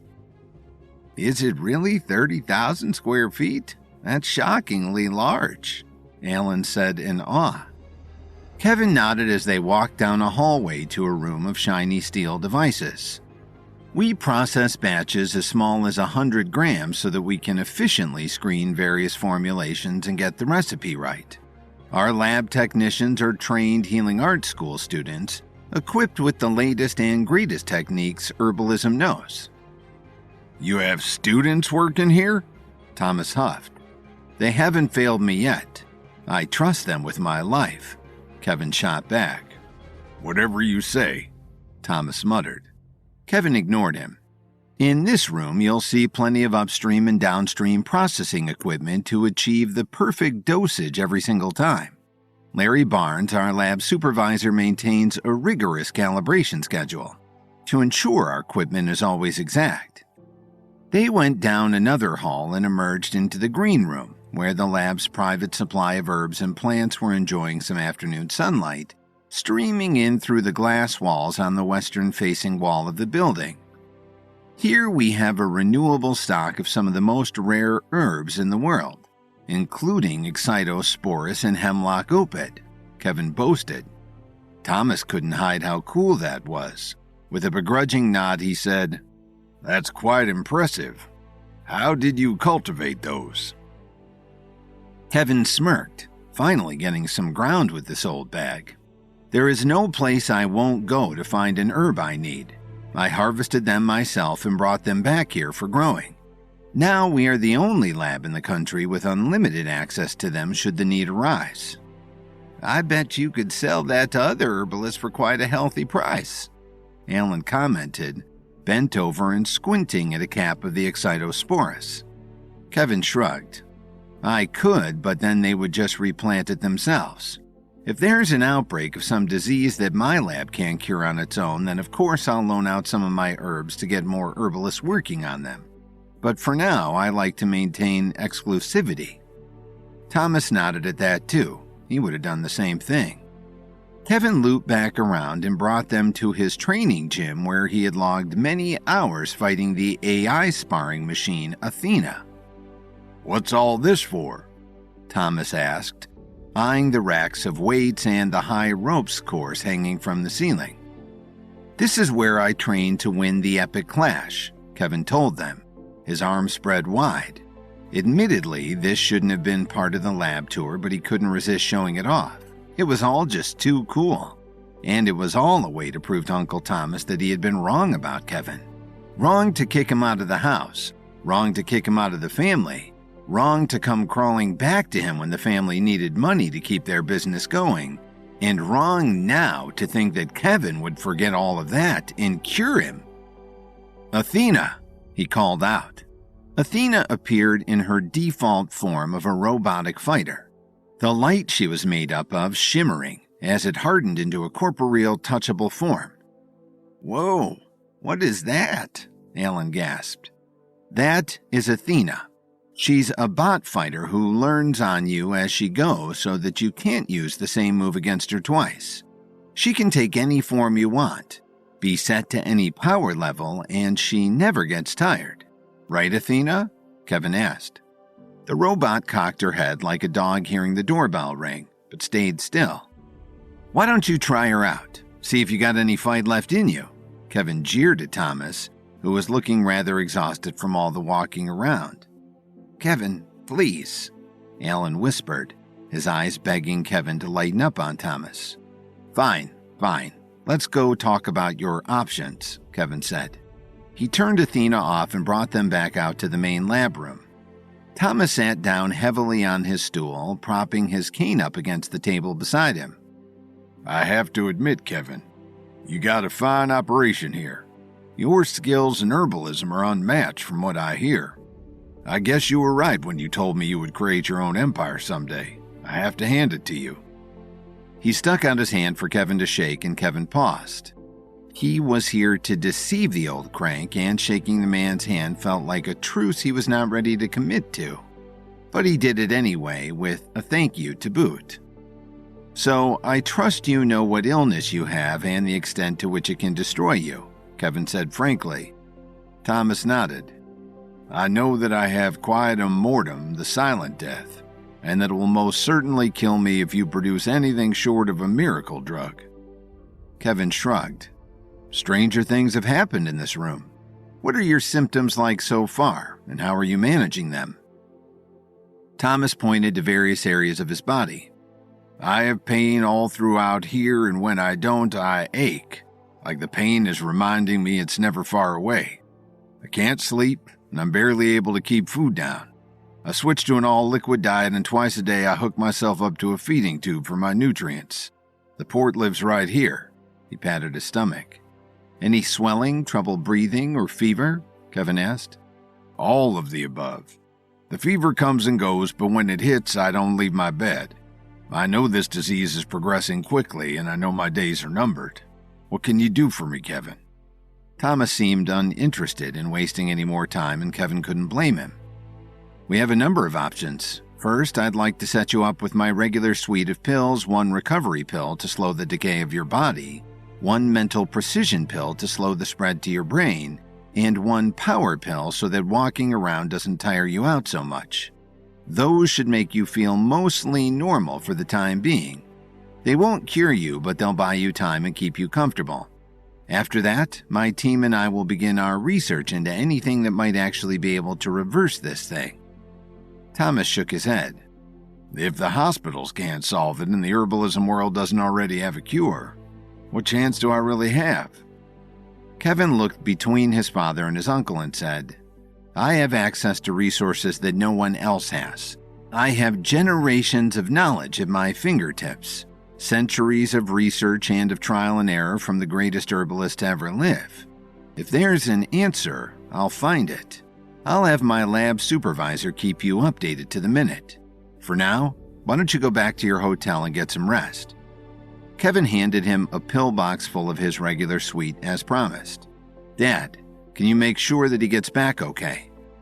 Alan nodded, and Thomas thanked Kevin, and the two left the lab. Kevin took a moment to review what had just happened in his mind. The pills he had given Thomas would indeed make him feel more comfortable. Kevin hated the man, but he didn't want him to suffer as badly as the disease would make him. Plus, now Thomas would truly believe that Kevin was working on a cure. Larry Barnes and Olivia came up to Kevin a few minutes later, awaiting instruction. "Where would you like us to begin, boss?" Larry asked. Olivia nodded. "We've pulled Mehdi and Amber off their regular duties to put their full attention to this task." Kevin was surprised. He had been such a good actor during that meeting that he'd even convinced his own team he wanted to find a cure. "Oh, no. No one will be working on this at all. I have no intention of saving Uncle Thomas's life."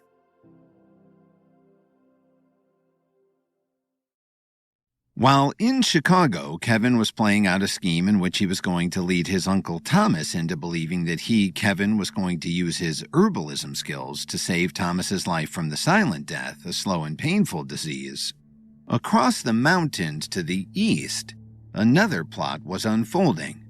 The Alliance leader had been shaken out of his grief to find that his wife had not in fact died in the disastrous fire that had destroyed so much of his organization's compound.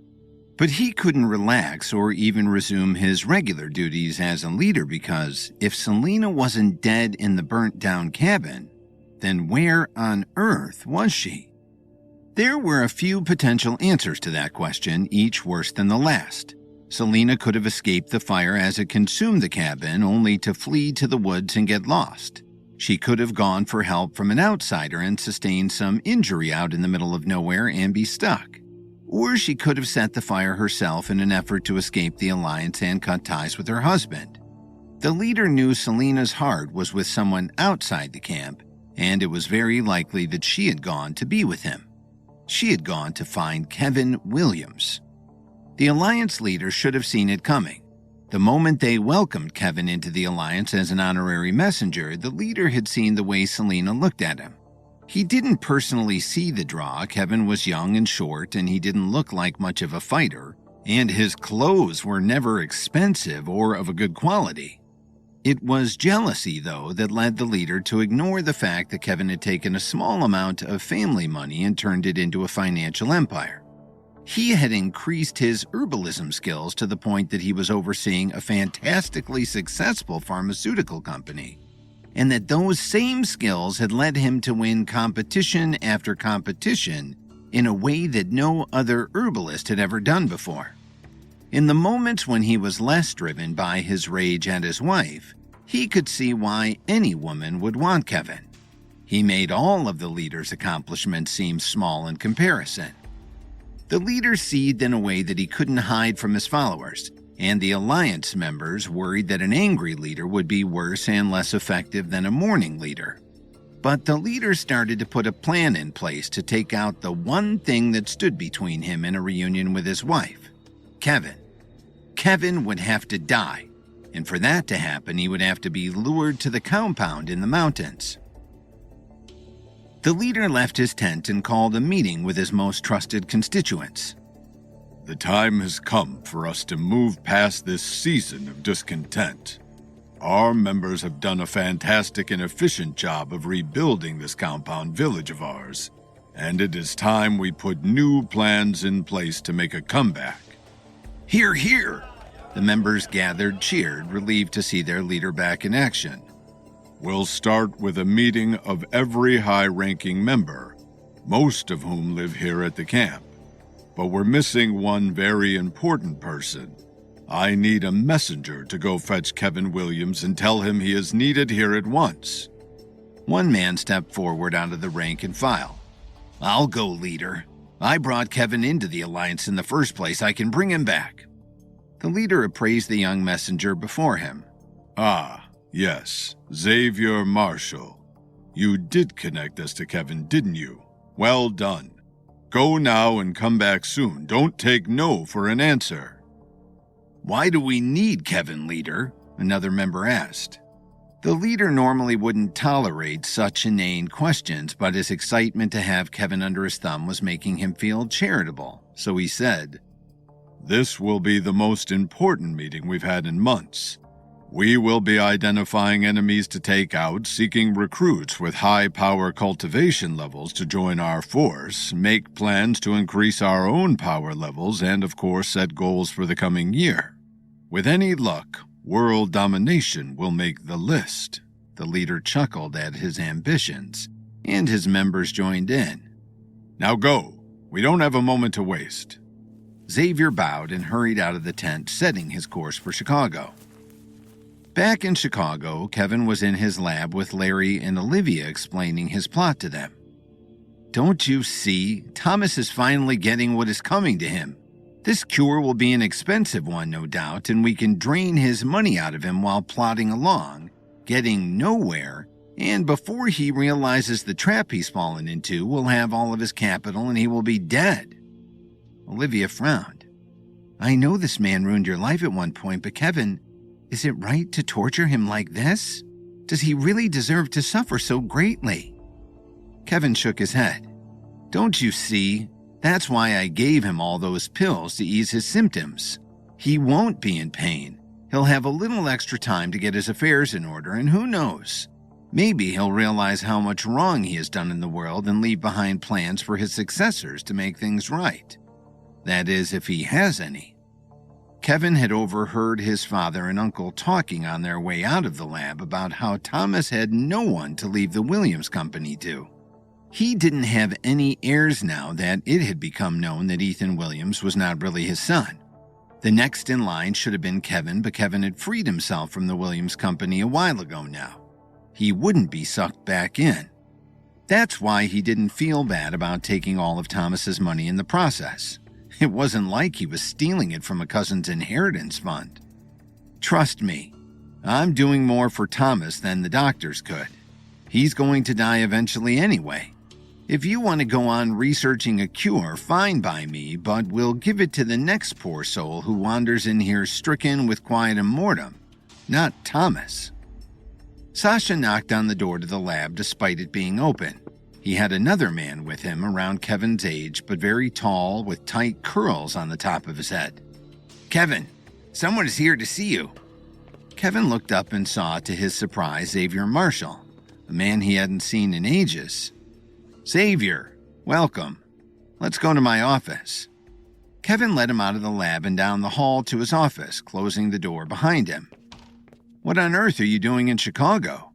He shook Xavier's hand energetically. Xavier, after all, had once been something of a friend to Kevin.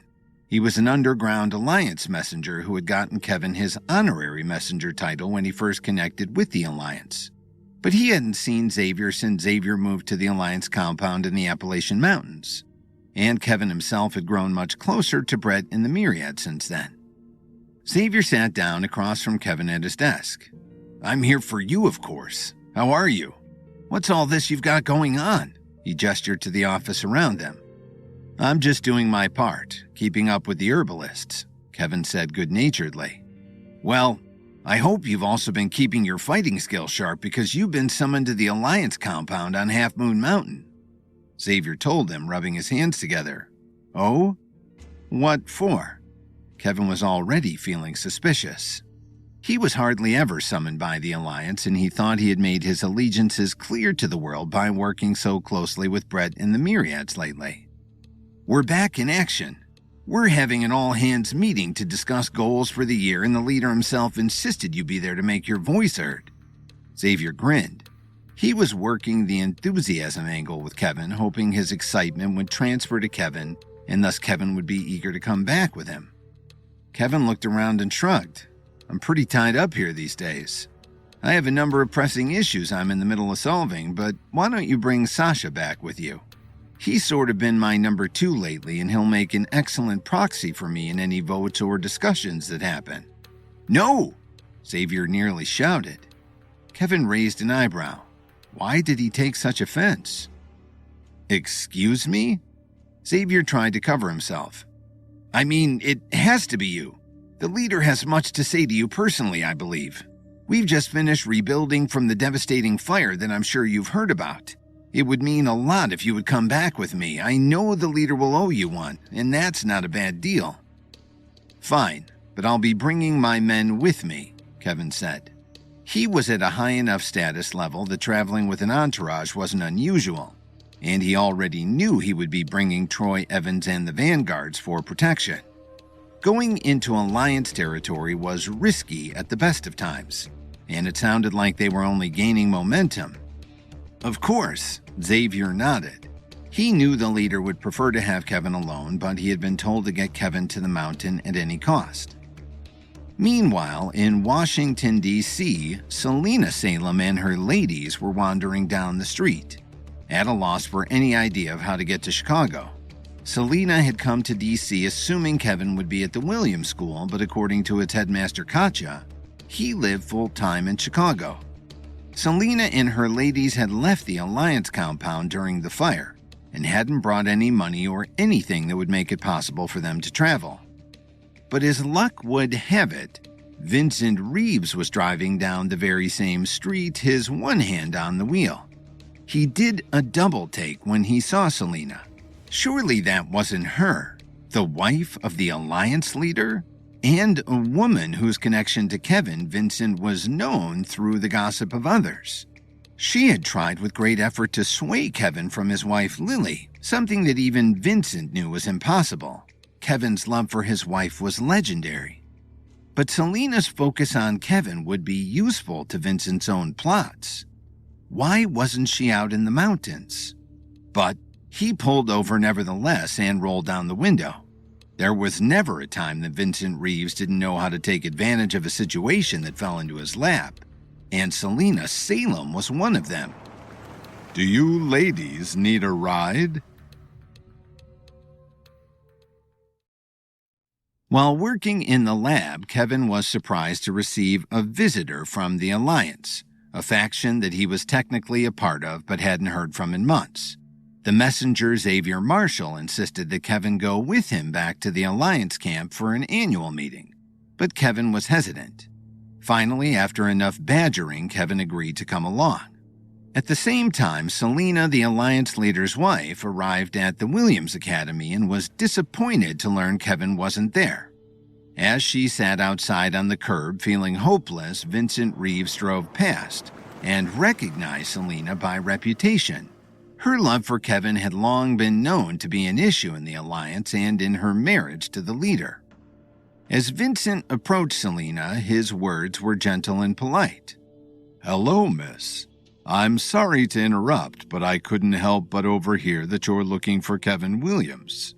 May I ask why? Vincent was able to make up lies on the spot that would trick a distraught woman into thinking he was a knight in shining armor. Selena looked up and wiped the tears off her face. Who are you? Why should I tell you anything? Vincent smiled. Of course, miss. Allow me to introduce myself.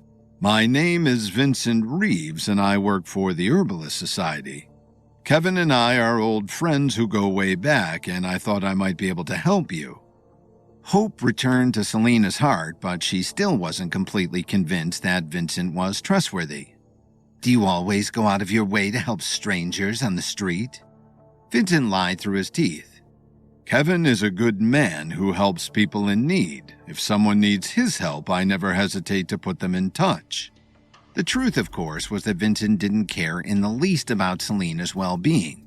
He just saw this as another opportunity to bring more trouble to Kevin's doorstep. He hid his true intention well, offering Selena a helping hand off the ground, which she timidly accepted. Once she was standing, Vincent looked straight into her eyes. Now, why don't you tell me what the problem is, my dear? Selena looked around at her tired followers and realized that trusting Vincent was their only option. Finally, she took a deep breath and said, My followers and I are searching for Kevin, in the hopes that he might craft an antidote for our terrible affliction. We were given evil pills against our own will, and now our minds have fallen under a shadow that is difficult to resist. I fear that Kevin is the only herbalist with the talent to save us. Intrigued, Vincent scratched his chin and nodded in thought. In that case, I can see why you were so disappointed to not find him here at the school. But fear not, miss. I have a private car here and would be glad to escort you to his lab in Chicago, where Kevin can definitely be found. I'm sure he'd be sympathetic to you and your cause. Tell me, have you ever met Kevin before? Selena nodded. We're both members of the Alliance. Let's just say that Kevin and I became very close during our time together. Vincent smiled. He pretended that Selena's story of her connection to Kevin was news to him, rather than well-known gossip among the highest ranks of organizations such as the Alliance and the Myriads, and the Herbalist Society. Excellent. Then he'll have every reason to help you. Come with me, dear. I insist. Vincent opened the door to his car and gestured for Selena to step inside. When Selena looked at her followers and nodded, they all began piling into the car. Meanwhile, back in the lab, Xavier Marshall and the other Alliance messengers were pressuring Kevin to hurry up and join them. We have to go, Xavier said. It will take some time to get to the camp, and we mustn't keep the leader waiting. Kevin crossed his arms and furrowed his brow. Sounds to me like this leader of yours needs reminding that patience is a virtue. Xavier didn't hesitate to defend him. Our leader is a busy man whose time is extremely valuable. He doesn't need reminding of anything. Kevin nodded. taking note of Xavier's strange affection for the leader.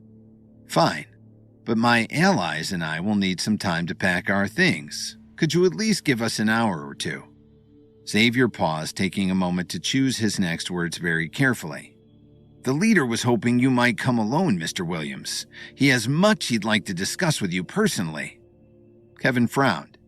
I don't go anywhere without my team to back me up, Mr. Marshall. You can never be too careful these days.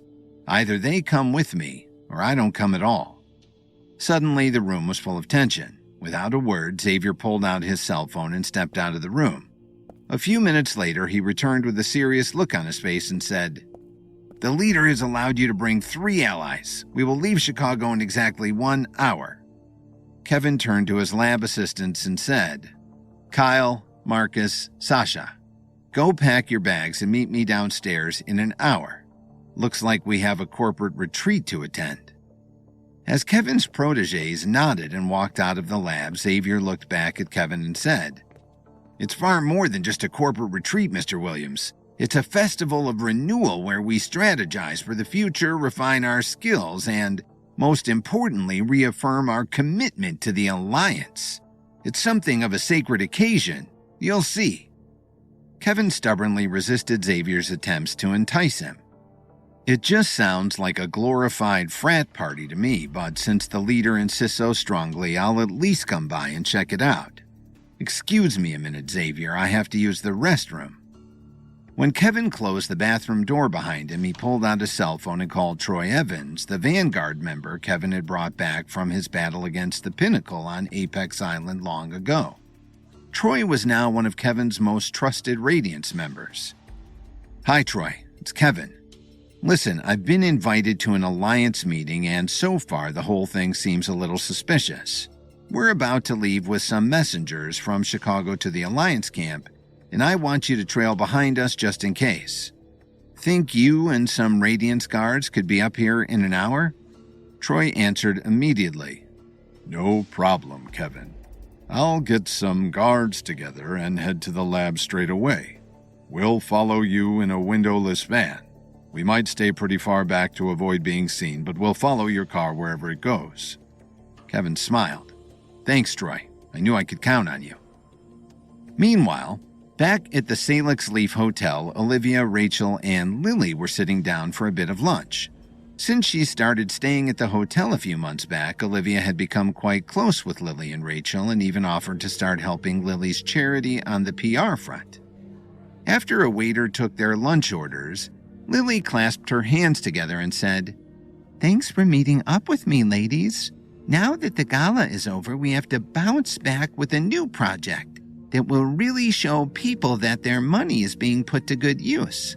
With Kevin's funding and the fantastic growth of his pharmaceutical company, I know that very soon we can help around the world, but for now, I think we should focus on providing relief here in Chicago.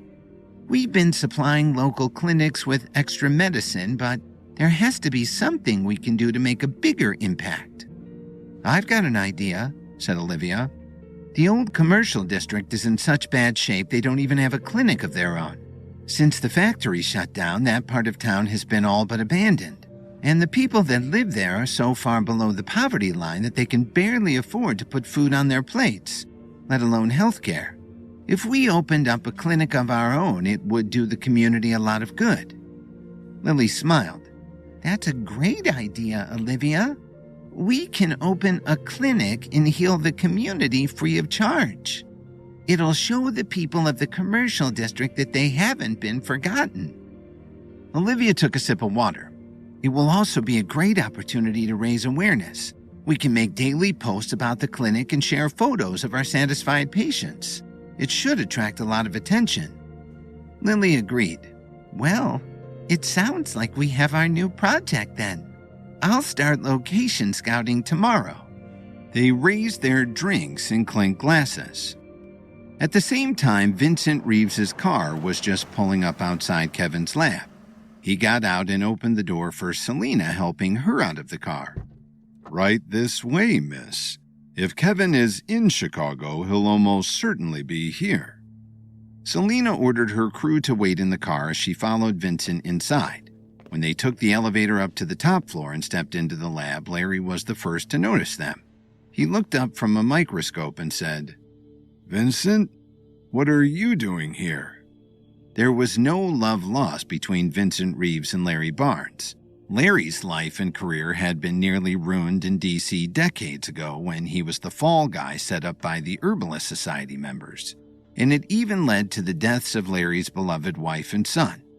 Only because Kevin had rescued him from working as a vendor in the herbal market and restored his confidence and status, could Larry now come face to face with Vincent Reeves without attacking him. Inside, though, Larry's heart continued to simmer with rage at the injustice, something that Vincent Reeves clearly had no sense of. "Hello, Larry. Is Kevin here? I have an urgent matter I need to discuss with him." Larry shook his head. "Sorry, Vincent, but I'm afraid Kevin just left. He said he was going to the Alliance camp for a corporate retreat." Larry kept his voice low and calm. He had to remember that he was now a representative of Kevin Williams, and though Larry knew that Vincent could not be there for any good reason, it wasn't Larry's place to create more problems by losing his temper. Just then, Selena's eyes widened. "He's going to the Alliance camp? That means my husband, the Alliance leader, must have something to do with this. Listen to me. If what you say is true, then Kevin isn't safe. He's in grave danger." After reluctantly agreeing to go with Xavier Marshall to a mandatory meeting at the Alliance camp, Kevin called Troy Evans to make sure that a team of Radiance members would follow them as backup. When he overheard Selena crying about not finding Kevin at the Williams Academy, Vincent offered to escort her and her followers to Kevin's lab in Chicago. By the time they arrived, though, it was too late, as Kevin had already departed for the Alliance camp. When Selena heard this, she knew that Kevin was in grave danger. As Kevin, Kyle, Marcus, and Sasha were being driven out of Chicago, Xavier and the other Alliance messengers didn't notice the Radiance van tailing behind them. After they turned off the main highway and started down a dirt road through the forest, though, it became obvious that they were being followed. Xavier sharpened his eyebrows as he looked at the van through the rearview mirror. "That van has been following us for miles. We have to pull over and confront them." Knowing the van was full of his Radiance allies, Kevin tried to quickly defuse the situation. "There are other properties up here besides the Alliance camp, you know. Who's to say these people aren't just on their way home?" Xavier shook his head. "I highly doubt that, but I'm going to find out either way." Kevin grimaced as Xavier pulled over and got out of the car. Kevin hopped out and followed him as he approached the van. He stood in the middle of the road to force it to stop. In the driver's seat of the van, Troy rolled down his window and asked, "What's the matter, stranger? Do you need some directions?" Xavier allowed a few seconds to pass before answering, trying to establish his dominance over the conversation. "I haven't seen you around in these parts before. Are you folks new? Where are you going?" Troy looked at Kevin, who nodded at him to play along. "Me and my buddies are just looking for a place to camp. Do you have any suggestions for us?" Xavier shook his head. "I advise you to turn back, actually. People don't take kindly to strangers in these parts." The tension was thick, but Troy wasn't afraid. "I think we'll take our chances. These mountains are just too beautiful to pass up." Xavier frowned. "Fine. You go ahead then. I don't want you following us." Troy paused. "Well, I don't like very much the idea of you following us either. You go ahead, we'll make sure you're well out of sight before we continue. That way nobody is following anyone." Xavier smiled, somewhat amused. "You'd like that, wouldn't you?" He pulled a dagger from his waist and held it up to the window. "Out of the car now. I'm taking a look." Troy smiled back at him. "Fine. Have it your way." When he knocked on the roof of the van, a team of Radiance members came bursting out of the back in full combat armor. At the same time, the other Alliance messengers jumped out of Xavier's car. Just before a fight broke out, Kevin lunged in between them and threw up his hands. "Wait. Stop. They're with me, Xavier. I told you I never go anywhere without a backup." Xavier looked at Kevin with an angry expression on his face. You were only allowed to bring 3 allies, Kevin. Who are these people? They're my security force, Kevin replied. As long as you don't threaten me, they won't threaten you. Xavier pulled aside Kevin. The leader will not be happy about this, Kevin. The meeting is for Alliance members only. We'll be discussing plans and secrets that can't risk being overheard. Kevin wasn't planning on standing down just yet. These men are my trusted security force, Xavier. They're like an extension of myself. I assure you that none of them would share what they heard at the meeting.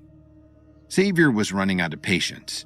He knew the leader would be very displeased if he showed up with so many people, but would be even more displeased if he learned that a fight had broken out on their journey. Fine, he said.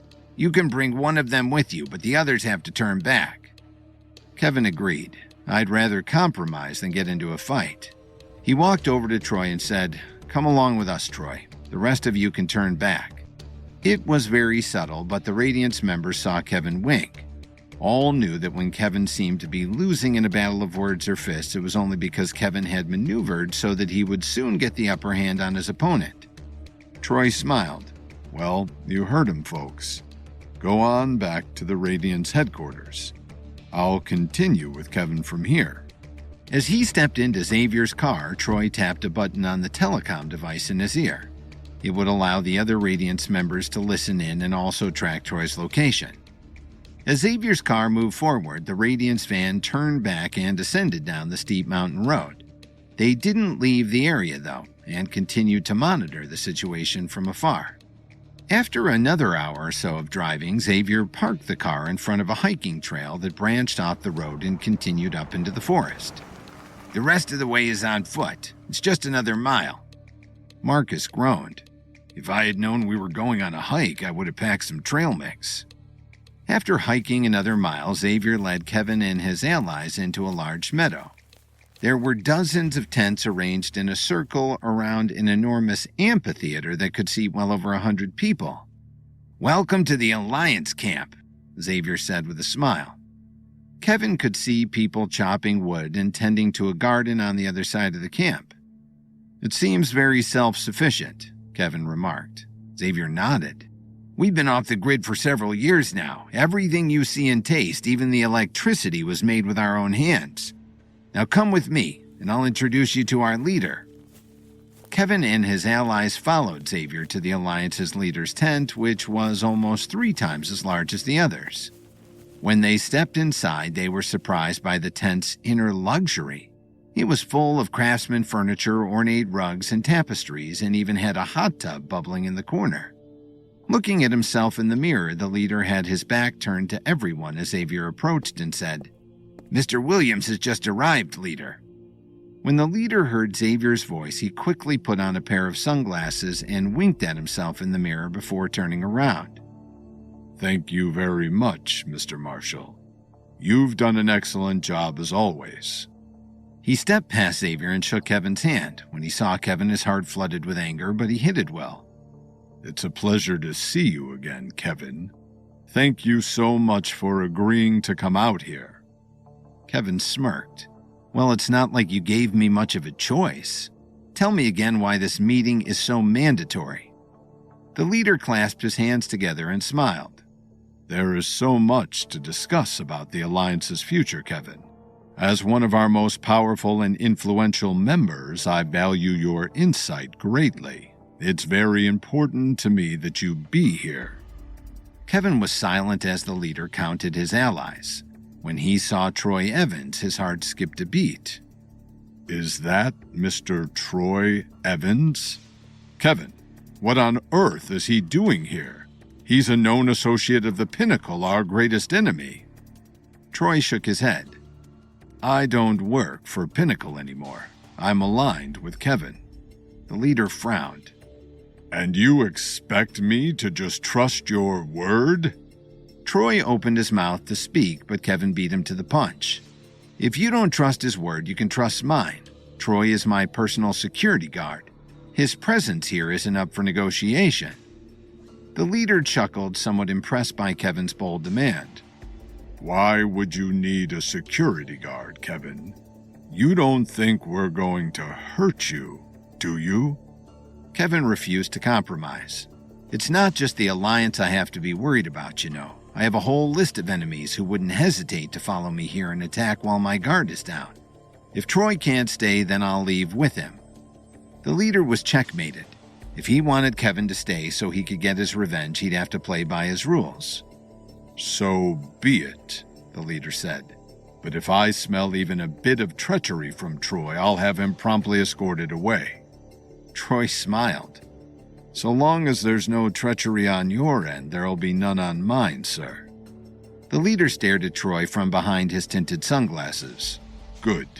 Well then, now that that's out of the way, let's get on with the opening ceremony, shall we? As the Alliance leader stepped out of his tent, Xavier told Kevin and his allies to have a seat in the amphitheater.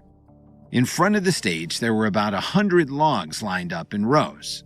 Kevin tried to take a seat in the back, but Xavier quickly ushered them up to the front, saying that they had reserved seats.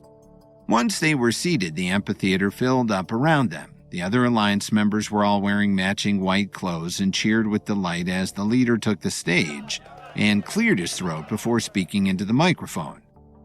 Welcome to this year's annual Alliance meeting. As members of the Alliance, we are here to strategize, sharpen our skills, and reaffirm our commitment to the cause.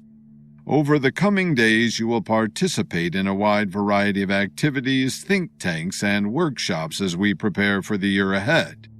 Now, without further delay, let's get on with the opening ceremony. The Alliance members stood up as a giant figure made out of sticks was wheeled onto the stage. A hooded Alliance member sparked a torch and handed it to the leader, who lit the bundle of the sticks. As the figure went up in flames, the Alliance members beat their chests and chanted, "Long live the Alliance! Long live the Alliance!" At the same time, Troy looked around and noticed they were the only ones who weren't wearing white clothes. He tugged on Kevin's arm and whispered, "I think we're the only outsiders here, Kevin. I've got a bad feeling about this." When Xavier Marshall realized that some of Kevin's Radiance team were following him as he led Kevin to the Alliance compound, it led to a tense confrontation with Troy Evans and the Radiance members. Kevin bargained to let Troy come along, but the other Radiance members had to turn back. They stayed in the area, though, and continued to listen in through Troy's earpiece. Once they got to the Alliance camp, Troy was suspicious about the fact that they seemed to be the only outsiders. Once the bundle of sticks was burned to a crisp in the opening ceremony bonfire, the other Alliance members sat back down and awaited the leader's next words. His voice came booming through the speakers. "Long live the Alliance indeed. You all know your morning activities. I'll see you all at the cafeteria for lunch at 12:30. The Alliance members rose from their log benches and dispersed in all directions. Some went into tents and others trailed off into the forest. Meanwhile, Kevin and his allies weren't sure where to go. "Did anyone see the itinerary?" Kyle asked. Just then, Xavier Marshall walked up and interjected. "Your activities have been predetermined by the leader. Kyle and Marcus, you two can join Group 3 for some archery practice. They're down the hill to the west. Troy and Sasha, you'll be with Group 6 this morning for a bonding exercise by the stream." Troy scoffed. "Thanks, but I'm not interested in any kind of bonding exercise. My place is beside Kevin." Xavier shook his head. "Given your previous connection to the Pinnacle, Mr. Evans, the Alliance leader thinks that a bonding exercise is exactly what you need. Don't worry about Kevin. The leader has requested to meet with him personally." Troy frowned. "All the more reason that I should stay at his side." Kevin wasn't as worried. He knew that the Alliance leader didn't pose much of a threat on his own. "Don't worry about me, Troy. If something happens, I can take care of myself. You stay with Sasha and look after him instead." Troy nodded. He trusted Kevin's leadership unconditionally. "Yes, sir." As everyone went their separate ways, the leader stepped down from the stage and took Kevin's hand. "Come with me, Kevin. I want you to lead a workshop on the importance of herbalism. A lot of our members are martial artists, but few have done any herbalist training." Kevin looked perplexed. That's all you want from me? I thought we were here to discuss the future of the Alliance.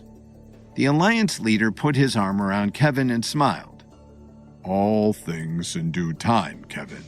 We'll get to our strategizing soon enough. Meanwhile, Kyle and Marcus followed Group 3 to a grove located just outside the Alliance camp. There was a wooden target hanging from one of the trees and a collection of bows propped up on the table. One of the Alliance members, who was wearing a hood, stepped in front of the group and led the activity. Setting goals is just like shooting a target. You aim, gather your strength, and then take your shot. If your aim is true, you'll hit the target, but if you falter, you'll miss it completely, no matter how strongly you fire your arrow. By studying archery, we can learn about completing our goals in all kinds of different arenas. Marcus whispered under his breath, God, is there anything worse than these corporate team-building exercises? The Alliance member leading the exercise looked straight at Marcus. If you doubt the importance of this exercise, perhaps you should go first, sir. Marcus gulped as the other members cleared a path for him.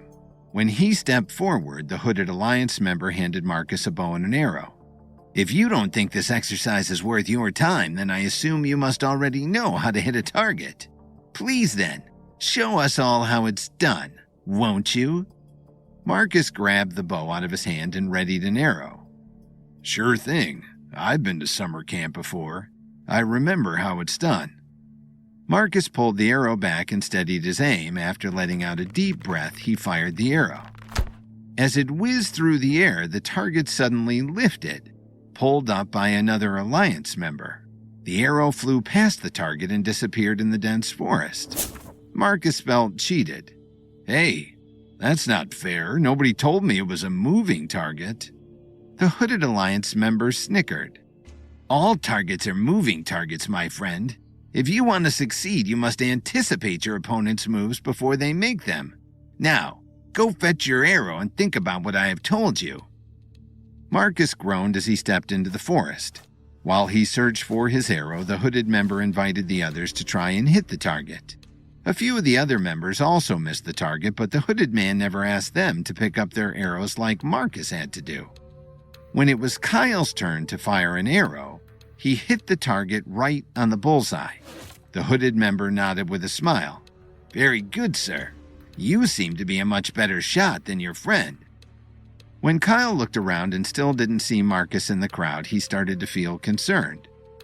Speaking of my friend, he doesn't seem to have come back. I'm starting to worry that maybe he got lost. The hooded member chuckled. Well, if you're so worried about him, why don't you go take a look? He couldn't have gone far. Without a second's thought, Kyle set down the bow and went into the forest. Marcus, where are you? He wandered in about 500 feet but didn't see any sign of Marcus. Then he heard a voice call out from the trees. Kyle, help, please. Kyle started to run, looking all around for Marcus. Where are you, Marcus? Use your voice to guide me. Kyle, I'm up here. His voice was coming from above. When Kyle looked up, he was shocked to see Marcus tied up in a net hanging high in the trees. Marcus, what are you doing up there? Just then, Marcus's eyes grew wide with fear. He pointed and shouted, Kyle, behind you! Look out! Before Kyle could turn around, a hooded Alliance member clubbed him in the back of the head. Kyle was knocked out cold. At around the same time, Troy and Sasha were just beginning their bonding exercise down by the stream. The Alliance member leading it was also wearing a hood. He was standing in the stream with the other members standing shoulder to shoulder along the bank. The stream before you is the stream of life. It ruthlessly sweeps away all things that do not have firm roots, but with enough strength. We can stand proud and accept the stream's blessings. Troy rolled his eyes. I can't believe we left Chicago for this. The hooded Alliance member continued. Know that you do not have to face this stream alone, brothers and sisters, for we stand together here, united by our shared humanity. We are more alike than you may think, and today we shall prove it. Take a step forward if you've ever loved someone. Everyone took a step forward into the stream except for Troy, who was laughing to himself. The hooded member looked at Troy seriously. "Are you to tell me that you, Mr. Evans, have never loved anyone?" Troy scoffed. "You know what I really love? Keeping my shoes dry. But you guys go ahead and continue with your little bonding exercise." The hooded member shook his head. "The stream will swallow you whole if you go it alone, Troy. There are no lone wolves inside the Alliance." Troy crossed his arms. "Well, there is now." The hooded member continued the exercise without Troy. He told the group to step forward if they'd ever lost someone, made a mistake, or celebrated a victory until everyone had crossed the stream. Once they were on the other side, the hooded member grabbed a bucket and filled it up with water from the stream. Another member stood beside him with a stack of paper cups. "And now, brothers and sisters, we embrace the stream of life by drinking directly from its water." The hooded member started filling up cups and handing them out to the participants. Before handing one to Sasha, though, he secretly dropped in a pill that was tucked under his sleeve. Once everyone had their cups, he raised his and said, "Long live the Alliance!" "Long live the Alliance!" everyone repeated. After drinking his water, Sasha began to feel a bit queasy. "Hey, are you sure this water is safe to drink?" Then Sasha suddenly fainted and dropped to the ground. From the other side of the stream, Troy watched with concern. "Sasha, are you all right?" Just then, an Alliance member snuck up from behind and knocked Troy on the back of the head. Meanwhile, Kevin was just finishing up leading the herbalist workshop. He focused mostly on explaining to people how herbalism and martial arts can be intertwined and often go hand in hand. The Alliance leader was watching him from the back, keeping an eye on things. Suddenly, Xavier tugged on his arm and whispered, "His allies have all been captured, sir." The Alliance leader smiled. "Good. Now all we need is to give the other members a good reason for his execution and we can be done with him." Xavier nodded. "What do you suggest, sir?" The leader looked back at Kevin while he spoke. "If we set one of the tents on fire and put Troy at the scene of the crime, it will look like the only reason they came here was to sabotage us. I'd say that's a pretty good reason. Look out for my signal." Xavier grinned. "Of course, sir. Long live the Alliance." Xavier Marshall had brought Kevin into the Alliance, and now he was going to see him be taken out of the Alliance, dead. After the opening ceremonies, the Alliance leader split Kevin and his allies up to attend different activities. Kyle and Marcus were sent to do archery, but halfway through the lesson they were separated from each other and kidnapped. At the same time, Sasha and Troy were sent to participate in a bonding exercise and were also kidnapped. Kevin, on the other hand, was asked to lead a workshop on herbalism. Watching from the back, the Alliance leader discussed his plans with his right-hand man, Xavier Marshall. To give the Alliance members a reason to attack Kevin, they would set a tent on fire and place Troy at the scene of the crime. As Troy Evans slowly stirred awake, the first thing he felt was his wrists tied together with rope. Sasha was the first one to see his eyes open. "Guys, look, Troy's finally awake." Troy looked up and saw Sasha, Kyle, and Marcus tied up as well. It looked like they were in a cramped wooden box, barely large enough for the four of them. As his senses came back to him, Troy was struck with a fierce headache. "Aw, man, it feels like someone hit my head with a sledgehammer. Where are we?" Marcus looked glad that Troy was finally awake. "We're in a tree house," he said. "I was the only one who was still awake when they brought us here. It seems like the leader's plan all along was to separate us from Kevin." Troy sighed. "I knew I wasn't just being paranoid when I said I had a bad feeling about this place. Where's the door? There has to be a way out of this place." Marcus pointed underneath him. "You're sitting on it. There's a hatch in the floor, but it's locked, of course." When Troy scooted aside, he saw a latch door underneath him. He tried to open it with his foot, but it was sealed shut and couldn't be opened from the inside. As a desperate last resort, Troy started pounding his body against the wall like a trapped animal. The tree house shook, but didn't budge. "Hey, knock it off up there," a voice called out from below. "Let us out of here now," Troy demanded. "I've got backup en route, and when they get here, the only way they'll take mercy on you is if you let us out now." The Alliance guard down below chuckled. "Backup? What backup? Kevin doesn't even know you've gone missing yet." "I'm not talking about Kevin," shouted Troy. "I'm talking about an elite task force that has been monitoring the situation this whole time through my earpiece. It's even got GPS tracking. They should be here any minute now." The Alliance guard looked up at the treehouse with a devilish grin. "We took your earpiece and threw it in the river. It's probably a dozen miles away by now, even if it's still working. Your empty threats don't scare me, traitorous scum." Sasha made a perplexed face. "Why do they keep calling you a traitor?" Troy took a deep breath. "Didn't you hear? A long time ago, I was the leader of a group called the Vanguard, which was fighting for Pinnacle, the Alliance's sworn enemy. Once I met Kevin, I joined him and started working for the Radiance, but the Alliance thinks I still have ties to the Pinnacle." "Do you?" Marcus asked. Troy shook his head. "No, of course not. Now I need you all to focus, all right? We have to think of a way out of here." Meanwhile, back at the main compound, the morning activities were coming to a close and it was time for lunch. Kevin looked around for his allies but didn't see them anywhere. Before he could take a closer look, the Alliance leader walked up behind him with 2 plates of food. "I've got your lunch right here, Kevin. Why don't you come sit with me in my tent?"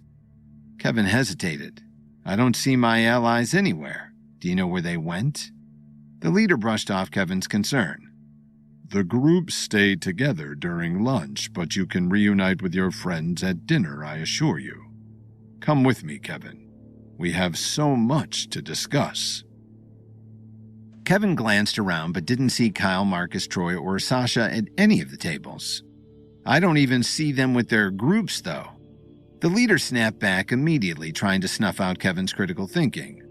"Well, not everyone has been served yet, Kevin. We happen to be VIPs. Now please, come along with me. I have some questions. You can see your friends later at dinner." Kevin sighed and went along with the leader. "I'll give you a few minutes, all right? But I'm coming back out to check on my friends before lunch is over." The Alliance leader put his arm around Kevin and smiled. "Of course, Kevin. I understand. I won't keep you for long, I promise." The leader allowed Kevin to enter the tent first, and before joining him, he looked at Xavier and nodded.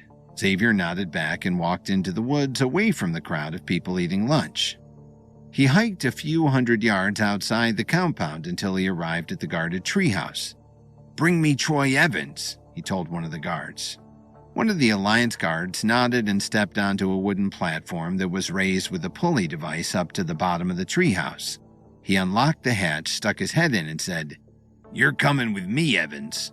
Troy stared back at the guard with a vengeful look in his eyes. "Not if I can help it." Troy scooted forward and kicked the guard in the face, forcing him out of the treehouse. The guard stumbled back but caught himself before falling. He had a boot print on his face and a bit of blood spilling from his cheek. "Fine," he said. "We'll do this the hard way." He reached into his pockets, pulled out a syringe, and jabbed Troy in the leg before he could land another kick. Troy instantly felt drowsy as his muscles felt weak. The Alliance guard pulled him out through the hatch and forced him out onto the platform. Before the guard closed the hatch, Troy summoned all the strength he had left to say, "Don't worry, boys. I'm coming back for you." Back at the main compound, the Alliance leader was pouring Kevin a glass of tea to go along with his lunch. "So what did you want to talk with me about?" Kevin asked. "Does the Alliance have any big plans for the coming year?" The Alliance leader sat down next to Kevin and took a sip of tea. "Oh, yes. Very big plans. You'll see soon enough, but before we get to that, I wanted to ask you something personal, Kevin, if you don't mind." Although Kevin could hardly see them through the tinted sunglasses, he sensed a shift in the leader's eyes. You pulled me all the way out here for small talk? I thought the point of this retreat was to strategize for the future."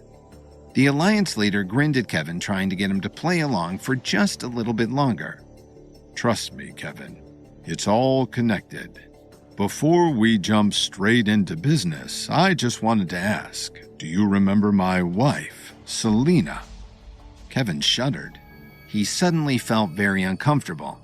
"Of course I remember Selena, but I haven't heard from her in a while. Why do you ask?" For the very first time, the Alliance leader took off his sunglasses. His eyes underneath were blood red and jaded. "I thought she was dead, Kevin, but I just learned a few days ago that she actually faked her own death. I'm desperate to find her now. Do you know where she's gone? I know the two of you were close." Kevin cleared his throat. "I'm sorry, but I haven't heard from her.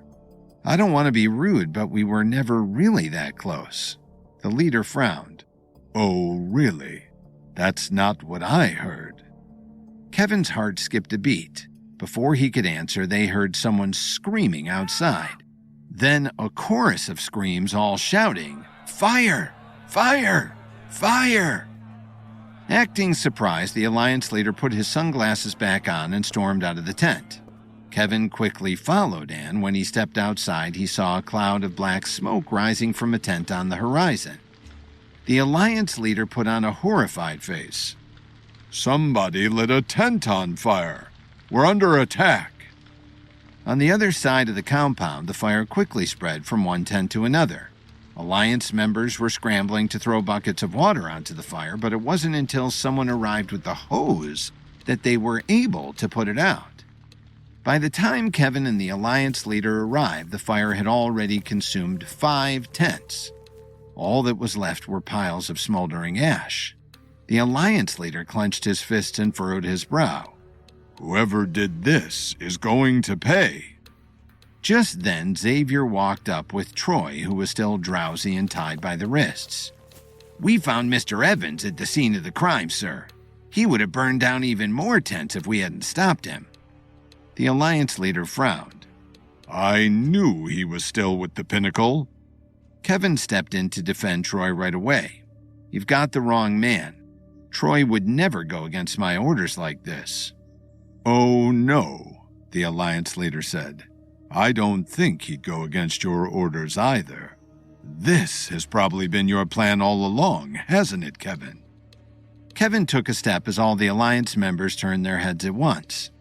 "No, you've got the wrong idea. Whatever happened, Troy and I had nothing to do with it. Where's everyone else anyway? I'm sick of being separated like this." The Alliance leader ignored him and faced the crowd. "It seems as though we have a traitor in our midst, brothers and sisters. A wolf came to do harm against the flock, but have no fear, for I will protect you. I will string up this traitor and turn him to ash. Long live the Alliance." The other members held up their fists and chanted back, "Long live the Alliance!"